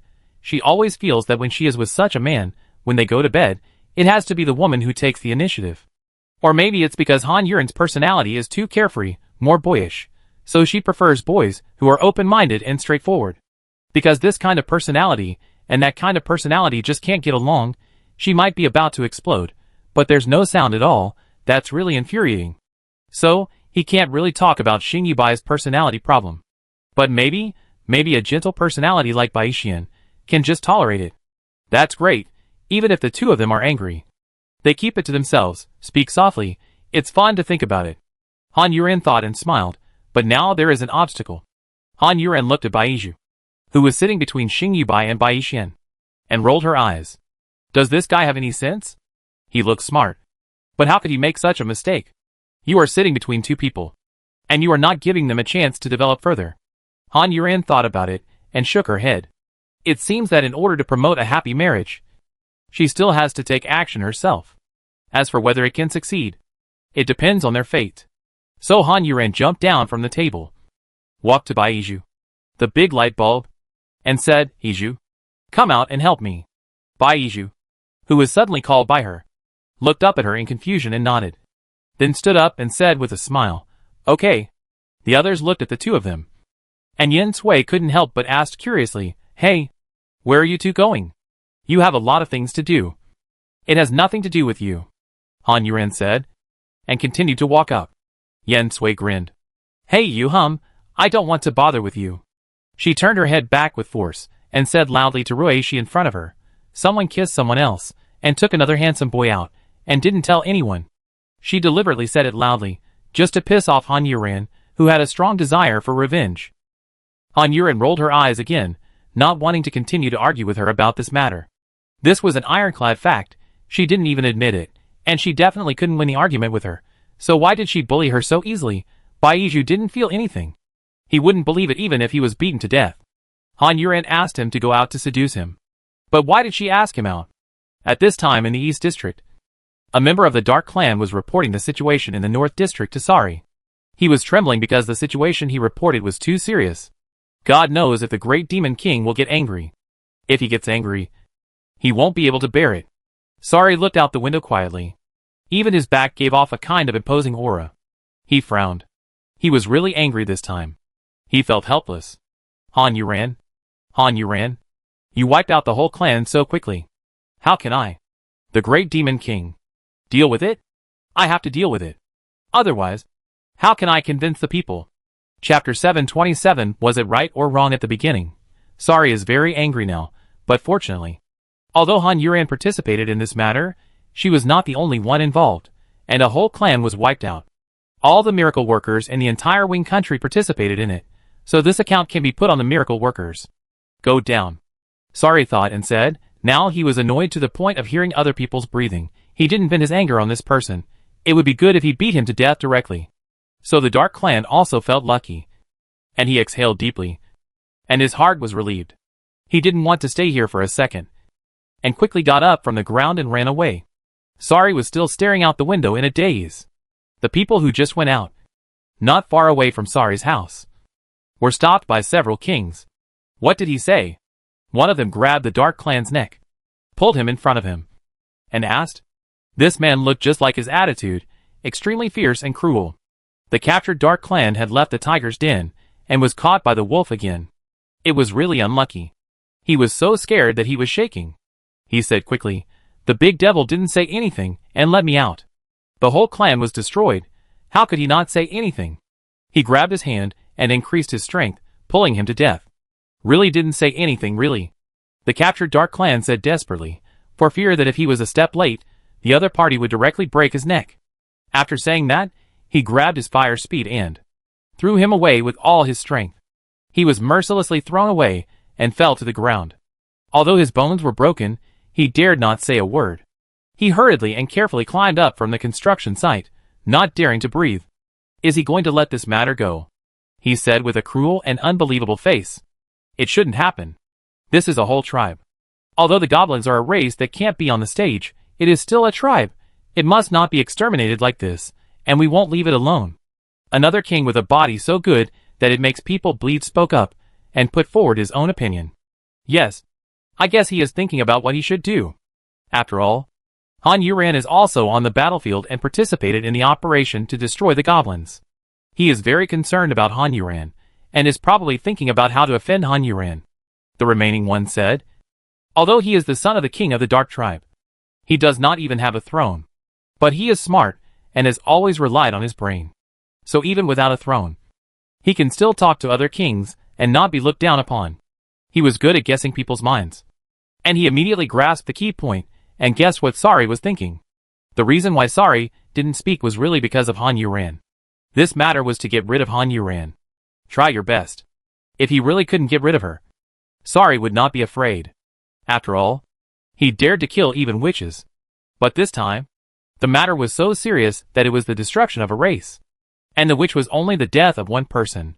The cruel one grinned with an extremely cruel smile, staring at the direction of Sari's room, and said viciously, I guess he will fall into the hands of Han Yuran sooner or later. Humph. In this case, I hope that Han Yuran can live a little longer. After saying that, the three of them showed a smile that showed that they were bad guys, and then left with a smirk. After the three of them left, the Dark Clan member who was thrown out finally got up from the ground pitifully, rubbing the wounded part of his body, and spitting at the place where the three people left. You will die in the hands of the great devil sooner or later. Pooh! He limped away, with one leg broken. You can imagine how cruel that cruel man was. The people here are restless, and the human leaders in the East District are also idle. Several people gathered together again, and a new meeting began. The meeting started with the customary silence. Everyone sat around a table, but no one spoke. Everyone was concentrating on not looking at others. Not looking at others, but only focusing on their hands and the table in front of them. After a long silence, the Prime Minister said, Why didn't he come? He has something to deal with, so he can't come this time. An old lady with gray hair, but very elegant, said. The Prime Minister's face suddenly changed. If he doesn't come, what's the point of our meeting this time? Does anyone else here know about the things we asked him to investigate last time? After staying in this place that is not suitable for people for a long time, the Prime Minister, who already had a bad temper, became even more irritable, especially now that the situation has undergone many unexpected changes. They have too many unknown and uncertain things, so of course they can't sit still. This time, I came to say that one of the Dark Clan was completely wiped out. It was the old lady who spoke before. Which tribe? How strong is it? The Prime Minister showed some joy. The goblins. Their fighting power is not good enough. The old lady replied. It was a pity that they destroyed such a tribe. If they destroyed those tribes with strong fighting power, it would be more worth celebrating. However, it is estimated that they cannot destroy the tribes with strong fighting power. The Prime Minister's face suddenly became bad again. What's the point of destroying such a low-profile tribe? We are just worried that this will make the aliens run wild and attack humans with all their strength. This, a middle-aged uncle spoke with a heavy look on his face. Even if this is the case, what can we do? We can't stop it. The people over there won't help us. This is not in the cooperation treaty. We have people here, so humanity won't be wiped out. Let's all go. The Prime Minister slammed the table and left. The rest of the people looked at each other, then looked away with their eyes hiding their feelings, and left one by one. The Prime Minister's temper is getting worse and worse. The couple from last time said after returning to their residence. The pressure is too great. Especially the Prime Minister. Please be understanding. Hey. Now Yuran has become the biggest variable. It seems that everything is related to her. I even began to doubt whether the original decision was right or wrong. It's useless to think about the past now. I can only say that everything is God's will, and the best arrangement of God. We have tried our best. And then we can just accept it. The man said, and held the woman's hand. Although he didn't say sweet words, his deep love was reflected in the details. Chapter 728. Are you talking about me? Han Yuran and Baiju came up from underground. But Han Yuran didn't speak. So Baiju asked first, What are you doing here? After Han Yuran was a little further away from the entrance, she turned around and looked at Baiju, looking carefully from top to bottom. Baiju felt a little uneasy. Why are you looking at me? Baiju asked. I think you look smart, but why are you so ignorant? Han Yuran replied with disdain and shook his head. Baiju was a little confused. He didn't know why he was so tactless. He was even called out to talk to her alone. How much tact was that? Or was Han Yuran understanding? He wanted to save face for himself in front of everyone. Although he didn't know who Han Yuran was talking to, Baiju pointed at himself and asked, "Are you talking to me again?" "Nonsense." Han Yuran rolled his eyes. "It's just you and me here." "I'm not talking to you. I'm talking to ghosts. You still don't understand what I mean?" Baiju nodded helplessly. This was the first time, since he was a child, that someone said he was tactless. This was the first time someone said he was tactless. This was the first time someone said he was not good at dealing with people. I've never seen anything like this in my life. Han Yuran showed a look of incorrigibility. "I mean, why did you sit between your sister and Xing Yubai?" Han Yuran asked. If this idiot still didn't understand this time, then she really wanted to knock his head open to see what kind of paste was inside. Baiju showed a hint of surprise at first, obviously because he didn't expect Han Yuran to ask such a relevant question. He thought his lack of tact was related to her. But as smart as he was, he thought about it and knew what Han Yuran meant. So he asked back, "Do you think?" "My sister and Yubai." Baiju didn't finish his sentence, because he didn't want to say, "his sister and Xing Yubai." It's impossible. Han Yuran saw that his brain was not completely dead. So he nodded with satisfaction. "That's right. They are both single. They are very suitable. Your last name is Bai. And his name is Xing Yubai. They are simply a match made in heaven." Baiju just thought what Han Yuran said was really funny. And he couldn't help laughing. And it was the kind of mocking. Han Yuran, who understood what he meant, asked, "Don't you think so? I just think your idea is really too wild." Baiju stopped laughing and replied, he really didn't expect that. After Han Yuran said that, it seemed like they were really meant to be together. Bai. Baiju's pupils flickered as he thought to himself, his mouth secretly pursed up, and he smiled. "Why are you smiling so obscenely?" Han Yuran perfectly misinterpreted the meaning of his smile. Baiju straightened his expression and explained, "You are just messing around." "What's wrong? Did your sister say she didn't like Xing Yubai, or did Xing Yubai say he didn't like your sister?" Han Yuran, who was questioned, felt very dissatisfied. "Neither of them said that," Baiju replied. Han Yuran snorted and laughed. "That's it. But I like Xing Yubai." Baiju's tone was still the same, but his words were like a bombshell. He said calmly, and Han Yuran was dizzy. Her eyes were stunned. She stared at Baiju for a long time before shaking her head. Her eyes regained their spirit. She confirmed again and said, "What did you say just now?" Han Yuran was still a little confused. She felt that she must have heard it wrong. "No. She must be deaf," Baiju said word by word. "I said, I like Xing Yubai." Han Yuran couldn't believe this fact. "But didn't your sister take you away just to prevent you from being harassed by that person?" Han Yuran still remembered that she saw Bai Yishuan fighting with that person with her own eyes, and warned that person not to harass her brother. Baiju. Again. Therefore, Han Yuran naturally thought that Baiju didn't like men, and his sexual orientation was female. But what about this shocking confession now? When Baiju heard Han Yuran mention the fat guy who always harassed him, he felt a chill and nausea in his heart. He didn't discriminate against fat people, because he was also a fat man. What he discriminated against was the fat guy's character, so shameless. He kept chasing and intercepting her. No matter if it was in public or not, he kept harassing her, making others look at her with such ridicule and contempt. It seemed that in order to get close to the miracle worker, he was willing to sell his body and curry favor with a man.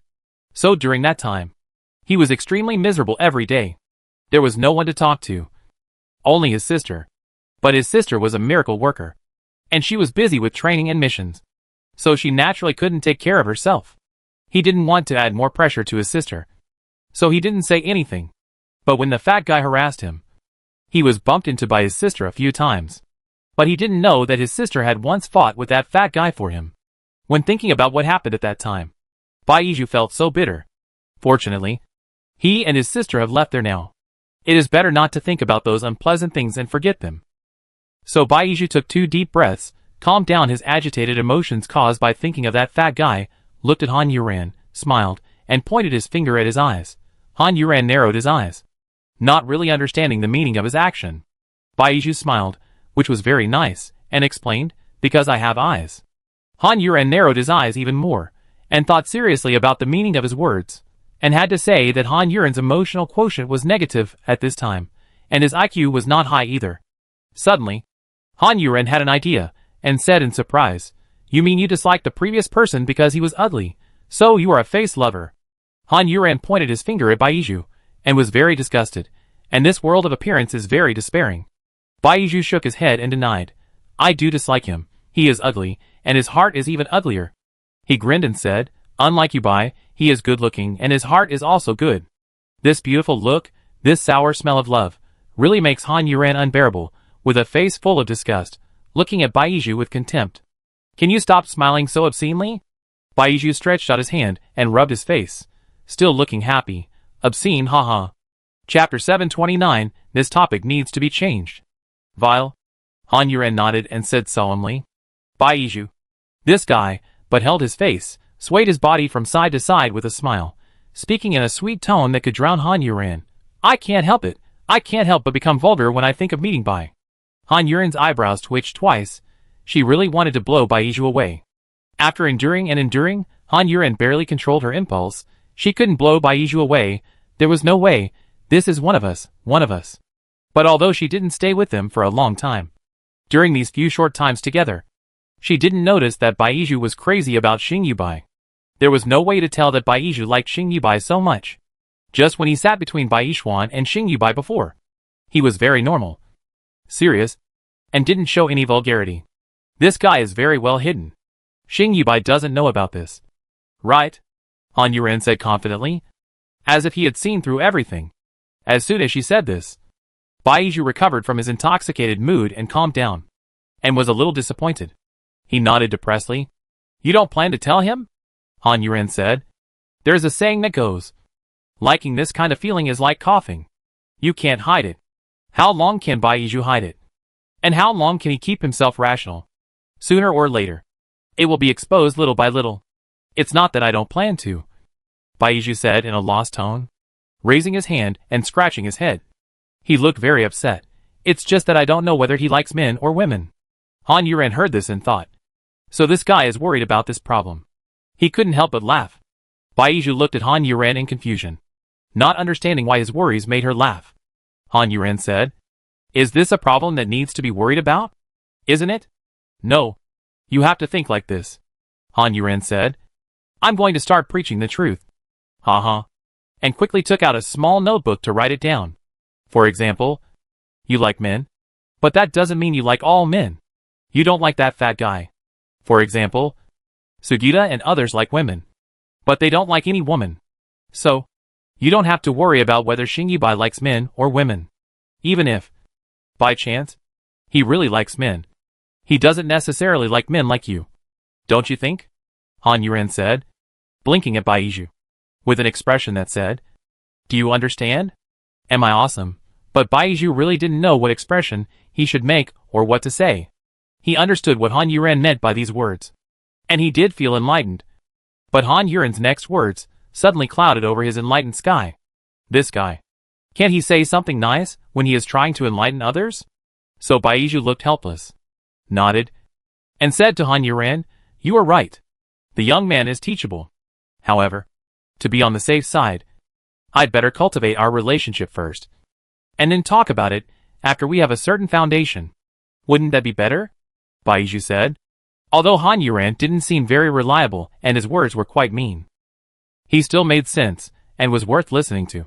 Han Yuren kept shaking his head and said seriously, "Don't do this." "Why?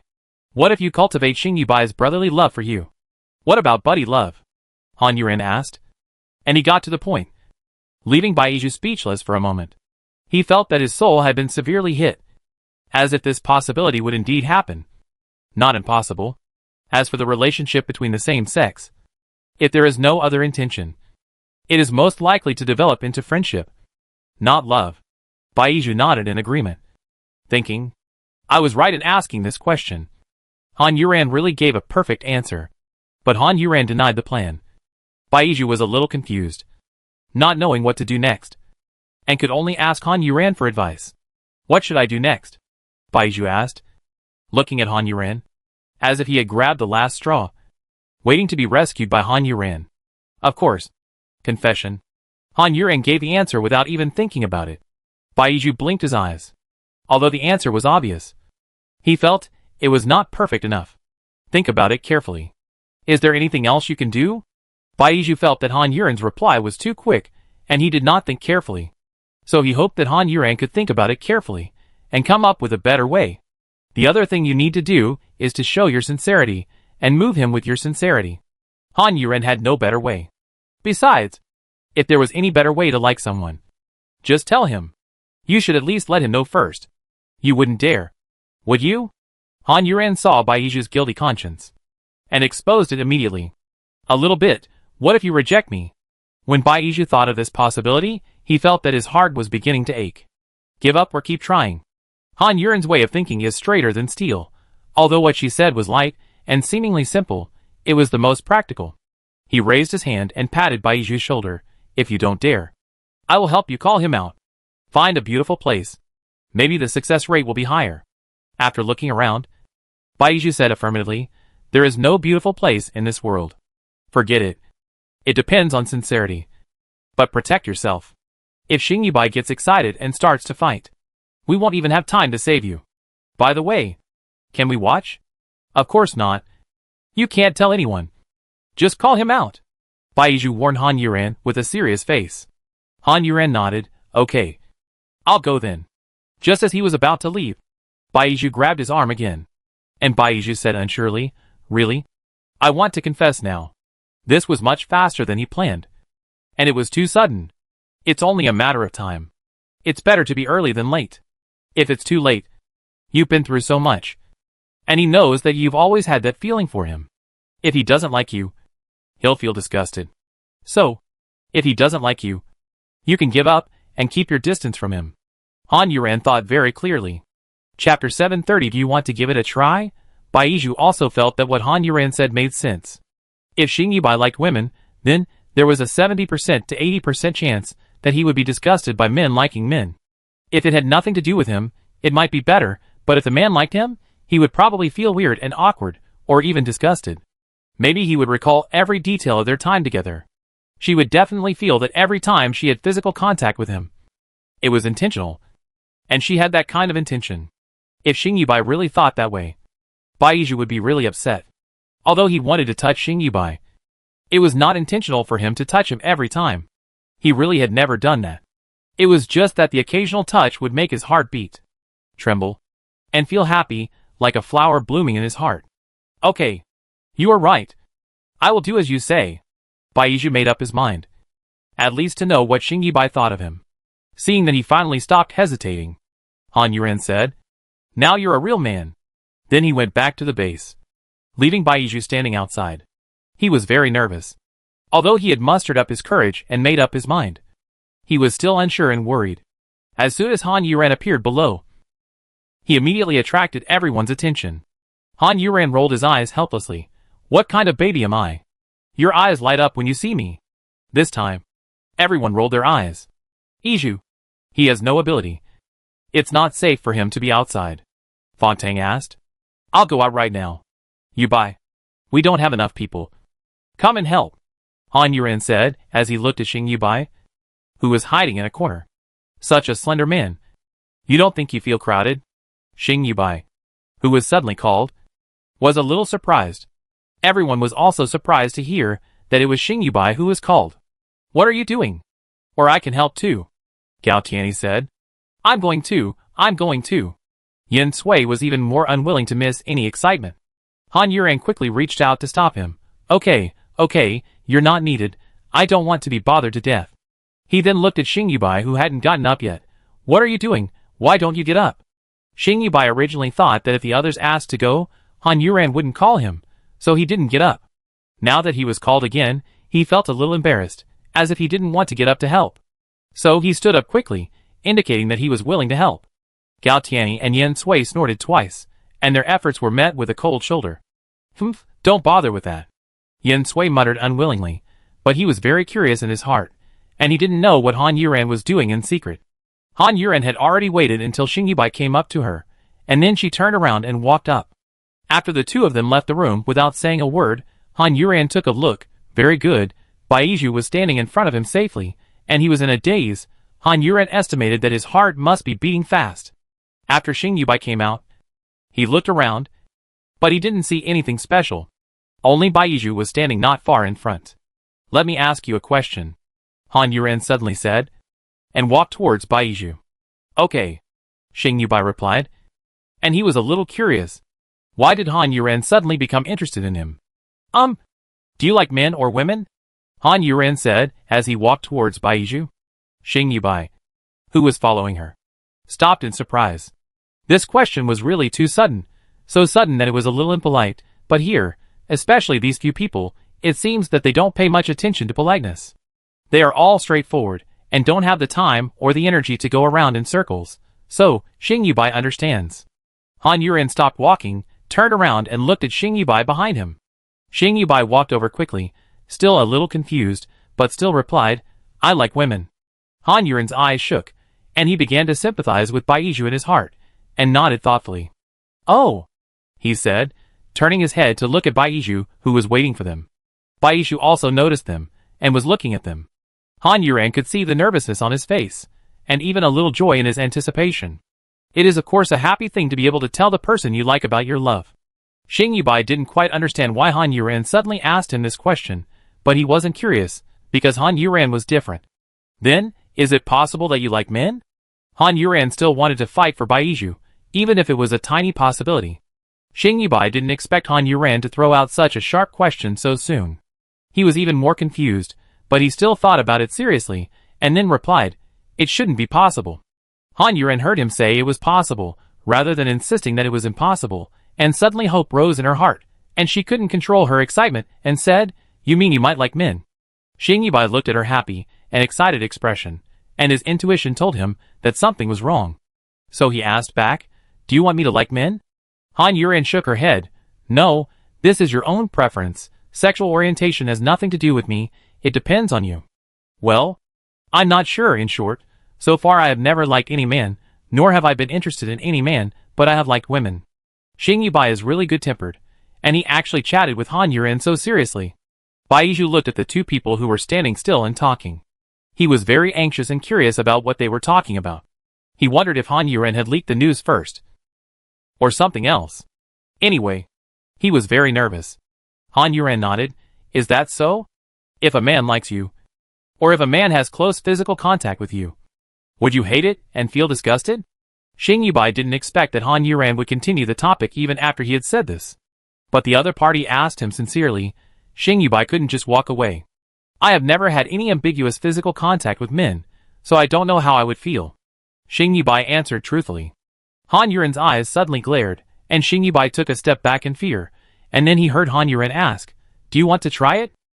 Chapter 731. Pushing someone to do something.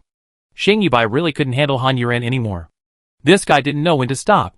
Of course Han Yuren understood, but sometimes for some things, some people, you have to sacrifice your face. Although Xing Yubai might feel uncomfortable now, but if I understand, I will remind Baizhu later, that will definitely make Xing Yubai feel less embarrassed and uncomfortable. Xing Yubai slowed down again, and finally suppressed his anger, that was not easily raised. He said, "Let's not do this. How do you know you don't like men if you don't try?" Han Yuren still refused to give up. "Some things, you don't need to know, I don't have to like men." Xing Yubai began to refuse, his tone was a little harder, and he was not as polite as before. Han Yuren didn't know how to continue to fool Xing Yubai for a while. His eyes turned around secretly, and it was obvious that he was thinking of some bad ideas. Xing Yubai felt helpless. He turned his eyes to Baizhu, who was not far away. These days, he and Baizhu were more familiar with each other than with others. This Baizhu always talked to him no matter what, but he really didn't like to talk much. Seeing that the other party was also looking at this place, Xing Yubai wanted to wink at him, but after thinking about it, he decided not to. His mouth couldn't speak much, and his eyes couldn't speak even more. But he couldn't speak, but Han Yuren could. Han Yuren said, "It's like this, I really need your help. I asked you so many questions because I'm afraid you'll feel uncomfortable when I help you later." Xing Yubai didn't quite understand. "Actually, I'm not trying to force you to like men, it's Baizhu," Han Yuren said, as he stretched out his hand, and quietly pointed at Baizhu. Xing Yubai subconsciously wanted to turn his head to look at Baizhu. Han Yuren quickly stopped him. "Don't look. Xing Yubai's neck shook slightly, and then stopped, but he looked shocked. During the time he spent with Baizhu, he really didn't notice it. But this is normal. He likes men. Not me. If he doesn't say it, how can I know? Just like a man likes a woman. He will get horny when he sees a woman. Of course not. So he looked at Han Yuran and waited for the next words. Han Yuran knew from his expression that he really believed it, and couldn't help but praise his wit in his heart. Baizhu. He is a little confused about his sexual orientation. He has been in contact with women, but he doesn't have any feelings. So he thinks he may like men. But he has never been in contact with men. And he doesn't know if he hates men. So he is very confused and depressed. Xing Yubai nodded, which was considered to be understanding. But he really didn't understand in his heart. In this environment, how did Baizhu and Han Yuran suddenly talk about this issue? So, I thought of asking you to help him try it out. The reason I chose you is because you are the most suitable one among them. Quinn is too young. Sugita is a skeleton. And only a fool would like him. Gao Tianyi is not as good looking as you. And Gao Tianyi likes Lao Wu. So there is only you. This important task can only be handed over to you. Han Yuran really admired herself. In such a short time, she could come up with such a reasonable excuse. Xing Yubai only grasped one key point in her words. That is, this matter should be handed over to herself. Leave it to herself. And give it a try. How to try it? This? I don't think I can do it. You should find someone else. Xing Yubai rejected this matter with the fastest speaking speed in his life, and almost bit his tongue.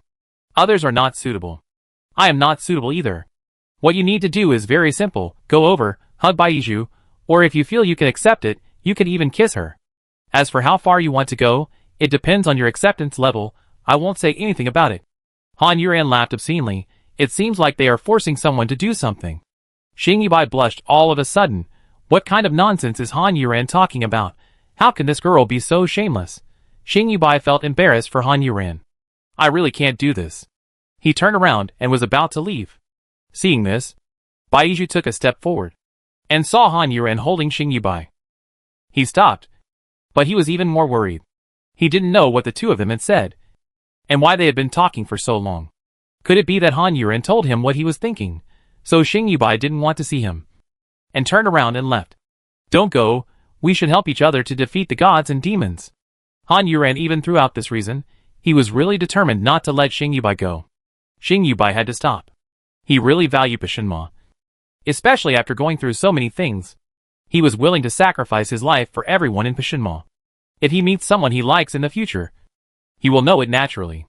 He doesn't like me, so there is no point in doing this. Xing Yubai tried to convince Han Yuran with reason. But Han Yuran didn't want to reason with him.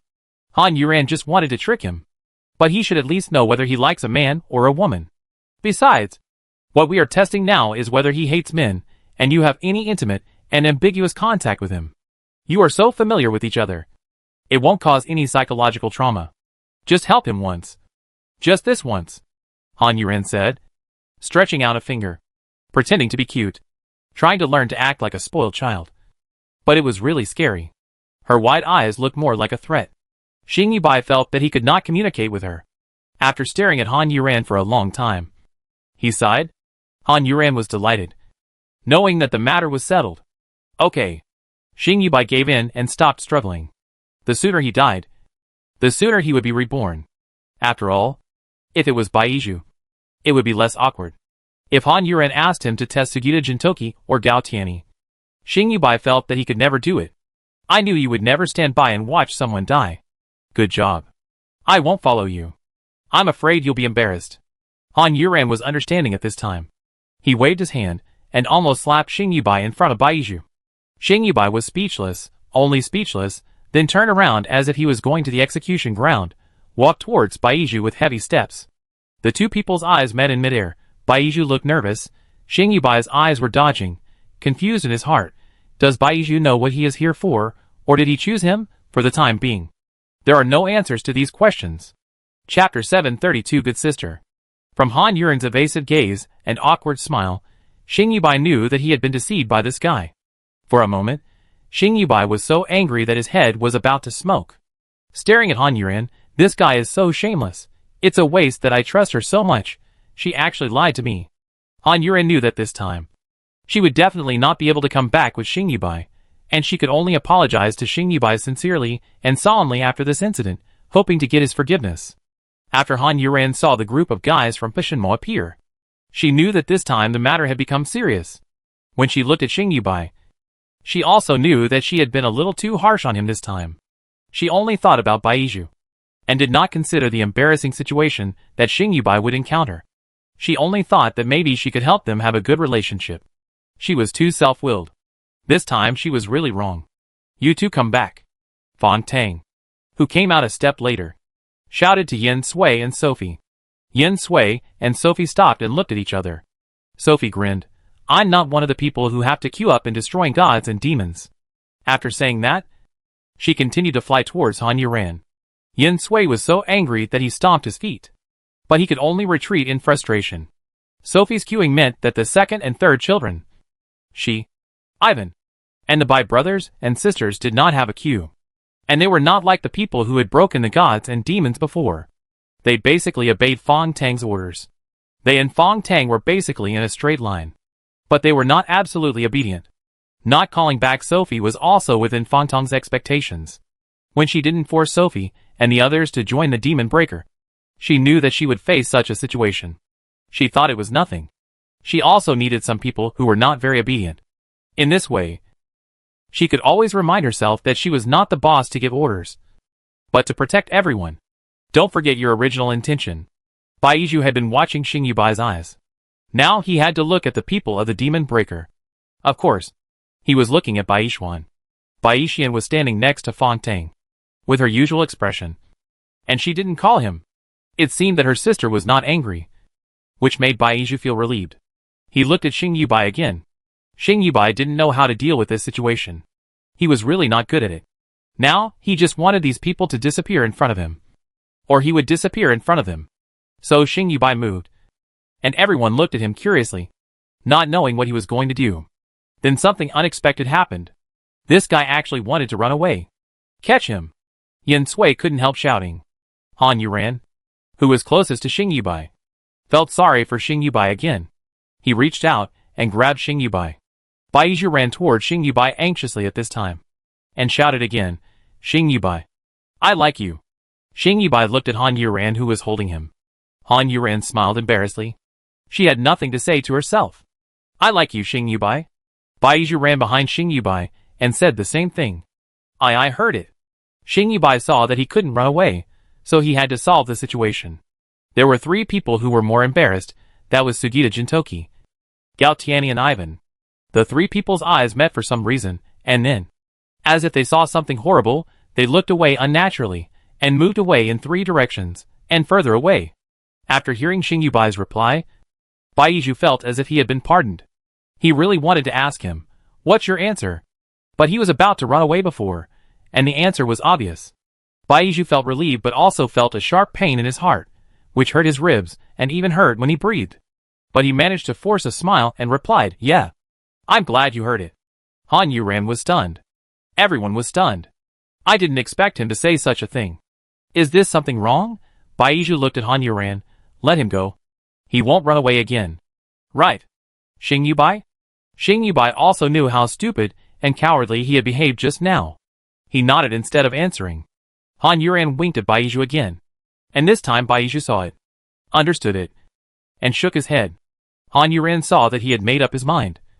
So why was he so stubborn? So he let Xing Yubai go. He thought to himself that he had offended Xing Yubai so much. And you? Baizhu. Let it go. It's really amazing. Let's all go back. Fan Tang also spoke. I'm going outside to get some fresh air. Gao Tianyi felt it was awkward to go back now. I'll get some fresh air too. Ivan felt the same way. Sugita Jintoki felt that it was awkward for three men to get some fresh air together outside. So he decided to go back as the teacher. I'll wait for Baizhu here, Baishian said. Fan Tang nodded, and went back with the others. The one who was getting some fresh air also walked away. Xing Yubai could only go back with his head held high, feeling that every step he took was heavy, that it was no longer a place where he could stay at ease, but a devil's cave that would eat him. And he felt extremely heavy in his heart. But he didn't want to stay in Baizhu's sight, even though it was a demon cave. He also quickened his pace. When he passed by Baishuan, when he thought that this was Baiju's sister, Xing Yubai was embarrassed to death. Unexpectedly, Baishuan suddenly spoke to him, Yubai. Xing Yubai could only stop, yeah. Baizhu looked at the two of them, said thank you to Han Yuran, and then said sorry. You have done a lot to me, I have offended people, you just let it go? Han Yuran said with some regret, you even kissed me, how come you are so cowardly when it comes to the key point? What else can we do, if we don't let it go? Do we really want to force him to run away? Baizhu said with a wry smile, staring at Xing Yubai from a distance, comforting herself in her heart that being able to hug him once and kiss him once was enough. Iju, I'm sorry for causing you trouble. As his sister, I apologize to you on his behalf. I hope you don't mind. He has no bad intentions. It's just that feelings are a matter of one's own. I hope you can understand. Baishian said. What else can a brother ask for when his sister is like this? Xing Yubai nodded. Although he wanted to say that he still minded, he still said, well, I understand. Baishian smiled and said, don't really run away. Otherwise Iju will be heartbroken. I am a selfish sister who only cares about my own brother. I'm sorry for you. Iju is quite smart. He won't pester you in the future and make you feel embarrassed. Chapter 733. Those who left cannot be brought back. Baishian is a gentle person, and her voice is also gentle, which makes people feel comfortable, and they can't bear to refuse. Especially when Xing Yubai heard her say at the end, Baizhu is quite smart, wouldn't pester him, wouldn't embarrass him. He actually felt that Baizhu was a little pitiful. Xing Yubai didn't know what was wrong with his brain, which made him have such an idea. But this idea just came up. Not only did it come up, he also explained to himself, if Baizhu didn't like you, he wouldn't be so pitiful. Xing Yubai thought that she must be crazy. Could it be that she had the potential to be a saint? I won't leave. Xing Yubai didn't want to think about Baizhu for the time being. His brain wasn't working well now. Everything he thought of was too abnormal. He needed to be alone and calm down. Then I believe you, Baishian said. She could only do so much for Baizhu, her brother. Although she looked calm now, she knew it with everyone. It turned out that Baizhu liked Xing Yubai. As a sister, she was surprised and shocked. But it was her brother's right to like whoever he liked. She believed in her brother's vision. So she didn't have her own opinion on this matter. It depends on whether Xing Yubai can accept his brother. But it seems that he can't. She feels sorry for her brother. And of course she is disappointed. In fact, she thinks Xing Yubai is quite good. During the time they have been together, she thinks Xing Yubai's character and personality are good. It can only be said that there is no such fate between the two of them. Xing Yubai walked around Baishian and walked into the base. After entering, there was no one on the first floor miraculously. Xing Yubai felt relieved a lot. After going to her seat and sitting down, she was stunned. Everyone who came and hid in the lower floor, fearing that Xing Yubai would be embarrassed, and thinking that he must need to be alone now. So with Fang Tong's understanding, everyone who wanted to gossip was driven down. So you are going to give up? Han Yuran asked.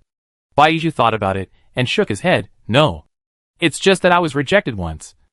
I have to bang my head against the south wall and bleed before giving up. Baizhu laughed and returned to his usual self.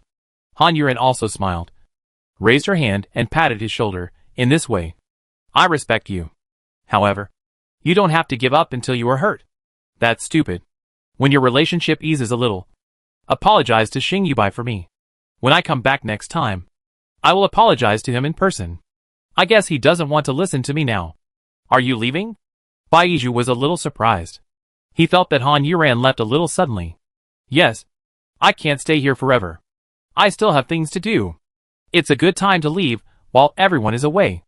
Otherwise, every time you come and go, although no one says anything, but looking at the expressions of each person, it's like a farewell of life and death. Han Yuran laughed as she spoke. She really doesn't like the scene of separation.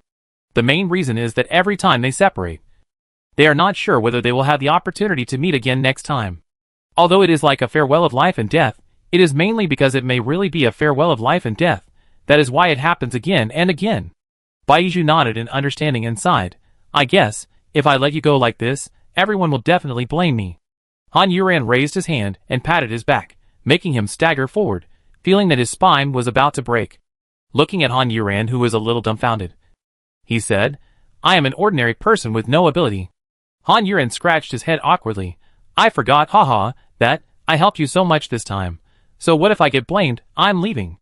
As he said that, he waved his hand and left without looking back. Hey, hurry back and apologize to Xing Yubai. Baizhu stood up and shouted to Han Yuran, who was leaving. Actually, he wanted to say, take care of yourself, come back alive. But no one likes these words, such a scene, so he changed his words. Han Yuran stretched out his hand and waved. Baizhu felt a little bitter. In this world, how many separations are forever? He stared at Han Yuren's figure for a long time, watching Han Yuren fly up and then disappear. Baizhu silently withdrew his gaze, turned his head and saw Baixian still standing there waiting for him. So, she walked towards Baixian quickly. Sister. Baizhu called out, but didn't know what to say, like an anxious child. Go for a walk with sister. Baizhu said, and extended her hand to Baizhu.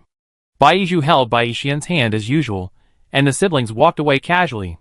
At this time, in the Kingdom of Wings, Kong Jiamin and the 12 members of Group 12 came out of Kong Jiaxing's room, and the temples who had been waiting for them looked at them silently. Then Kong Jiamin said, Can we wait until Jiaxing's funeral is over before we accept the punishment? Everyone was silent. Only Wusu said, Yes, we will arrange the funeral. You go back and rest first. The people in Group 12 nodded to him and left home. Kong Jiaxing's funeral was organized by Emma Bull Church, who volunteered. The other churches returned to the main hall. All the miracle workers were still standing there waiting for them. When they saw them appear, their expressions became nervous. Yu also put down his hands in prayer. After Wusu returned to his original position, he looked at the miracle workers below and said, At 6 o'clock tomorrow morning, the miracle workers will gather here to perform the funeral ceremony for Kong Jiaxing. The miracle worker. Although they had guessed this ending, the miracle workers were still surprised and sad. Some of them even cried even though they were not familiar with Kong Jiaxing. Let's go! Wusu said, looking a little tired, and his thin body seemed to fall down at any time. Turning around, he walked slowly and heavily into the hall. The miracle workers, who had something to say, originally swallowed their words after seeing Wusu like this. It is not easy for anyone to live in this world. It is all for the sake of mankind. Why bother to make things difficult for each other? Those who left cannot be brought back, and those who died cannot live. Who dares to say that they are right? After the temples left, the miracle workers also dispersed one by one, and almost no one talked. Before they returned to their residence, the radio sounded in the entire Kingdom of Wings. Tomorrow morning at 6 o'clock, all residents in the city, in front of their residences, will see off the miracle worker Kong Jiaxing. The sad voice echoed in the Kingdom of Wings, startling all the ordinary residents, who stopped what they were doing. They listened quietly to the broadcast that continued to echo. Many people cried quietly, wiping their tears silently. Although they did not have a close relationship with the miracle worker, it was their hope for them. Some people started to pray, while others continued to work with sad faces.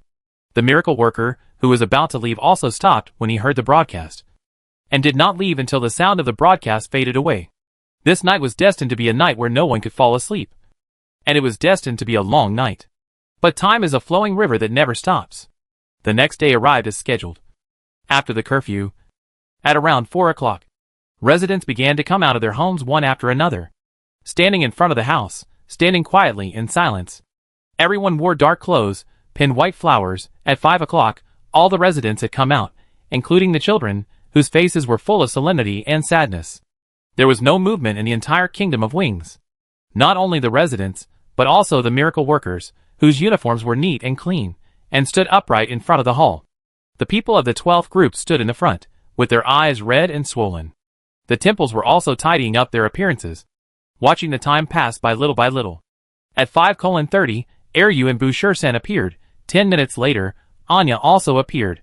Wusu came on time. Everyone looked at him, and felt that in just one night, he looked much more haggard. When he stood still, Emma Bull appeared soon. She walked in front holding the flag of the Kingdom of Wings, and behind her was a pure black coffin carried by the logistics team. After they appeared without making any sound, they stood opposite the miracle workers. Only the flag in Emma Bull's hand was flying in the wind, rustling. That flag represents faith, glory, hope, and the future. When Emma Bull and her group stood in place, Anya said, Kong Jiaxing, the miracle maker, was born on August 7, 1973, and died on June 21, 1998. At the age of 25.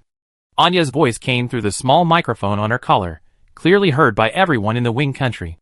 25 years old is such a young life. Someone gently wiped away tears, grieved at the departure of life. Since becoming a miracle worker, you have been active, worked hard, obeyed arrangements, be friendly to others, and have completed the tasks assigned by your superiors excellently, and suffered numerous injuries during this period. You are an excellent talent in our Wing country. For the departure of the miracle worker Kong Jiaxing, we are sad, we are angry, and we will never give in. Anya's tone was high-spirited and sad. We will never give in. We will never give in. The shouts of the miracle workers and the residents came out. Kong Jiaxing, the miracle worker, will not sacrifice in vain. We want the hero to rest in peace in his grave. He rests in peace. He rests in peace. Anya's eyes were sore and wet.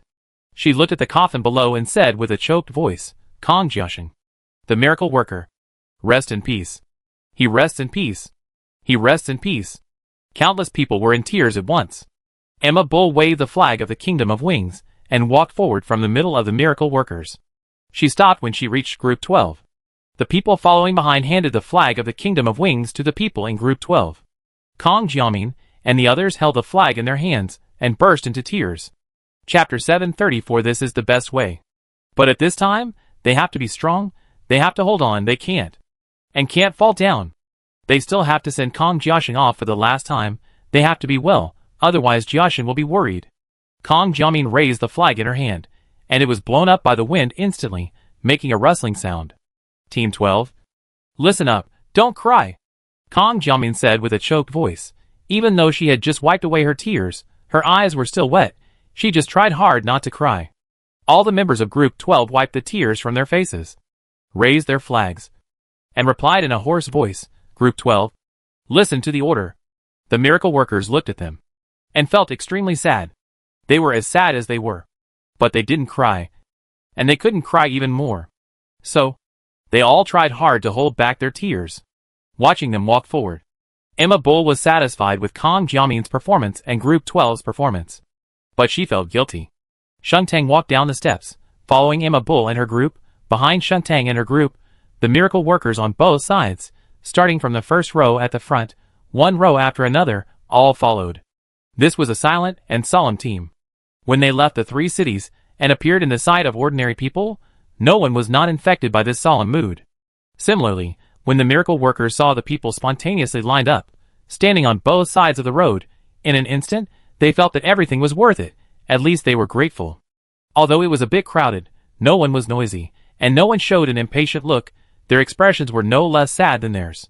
They wore dark clothes, with white flowers, swaying in the wind, bringing the most beautiful souls to heaven, where flowers bloomed beautifully. Especially when they saw those old people, some even needed others to support them when standing. Some of them almost bent 90 degrees, but they all insisted on standing here, the loving sadness in their eyes, as if they had lost their beloved grandchildren. Those ignorant children, the eyes were no longer ignorant at this moment. There was yearning, there was admiration, and there was also sadness and sorrow for losing a hero. These make all the miracle workers. Their desperate struggle and inevitable sacrifice are worthwhile. Kong Jiamin's eyes swept across the faces of those people, and she said silently in her heart, Jiaxing, look, there are so many people seeing you off. They all bless you. All your efforts are worthwhile. You finally become the hero you have always been looking forward to. Sister is proud of you. Kong Jiamin thought. Her eyes were staring, but she still couldn't hold back. A tear suddenly slipped down, and against the background of her red eyes, it seemed like tears of blood. She was walking in the front, so people could easily notice her. Those bloodshot eyes were heartbreaking. Anyone with eyes could see that she was trying hard not to cry. But she couldn't in the end. The tear that fell was heartbreaking. But Kong Jiamin quickly held back. Unlike her overly strong character, Xiao Qinghe was not that strong. She cried all the way, and in the end, her eyes were blurred with tears, and she could not see the road ahead clearly. Ordinary people naturally noticed her, because she was crying so sadly, so pitiful. People would think, of course, that the miracle workers would go out to do missions regardless of danger for the sake of mankind. That is, for them. Now they are protected. At least their lives are temporarily safe. And the people around them will basically not be lost as long as they are still there. But the miracle worker, This dead miracle worker was still so young. How desperate his relatives would be when they lost him. How sad his lover would be when he lost him. And how sad his friends would be when they lost him. After leaving the second city, we arrived at the first city, where people were still standing in neat rows. Finally, the group of people went out of the city gate and came to the outside. Not far from the city gate, a wooden platform was built. Kong Jiamin stared at the wooden platform, and she already knew what it was used for. When she thought of this, she felt that she was about to collapse again. She seemed to stop and stop it all. Even if it was Jiashin like this. At least, she could still see him. But reason kept suppressing her emotions, and her steps kept moving forward. Emma Bull stopped about 10 meters away from the wooden platform, and the whole team stopped with her. Emma Bull stepped forward alone, planted the flag of the Kingdom of Wings on the wooden platform, turned to face Kong Jiamin and the others, and said, "We chose to be outside the city of the Kingdom of Wings, hoping that Kong Jiaxing's miracle worker can go anywhere he wants, and no longer be trapped in this Kingdom of Wings. This is the best way," Emma Bull said, looking at Kong Jiamin. This sentence was actually said to the people in their 12 groups. This is indeed the best way that their temple has studied, and they hope that Kong Jiamin and the others will think so too. The most common way is cremation, which is better than burying it in the ground, rotting, and becoming food for insects. Kong Jiamin closed her eyes and opened them again. Emma Bull knew that she agreed, and she also felt a rare sense of atonement in her heart. So Emma Bull said nothing, stepped aside, and the people carrying the coffin stepped forward and walked towards the wooden platform step by step.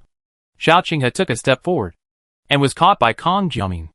Xiao Qinghe bit his lip, and the bright red blood flowed blindingly. Kong Jiamin also looked for bearing. The coffin was placed on the wooden platform, and Emma Bull had already raised the torch when the coffin bearers left. Emma Bull looked at Kong Jiamin again, and when she saw the blood on the corner of Xiao Qinghe's mouth, her heart trembled fiercely, and she forced herself to move her eyes back, walked to the wooden platform, and placed the torch on the wooden platform. In an instant, the fire was so intense that the dark sky turned red. Xiao Qinghe could not hold on and knelt on the ground, looking at the blazing fire. He felt that his heart was burned to ashes by the fire. Kong Jiamin stared at the coffin in the fire. She had sent her father and mother away, and now she had sent her own brother away. She clenched her fist tightly, and her nails were embedded in the flesh. "Dad, Mom, I'm sorry. I didn't take good care of Jiashin. I failed you. I'm sorry. I'm sorry." Kong Jiamin lowered her head, and her tears fell into the soil. Silence was the most silent comfort at this moment. The blazing fire not only burned the sadness, but also burned their blood. Once again. Chapter 735. I can't tell for sure. This fire is not an ordinary fire. It is the fire of a miracle worker, very powerful. It didn't take long. The wooden platform was burned down, and of course the coffin inside was burned up. Not long after, whether it was the wooden platform, the coffin, or Kong Jiaxing and the coffin, they were all burned to ashes. Only the smoke and dust was blown away by the wind. It was burned so cleanly. I watched a person who was once alive, disappearing in front of my eyes, without even a slag left. Anyone would collapse. But they had experienced a lot, so they had a lot more endurance. Even if they collapsed, they still held on, and did not fall down. The team went back again. When they entered the city, when they looked at the people still standing on both sides of the road, their hearts trembled again. No one left. Everyone stood there, waiting there, except for some old people and children who fell asleep because of physical reasons. But even if they fell asleep, they were held or supported by the people next to them, and did not leave themselves. The current scene, compared to the previous morale boosting by Wu Su, Anya, or Emma Bull, is more touching and shocking to the hearts of the miracle workers. A scene is better than thousands of words in the past, letting the miracle workers see with their own eyes, experience and feel in person the responsibility they bear, and feel that they are willing to bear this responsibility, whether in the third city or the second city, it is the same. When people saw the miracle workers team coming back, when they saw that the coffin was missing, this was expected, they stood here just to send off the young boy.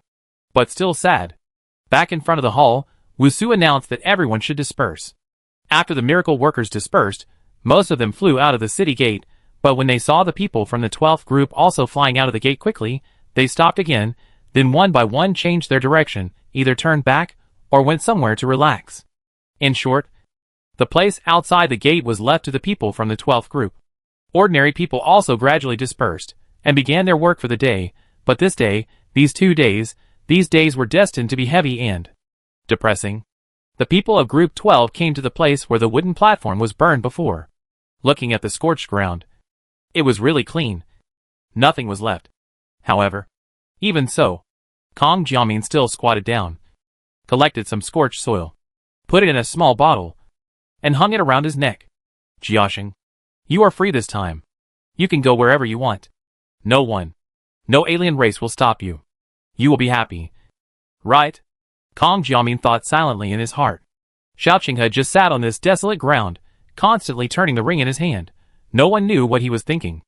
At this moment on the Star of Gods and Demons, Lucifer was sitting beside the bed, lying on the bed, and sleeping soundly. Michael, who was lying on the bed, slowly opened his eyes. His eyes were still a little dull, but he had been sleeping for a long time. Staring blankly at the ceiling above his head, the spirit in his eyes gradually recovered. He remembered how he became like this. It was too long. Michael didn't know what to do about this, and he had nothing to say. He understood Tu Shilong's actions. He also knew that the other party had always wanted to kill him. But he just had no chance. Last time was indeed a godsend opportunity. And he seized it. He acted quickly, accurately, and ruthlessly. He was indeed a talent. And he failed to live up to his training for so long. However, he was still a little naive. And he even risked his life. But he promised Tu Shilong that he would never hurt Tu Shilong and would definitely protect Tu Shilong. He once again broke his promise to Tu Shilong and once again let her down. It seems that whether he lives or dies, he is destined to owe her. Humans always say there is an afterlife. So, Shilong, I will pay you back what I owe you in the next life. I will pay you back for hurting me and using me. Michael thought. And then he heard a slight snoring sound. He turned his eyes downward and saw Lucifer's head buried in the quilt beside his legs. The moment he saw Lucifer, Michael felt mixed emotions. Did he believe Tu Shilong's words? He wondered if he liked him or not. If he knew, would he still return to the Star of Gods and Demons to accompany him? Michael thought about it, and then gave the answer that he would. He believed that even if Lucifer knew that he had another kind of love for him, he would still accompany him, because he was Lucifer. If he was the Lucifer he knew. However, Michael did not have the courage to wake him up now, and he did not know how to face him. While he was struggling, he saw Lucifer's head move, and Michael was so scared that he quickly closed his eyes. He really had not figured out how to face Lucifer, and he could not pretend to be calm now. But he closed his eyes for a long time, and did not feel any other movements or sounds from Lucifer. So, he carefully opened his trembling eyelids again, and secretly glanced at Lucifer. But as soon as his eyes moved, his eyes collided with Lucifer's. For a moment, the atmosphere was a little awkward. Michael did not expect that this guy deliberately did not make any sound. He was waiting for him. Lucifer looked at Michael with a hint of joy in his eyes. But soon the joy was suppressed and became a little. Michael could not tell what kind of feeling it was. But it was different. He thought. He really knew. So he was like this. How could he sneak attack you? When did you become such a coward? Lucifer said, standing up, poured a glass of water, and handed it to Michael. Michael took the glass of water. He didn't expect Lucifer to start with this topic. If Lucifer didn't know, he would be very happy, beating himself, and then remembering that he was still injured. If Lucifer knew, he would be embarrassed, or very cold. But his attitude now made Michael a little unsure. After holding the water cup in his hand for a long time, Lucifer asked, "Aren't you thirsty?" Michael looked a little surprised. Then he lowered his eyes to look at the water cup in his hand. And then he remembered that there was such a thing as drinking water. And he drank half of the cup in a gulp. Lucifer looked at him. To be honest, it was the first time he saw Michael so flustered. Usually, this guy always seemed to have everything under control. And it was almost impossible to see him lose his composure. But Lucifer now understood why he lost his composure. He must be very nervous now, Lucifer thought. In fact, he was also nervous. If he had known earlier, he should have woken up a few days later. And this embarrassing situation could have been avoided for a few more days. Chapter 736, Terrifying Thoughts. After drinking the water, Michael, holding the water cup, could not let this awkward situation spread between the two of them. So he found a topic. I didn't expect that he would actually send me back. Michael said, choosing a more serious topic. It's good to be serious. If you are serious, you will be serious, and you won't think too much. Sure enough, Lucifer sat down again, staring at Michael and said, I told you a long time ago that my brother will not be like you, and will spare your life. You are right. Uh-huh. Now that Lucifer's words have become a fact, Michael certainly has no way to refute. Moreover, he really didn't expect that. That person who hated him and his mother to death, would actually let him go this time. Although Lucifer had said it very confidently before, he also believed it a little bit, but he didn't believe it more. But now, he couldn't help but believe it. Could it be that he still loved his mother? Michael thought in his heart. It seemed that this was the only possibility. That was the reason why the other party let him go. Otherwise, what was the reason? Michael thought and looked at Lucifer, or maybe it was because of his pleading. You begged him, right? Michael asked. Yes. No. It was easy. I just said I wanted to save you. And he sent you back. Lucifer replied. This time, his elder brother really touched him. You know, his elder brother saved Michael, his enemy, the one he hated to death. But for himself, at least half of it was because of himself. How could he not thank his elder brother? He has always valued you. After all, in his heart, you are his only relative in this world. Although Michael's words were not pleasant to hear. After all, their father, the king of the Dark Clan, was still alive and well. But what he said was also true. In Sari's heart, the king of the Dark Tribe was just a king, and the title of father was completely different. Lucifer didn't hate their father that much. Although he had hurt Sari deeply, he was once a hero in his heart, until Sari replaced him. However, his father was very good to his mother, really very good, so he couldn't help but regard the king of the Dark Tribe as his father. This time, in order to save you, father also spent a lot of effort. Then, what about her? Michael asked. His eyes fell on the water cup in his hand, and lowered his head, so that his expression would not be noticed by Lucifer. Lucifer knew who he was referring to. In fact, Jiuyu was a woman who was difficult to understand. For example, did she ever love her elder brother? Did she really love the king of the Dark Clan? She did all this just to get to the top, so why could she be honored by her son? But she was so indifferent to her son. When she did not stop him from getting close to Michael, he felt something was wrong. As his relationship with Michael got better and better, he understood their mother-son relationship better. Jiuyu could be said to be indifferent to Michael, her son. And everything Michael has now was given by the Dark Tribe King. So this is what Lucifer couldn't understand. He couldn't understand the woman Jiuyu. So he felt that Michael was actually quite unfortunate. At least he still had a brother. And when his mother was around, she was pretty good to him. At least she would ask him questions occasionally. And Michael, his mother didn't love him. Although his father gave him so much, he had never seen his father hug Michael once. So later on he slowly gave up hurting this child, and instead sympathized with him, and became good friends with him. Lucifer didn't know how to start, because he knew that Michael actually cared about his mother, even though his mother didn't care about him. Michael waited for a long time, but didn't hear Lucifer's answer. So he guessed the answer and smiled bitterly. Help me down and walk around. I feel so sore. He put the water cup on the table beside the bed and changed the subject. He didn't want Lucifer to sympathize with him, even though he knew that he had always been sympathizing with him. Lucifer saw that he didn't want to talk, so he didn't say anything.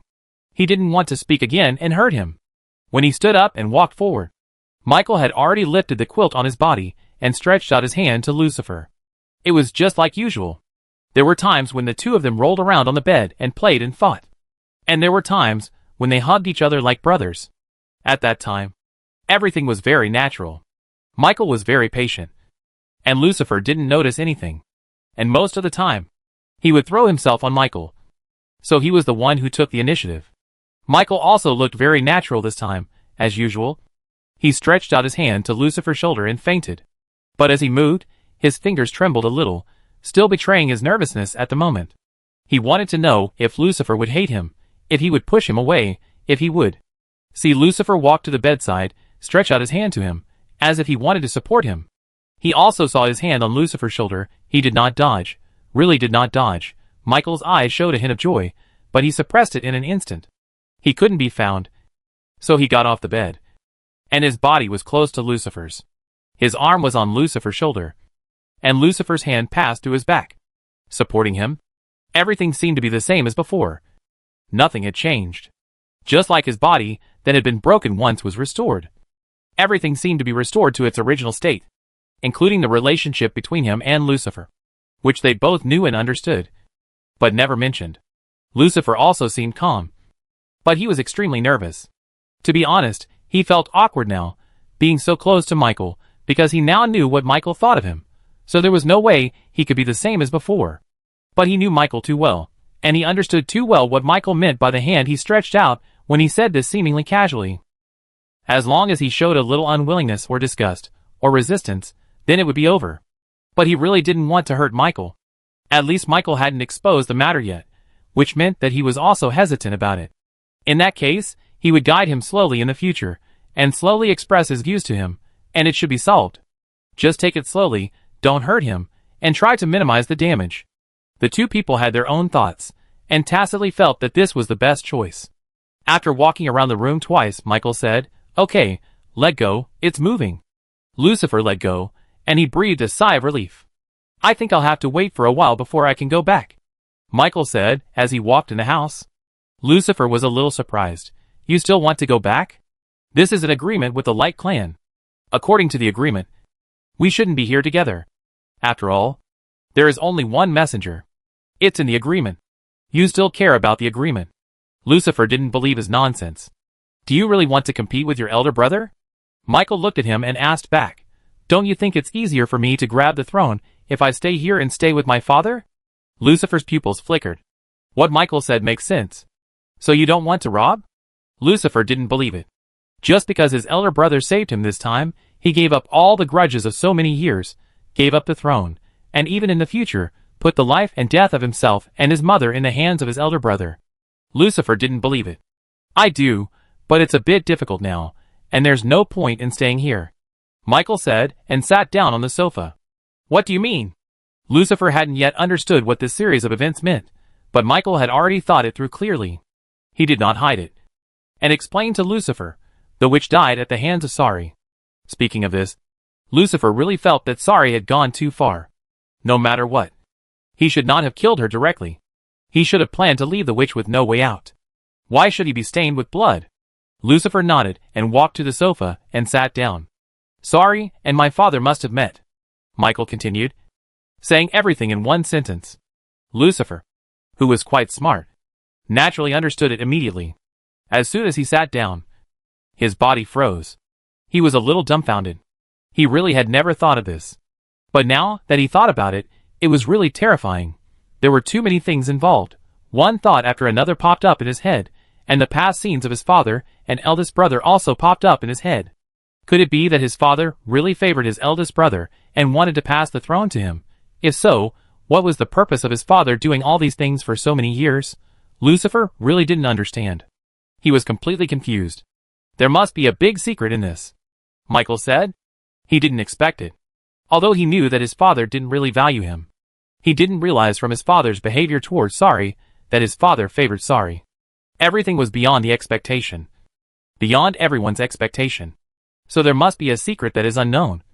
And it is a big secret. But Big Brother doesn't look like he knows, Lucifer said in confusion. He felt that he had lived in vain for so many years. As if he was living in an elaborate scam. And everyone was wearing a mask. The moment the mask was taken off, everyone was so unrecognizable that he couldn't recognize them. This feeling was really bad. It really made him want to yell and escape from this crazy world. And have nothing to do with all this anymore. Chapter 737. Is it really worth it? Seeing that Lucifer looked unhappy, Michael could not help asking, "What's wrong with you?" Lucifer shook his head. "Nothing. I'm a little tired. And you've woken up. So I won't stay with you." He stood up and was about to leave. Michael felt a little disappointed, but still said, "Well, go and rest." After Lucifer left, Michael sat on the sofa for more than an hour, and was in a daze for more than an hour before he got up, changed his clothes, and left his room. Walking in this familiar place, Michael felt that everything here was not what he wanted. In fact, he didn't want the throne. But if he didn't even fight for the throne, no one would notice him. Not even his mother. He didn't understand why his mother didn't like him so much. Was it because he wasn't good enough? Michael didn't know why. But he tried to become better. If he became king, his mother would be proud of him, he thought. And he kept on this path. But everyone knew his intentions for the throne, his abilities. But his mother still didn't tell him anything. Michael didn't know whether she wanted him to do this or not. But now, he suddenly seemed to understand.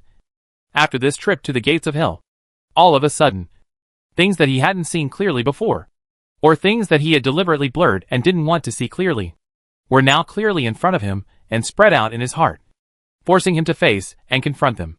He couldn't control his emotions. He wanted to ask his mother why. Why he was dying. Why she couldn't even come to see him. Why he hated him so much. Could it be that he was not her child? The more Michael thought about it, the more excited he became.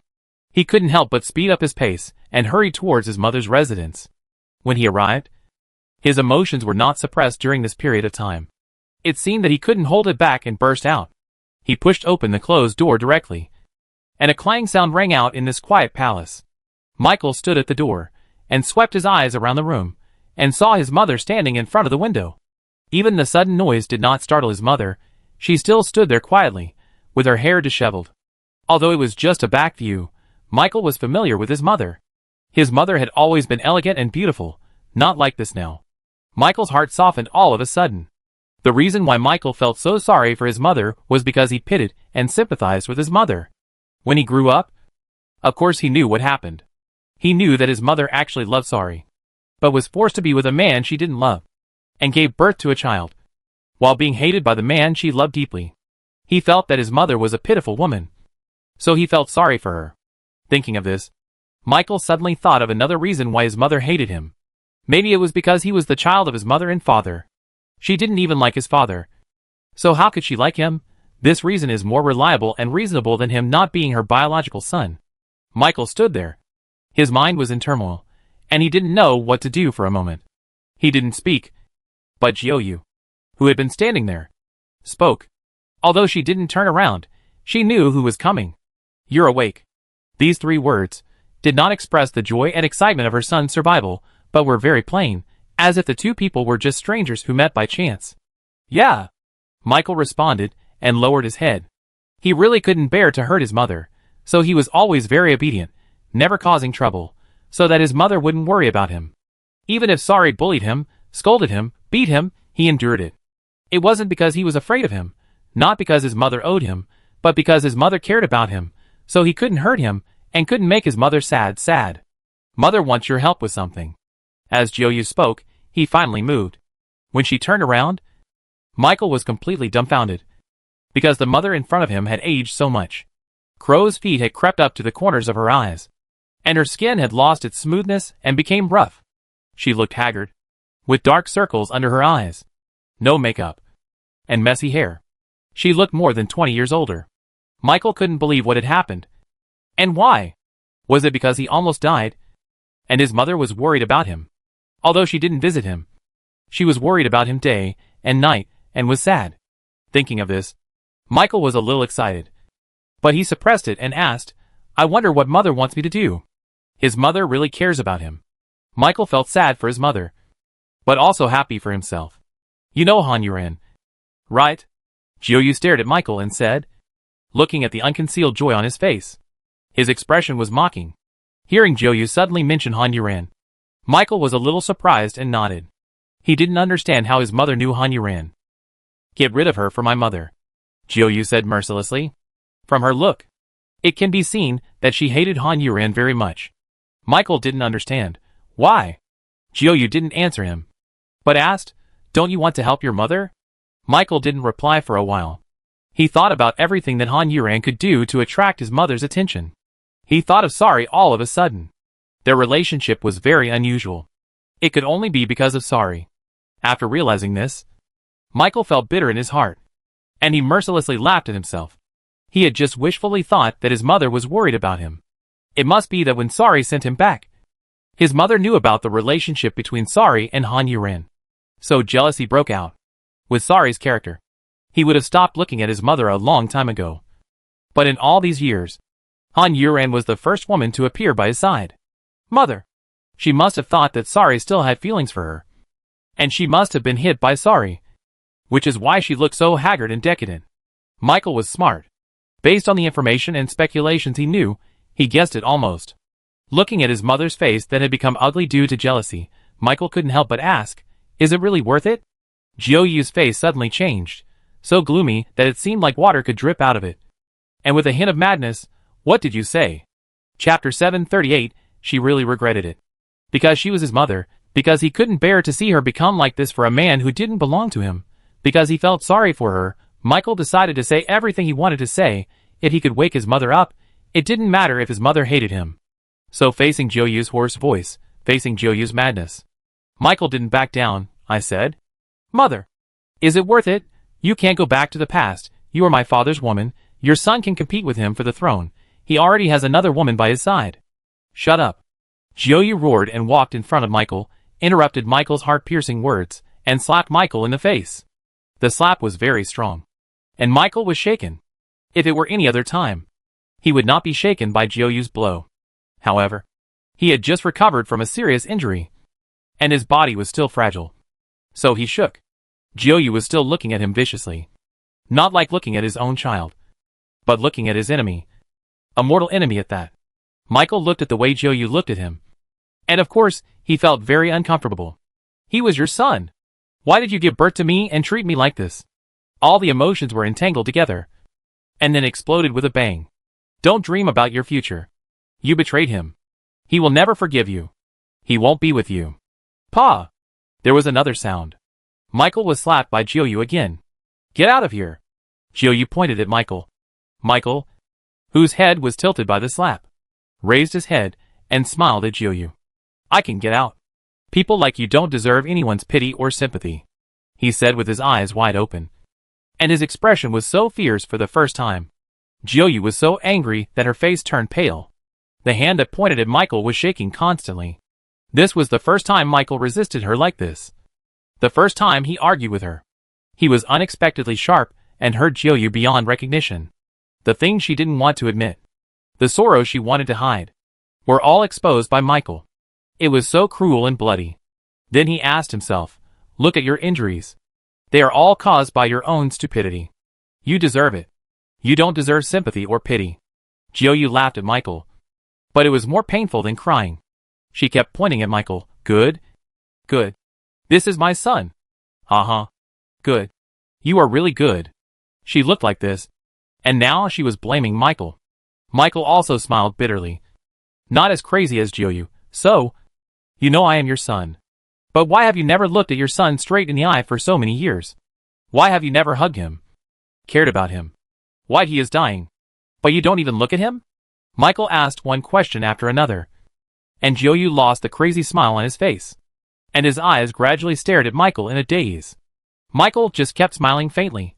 "Is it not worth it for you to do all this for your son?" Jiu-Yu's pupils flickered. And his expression was a little flustered. Looking a little pitiful. Michael didn't want to hear anything sad from her anymore. It was just like that between them. Michael turned around and walked towards the door, leaving only one sentence, "I'll try my best." The door was closed again. Jiu-Yu watched the door being slammed shut, and he was as distraught as if his soul had been taken away. He stared at the door for a long time, and then slowly piled up on the ground like a pile of broken puppets. Jiu-Yu sat on the ground, his eyes were blank, and he stared at the ground blankly. All that was in her mind was Michael's expression when he left. And his questioning. After so many years of neglecting Michael, at this moment, he attracted all her attention. She couldn't help but think back to everything she had done since Michael was born. Jiu-Yu's expression kept changing, getting heavier and heavier, guilty, and finally she raised her hand and slapped him in the face, even harder than she had slapped Michael before, causing blood to come out of the corner of her mouth. That wasn't all. She slapped herself in the face again. She slapped Michael twice, and then she slapped herself twice. For so many years, she didn't even care about her own son, but treated him like an enemy. Jiu-Yu thought that her body was a little hunched, and she burst into tears, raising her hands helplessly, covering her face, unable to believe what she had done for so many years, and her head kept hitting the ground with tears. Sobbing silently and hoarsely. She really regretted it. For that person, she paid so much, did so much, hurt so much, she really regretted it. On the other side, Michael, who left here heartbroken, had red eyes, and went directly to Lucifer's room. His sudden appearance startled Lucifer, who was resting on the bed. Looking at his appearance, he asked worriedly, "What's wrong with you? Send me back to Earth." Michael did not answer his question, but went straight to the point. "What's wrong?" Lucifer was a little confused. Sending him back to Earth in this state was a little dangerous.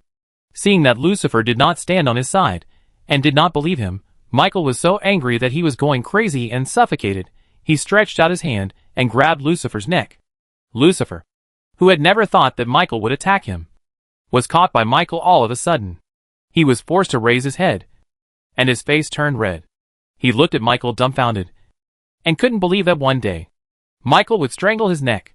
When he saw Lucifer's expression, Michael suddenly woke up, and let go of his hand with regret and guilt. His arms fell helplessly, and he begged and said, "Send me back. I don't want to stay here. Please." As he spoke, he grabbed Lucifer's arm. His head hung in front of Lucifer, and he really couldn't bear it. Whether it was family affection, friendship, or love, he had nothing. Nothing. And the only thing he had was the value of being used. It was the first time that Lucifer saw Michael with such an unstable mood. He raised his hand and patted Michael's back, and said, "Okay, I'll take you away from here and go back to Earth." After the words fell, the magic teleportation array appeared under the two of them. At the same time, Jiuyu climbed up from the ground and ran out frantically. "Michael, don't go!" Chapter 739. Jiuyu ran forward, her shouting kept echoing in the hall. The figures of Lucifer and Michael have completely disappeared. The transmission magic array on the ground also disappeared. Michael's ears moved a bit. He seemed to hear someone calling himself. But in this hall where there are only 4 people, no one will call himself. The feathers run too anxious, and emotional instability. Holding the skirt, the whole person rushed forward. He was taken over by a strong pair of strong hands. Hold her in her arms. What's wrong with you?" The Dark Clan King hugged Jiuyu, and asked with concern while looking at the emotionally unstable Jiuyu. Jiuyu panicked and grabbed the Dark Clan King's arm, as if he had grabbed a life-saving straw, and raised his head tremblingly. Looking at the Dark Clan King with tears in his eyes, "Don't leave, Michael. Don't leave. Stay with me." Live, Jiuyu said with tears. Her lips kept trembling. She lowered her head and cried, "I was wrong. I was wrong. I am sorry for him." The Dark Clan King was a little confused, and didn't know why Jiuyu suddenly cared about Michael again. She had never cared about her son. The Dark Clan King stroked Jiuyu's head with one hand, hoping to calm her down. Calm down. What's going on?" Jiuyu lay in his arms, tears streaming down her face, and kept repeating, "I was wrong. I was wrong." The Dark Clan King sighed heavily, raised his hand to make Jiuyu unconscious, then picked Jiuyu up and walked towards her room. On the other side, Lucifer and Michael reappeared in Sari's room. They left from here, so their location was here. Of course, the most important point is that Lucifer is not as powerful as Sari, and he cannot change his location. So he can only appear in Sari's room with Michael. But since Sari had saved Michael once, he would definitely not kill Michael just because Michael appeared in his room. Lucifer was not too worried.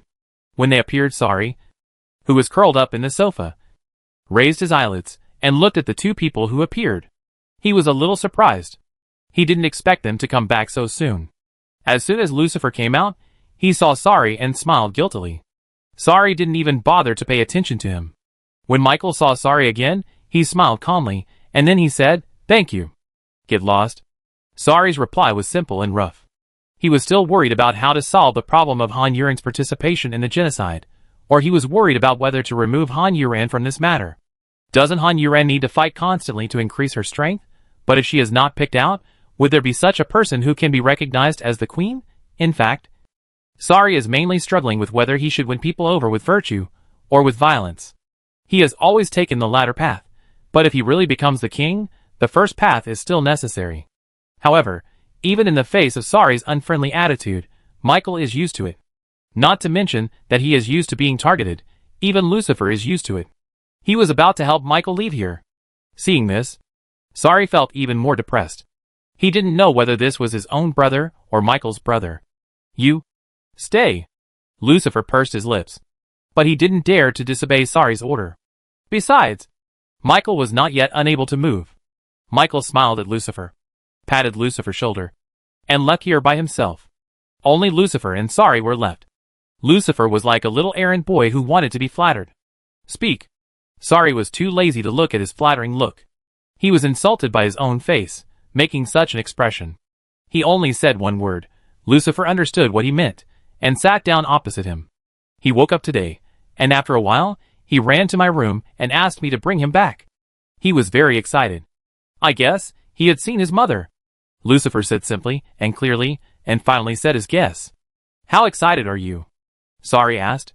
There are many kinds of excitement, such as happy excitement or emotional out of control, sad and angry excitement. As for who he met, it must be Jiu. How much he values his mother. Anyone who is not blind can see it. Besides Lucifer in front of him, the only one who made him lose control of his emotions was Jiu. Sad. I want to leave there, Lucifer said truthfully. It seems that he had a falling out with Jiu. Sorry nodded. Jiu, that stupid woman, had no idea what was going on in her head. In the end, she could not keep anything and failed miserably. Go and do what you should do. Yes. Lucifer also left. Soon he appeared in various places and learned about the disappearance of the exterminated clan. He answered various questions calmly, and then showed his power and punished some people who did not perform well. This is what he did. He did all the chores for Sorry, all the things that should be done for Face. Michael, who had returned to his room, was curled up in bed, leaning against the corner, wrapped in the quilt, and the room had been cleaned up. I don't know who ordered it to be cleaned up, but it was better this way. Michael wouldn't see the blood, think of Tu Shirlong, think of Tu Shir Wang. He was like a child who was afraid of the dark, curling there alone, holding his bent knees with his hands, staring at one place without blinking.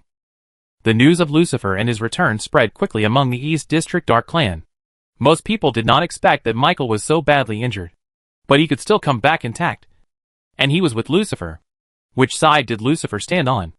Suddenly everyone felt that standing on Lucifer's side was the biggest winner, because it seemed that neither the great demon king nor Michael would hurt him. And he was definitely the absolute winner. The senior people of the East District humans gathered together for a meeting again. And everyone was there this time. Michael and Lucifer are back. One of them said. How's the matter that Geely gave you last time? You didn't come to the last meeting. The Prime Minister looked at the man opposite him, putting Michael and Lucifer's question aside. From the information I have collected, Sorry didn't find anything. The man answered calmly. But the Prime Minister didn't believe it. Then why did he ban it? Maybe it was a whim. The man's answer sounded unreliable, and it was indeed unreliable. Chapter 740 The Bloody Whip. With a snap sound, Anya swung the whip in her hand, and whipped Kong Jiaming on the back. Just hearing the sound, it hurt so much. Xiaoqing cried out softly, worried about Kong Jiaming to death, not thinking that he would also be whipped 20 times in a while, but Kong Jiaming just frowned, without making a sound. She endured it, and the miracle workers respected her even more for this. Strong people are admired. Anya looked at Kong Jiaming now, and immediately thought of Han Yuran. Han Yuran was like this. No matter what kind of injury she suffered, she could endure it without saying a word. She would also say something when she couldn't bear it anymore. But a whip like this would definitely not make Han Yuran say anything. Actually, Anya sometimes thinks it's not good to be too strong, because others are used to your strength, and won't feel sorry for you, worry about you, or care about you. Because everyone knows that you are strong, you will definitely be able to hold on. So what's good about being strong? Maybe the good thing is that you don't need those people to care about you. In this way, when you are alone and no one cares about you one day in the future, you will be used to it and won't feel sad, Anya thought, and whipped out again. In fact, the reason why she was chosen for whipping is because she has no ability and the least strength. If others whipped 20 times, they would definitely control the strength deliberately. They didn't want to hit too hard. If they hit too lightly, it would be in vain. The strength is not easy to control. And Anya is a woman. You can't ask a man to whip a woman. It won't look good anyway. As for Aryu, to be honest, she is capable, but she became a member of the Holy Temple later, so her deterrent power is not as good as Anya's. It can be said that among all the Holy Temples, she is the weakest, so it is not appropriate for her to do it. Sometimes, the importance of the Punisher is also a respect for the punished person, so in the end Anya came. This is not a good task, but there is no way, there are always people who want to do it. Anya whipped him 4 or 5 times quickly. One whip after another. Without stopping. And she didn't hit him in the same place. But even so, Kang Jiamin's back was so wide. And some places were still whipped several times. After 8 whips, blood could be seen through the clothes, clearly stimulating everyone's visual nerves, as if they were hit on their bodies. Kang Jiamin still didn't say a word, but her face was abnormally red, and she was sweating coldly. But her expression was stubborn and strong, and her body did not even shake. As Anya whipped the corpse, she felt her arms were a little sore. When she thought that there would be so many whips waiting for her to whip, Anya felt like Alexander. She probably had to rest her arms for a while tonight. When she whipped the 15th time, Kang Jiamin gritted her teeth, swayed forward a bit, and then tried to stand firm. The clothes on her back were torn, revealing a bloody patch of skin. The blood dripped onto the ground beneath her, which was shocking. It was not that they had not thought about it, but they were beaten to the ground by their own people. But this feeling was very smiling, because Anya had already made it clear before, and they could not hesitate and wander around like this. They needed to stand in one direction, and walk forward firmly without hesitation or hesitation. Even if they were injured by foreigners or their own people, they had to move forward firmly. Or to put it another way, they have to believe that their people, even if they hurt them, will not really hurt them, but they have done something wrong, or they have to pay for some injuries themselves. Although this statement is a bit blind, crazy and a bit stupid, they must maintain this, so that they can be more united, and they must be united. After 20 lashes, Anya put away the whip. Kang Jiamin's body was shaking slightly, biting her lips tightly, and her face had changed from the abnormal red before to an abnormally pale face. But her eyes were still so bright, making it difficult for people to look directly at them. Go down, Anya said. Kang Jiamin straightened her body again, with a hint of madness in her eyes, step by step, steadily walked towards the people of Group 12 like a normal person who was not injured. The blood followed her movements, directions, dripping all the way, patter, patter, each drop dripped into the hearts of the miracle workers. The sweat also followed her movements, directions, dripping all the way, patter, patter, each drop melted into the blood. When Kang Jiamin stood beside Group 12, Dongyi walked up to her and led her away. The miracle workers looked at him, and probably guessed what he was going to do. He must be going to treat injuries. No one thought that he was going to treat injuries right after the fight. No one thought that it was a joke. No one thought that it was a show. Instead, they felt relieved. If there were miracle workers to treat him, the injury would not be serious.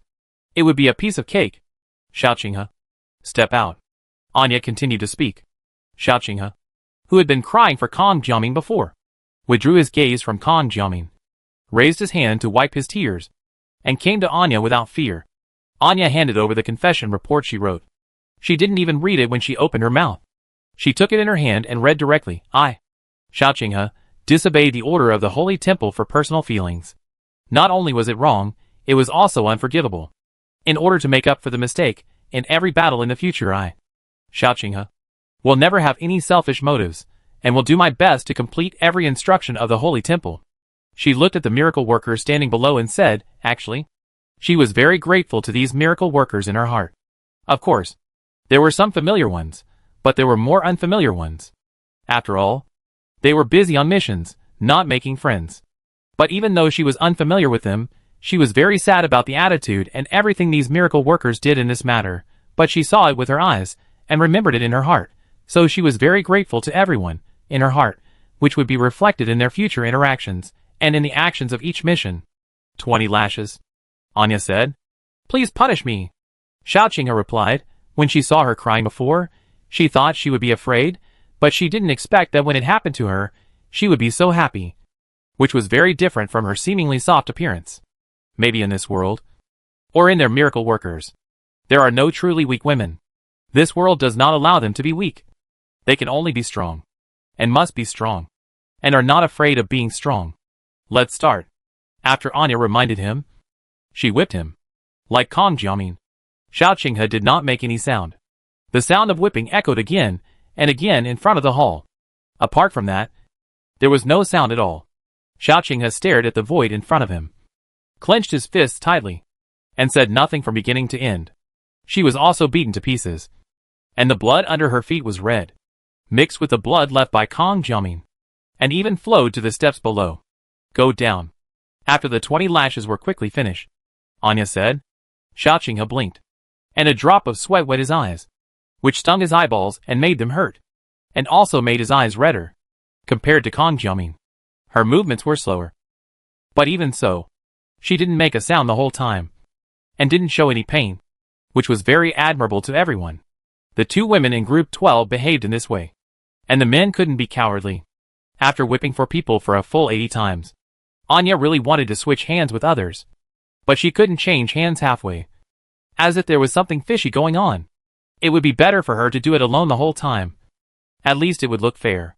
But in fact, Anya's strength was not as strong as before, so she whipped the people behind her, or maybe it was because men have thick skin. In short, although they were also bleeding, they were not as miserable as Kang Jiaming and Xiaoqinghe. The miracle workers below also saw that Anya was unable to do it. But she couldn't say it, she could only work hard. So that the people behind her would be less injured, she would have to work hard. When it came to the last person, Anya didn't know how she finished whipping the 20 whips. She just felt that her entire right arm was not her own, and the last person was the only one whose clothes were not damaged by the whipping, which could be said to be very lucky, but somehow she felt a little embarrassed. It's over, Anya said.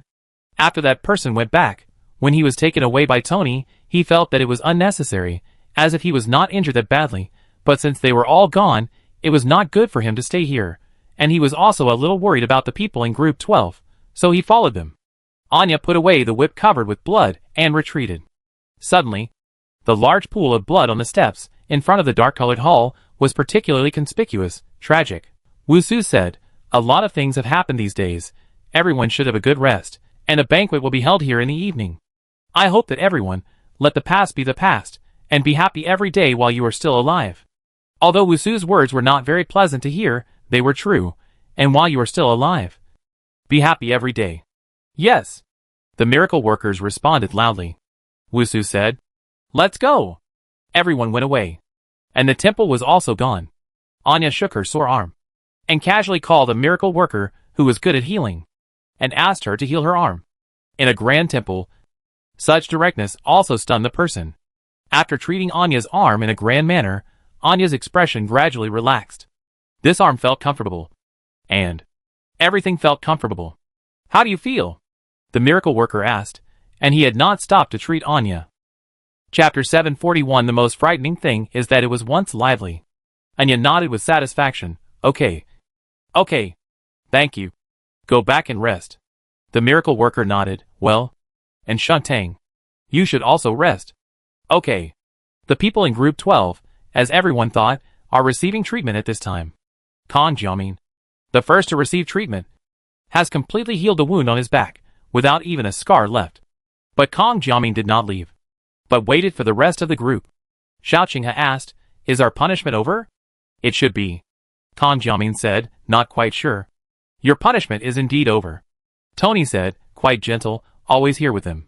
The people in group 12 nodded, and didn't know what to say for a moment, and there was nothing they wanted to say now. Seeing that everyone was depressed, the atmosphere was a bit dull, and Tony said, there will be a banquet tonight. Just as I said before, I want to give everyone a rest. You should go and have some fun. As he spoke, he saw that several people from group 12 were looking at him, and he quickly explained, I know you may not want to join in the fun, but life has to go on. I'm not asking you to have fun. I'm just asking you to forget something. You just need to relax. Go sit there and stay for a while. Tony tried to be more tactful, fearing that he would irritate them and make them even sadder. He really wanted them to relax. This string really couldn't be kept tense all the time. Otherwise they would collapse. Tony is kind-hearted. Everyone can see his kindness from his cautious words and worried look, so they don't think he is deliberately provoking them. However, wherever they go, it will be lively. But Kang Jiashing is still alone in this world. Moreover, if they go, it will only make other people feel awkward. Once they see them, they will definitely think of the things that happened in the past few days, and they will no longer have the heart to play. We will go, Kang Jiaming said.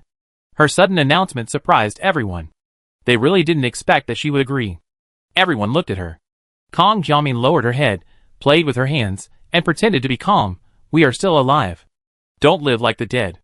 Her simple and rough words made everyone's soul tremble. Don't live like the dead. Dongni's eyes were moist for a moment. This is really more than just the word strong can describe it. Well, let's go, Xiaoqing said. Thank you. Dong and I was moved and said, I really have to thank these people. I must thank these people.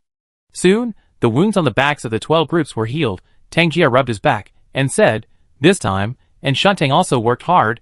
She had no strength left after the beating, and she didn't even break my clothes. I saw her hands were shaking. The people who were beaten still felt sorry for the people who beat them. Tang Jia was really amazing, or they were not only generous, but also kind.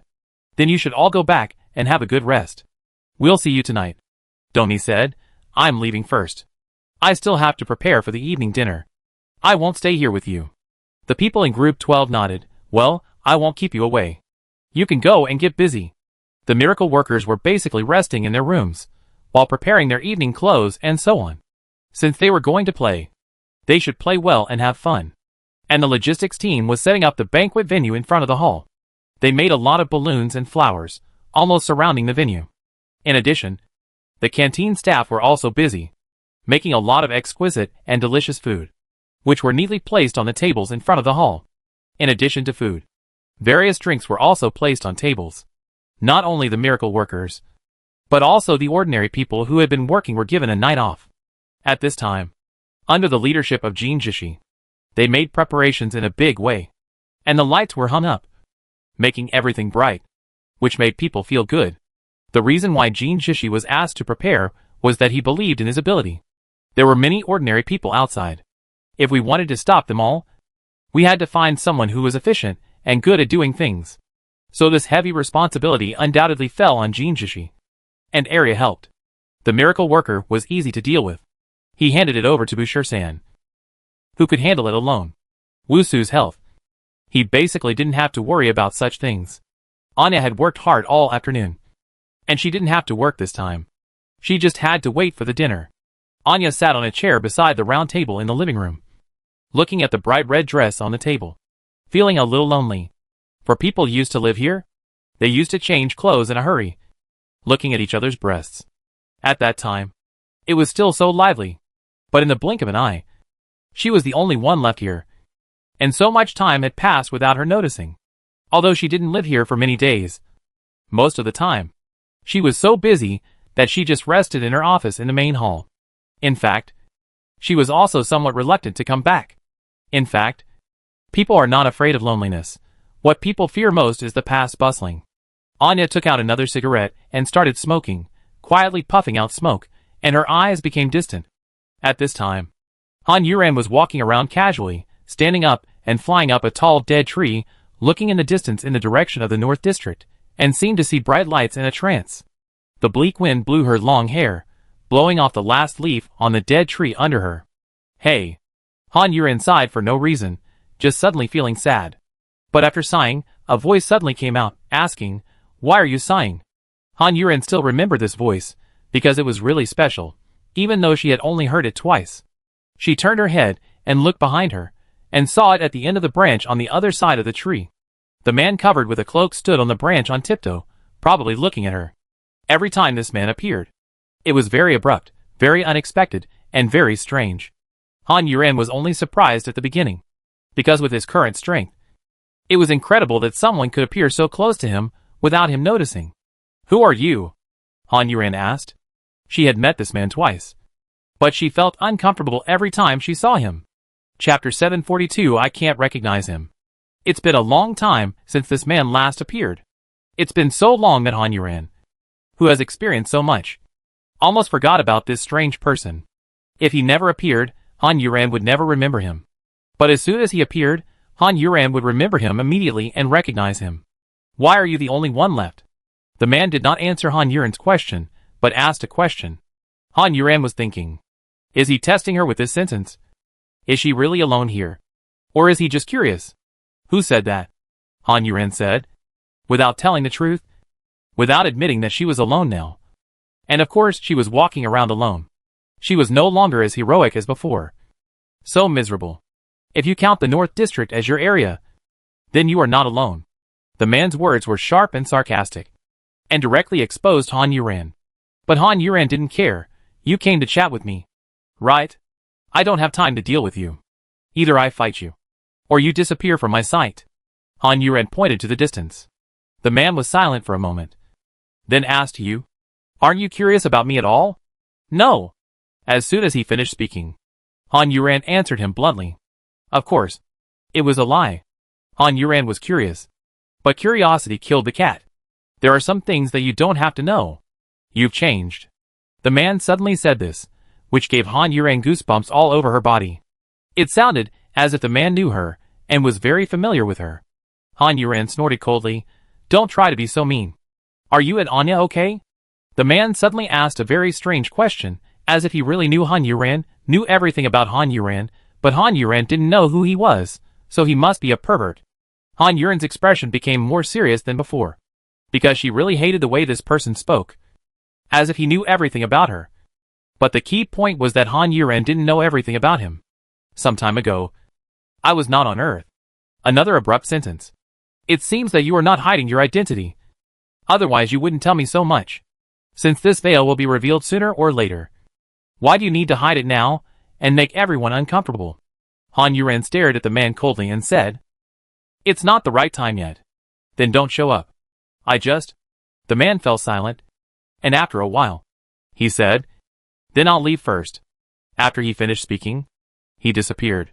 Han Yuren looked at the empty branches, and stared at them for a long time with a gleam in his eyes. And then he rolled his eyes, and looked away. Where did this psychopath come from? He has two possibilities. First, it really has something to do with her. A man who has something to do with her.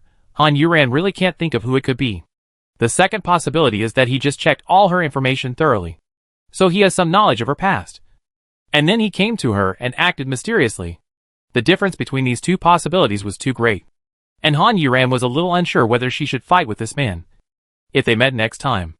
If he was really a man she had a relationship with, she would accidentally kill him.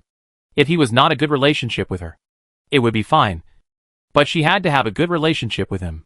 While she was struggling with this, in the Kingdom of Wings, the dinner had already begun with melodious music. Everyone tried their best to cooperate and be as happy as possible, laughing, of course.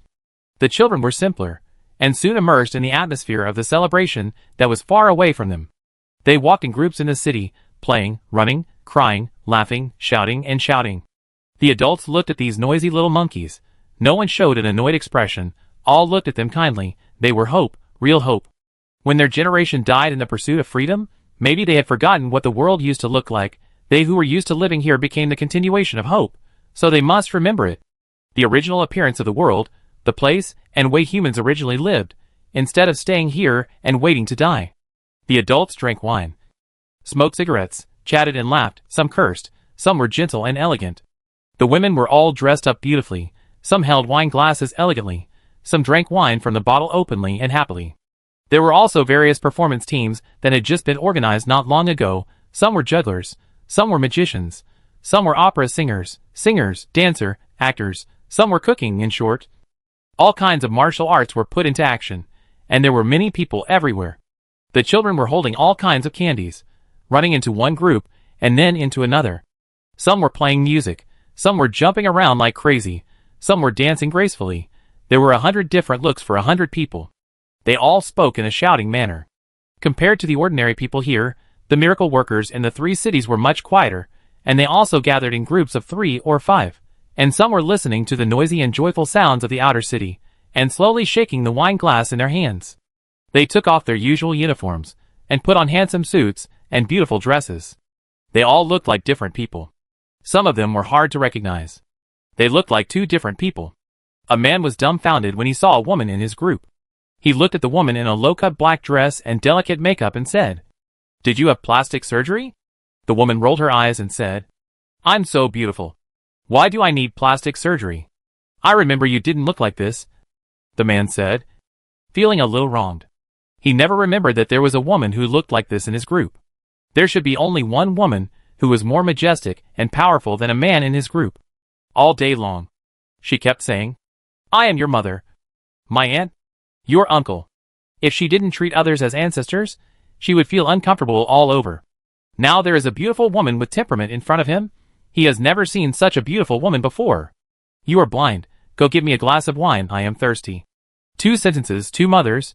It turned out that it was his team member. The man really believed it now.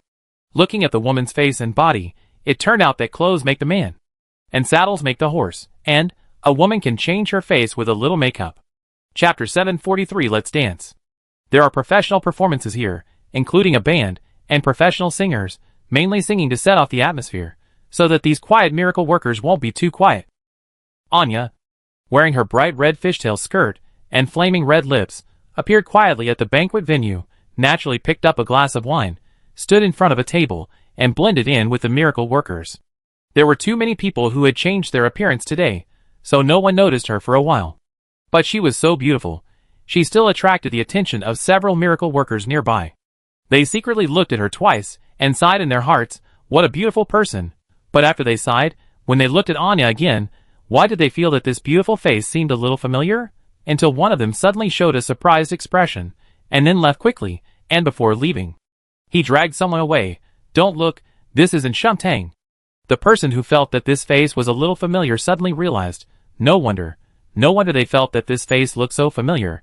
It turned out to be Shantang, but few of them dared to have any improper thoughts about Anya, even though she was extremely beautiful. Just a simple makeup is better than a lot of people with heavy makeup. But the Holy Hall is a high-level person, not to mention Anya is a powerful woman. Not only that, she has an even more powerful girlfriend, Han Yuran, so no one dares to have any other ideas about her. This kind of femme fatale, they don't have the courage to provoke. Anya held the goblet in her hand, watching the band's performance. This is a band that she and Han Yuran both like very much, and they didn't expect that they were both in the Kingdom of Wings. She still remembered that she and Han Yuran had not slept all night to get tickets for the band's concert. When they finally got the tickets, they were so happy. It was still funny to think about it now. But now, listening to their songs at such a close distance, it felt like a dream. Anya took a sip of wine. If Han Yuran was here, he would be very happy. She also remembered that Han Yuran liked the drummer in the band very much. He said that he was handsome, and he looked even more handsome when he played drums. She even teased Han Yuran, saying that he was married. So you should pay attention. Han Yuran's eyes lit up at that time, saying, I said he was handsome. Why didn't you pay attention to me? I didn't pursue him. Thinking back to those days, I was so happy. Even though we didn't do anything serious every day, Jin Jishi and Wusu appeared together, attracting a lot of attention. But Jin Jishi gestured with his hand twice, and everyone continued to drink, eat, and chat. Jin Jishi turned his eyes to see how many people came, and at a glance, he saw Anya standing there as dazzling as a ball of fire. In fact, he had to admit that Anya was really pretty. Jin Jishi saw Anya hanging her head there, and he didn't know what she was thinking. When he thought of the fact that she had misunderstood that he was interested in her, Jin Jishi found it very funny. Although she was pretty, he only had his wife in his heart, Wusu, and he didn't go to Anya. Due to the appearance of the sanctuary, the atmosphere, which was not warm to begin with, suddenly became much quieter. Jin Jishi saw that this was not going to work, so he replaced the band members. When Anya saw that her favorite band was replaced, she glared at Jin Jishi fiercely, found a seat and sat down, angry. A DJ was replaced, and the music became exciting all of a sudden. These miracle workers were shocked, and they looked at each other in confusion. The sexy female DJ had already shouted, Everyone, let's get excited. The female DJ was very excited. She had not been doing her old job for too long, and now she was really excited. Under the guidance of the female DJ, the atmosphere quickly heated up.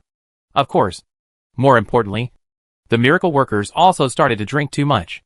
They drank so much wine that they were dizzy and completely crazy. Many miracle workers were seen shaking their heads and jumping around in the colorful lights. There was no good dance, just wandering around, venting their suppressed emotions for so long, like a group of demons dancing wildly. Anya had already drunk 3 glasses of red wine and was a little drunk. As time went by, she became more and more drunk. She knew that she was destined to commit a crime tonight. But she didn't care. She wanted to get drunk and sleep without thinking about anything. Looking at the miracle workers under the lights with her drunken eyes, Anya raised her flaming red lips and laughed. Then she stood up and dragged her chair to the stage where the DJ was standing. The DJ, who was immersed in excitement, didn't notice Anya until Anya's chair was put away and she sat on it. Jin Jishi looked at Wusu. with a hint of surprise and confusion in his eyes. Woo-soo was also a little confused, looking at Anya on the stage. He probably guessed what she was going to do, but looking at her blurred eyes, he was really worried that she would fall asleep in the middle of the dance. And Shuntang is going to perform a dance for everyone, said the female DJ. Everyone cheer, oh! Under the strong promotion of the female DJ, the crazy miracle workers stopped and looked over to them. Of course, the main reason was that the person performing the dance was Anya. That was a once-in-a-lifetime opportunity. When everyone saw Anya on the stage, whose every pore was emitting temptation, they were really stunned by this breathtaking beauty. Her messy short hair added a touch of charm. Her eyes were blurred and seductive. Her sexy red lips were slightly parted. Her curvy figure, and this dazzling red dress, everything was perfect to the right degree. It seemed that people almost forgot to breathe, just because of this breathtaking beauty. Even Woo-soo and Jin Jishi were fascinated by it, of course. They had no other thoughts, just from the perspective of appreciating beauty, and were fascinated by it. Actually, there were no people watching her in Anya's sight. She was drunk, her sight was blurred, but she remembered that she wanted to dance, and wanted to dance to her heart's content. Just like the days when they practiced dancing day after day. They sweated in the dance studio without thinking about anything. Anya started her dance, and everyone stared at her. They felt that Anya was like the lightest red butterfly, dancing on the stage and around the chairs. Everyone thought she would dance a particularly sexy dance, but she didn't. However, she was still so beautiful that everyone was speechless. And it seemed that even the wine sobered up a little. The female DJ also changed the music to a more exciting one, and cooperated with Anya, which was also amazing. Chapter 744. When Anya opened her eyes confused, I just feel that my headache is a bit powerful. Close your eyes again, raise your hand and rub your head, a little embarrassed. I don't know what happened. How can I have a headache so powerful? After Anya closed her eyes and fainted for a while, I opened my eyes with a headache again. Eyes are a little blank. Thinking about what happened last night, the more you think about it, the more painful, the more. Anya's headache buried her head under the pillow again. Don't think about it first. After turning over the bed for a while. After a while, I really couldn't lie down. I couldn't lie down, get up depressed from the bed. First, I took a warm shower, and my head felt refreshed. Anya looked at the makeup washed off her hands by the bath water, and thought about what happened last night. She patted her face with her hands, and the bath water a little harder. She drank so much wine last night, and danced. She was so free.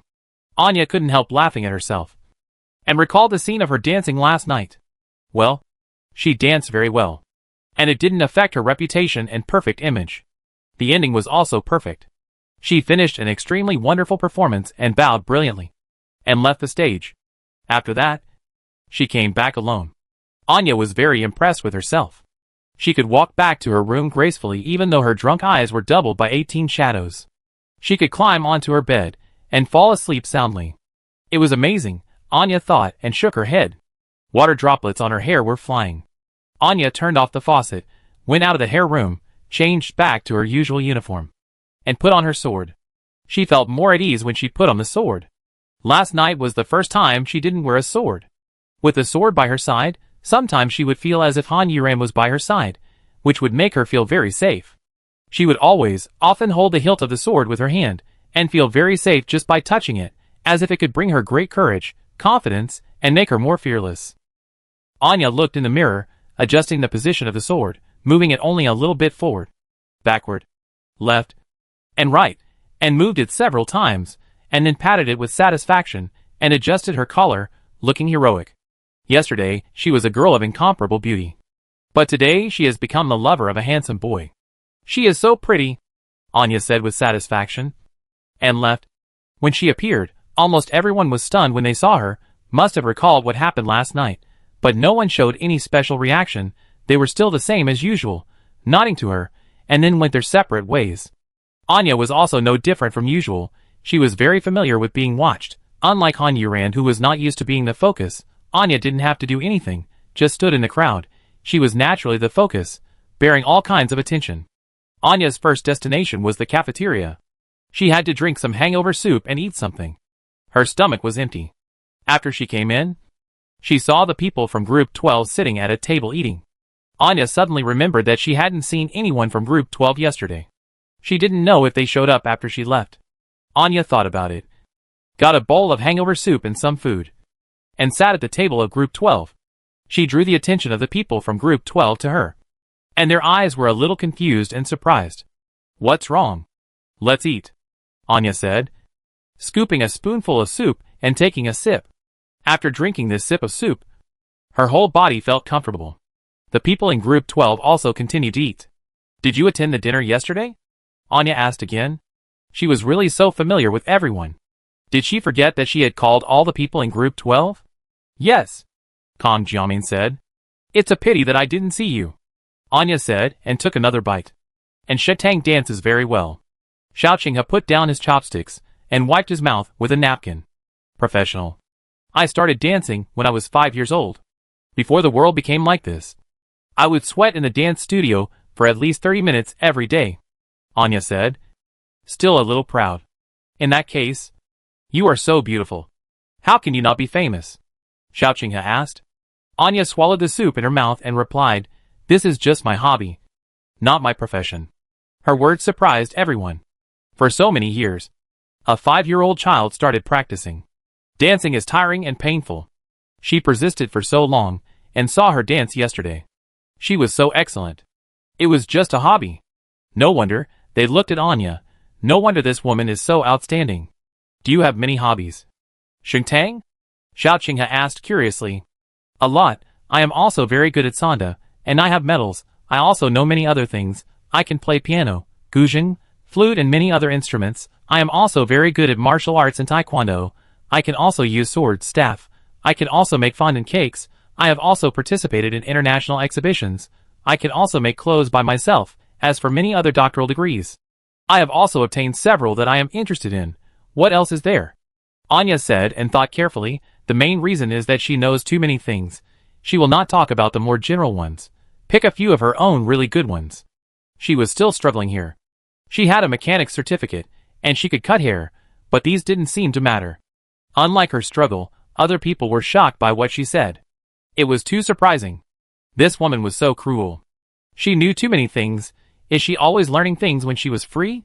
No, it should be said that. She learned so many things, so she didn't have time to be idle. After thinking about it, Anya said, "I am good at drawing. I am also a little famous cartoonist, but I always stop updating, so I am a little famous. Otherwise, I would definitely be very famous." "What kind of comics?" Xiaoqinghe really likes to read comics. It can be said that she knows a lot about the comic circle. Anya smiled and put down the chopsticks in her hand. Without noticing, she had already eaten so much while talking. "I won't tell you." "Okay. I'm full. I'm leaving." Anya stood up and left. They came uninvited and left without being invited. They really didn't treat themselves as outsiders. When Anya left, she was thinking about the appearance of the 12 groups. They all looked good. Much better than she thought. Chapter 745 Irresistible Addiction. Han Yuran was experiencing a battle, but this kind of battle was really not challenging for her. But she did not rush to kill the other group directly, but put herself on the same level as them. Just like when Sari accompanied her to practice, but she was not practicing with them, on the contrary. She was practicing herself. There was no point in staying there, fighting for a while longer, and she could also exercise her reaction ability. On the other side, among the humans in the East District, 15 dark tribes gathered in a room secretly. They looked nervous, but also anxious. Some of them couldn't wait, but had to hold back. Some of them couldn't even sit still, and were swaying around. The door of the room was locked, the windows were closed, and the curtains were drawn. A handsome guy in a bunny costume crossed his legs and shouted impatiently to the people walking around, "Don't leave, you guys are making me dizzy." "But, is this really possible?" The big guy in a bikini didn't quite believe it, pushed away the people on the table, slapped his hands on the table, and looked at the handsome guy. "This kind of thing, disobeying the order of the great devil, if this is known, it is absolutely certain to die, and their current behavior is to seek death." The handsome guy pinched his throat, his eyes drooped, looking hungry and thirsty. "Is it okay? Can you still hold it back?" The handsome guy put down his hand and looked at the big man with a cold look. His throat was red. Faced with the handsome guy's questioning, the big man couldn't answer, his pupils shook. A skinny guy who was squeezed by him and looked uncomfortable pushed him away. "Stop talking nonsense, we have come this far, no one can quit." I didn't expect that this skinny guy, who is not very tall, Has a very bad temper. After his words, everyone's face suddenly darkened a lot. Looking at each other, most of them said that they were familiar with 2 or 3 people, and then one of them was familiar with the other 2 or 3 people. In short, they were all friends, familiar people. That's why these people are so tortuous. He practices her, she connects with it, and they come together. Of course, they are not united. It can be said that they basically don't trust each other. But they can't stand the thirst of their bodies. The desire for human blood makes them almost unable to do anything. It gets worse day by day. It gets worse every minute and every second, making them want to catch someone as soon as possible and drink blood. But the big devil has issued an order prohibiting blood sucking, and they can't leave the city without an order. Even if they go out, the humans are in the North District, and they can't go to the North District casually now. It's not that no one has asked the people above, asking indirectly, whether they can secretly get some human blood. But the answer they got was no. Some of the unlucky ones were even yelled at. No one dared to disobey the orders of the great demon king. They would not dare to do so at any other time, because they also wanted to live. When they first heard that the great demon king forbade drinking human blood, they just felt a little disappointed. And there was nothing else. After all, when they were on the star of gods and demons, they did not drink human blood at all. But what they didn't expect was that, as time went by, their bodies began to rebel. Their throats were so dry that no matter how much water or wine they drank, it had no effect. They were craving for human blood. Who would have thought that they would become addicted to it? And it was such an irresistible addiction. If they disobeyed the orders of the great devil, they would die if they were caught. If they didn't drink human blood from now on, they would definitely die. In comparison, of course they would choose to drink human blood. Why haven't you come yet? A fat man said to Presley. When he opened his mouth, the flesh on his chin trembled 3 times. No one spoke again. They were about to do something suicidal. Who wouldn't be nervous? They weren't here to chat or gossip. The atmosphere was naturally not relaxed. After waiting for a while, then, there was a knock on the door. The people in the room sat up or stood up straight one by one, looking towards the door, with nervous, expectant, excited and afraid expressions. In short, at least 2 expressions on a person's face were constantly changing. Who? The handsome guy asked. He also sat up straight, staring at the door. Dell? A sexy female voice replied. The voice was a little low, very magnetic. The people in the room suddenly brightened up, and someone was about to open the door impatiently. But he was grabbed by the person next to him, and glared at the monster who was about to open the door. The monster was glared at, and he sobered up a lot, knowing that he was too anxious just now. He lowered his head in embarrassment. The handsome man winked at an older woman who was closest to the door. The woman understood and looked out through the peephole on the door. The handsome man had already started to ask, "Why did you think of me today?" "I want to have sex with you," Dale outside the door replied, and the handsome man raised his eyebrows and showed a happy look. The woman who was looking out also turned around and nodded, and the handsome man also nodded, and the woman opened the door. Dale was wearing a tuxedo uniform, with a curvy figure and a pair of big breasts that were about to burst out. She walked in swayingly and closed the door with her backhand.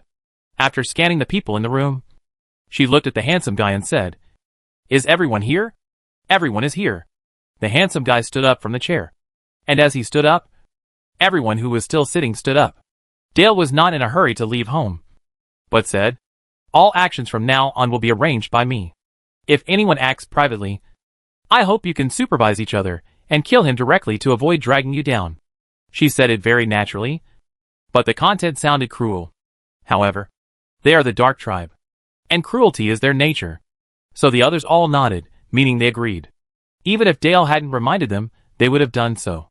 Of course, one's own life is much more important than the lives of others. Wait until after curfew, then start the action, Dale said as she walked forward, pulled a chair and sat down. There were still 2 hours before curfew, so we had to wait for a while. Everyone was ready to leave, but now they heard that they had to wait until curfew, and they were a little impatient but had to wait. Dale is in charge of the human side, and has a way, so they can only listen to her. After the action, don't talk. Don't make any noise, Dale reminded again. Don't worry, the handsome guy said. He hooked up with Dale, selling her looks and body. But Dale is very good in bed, beautiful, and has a good figure, so it's worth it. The two people's eyes were entangled across the table. And if there was no one around, the two people would have rolled together. But even if there were people, the handsome guy couldn't help but climb onto the table and climb to Dale's side in an extremely seductive way. He knelt on the table in a bunny costume and licked Dale with his tongue. Dale responded to him without any scruples, and the two of them were entangled in this passionate fight, which made some others embarrassed. Some excited to watch the live broadcast, and some did not care about the season, just thinking about the blood they would drink in a while. I didn't know how to describe the situation in this room for a while, but in short, the two people did not reach the most intense step, and their clothes were still worn well, and the lips of the two people were pulled apart with silver threads. The handsome guy licked his tongue and retreated. Dale looked a little confused. The two of them enjoyed themselves for a while, and half an hour had passed. For the next hour and a half, the two of them kept flirting with each other. During this period, the handsome guy took various sexy positions one by one and touched himself all over. I really didn't expect it when I saw him sitting there before, except for his improper clothes. He looked quite decent. When he was wild, he was really not a human who could bear to meet such a vixen. Then he would become thinner and thinner. Dale could still stay so plump. It can only be said that it was fortunate that Dale was a woman and the handsome guy was a man. If the two of them switched, they would probably be sucked dry. When the curfew bell rang, the dull crowd suddenly became energetic, and their eyes were shining brightly, which was a bit scary. Dale and the handsome guy also turned serious in an instant. Dale stood up from the chair, and the others also stood up. "Follow me," Dale said, turned around and walked to the door. After opening the door, she went out without hesitation.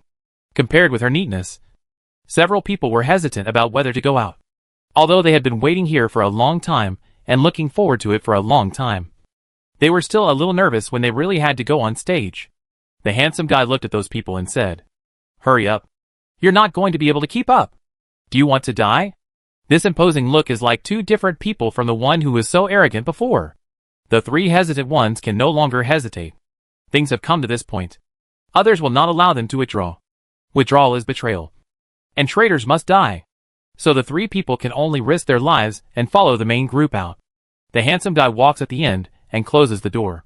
Since this road has been paved, we can only keep moving forward. No one can go back. The group quietly and quickly moved towards the human beings in the East District, where there were no idle people. Under the leadership of Dale, the staff member, it can be said that it was easy for everyone to go up. During the period, Dale met a few night patrols. After talking to them for a few words, he let them go. When passing by, everyone kept their heads down, fearing that they would be recognized. Chapter 746. Avoid as much as possible.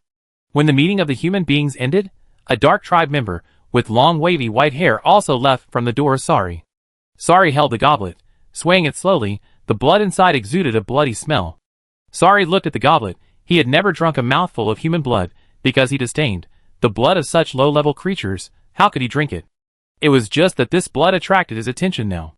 Because he didn't expect the power of this blood to be so magical, it could even attract those scum who would risk disobeying his orders to drink this blood. Heh. Sorry sneered and put the goblet back on the table. The humans have been holding meetings very frequently recently. He didn't monitor them because he was disdainful. They were just humans. What kind of trouble could they cause? But now it seems that these humans are really going to make trouble, and they are not only going to cause trouble, but also big trouble. While Sari was thinking about this, the Dark Clan that had left before came with another Dark Clan member, but the Dark Clan member he brought with him looked flustered and looked like a confused little person and was trembling when he walked. Sari's eyes turned, and he said, "Come in." The two Dark Tribe members who had just reached the door came in. As soon as they came in, the one who was scared knelt down on the ground with his head on the ground, not daring to move. Sari didn't even look at him, but looked at the white-haired Big Wave. The Big Wave stretched out his hand, and suddenly a big bucket appeared in his hand. It was full of bright red liquid. Even with the lid on, you could smell the blood. The moment the big bucket appeared, the trembling Dark Tribe member on the ground stopped shaking. Sari, who was observing him, picked up the goblet again, handed it to the Dark Clan, and said, "Drink this."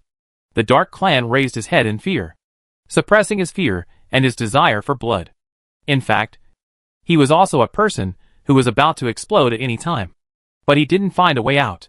He was a small person, and could only endure it. He was distracted every day. Today, he didn't know what happened. But he was caught by this high-level dark clan. And he was directly dragged to the big devil. It was really a conscience. He had seen the big devil only a few times in his life.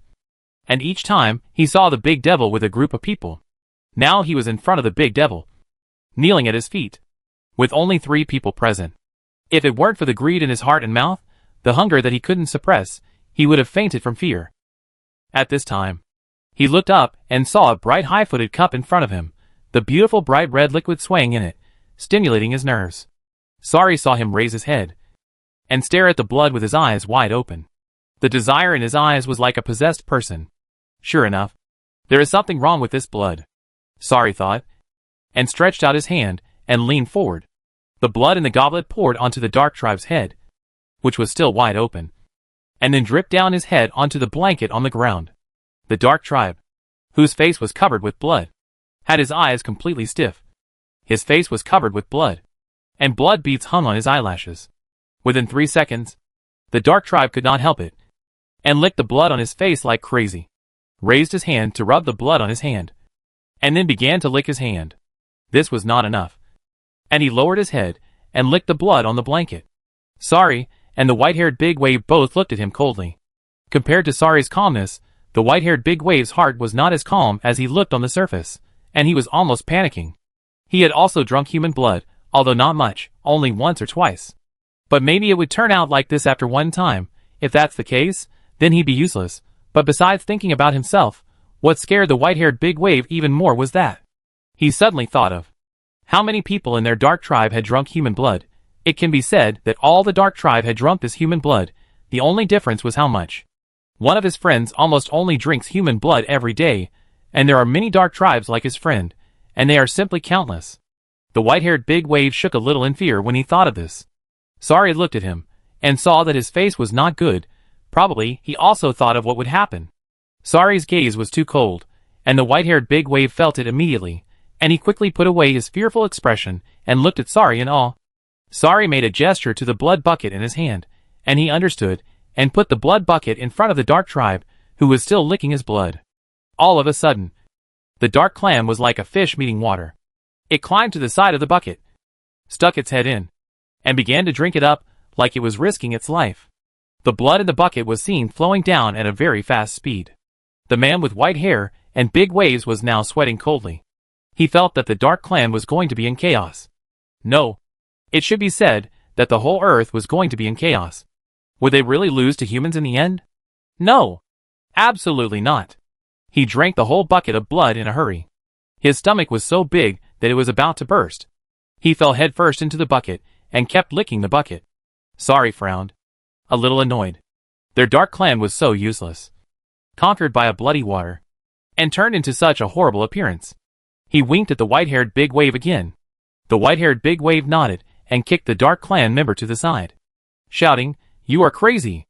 The dark clan member, who was kicked and hit the wall before stopping, was covered in blood and was still a little dazed. His eyes were stiff, and the white-haired big wave stepped forward and kicked him twice. "Speak!" The dark clan member cried out in pain after being kicked, and one of his legs was broken. The pupils shook and recovered their expression.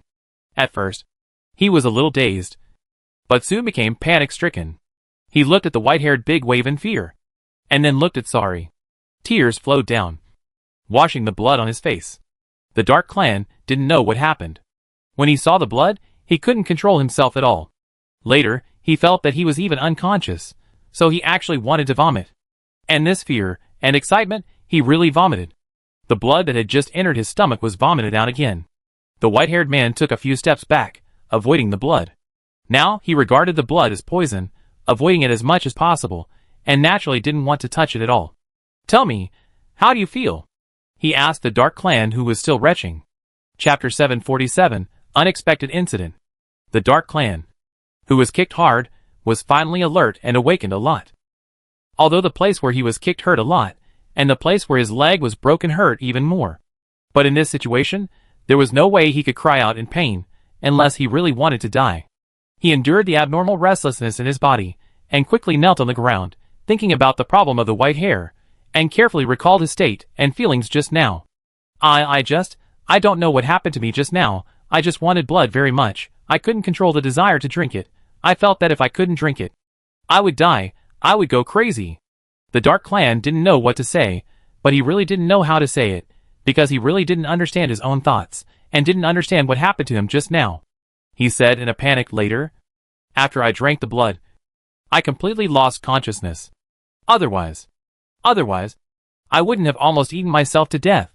The Dark Clan said this and looked at the white-haired bigwave in fear, hoping that the other party would believe him and give him a way out. "Then what's wrong with your body now?" the white-haired bigwave continued to ask. When the Dark Clan heard him ask this, he felt his body in a daze and tried to circulate the evil spirit in his body. But it was normal, and there was no difference. So he shook his head. "There is nothing wrong with my body, at least I don't feel anything wrong for the time being." Hearing him say that, the white-haired bigwave looked at Sari, and then he had to ask for his opinion, and see what decision he made. "Take him away." Sari looked at the white-haired bigwave, and said.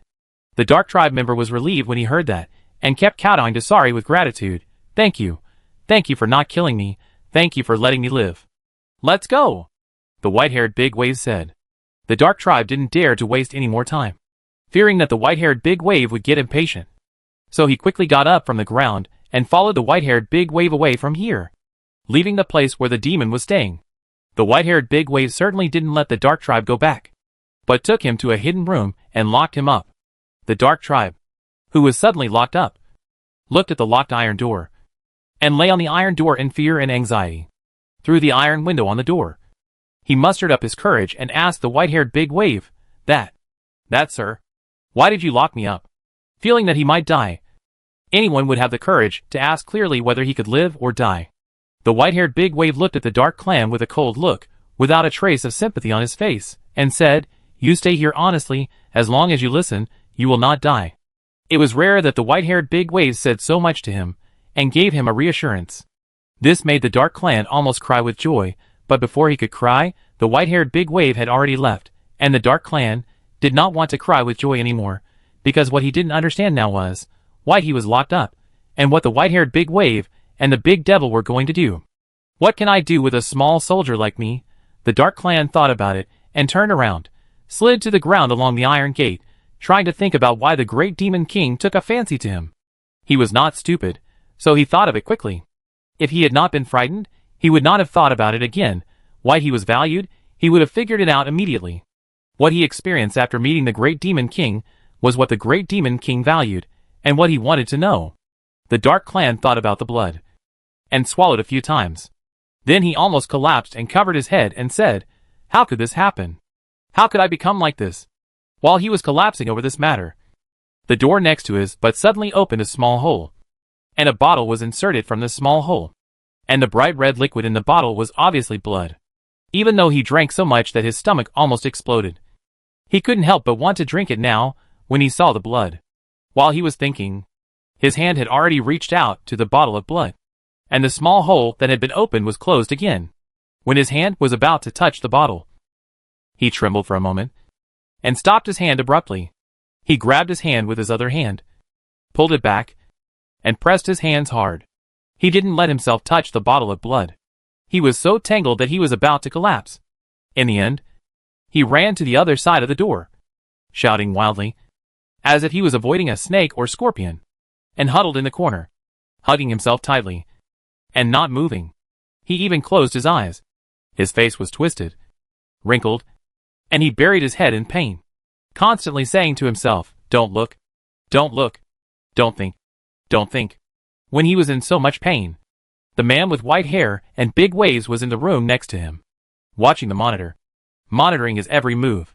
Seeing this, he pressed a button on the table in front of the monitor. As he pressed the button, the ceiling of the Dark Clan's room suddenly opened from the middle to both sides. And it was not only opened, but also a torrent of blood poured down. The Dark Clan hiding in the corner was stunned, and looked up at the blood. His mouth opened unconsciously, and there was no light in his eyes. At this moment, he was already desperate, because from all the signs, he would not be over unless he was tormented by the blood, or died. In this case, the Dark Clan smiled wildly. He stood up from the corner, and came to the middle of the house. In this case, what else could he endure? What should he restrain? Since he wanted to drink, he would drink to his heart's content and die in this pleasure. The ceiling was closed again. The dark tribe licked his lips, then ran to the door, picked up the bottle of blood that had been knocked over, unscrewed the lid, and drank it all in one gulp. The white-haired man with big waves watched his performance with satisfaction. On his monitor, there were not only one dark tribe, but 5 more, a total of 6. The 6 dark tribes included men, women, and warcraft. Now, each of them was covered in blood, or continued to drink crazily, and some were just standing there like idiots without moving. What the white-haired man with big waves had to do was to continuously provide them with blood and see in the end what terrible things would happen to them, and what kind of tricks were going on with the humans. Chapter 748 Death is not a pity. The East District is full of undercurrents. But on the surface, everything is still the same as usual, and humans are ruled by the Dark Tribe. Every night, Dale would still lead the handsome guy and his group to secretly drink blood. And their team was growing. They found that they were not the only group, and there were several more groups with the same purpose. On the 4th day, the number of people who acted at night was almost 1/4 of the number of Dark Tribe members. Sorry sat on the chair, still looking relaxed.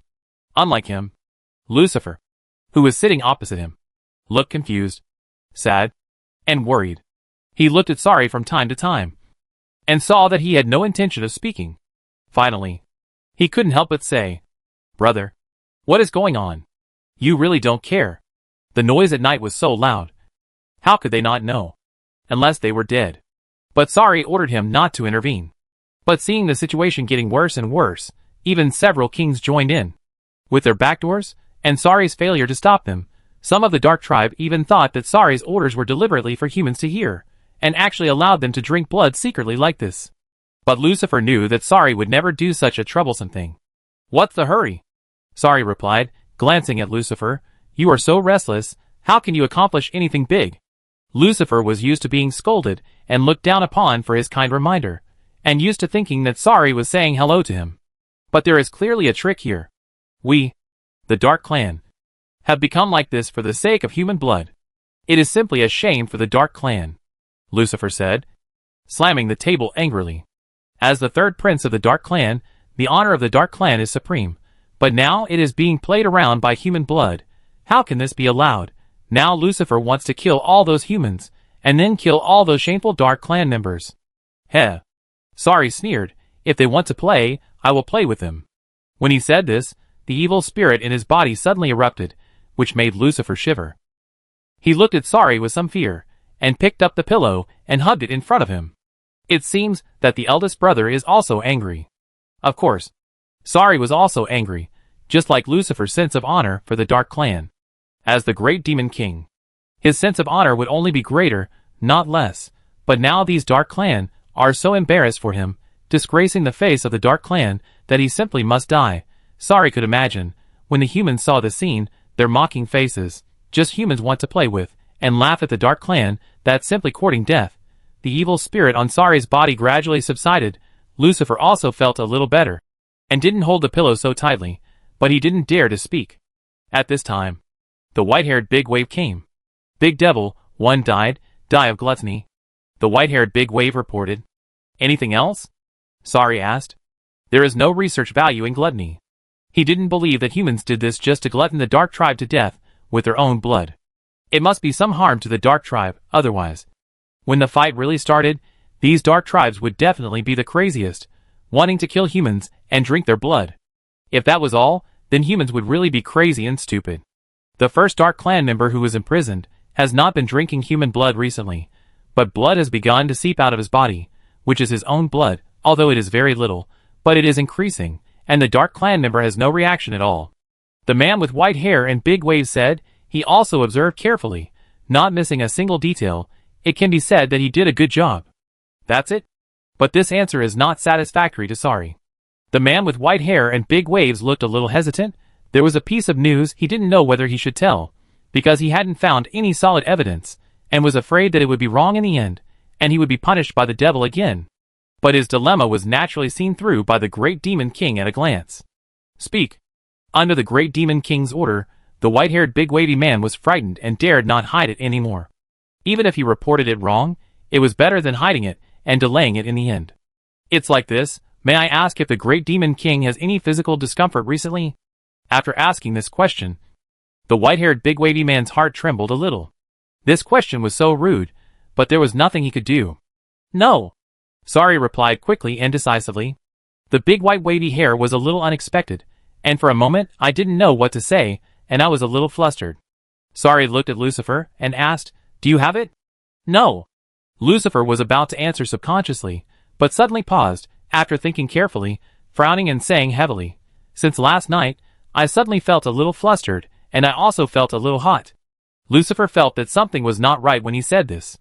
I didn't take it seriously at first, but it was still like this when I woke up in the morning. This is not normal. It is almost impossible for me to have such a physical condition. It shouldn't happen. I checked my body and found that the blood flow in my body suddenly became faster for some reason. The man with white hair and big waves heard Lucifer say this, and there was a hint of certainty and panic in his eyes. Lucifer looked at Sari and said, "And I feel that my blood flow is faster now." Sari blinked and looked at the man with white hair and big waves. Seeing that he could finally continue talking, the man with white hair and big waves looked at Lucifer with gratitude. Fortunately, he was here. However, the great demon king was not abnormal. The great demon king was too powerful. Second king, did you feel uncomfortable after 10 o'clock last night? I didn't pay attention to the time. Lucifer spread his hands and thought for a while. Anyway, it must have been after 8 o'clock. I returned to my place from Michael at 8 o'clock. And it started after a while. The man with white hair and big waves nodded and said, "The dark tribe whose body I mentioned before began to ooze his own blood. His change started at about 10 o'clock. Or about 9:40. What does this have to do with it?" Lucifer asked in confusion. "It's like this. It's not just you. The second king, who started to feel uncomfortable from that time period. The blood flow speed increased. I felt the same way. Of course, it's not just me. After I found that my body was abnormal, I didn't take it seriously.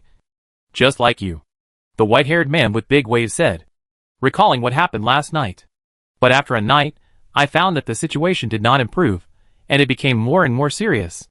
And the subordinate who brought me breakfast looked bad. I asked him a few questions, and he had the same symptoms. After that, I asked 100 Dark Tribe members.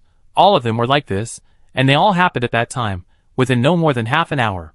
Even though the white-haired man with big waves explained all these situations clearly, he was still panicking. This could be said to be a big bomb that could completely wipe out their Dark Tribe. Although Lucifer also felt that this was an incredible coincidence, he simply couldn't believe it. But why didn't Big Brother have any problems? Is it because Big Brother is so strong? Lucifer looked at Sari as he spoke. He couldn't imagine to what extent the Dark Clan had been forced by humans invisibly.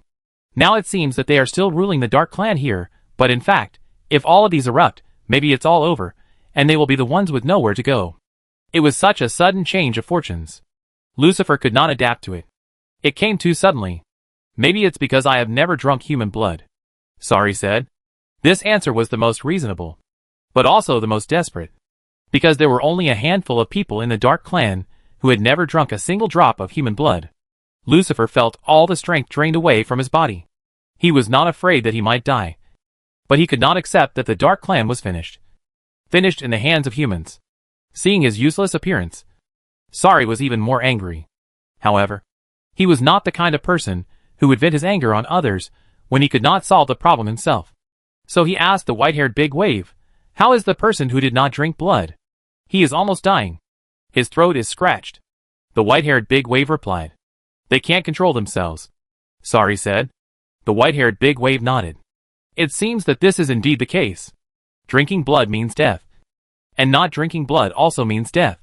And it seems that those who have drunk blood, even if they are not crazy about drinking blood now, are still problematic. Find someone who is on the verge of endurance.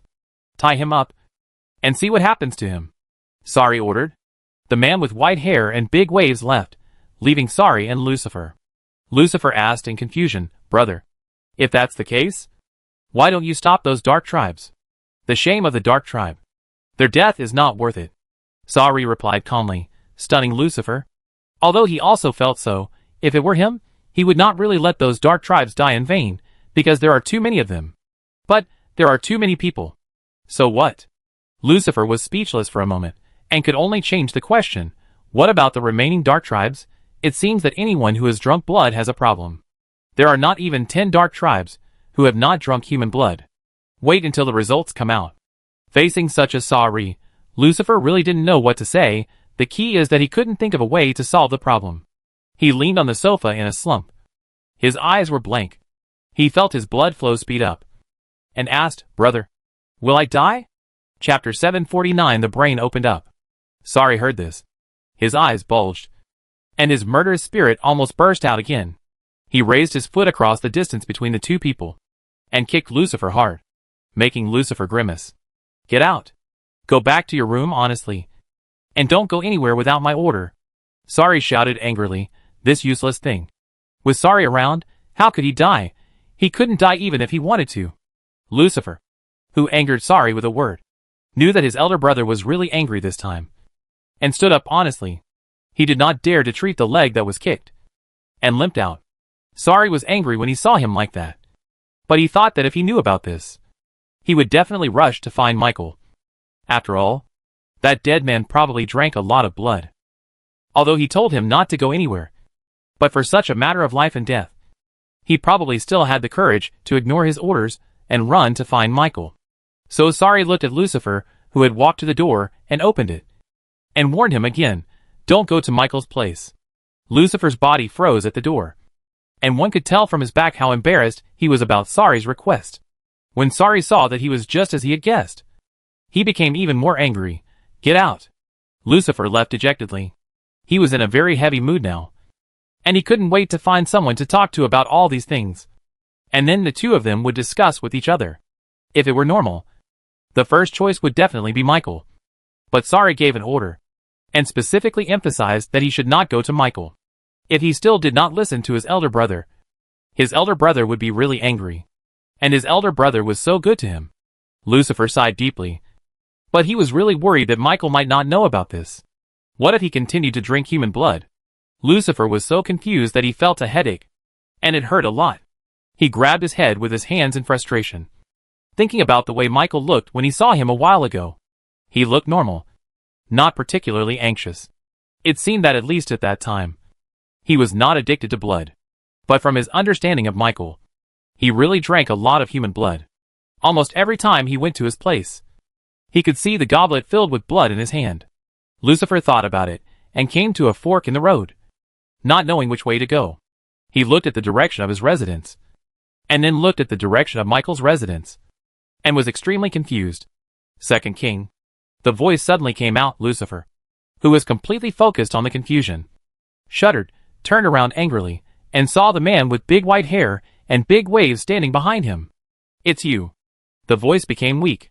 The man with big white hair and big waves looked at his hair that was like a mess, and his face that was haggard all of a sudden, and really envied this person in his heart.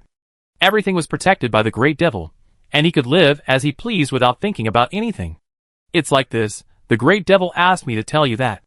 I will go to the third prince and tell him not to drink human blood anymore. You should follow the great devil's arrangement and stay in the room for the time being." Hearing what the white-haired big wavy man said, Lucifer's face suddenly cleared up, and he saw the blue sky. It became much brighter, and he said happily, "Is that so? Okay, then you go and tell Michael quickly. I will go back to my own residence now, and wait for my big brother to let me out. I will come out later." Lucifer said this without wasting any more time on the white-haired big wavy man, and after urging him to hurry up, he turned around and left.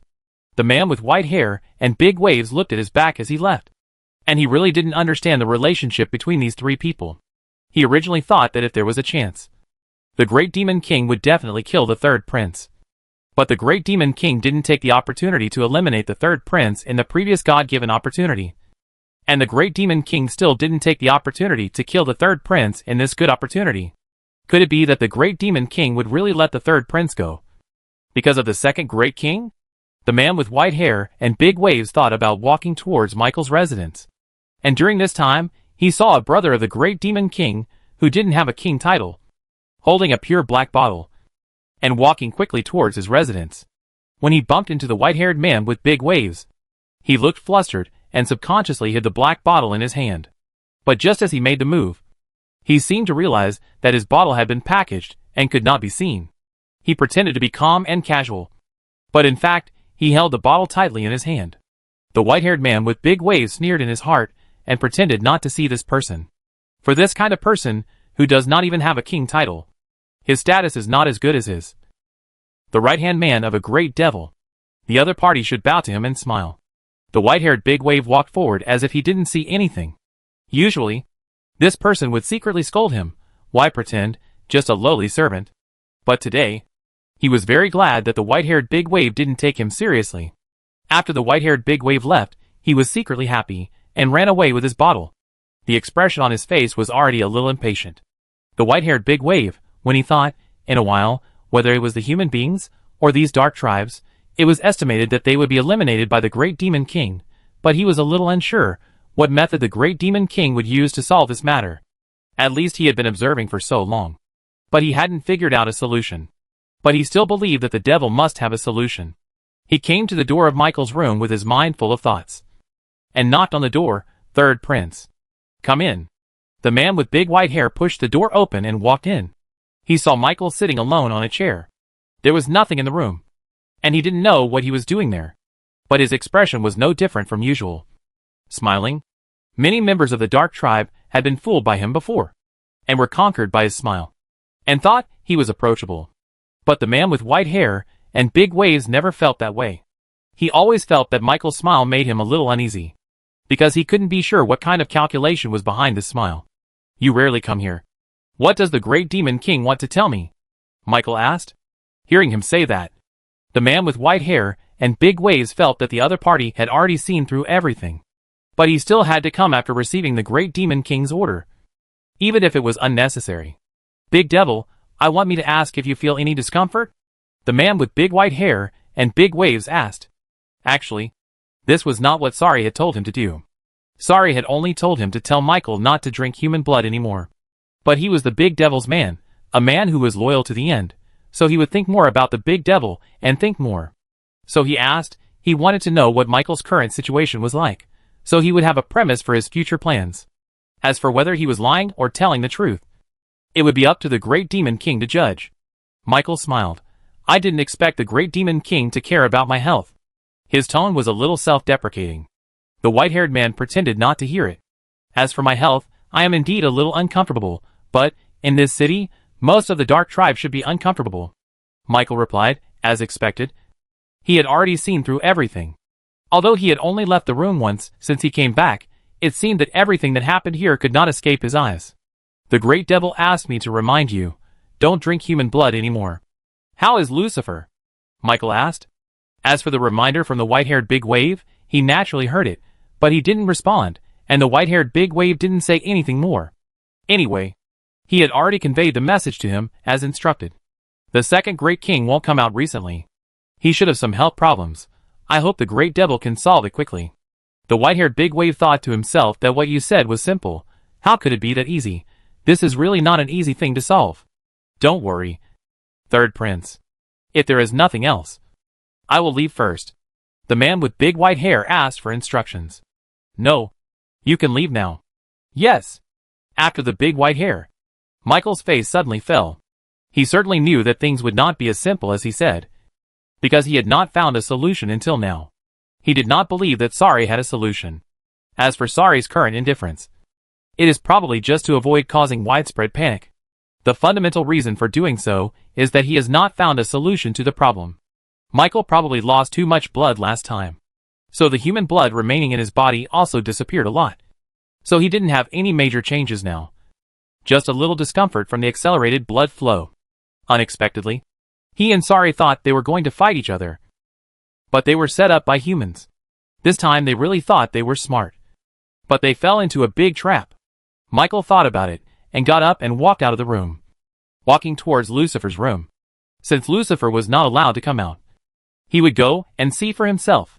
Anyway, he could not rest assured if he did not go and see Lucifer. The white-haired man was at a corner, watching Michael walk towards Lucifer's room. And then he left, thinking, just as the devil expected, Michael will go soon. He returned to his monitor, and watched the Dark Tribe, who was close to the edge of being unable to bear it. But he was tied up and had no way to do anything. So he could only struggle again and again. The white-haired man carefully observed every unusual change in his body. As more and more blood flowed out of his body, he found that his blood flow rate was getting faster and faster. Suddenly, his mind became clear. Chapter 7, 53 Days. The white-haired man with big waves suddenly became clear-headed, but at the same time, he was terrified by his discovery. Is it really what he thought? He didn't dare to delay, and quickly called one of his men to continue monitoring here, while he ran to the big devil in a hurry. When he came to the big devil looked at him in a hurry, and thought that something big had happened. After calming down his emotions, the white-haired man with big waves spoke out his discovery. Big devil, I found something. What is it? The white-haired man with big waves sorted out his thoughts again, and thought about how to make it clearer and clearer. That's it. The white-haired man licked his tongue, because he felt a little dry in the mouth. Do you remember? Great Demon King. When I found that the first Dark Clan member began to ooze his own blood. It was during that period of time that all Dark Clan members who drank blood felt the blood flow in their bodies speed up. Sorry nodded. The white-haired man with big waves continued. Just now when I was observing another Dark Tribe member, I found that as more and more blood flowed out of his body, the blood flow in my body became faster and faster. There is a connection between the two. Sorry understood what he meant. You mean? This is a chain reaction. As the first person activated the switch, the virus in your body was activated. And as the switch was pressed more and more, your virus outbreak will become more and more intense. In the end, even if you don't have an excessive desire for blood, you will die from the excessive blood flow. The white-haired man with big waves kept nodding. Yes, this is what he wanted to say. But he came too hastily. And because this speculation was too terrible, he was a little incoherent. But fortunately, the big devil was smart and understood what he meant at once. If that's the case, Sorry paused here, but someone else's voice suddenly rang out from the white-haired big wave. Sir, the person we were monitoring is dead. This voice, which sounded a little panic, frightened the white-haired big wave. Sorry also swallowed the half-sentence that he hadn't said in the first place. How did he die? The white-haired big wave asked with difficulty to remain calm. All the blood was drained out. The tone of fear, even through the communication equipment, can be clearly felt. So this is how he died. Sorry said silently in his heart. He was bleeding all the time. So there was no other way to die. However, before he died, he stimulated the blood flow speed in other dark tribes. So his death was not in vain. Most people died this way. And it is estimated that the remaining majority of people will definitely be forced to the edge of explosion. Or they will definitely explode. Got it. After the white-haired man replied to that person, he looked at the big devil, waiting for his order. At this time, if he didn't do something, it would really be over. Sorry didn't say anything for the time being. He was thinking, do you really have to do this last step? Unlike the dark tide of the Dark Clan, which is about to become the light tide, everything is still normal in the Kingdom of Wings. The difference is that all the miracle workers have not gone out for action for the time being. At this time, the temples are all gathered together, holding a meeting. Are all the Dark Clan retreating? Eru asked in confusion, not understanding why they all went back so suddenly. Could it be that something happened in the Dark Clan, and they are preparing for some big move? If they are really going to prepare for some big move, then we really need to study it carefully. Just in case. Although I don't know why. It is true that all the Dark Clan outside have withdrawn. Boucher-sen said. In this case, we should not send miracle workers out for the time being, so as to avoid any accidents. It is better to wait until the incident breaks out, so that we can have a clue, and then we can deal with it. Safety comes first, Anya said. Jin Jishi and Wusu both glanced at her seemingly inconspicuously, because Anya's proposal this time was different from her usual way of doing things. And it could even be said to be completely different. Usually Anya would definitely advocate going out. If there is anything she doesn't understand, she should figure it out.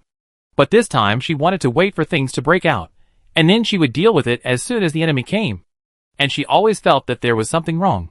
The reason why Anya said this was, of course, that she had received this mission, which required her to keep all the miracle workers in the Wing country and not go out. This request is actually quite difficult, especially now that the Dark Tribe's movements are obviously abnormal. So Jin Jishi spoke. In this case, shouldn't we send a few people to the Dark Tribe to get some information, so that we can be prepared for any eventuality, so that we know what kind of generals to send in the future, and how to send them? In theory, Jin Jishi's statement is the most normal, and they should do this, which is the most correct approach. To go deep into the enemy camp, how many miracle workers should we send? Send them all, so it's safe. Anya replied, without waiting for anyone to say anything. He explained, I have someone there, and got some news. He didn't say anything specific, but he said that it's best for people in the Wing country not to go out for the time being. I absolutely trust this person. As for whether you believe it or not, it's up to you. After saying this, Anya closed her mouth and waited for others to speak. But everyone was silent for a while. And finally Arya spoke up, and Shuntang. Is that person really trustworthy? Yes. Anya replied without hesitation. Arya licked her lips. Then, did that person say, how long do we have to wait? 3 more days. Anya replied straightforwardly. If it's 3 days, it's not impossible to wait. Arya expressed her own opinion. Although she looked like a person without any ideas and could be said to be weak, in fact, she was quite thoughtful. At least she made decisions according to her own ideas. When no one else spoke up, she expressed her opinion. This is the real temple. Anya smiled at her and asked, what about the others? Please express your opinions. If it's just 3 days, then it's fine, Busher-sen said. Anya also smiled. After all, this is a sign of trust in me, and I am grateful. Okay. Wusu also spoke. His consent was the most important. His consent could be regarded as a final decision. Thank you, Wu Xingtang, Anya said. Chapter 751. Definitely going to cause trouble. No one thought that Anya only thanked Wusu, because now everyone has tacitly accepted that Wusu's identity is different. Even though they are both from the Holy Temple, his words are the most important. After thanking him, Anya looked at the remaining few who didn't speak. Unexpectedly, Jin Jishi actually agreed.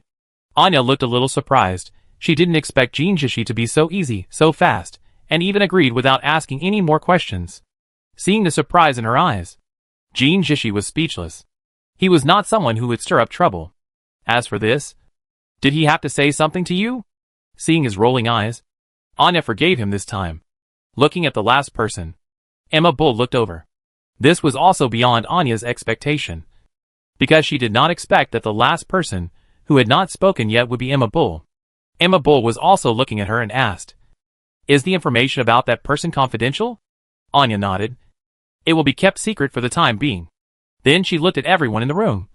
That is, the several holy halls, and then said, for absolute safety. Emma Bull looked a little tangled. What Anya said this time was really unreliable and hard to convince people. It really takes a lot of determination to believe her. After all, this is a matter concerning the entire kingdom of wings. Sometimes, the outcome of a battle is often decided in a split second. It is dangerous to wait for the opponent to make the first move without any preparation. The words strike first are not without reason. But Emma Bull stared at Anya again and again, and finally said helplessly, okay. But there are only 3 days. Anya nodded, and finally felt relieved. She thought it would be difficult to convince these people, but she didn't expect it to be so easy. She found them cute. Or, their trust in me was beyond Anya's expectation. So Anya's relieved heart became tense and heavy again, hoping that they could give a perfect answer. Otherwise she would really fail everyone's trust in her. In that case, let's just keep everything as usual for the next 3 days. And go home, Wusu said. Soon everyone went home. Wusu returned to his room, sat on a chair beside the bed, looked at Fu Xiuyan sleeping in the eyes, and murmured, Xiuyan, I guess in 3 days, the world will change again. But I don't know if it's good or bad. He fiddled with his fingers while talking, looking at Fu Xiuyan with deep affection and sadness, looking at Anya. There's no guarantee. Maybe it won't be long before I go with you. Wusu smiled at this, looking relieved, and really happy. If it weren't for these responsibilities, he would have gone with Fu Xiuyan long ago. But he couldn't let go. He still remembered what he had said to Fu Xiuyan. The other party looked at him expectantly and trusted him. He didn't protect him, and he couldn't break his promise to him. But I will try my best to make the result what you want to see. And then we will be reunited. Wusu stood up, leaned over, and kissed the thick ice gently. Anya was still smoking in front of the hall. Her eyes were always looking at the people coming and going in the city. Looking at the life of these people. Her eyes were a little nostalgic. She slowly exhaled smoke rings. And sighed deeply in her heart. Hoping that all the results would be as people wished. As for the rest, it was not something she could intervene in. Jinjishi, who had just come out of the cafeteria, saw Anya at first sight, with a lonely and heavy back. After hesitating for a while, he still walked towards Anya helplessly. This time Anya heard the noise, looked sideways, and saw that it was him, and turned her eyes back. Then she popped out a cigarette, and had no intention of paying attention to him. Jinjishi had long been accustomed to her attitude. If the other party was particularly enthusiastic about him, it would be really strange. So Jinjishi said what he wanted to say. Don't you remind Han Yuran and the others? Unexpectedly, this was his purpose, which really surprised Anya. After taking a deep puff of the cigarette, stubbed out the cigarette butt, and threw it into the trash can, looking at Jinjishi as if he had just met him for the first time, which made Jinjishi a little scared.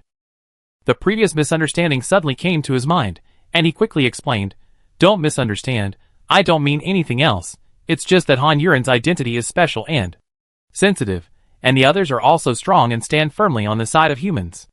As if saying this was not enough, Jinjishi quickly added, So, it's better for them not to get into trouble. If you can remind them, there's nothing wrong with it. Our enemy is the Dark Clan. Not them. What are you afraid of? Anya asked with a smile. Jinjishi said guiltily, I'm not scared. Heh. Anya laughed sarcastically. Forget it, they are the biggest variable.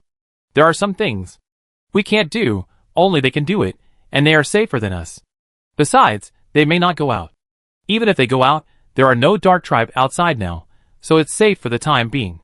Since Jinjishi was thinking about Han Yuran, although the essence is still for humans, but everyone has the same essence, so Anya rarely gave him a good face, and explained so much to him. After listening to this, Jinjishi nodded. Since Anya felt this way, after all, she was the one who was good with Han Yuran and the others. Since she said so, he couldn't say anything more. Let's go, Jinjishi said and left. Anya took out another cigarette and started smoking. Jinjishi stopped after smelling the cigarette, turned to Anya and said, You should smoke less. Do you know when you will die? Anya asked, holding a cigarette in her mouth, looking a little bit ruffian. If it was in the original world, Jinjishi could tell her the answer. But in this world, Jinjishi couldn't answer it. And he also knew what Anya meant. So he shook his head and smiled, and left without saying anything. Anya exhaled a big puff of smoke and smiled. Han Yuran had just finished a battle not long ago, and she was still a little confused, because it was really rare for her to meet a group of dark tribes in such a long time. And it was so rare that it was like picking up money, and picking up a lot of money at once. Before killing the Dark Tribe, she asked. And fortunately the Dark Tribe member was afraid of death, and told her the reason. It was said that the Great Demon King called back all the Dark Tribe members outside. But the Dark Tribe member didn't know why. He didn't know that Han Yuran believed it, and that the Great Demon King's order did not need to be explained to them. That was really weird. But why did Sari suddenly call back all the Dark Tribe members? Han Yuran scratched her head, and felt that Sari was definitely going to cause trouble. But the Dark Tribe members were not outside. So who could she pick a fight with? This was what Han Yuran felt helpless about. But if they killed their way to the East District? To be honest, she was not sure. But even if they didn't kill their way to the East District, they would lurk near the East District. If there was any situation, even if they couldn't stop it immediately, they would pass the news to the Kingdom of Wings. Han Yuran, who had figured out what he was going to do, slapped his thigh with his hand. After a pop sound, he stood up from the ground, dusted himself off, and set off for the East District. At this time, Sophie, Fong Tang and the others were also at a loss, because they had also discovered this problem. And now everyone was gathered together to study it. Finally, Fong Tang made a decision and said, Let's stay here for a while. The people of the Dark Tribe have withdrawn. The Kingdom of Wings has not sent out even one miracle worker. This is too abnormal. They are two giants, and we are small people in the gap. Let's not rush in. When they make a move, we will follow them. She made sense. They were not capable of taking on any major responsibilities. They should just be honest and watch the direction of the Kingdom of Wings and follow their actions. The three forces, big and small, have confirmed their actions. And the 4th day has passed quickly. The situation in the Dark Clan has become even worse. After nightfall, Sari has been staring out the window, listening to the noisy sounds outside, standing silently at the door with white hair, waiting for orders. His palms are already full of sweat because of nervousness. But he cannot show this nervousness. He cannot lose face in front of the big devil. But he is really unsure about what is about to happen. This is really too exaggerated. There are so many Dark Clan. How are the people prepared? Sari suddenly asked. In an instant, the white-haired man with big waves had goosebumps all over his body. And he replied, everything is ready. Recently, you have worked hard. Sari suddenly said this, which almost frightened the white-haired man to his knees. He was really afraid of the sudden concern and friendliness of the big devil. The white-haired man with big waves lowered his head and trembled a little. This is what I should do. Wait until this matter is over. If there is nothing wrong, you will always stay by my side in the future. Sari said. This is really a great favor for the white-haired man with big waves. The white-haired man with big waves trembled even more. This time not because of fear and nervousness, but because of excitement and touching. He knelt down at once. I will definitely not let you down. Chapter 752. It's really shocking. But what Sari said next made the kneeling legs of the white-haired big wavy man tremble a little. But this is a once-in-a-lifetime opportunity. If it weren't for this kind of thing, how could he have the opportunity to show himself in front of the great demon king? And he has been through so much with the great demon king. This matter is done. The great demon king will become the king of the Dark Clan in the future. He should more or less remember the favor at this time. In the future, in the Dark Clan, as long as he does not disobey the orders of the great demon king, who else can touch him? The opportunity to be second to none and above 10,000 people is not something that comes for nothing. Of course, you must have the courage to bear the consequences of failure. If you fail, you will sacrifice your life to the souls of the Dark Tribe. Sari said. The man with white hair and big waves also calmed down and did not respond. As time approached 24 o'clock, many Dark Tribe members, who could not hold back, began to act. Let's go, Sari said, turning around and walking towards the door. Until he left the door, the man with white hair and big waves stood up from the ground, followed him, and left here. Lucifer was by the window of his room, and he couldn't relax for a moment. Looking at the Dark Clan moving outside in the dark, he had received the news from Sari, and he had to stay in the room honestly. Now there were 2 Dark Clan members guarding the door outside, watching him. The news from Sari came after Michael left him, so he had no way to notify Michael. He also realized that his elder brother must have guessed that Michael would come to see him, so he chose to send someone after the other party left. However, luckily, when Michael came to him, his situation was similar to his, not as bad as he thought. The 2 talked about their physical conditions and discussed the current situation. Lucifer had been looking forward to Michael, after all. Michael was so smart, thinking that maybe he would have some ideas, but the other party also shook his head silently and said, there is no solution to this situation. His heavy tone made Lucifer even more uncertain. Big brother, can he really solve the current situation? No matter how you look at it, those dark tribes are hopeless. Especially after Michael finished saying this. His forced smile really drove Lucifer crazy. Michael patted him on the shoulder and said, the great demon king probably doesn't want me to stay with you. Just listen to him. Stay here. Don't untie yourself. Wait until he asks you to leave.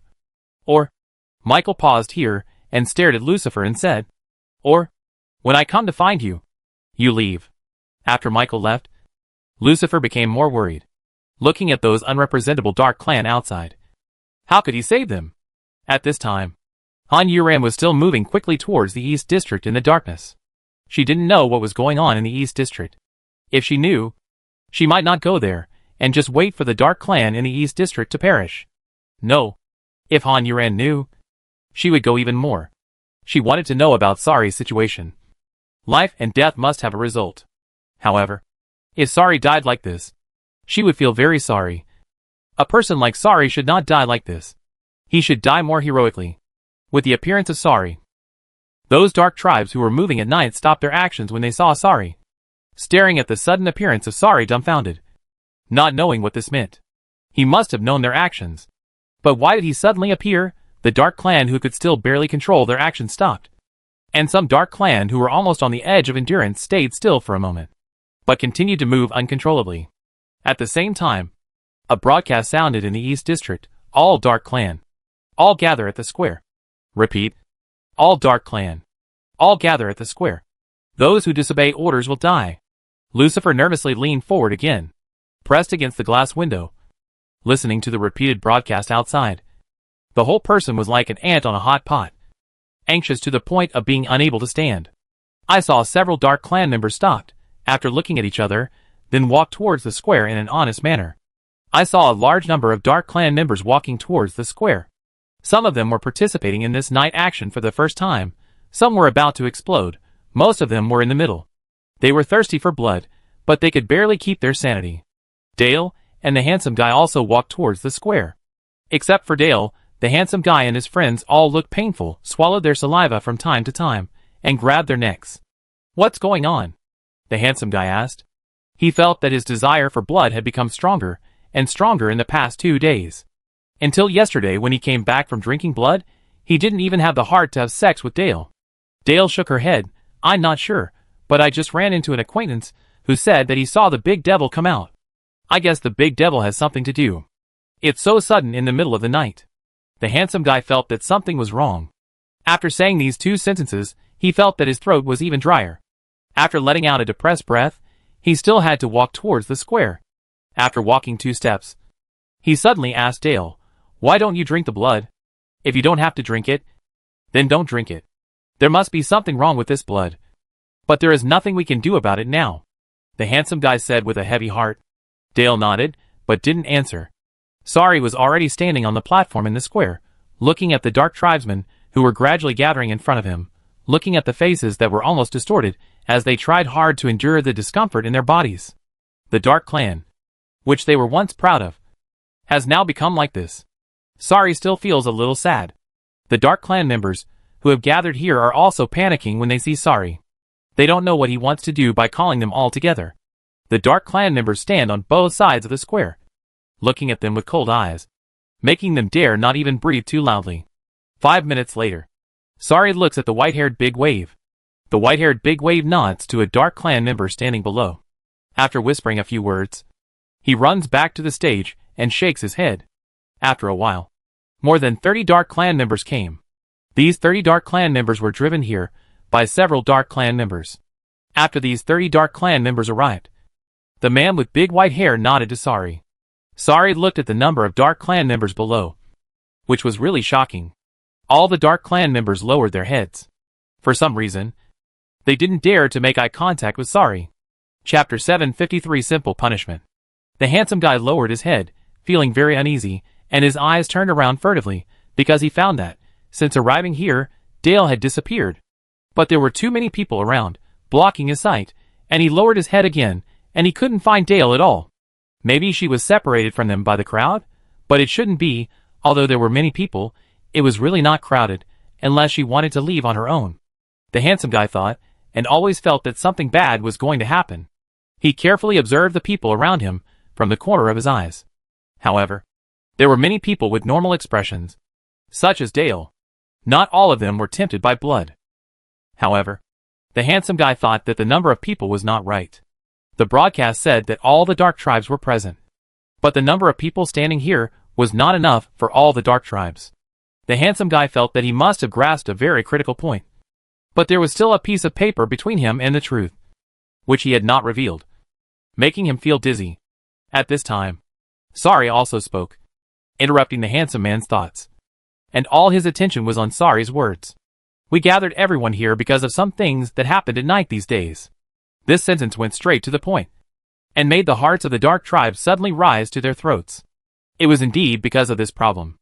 "I just don't know how the big devil plans to solve this problem. I don't know if you still remember the order I gave a few days ago," Sari said.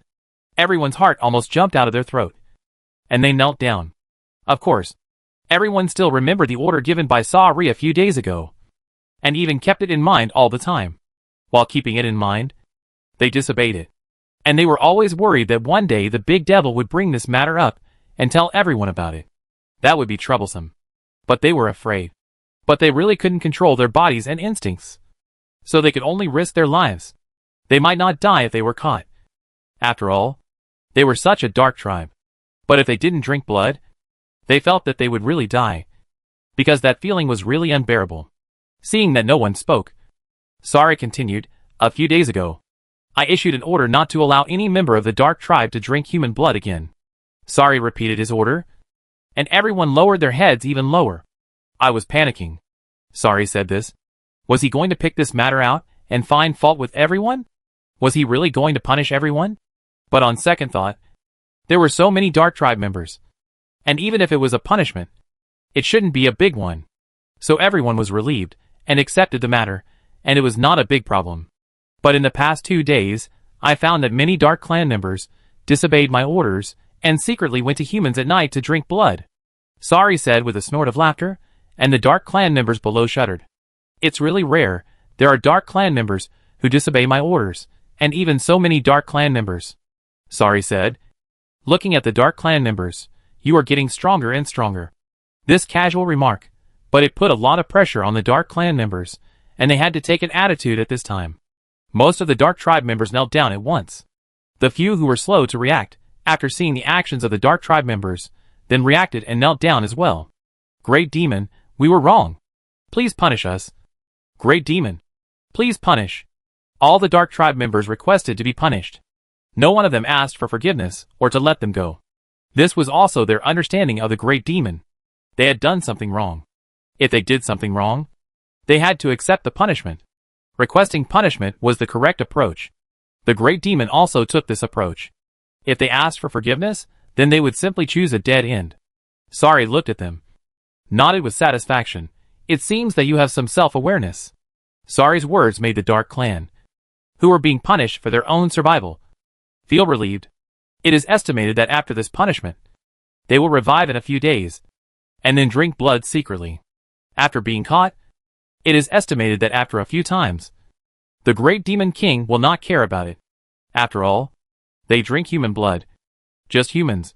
How can they compare to the life and death of the Dark Clan? Since you requested to be punished, I did give an order, and you did disobey the order, so I still have to punish you. Sari said this, as if the Dark Tribe were begging him to punish them. However, the Miracles did not dare to say anything, and could only treat it as such. Yes, they were begging the Great Demon to punish them. As long as they were punished, the matter would be over. At this time, Han Yuren also came to the East District not far away, hiding behind a ruin, secretly poking his head out a little, looking at the entrance of the East District with wide eyes. But she was stunned by the scene she saw, because there was no Dark Clan standing there. Not only was there no Dark Clan there, but even the city gate was closed, tightly shut. It looked abnormal. Then she thought that Sari had called back all the Dark Clan outside. And now the city gate was closed. It seemed that they were discussing something big. Han Yuren thought about it, and looked at the city wall again. Her eyes were shining. And she looked at the city wall cunningly, observing whether there were any Dark Clan standing on the city wall, guarding it. She carefully checked from beginning to end. As long as she could see, she did not miss any place. And after she really did not see any Dark Clan, she then ran towards the city gate of the East District carefully and quickly. She did not release her wings. Her wings were too dazzling. If she released them, the Dark Clan in the city would probably see them. She was not stupid, so she did not do such a stupid thing. She came to the city gate of the East District safely and quietly, standing close to the city wall, covering her chest and exhaling. Luckily, there was really no Dark Clan guarding, and she came here. But Han Yuren still couldn't help wondering, what on earth was this guy going to do? He didn't even send anyone to watch the door. What on earth was he going to do? Han Yuren thought, looking eagerly at the high city wall, wondering how she could quietly climb up the city wall to see what was going on in the city. After thinking about it, she really didn't have the skills, so she could only use the most honest method. She was like a gecko, climbing up the city wall little by little, very carefully, and moving slowly. Sari in the city wall said that he really wanted to punish these Dark Tribes. The Dark Tribes were relieved but also a little worried, not knowing how the Great Devil would punish them. Since everyone agrees with this punishment, let's start. The punishment is actually very simple. Sari looked at everyone and said. His words, instead, made the Dark Tribes feel uneasy. How could the Great Devil give them a simple punishment? This is not in line with the Great Devil's style of doing things. It was a simple punishment. But he called all the Dark Tribes here so solemnly. It felt like the Great Demon King was lying. But would the Great Demon King lie to them? Are all the dark tribes ready? Sari asked. The dark tribes waiting for punishment were a little confused. Before they could answer, the dark tribes that surrounded them all said in unison, "We are ready." The sudden roar of these dark tribes startled the dark tribes waiting for punishment. They looked at the dark tribes that surrounded them. It turned out that these guys stayed here to punish them. "Okay, you guys start." Sari gave the order. His order made the dark clan members, who were waiting to be punished, tremble all over again, looking nervously at the people around them, not knowing how they would punish them. No one from the dark clan members spoke. All of them held hands and pulled away, and the space left for the dark clan members to be punished suddenly became larger. The dark clan members waiting to be punished, looking at this situation, it didn't look like a simple punishment. The handsome guy's eyes were also looking around uneasily, looking at the dark clan members who were going to punish them, and suddenly his expression brightened, because he saw Dale among the group of dark clan members. The handsome guy's expression collapsed all of a sudden. He couldn't understand why Dale could get into that group of people.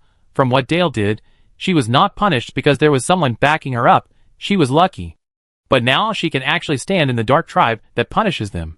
This is simply what a big figure must be behind her, after being shocked. The handsome guy kept winking at Dale, but the other party didn't even look at him. Even though the handsome guy made a lot of noise, still couldn't attract Dale's attention. But the handsome guy found something that made him drop his jaw even more, because he saw another familiar face. There was only one person between him and Dale. Isn't this the big black guy who prepares humans for them every day?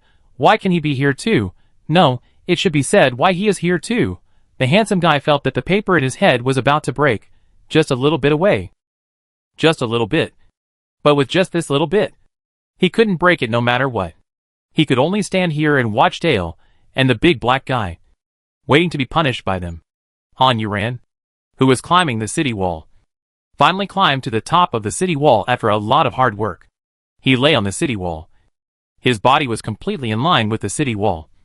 And he tilted his head and looked into the city. Seeing that the city was empty at a glance, Han Yuran thought that they were going to make trouble. And there had to be a big move. Otherwise, where would all the dark tribes in the city go? Han Yuran thought, squinting his eyes, so that he could see more clearly, looking into the city. And he seemed to see a group of shadowy figures in the distance. And it was a large group. There must be a lot of dark tribes there. And he didn't know what bad things they were doing. Chapter 754. People are compared to people you have to throw. Han Yuran thought and snorted coldly. Luckily I came, otherwise the Kingdom of Wings would be caught off guard. As Han Yuran was thinking, she felt a cold gaze staring at her. Han Yuran turned her eyes instantly, and immediately caught the gaze that was looking at her. Han Yuran was so scared that she almost fell off the city wall. She originally thought that no dark tribe noticed her, but she didn't expect that a pair of eyes had already locked onto her firmly, and it was an acquaintance. The other party smiled at her. This attitude was not like treating someone who climbed over their wall uninvited late at night. Han Yuran used her hands to hold the wall, so that she would not fall off the wall. She didn't want to pay attention to the other party's smile. This guy with a bright smile was sinister behind his back. But the other party had locked her. If she gave an order to call out all the dark tribes in the city, she would be in big trouble. And she would definitely not be able to drink it. And she couldn't get away with it. Han Yuran had already started to think whether she should take the opportunity to run away, when there were few people around.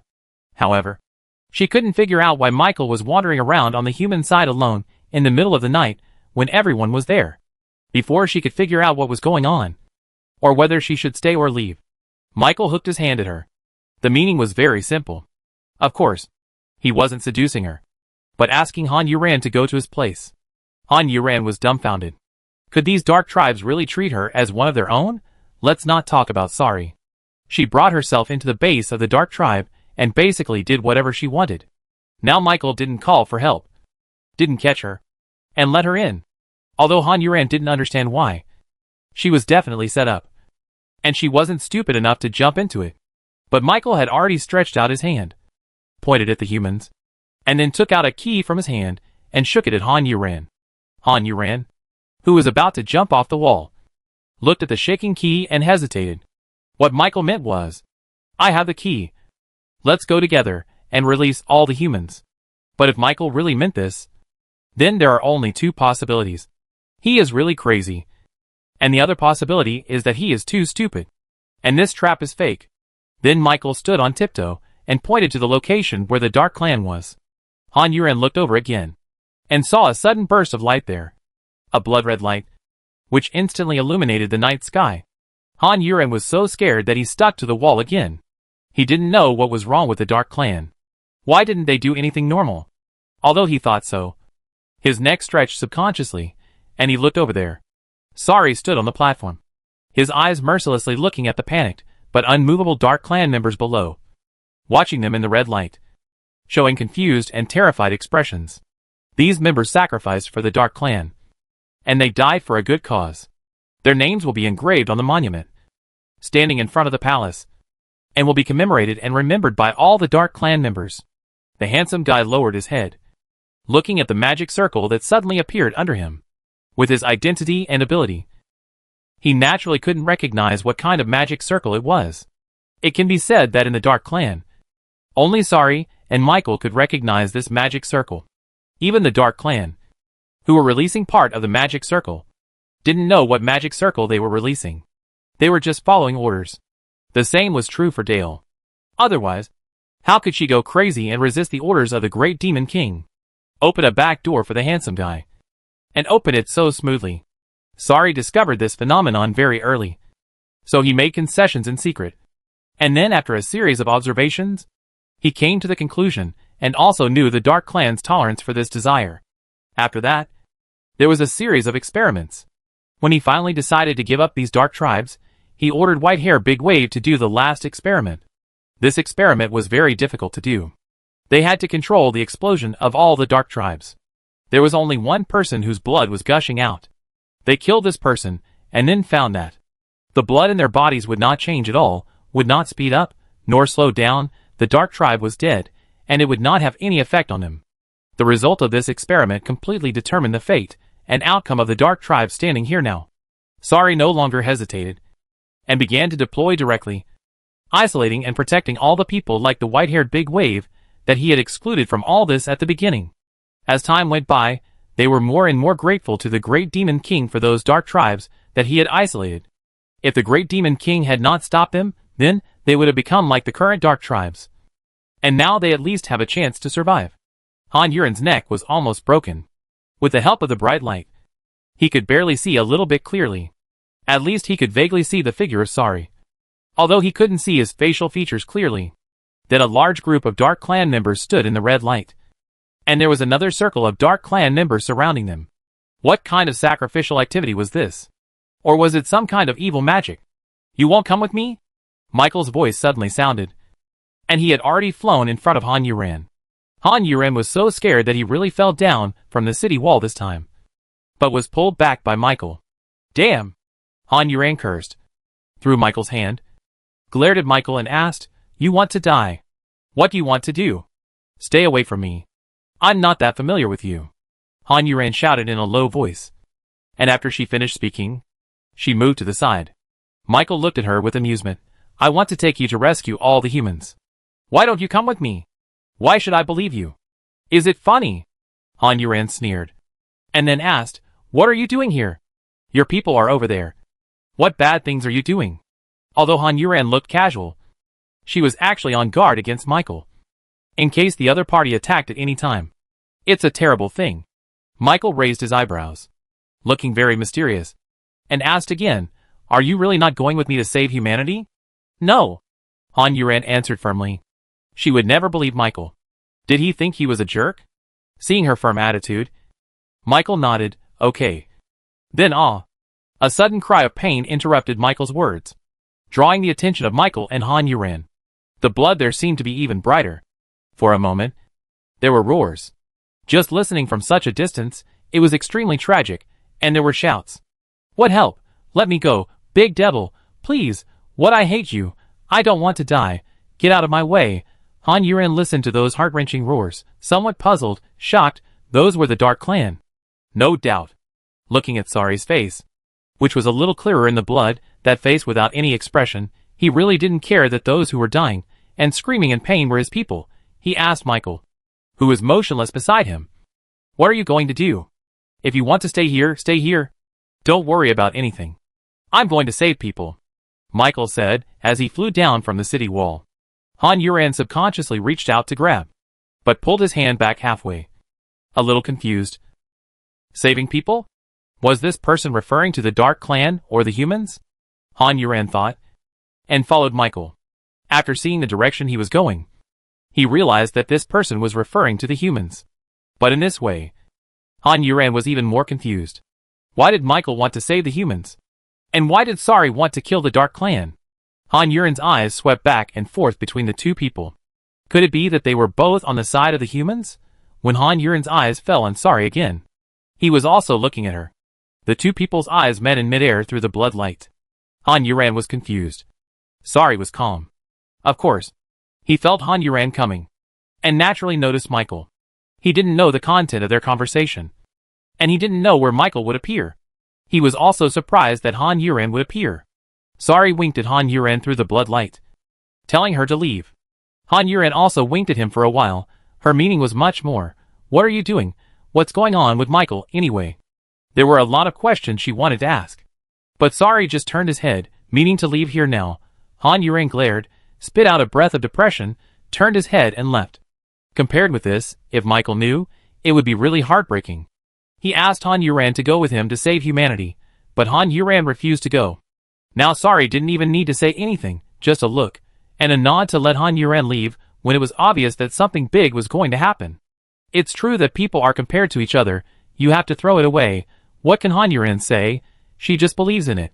It's that simple, but she didn't walk far, and returned to the ruins where she hid before, staring at the East District without blinking, looking at the bloody light rising into the sky. Even at this distance, she could still hear screams.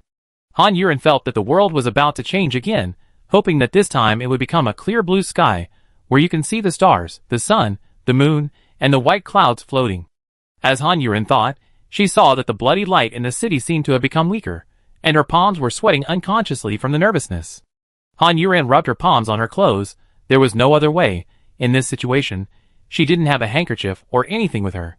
Chapter 755 Right or Wrong Choice. Sari looked at the dark tribe struggling in the magic circle below. They were all covered with red light, surrounding, restraining their struggling movements.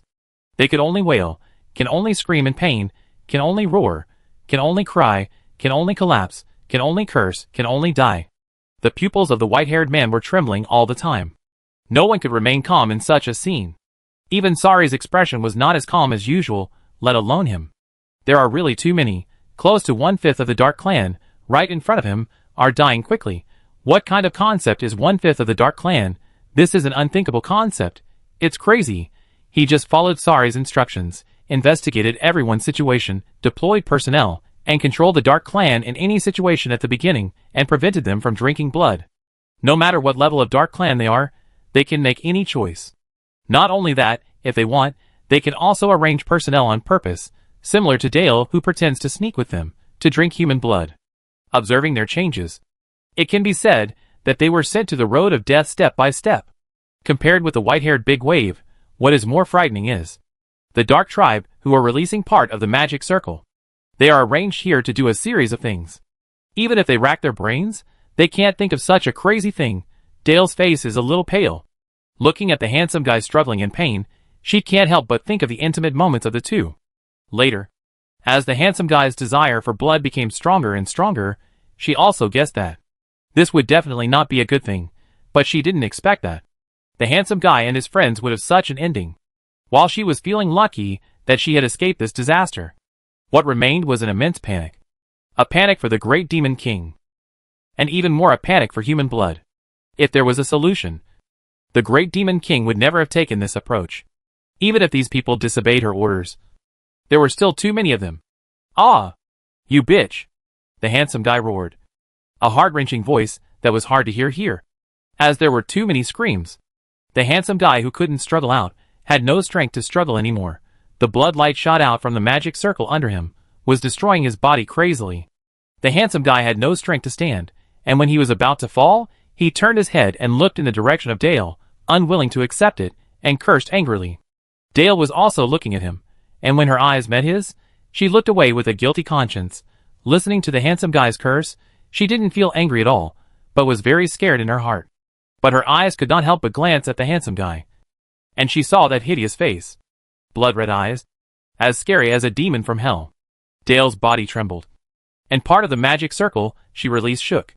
A man beside her immediately shouted, "Hold on. Do you want to die?" Dale lowered her head again, and 2 tears fell. She kept saying to herself in her heart, "It's none of my business. It's none of my business." The magic circle stabilized again, and the dark tribe, who were powerless and collapsed to the point of failure, did not notice the funnel of the magic circle at this moment. Their only hope of escape just flashed by. As for the Dark Clan members, who were releasing magic circles in the periphery, some of them were more emotionally devastated than Dale, because there were so many Dark Clan members here, some of whom were their friends, lovers, and even relatives. What they were doing now was to kill the people they cared about with their own hands. They had to watch them suffer, and even make eye contact with them. They were simply suffering from the torture of death in their hearts. They didn't even dare to think about whether the people they cared about would hate them. They could only ignore this question, and not think about it, just as if there were no people they valued here, just as if their loved ones had died in the battle with humans. The hearts of all the dark tribes were bleeding. Although they were much more perverted and cold-blooded than humans, they were also emotional animals, and they would feel pain and sadness. How many people could bear such a scene? Behind these people, a bunch of dark tribes suddenly ran out, and these dark tribes almost completed the handover with them in an instant, and continued to release the magic circle. And these dark clans, all of them are stubborn, although it does consume a lot of evil spirits, but what makes their bodies unbearable is the uncomfortable mind. A few of them fell. "How do you feel?" Satri opened his mouth to the big white hair around him. The blood flow rate is accelerating, however. There should be no problem at the end of the magic array. Big white hair and big waves return as calm as much as possible, although you have to worry about the scene in front of you, but at a moment. He felt the changes in blood flow in the body. Now it seems that these dark tribes are dying little by little, but in fact, their lives are also tied to the lives of these dark tribes, and they may die at any time. Sari blinked his eyes, as long as he can hold on. Lucifer stood by the bed with his eyes wide open, looking at the surging blood, and was sweating profusely. He went back and forth to the door 3 times, but he didn't push the door open and go out. He didn't know what happened outside, so he didn't dare to go out. He didn't dare to go out because he was afraid that he would delay the big devil's business if he went out. After all, the big brother didn't let him go out, which meant that he was not in his plan. If he went out and disrupted something, the consequences would be unimaginable. But those shouts really made him feel uneasy. He didn't know what Michael was doing at this time. If he was by his side, he would feel more at ease, Lucifer thought, and kept clenching his fists, pacing back and forth, and looking outside with worry. At this time, Michael had appeared in front of the door of the human high-level meeting room, listening to the conversation of several people inside. "What's going on?" The Prime Minister clapped his hands and roared. At such a critical moment of the rise and fall of mankind, he had no way to maintain his demeanor, because for him, humans were more important than demeanor. The one he questioned was Ji Li. The great demon king acted suddenly. "You are compromising your responsibility." The Prime Minister did not accept his reason. He had promised at the beginning that this matter would be done for him. Now, he has done it like this. It's already the 5th day. There are only 2 more days. Just 2 days. These dark tribes will basically be wiped out. Then mankind will win the greatest victory. But now, the great demon king has gathered all the dark tribes. I don't know what he is doing. They have not received any news here. All I could see was the bloodshot and the screams. Ji Li's expression was not very good either. I am not compromising my responsibility. I am stating the facts. Is it useful for you to argue about these things now? What I need is the situation over there and the solution. The Prime Minister said this angrily and slapped his hands on the table twice.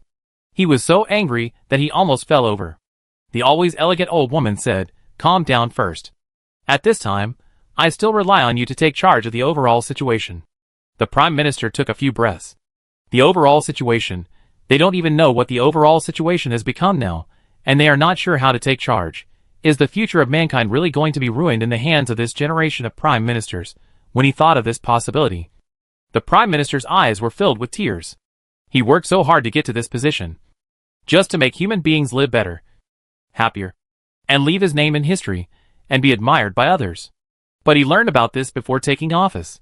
He digested and accepted everything, as long as it was for human beings. But now, the Prime Minister raised his hand and covered his face. He was almost crying. But fortunately, he held it back in the end. Everyone looked at the Prime Minister like this, and they all felt bad. The Prime Minister wiped his face, raised his head, and now was not the time to fall down.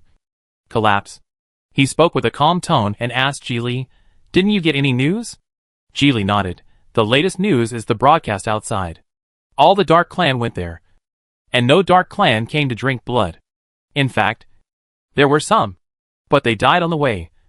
Killed." The Prime Minister nodded, and after a moment of silence, he said, "They definitely can't resist this desire. After all, it's too poisonous. They haven't come yet. They are probably controlled by the Great Demon King. Otherwise, that desire will definitely make them disobey the Great Demon King's orders.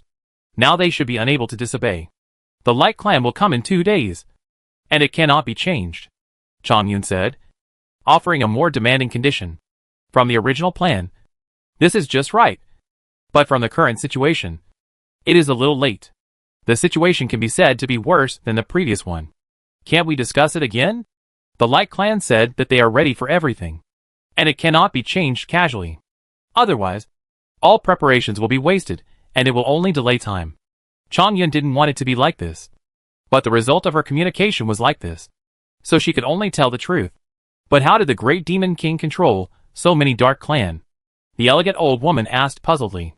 When everyone was silent, the door was suddenly pushed open from the outside, and Michael walked in leisurely, and replied, "Because the Great Demon King killed all those dark tribes, and killing is the final control."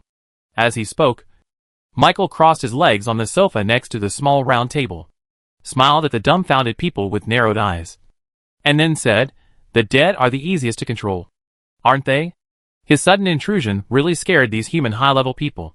According to the agreement, the Dark Clan is not allowed to enter here, Anishan said in a deep voice. Michael smiled even more brightly, tilted his head and glanced at Anishan. His eyes were different from his mouth. There was no smile at all, according to the agreement. "Do you have the right to say such words?" Michael snorted sarcastically. According to the agreement, it didn't say that your blood is poisonous.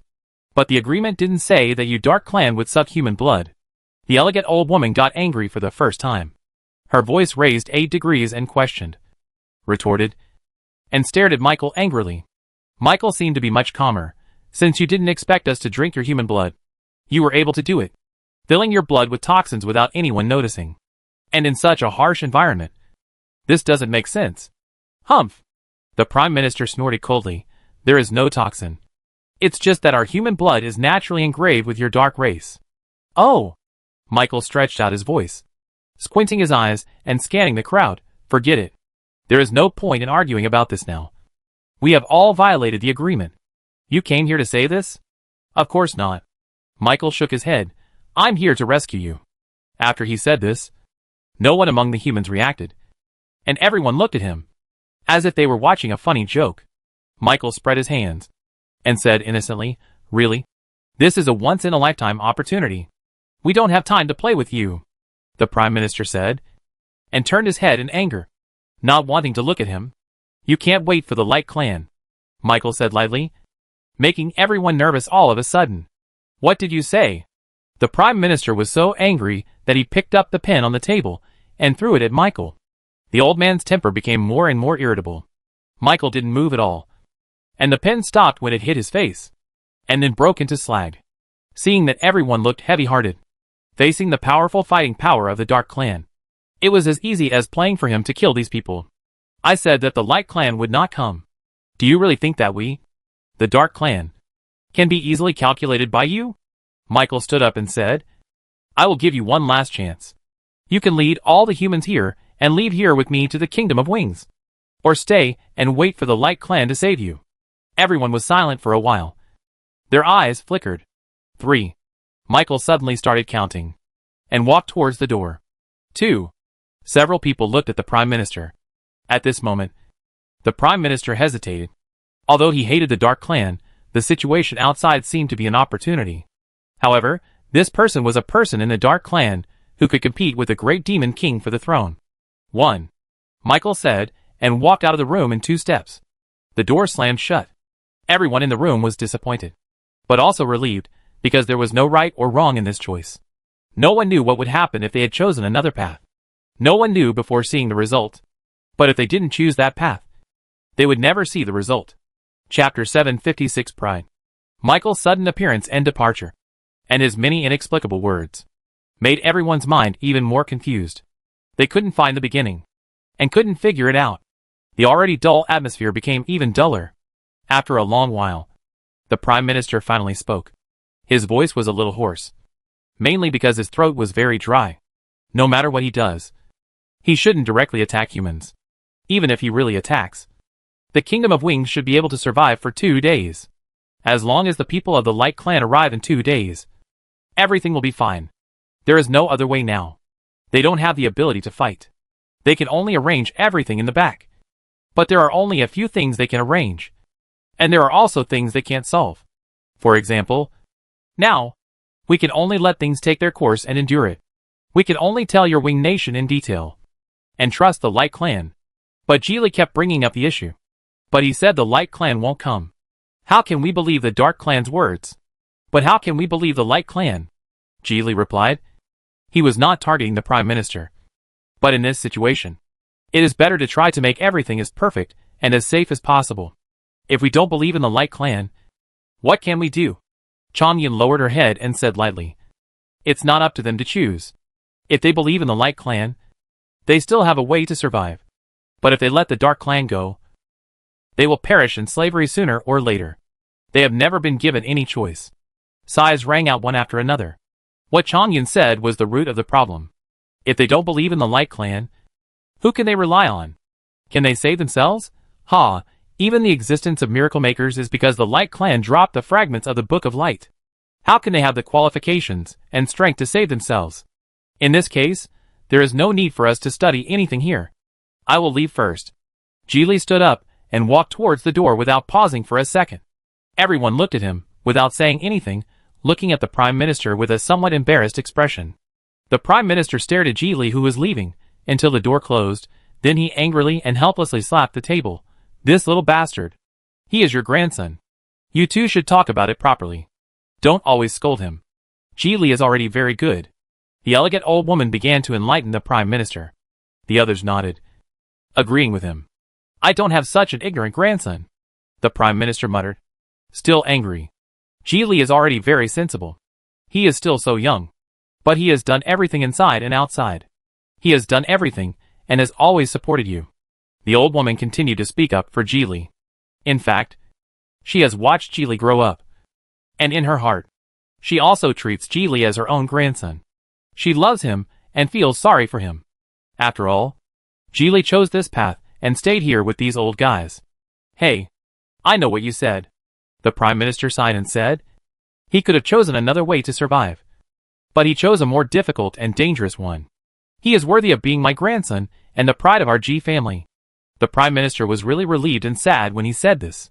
The G family only had this grandson. But he was led by him to this path. Forefathers, I am sorry for you. Chapter 757 The cancer is all gone.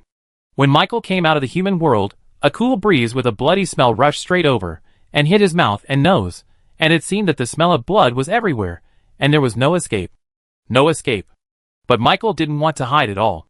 Not only did he not want to hide, but he sniffed hard, and smelled the bloody smell. He squinted his eyes with an intoxicated look, looking at the gradually weakening blood light in the square, and the dying shouts in his ears. It seemed that everything was about to end. Sari glanced in his direction. And then, as if he saw nothing, he continued to look at the corpses in front of him. All the Dark Clan members in the magic circle were dead. Not a single one was alive. They were all members of their Dark Clan. People who had served them, or would serve them in the future. His people. Now, watching them die in his hands. Sari was still heartbroken. The Dark Clan had lost so many people in a short time. And it would take a long time for them to recover. The people of the Light Clan are still ready to make a move. There are still humans on Earth, and the miracle workers of the Winged Nation are threats. It can be said that the situation of the Dark Clan has become much more difficult. White-haired Big Wave's breathing was very rapid. He really watched so many Dark Clan members die in front of his eyes. It can be regarded as dying in his hands. This feeling is inexplicably a little refreshing. Of course, more importantly, these Dark Clan members in front of him are dead, and they are still alive. The danger that threatens their lives is gone, and they can live without fear. Naturally, they are very grateful. If these people were alive, they would be a danger to them. It can be said that it would be difficult for them to coexist. The death of these dark tribes would allow them to live. How do you feel? Sorry, asked the white-haired big wave again. The white-haired big wave was startled for a moment, and then came back to his senses. He replied with a trembling voice, "The blood flow rate has returned to normal." After saying this, he was a little stunned. His blood flow rate finally returned to normal. For a moment, he almost cried out of relief. Hearing what he said, Sorry finally let go of his worries. He said, "Give them a proper burial." After he finished speaking, the Dark Clan members, who had been waiting but had not yet come out, came out all at once. Most of them had red eyes, and it was obvious that they had cried. However, even so, they still held back their tears and silently cleaned up the bodies one by one. While dealing with the blood on the ground, Sorry did not go back, but watched the Dark Clan members. Watched the bodies being cleaned up one by one. Watched the sky turn from dark to light. And it took half a night for all the Dark Clan members to clean up all the bodies completely. This night was also a physical work. After cleaning up all the corpses, the Dark Clan did not leave. All stood in a row facing Sorry, waiting for Sorry's next order. Sorry looked at the Dark Clan, who were tired after a night below, and said, "Go back and rest for the time being." He only said this sentence, turned around and left first. He waited here for a night, and in the end, he just said this sentence. The Dark Clan, who were waiting for Sorry, also breathed a sigh of relief. Luckily, they didn't hear Sorry say any crazy decision again. This night, they had endured too much. Fortunately, Sorry only said this sentence in the end, and then left. Everyone breathed a sigh of relief, and left dejected and lost, without even talking to each other. In the end, only the man with white hair and big waves was left standing here. He looked at the square that had suddenly become empty, and the fear of what had happened before had not yet dissipated in his mind, but at this point, it was considered a perfect solution. I should have handled it well. In the future, the big devil will definitely keep me by his side. The heart of the white-haired big wave suddenly surged with lofty sentiments, full of hope for the future, and he will become a superior person. Thinking of this, the white-haired big wave left with a sense of pride. He couldn't relax yet, he still had tasks to do. Lucifer looked at the extinguished blood light, and the disappearing shouting, and the uneasiness and worry in his heart became more serious. Just when he was sitting there restlessly, the sound of the door opening suddenly rang out. Lucifer turned his head anxiously and looked. He was a little surprised that the first person to come was not Michael, but his elder brother. Lucifer hurried over and asked impatiently, "Brother, what happened?" Sorry pushed him away and sat down on the sofa. Although he did not do anything that night, he was really exhausted. He collapsed on the sofa, raised his long legs, and threw them on the table. He stretched out his hand and pulled open his collar a little. Finally, he breathed a sigh of relief, and finally let out some of the breath he had been holding in his heart. He leaned lazily on the back of the sofa and closed his eyes. He raised his hand and pinched his forehead, and just felt too tired. Lucifer, who wanted to say something more, shut up when he saw Sorry's look, and sat aside anxiously, waiting for a while, and then asked again when Sorry was in a better state. At the same time, he blamed himself in his heart, blaming himself for being incompetent, not being able to help his elder brother in any way, and only being arranged by his elder brother to be protected here when things happened. When he thought of this problem, Lucifer felt that he was useless, and clenched his hands tightly. How could he be so useless? While he was struggling with this problem, Sorry suddenly opened his eyes, and sat up from the sofa all of a sudden. Lucifer saw this, and was about to speak, but the next second, Sorry had disappeared from his room. There was no need to say anything that Lucifer hadn't said, because the person was gone. Lucifer sighed depressedly and blinked twice. At this time, someone else pushed the door open and came in. Lucifer turned around and saw Michael, who he thought should be the first to come. The moment he saw Michael, Lucifer ran over again, like a chicken blood. This time he asked without fear, "What happened last night?" Michael patted his shoulder and said with a smile, "It's a small matter. Don't worry. Sit down. I'll tell you slowly." He glanced at the sofa where Sorry had sat before, and sat down opposite. Such a big commotion, it can't be a small matter. Lucifer didn't believe his casual words. He followed him closely, and sat next to him, staring at Michael, with an expression that said, "I've seen through you, don't think of deceiving me." Michael's pupils darkened for a moment, moved his body backwards without leaving a trace, and pulled away from Lucifer, then said, "It's just that some of the dark clan were cleared. Don't you feel that your body has returned to normal now?" Lucifer heard him say this, and then he felt the condition of his body in a daze. As Michael said, it was back to normal. Lucifer opened his eyes again, and looked at Michael in disbelief. "Really? How did you do it?" "Because the cancer was cleared, there is no problem," Michael said simply. Chapter 758. Are you very happy? Lucifer looked a little anxious, reached out, and pushed Michael. "Don't keep me in suspense. Quickly tell me everything that happened in detail." Michael pretended to rub his shoulders that Lucifer had lowered, smiled, and said jokingly, "You hid me, I'm sad, I won't say anything." Lucifer glared, raised his fist, threatening, "Believe it or not, I will beat you to death." Michael quickly raised his hand to pretend to stop Lucifer, compromised. I believe it, okay, I'll tell you." So, he began to tell Lucifer what happened that night. Truly sorry, who suddenly left, appeared in front of a ruin outside the East District. Han Yuran raised her head, and looked at Sari like a fool. After a moment of stunned, she excitedly rushed out from behind the ruins and asked, "What are you going to do?" Sari did not answer her, but just looked at her, and then took advantage of her unpreparedness. Reached out and hugged Han Yuran, resting his head on Han Yuran's shoulder. When Han Yuran was stunned, he said weakly, "I'm so tired." Han Yuran came to her senses and reached out to push him away. But for some reason, when her hand touched Sari, her movement stopped. For a moment, she seemed to be reluctant to push him away. I don't know why she suddenly felt reluctant, because he looked very tired, and a little sad, because he actually said that he was very tired. However, no matter what the reason was, she did not push Sari away, but gently hugged Sari. She patted Sari's back awkwardly with both hands, and did not ask anything for the time being, and silence was better than thousands of words of concern. Sari had already closed his eyes, but because of Han Yuran's action, his eyelids trembled. However, he did not open his eyes in the end. Instead, he smiled and continued to lean on Han Yuran, relaxing himself. He was really exhausted physically and mentally that night. He was so exhausted that at the end, he even forgot that he saw Han Yuran. Thinking of this, Sari felt sorry for Han Yuran. So he said again, "I'm sorry." His sudden apology startled Han Yuran. She had to think a lot. Did this guy do something to let her down? No. He was not sorry for himself. He should have done something that was not good for humans. Han Yuran's eyes moved back and forth. But she couldn't help asking, "You? What did you do?" "Killed some dark tribe." This time, Sari answered her question, still leaning on her. But now he opened his eyes, holding Han Yuran's hair with one hand, rubbing it back and forth, fiddling with it. "Why? Did they betray you?" Han Yuran didn't understand. She could only think of this reason. Besides this reason, what other reason was there to kill so many dark tribe? But if that was true, Han Yuran didn't understand why so many dark tribes would betray him. "It wasn't them who betrayed me, it was the humans who betrayed the agreement." Sari said he really wanted to kill all these humans, but unfortunately because of the human in his arms, he couldn't do that.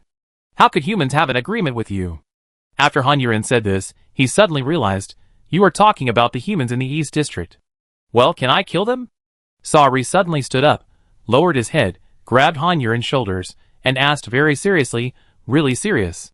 Han Yuran glared, leaned back, and squeezed out 3 layers of disgust on his chin. "What kind of interstellar joke are you playing?"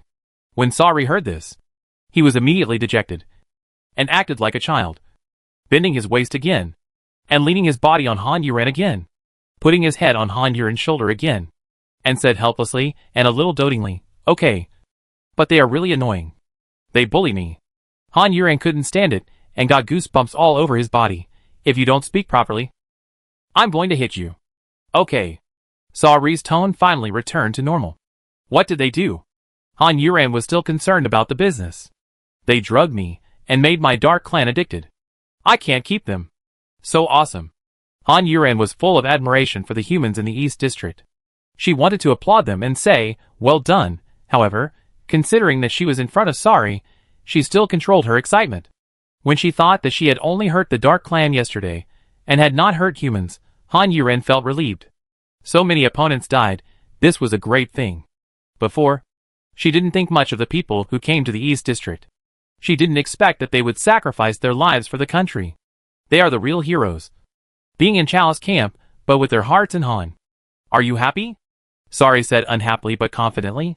Han Yuran chuckled twice. She knew that Sari could understand, so she didn't hide it too much. I saw Michael last night. When Han Yuran thought of Michael, she felt that this person was mysterious, so it would be better to find out more about him from Sari. As he said that, he pushed Sari away from him. You're drowning. What did he say to you? Although Sari saw Michael and Han Yuran together, he didn't know what the two of them said. Han Yuran took the initiative to bring it up, which was of course the best.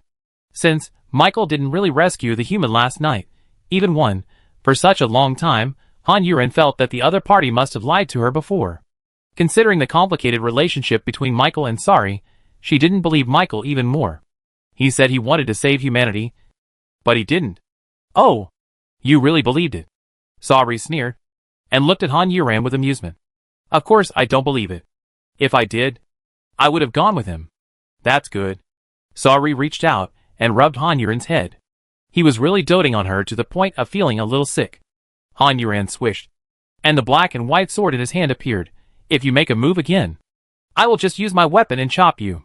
Sari shook his head and sighed. Okay. You're just wandering around by yourself now? Yeah. How pitiful. Get lost. You wiped out a clan of our dark clan before, and I still haven't figured out how to get you out of this matter.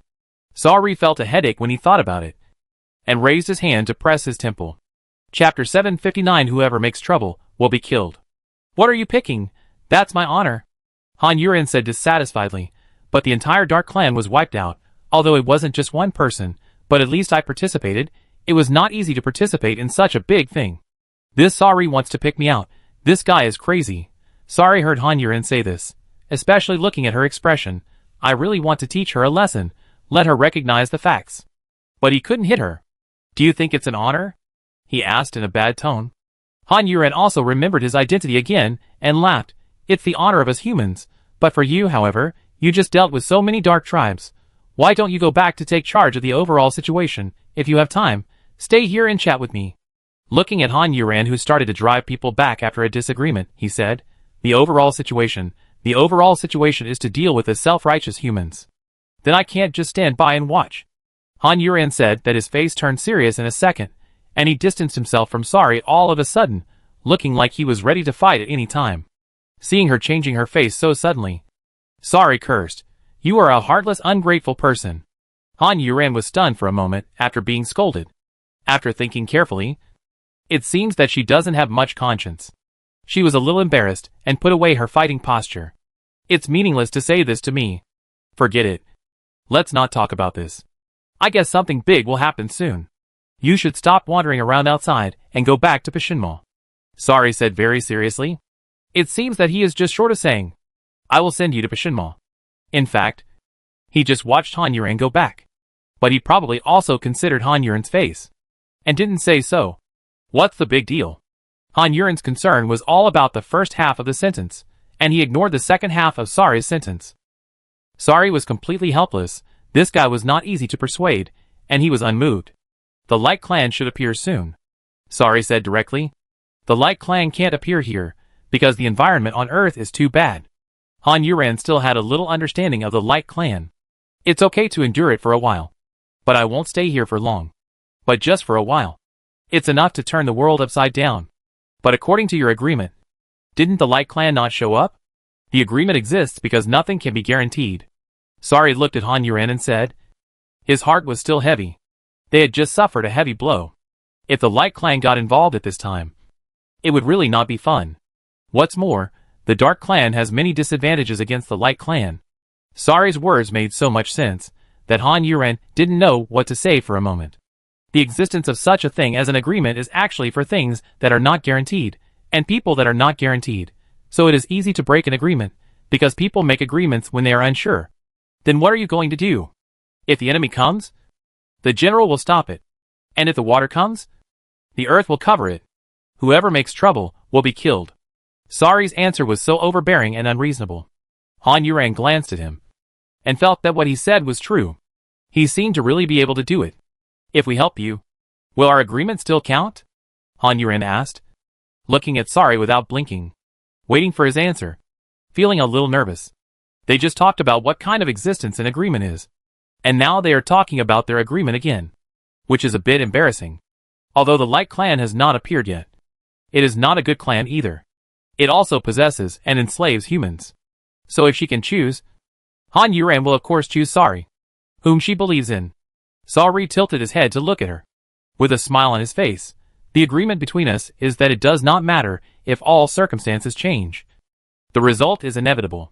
He said this very slowly, word by word, and every little bit of tone penetrated into Han Yuran's heart. It made her feel a little strange. But before she could feel it clearly, her heart became depressed again, as if something rose and was suppressed. Her eyes showed a trace of doubt. And she said, "Thank you. Okay. Go back. You just stand on the same front with the Kingdom of Wings behind them, and follow the trend." "Wouldn't this be a bit embarrassing?" Han Yuran said, scratching his head. "I have a life. Why do I need a face?" Sari said with a smile. Han Yuran nodded. "Yeah. That makes sense. Then you really don't need my help? Do you think it's appropriate for you to show up now?" Sari asked back. Han Yuran shook her head. After that, the two of them didn't need to talk nonsense anymore. Han Yuran turned around and left. Sari was still standing there. He watched her figure disappear from his sight, and then sighed. "When will you fall in love with me?" he asked in a low voice, but no one answered. And he himself couldn't find the answer. After staying here for a while, he returned to the East District, where the atmosphere was so stuffy that it was almost suffocating. He suddenly stood at the city gate, and the Dark Clan who had just run out to guard the gate, and the Dark Clan who came out to get some fresh air on the street, trembled in their souls when they saw him again, and were frightened. Now their fear of the Great Demon King has reached a higher level, even higher than their fear of the King of the Dark Clan. Now the Great Demon King has become the most feared person in their hearts. They were so nervous that they almost knelt on the ground and kowtowed to the Great Demon King. However, their reason told them not to do so. The Great Demon King did not like people who were too cowardly. So they overcame their physical and psychological fear of the Great Demon King. They were just trembling, and their eyes were furtive. Sari looked at them and said, "You are the Dark Clan, not cowards." After saying this, he walked forward slowly. Although his voice was not loud, it did not disperse and spread in all directions. Those members of the Dark Clan who were almost scared to death quickly straightened their backs, put out their spirit and energy, and tried to pretend to be fearless. If they were to return to their original state right now, they would have to be so heartless, so it would take some time. But they would force themselves to be strong again otherwise. If they made the Great Demon King unhappy, it would be hard to say how much hope the Dark Clan would have. "I was lucky to escape this calamity this time, but I can't fall into the next one." Sari did not return to his residence, nor did he go to Lucifer, but walked towards the humans. When the people of the Dark Clan noticed that he was going to the humans, their hearts were lifted again. So many people of the Dark Clan died because of blood. Where did the blood come from? The blood belongs to humans. Humans can be said to be the culprits. Now the big devil is going to settle accounts with them. When they thought of this possibility, the hearts of the Dark Clan were excited. If they let these suicidal humans go, if they don't deal with them, they are really lawless. The important thing is, if they don't deal with humans, if they don't give them an explanation, that's really unreasonable. Sari went straight to the door of the human high-level meeting room. But unfortunately, they were not in a meeting. So when Sari pushed open the door, there was no one inside. However, Sari still walked in, without closing the door, sat down in the Prime Minister's seat, and waited patiently. He knew that humans had their spies. So when he came here, it would not take long for the human high level to know that they would definitely come. As long as their savior has not arrived, they will lower their posture and kneel in front of me. Sure enough, it didn't take long for Sari to wait before hurried footsteps sounded. Sari still looked through the long table to the window opposite the table, ignoring the people who came. The first to arrive was Geely, who stopped at the door, looked at Sari who was sitting there, and after calming his breathing, he walked slowly into the meeting room.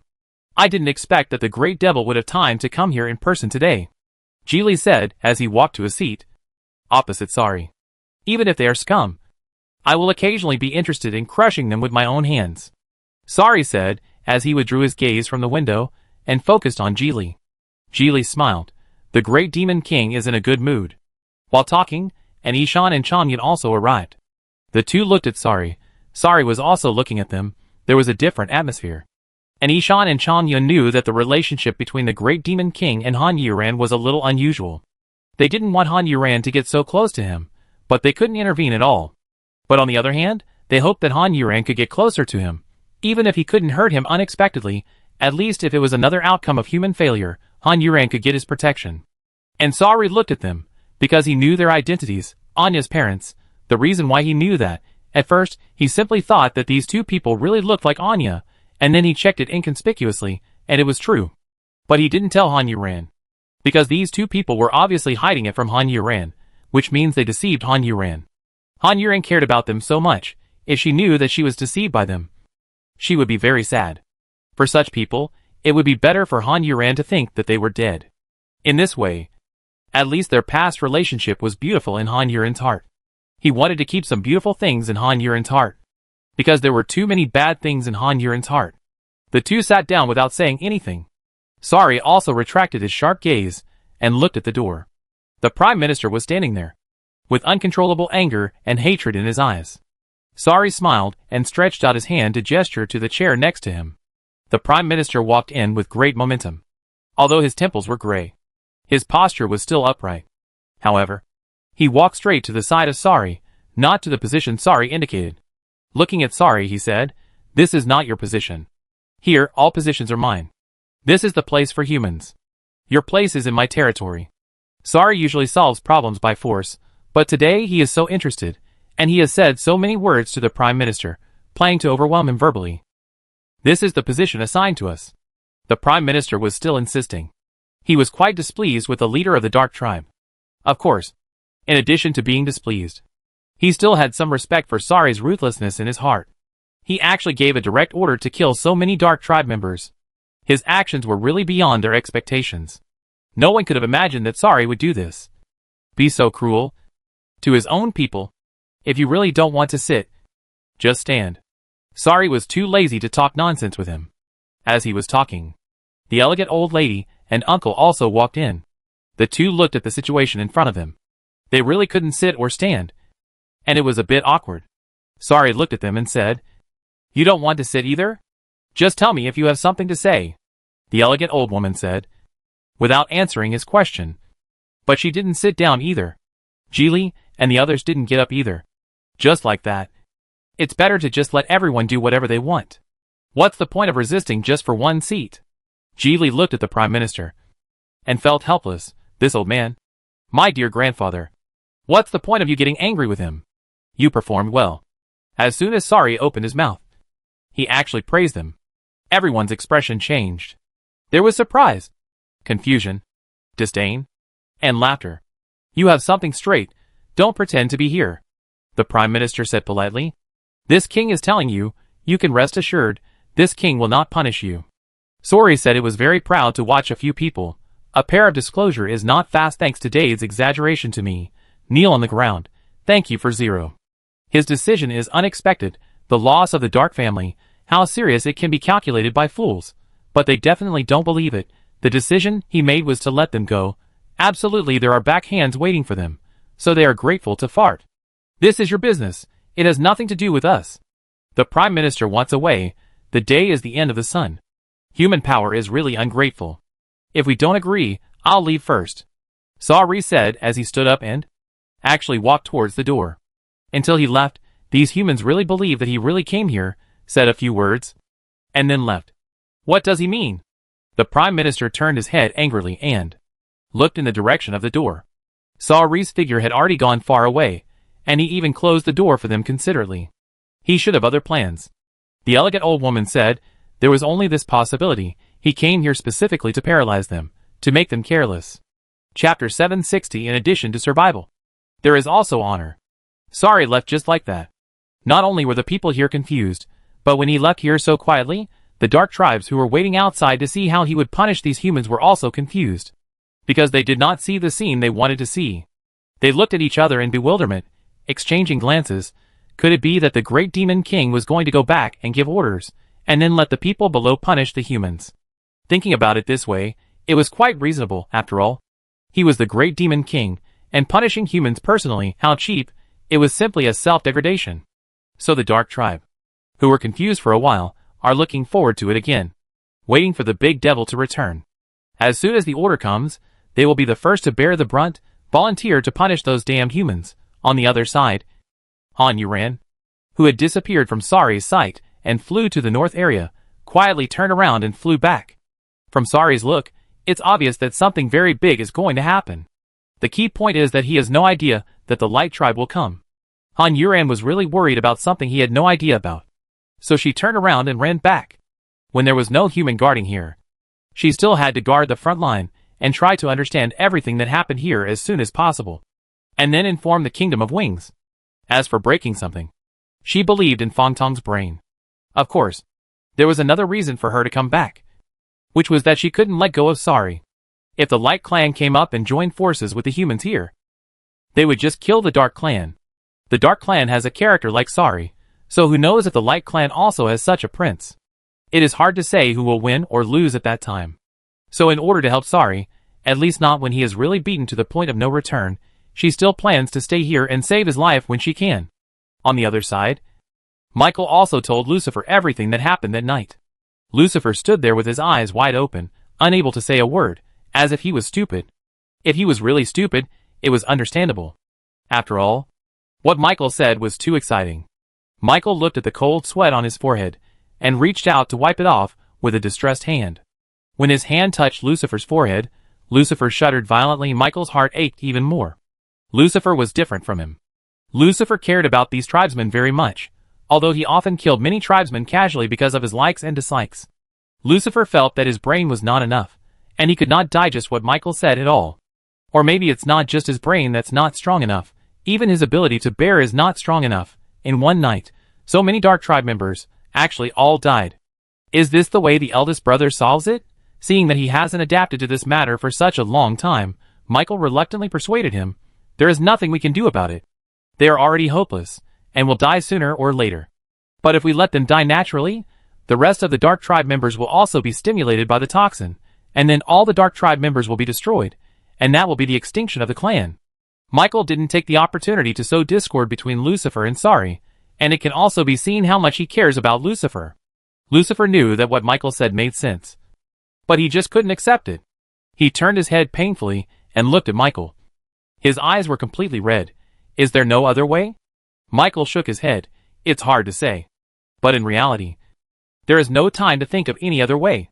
This is the only way to do it. I'm so incompetent. Lucifer lowered his head. Tears fell. He covered his face with his hands in pain, a man of integrity, and burst into tears.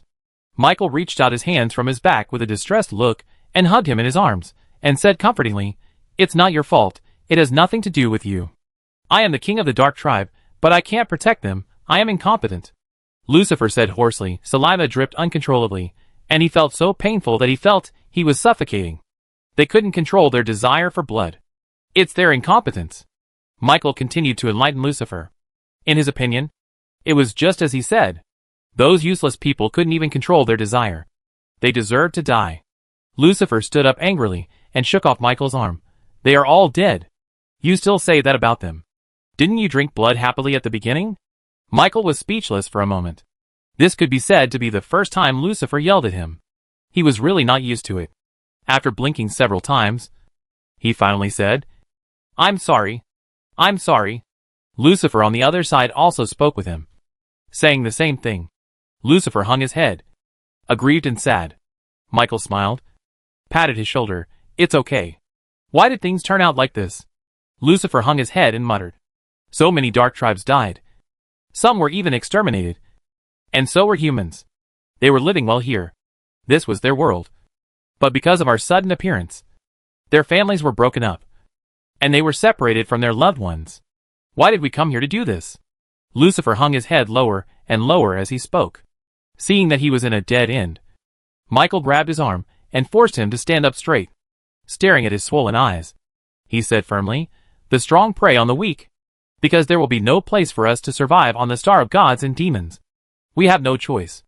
Then we can talk to humans. The earth is so big, and the place they live in is just a small part. We can live in peace. Lucifer did not accept this reason, although he also participated, because our Dark Clan cannot lose to the Light Clan, in addition to survival. There is also honor. Lucifer could no longer say anything after hearing Michael's words. Honor is often greater than life. He only looked at Michael with red eyes, silently shedding tears, and even looked a little desperate. Michael raised his hand to wipe the tears from his face, and said gently, "You don't have to worry about anything, you don't have to participate.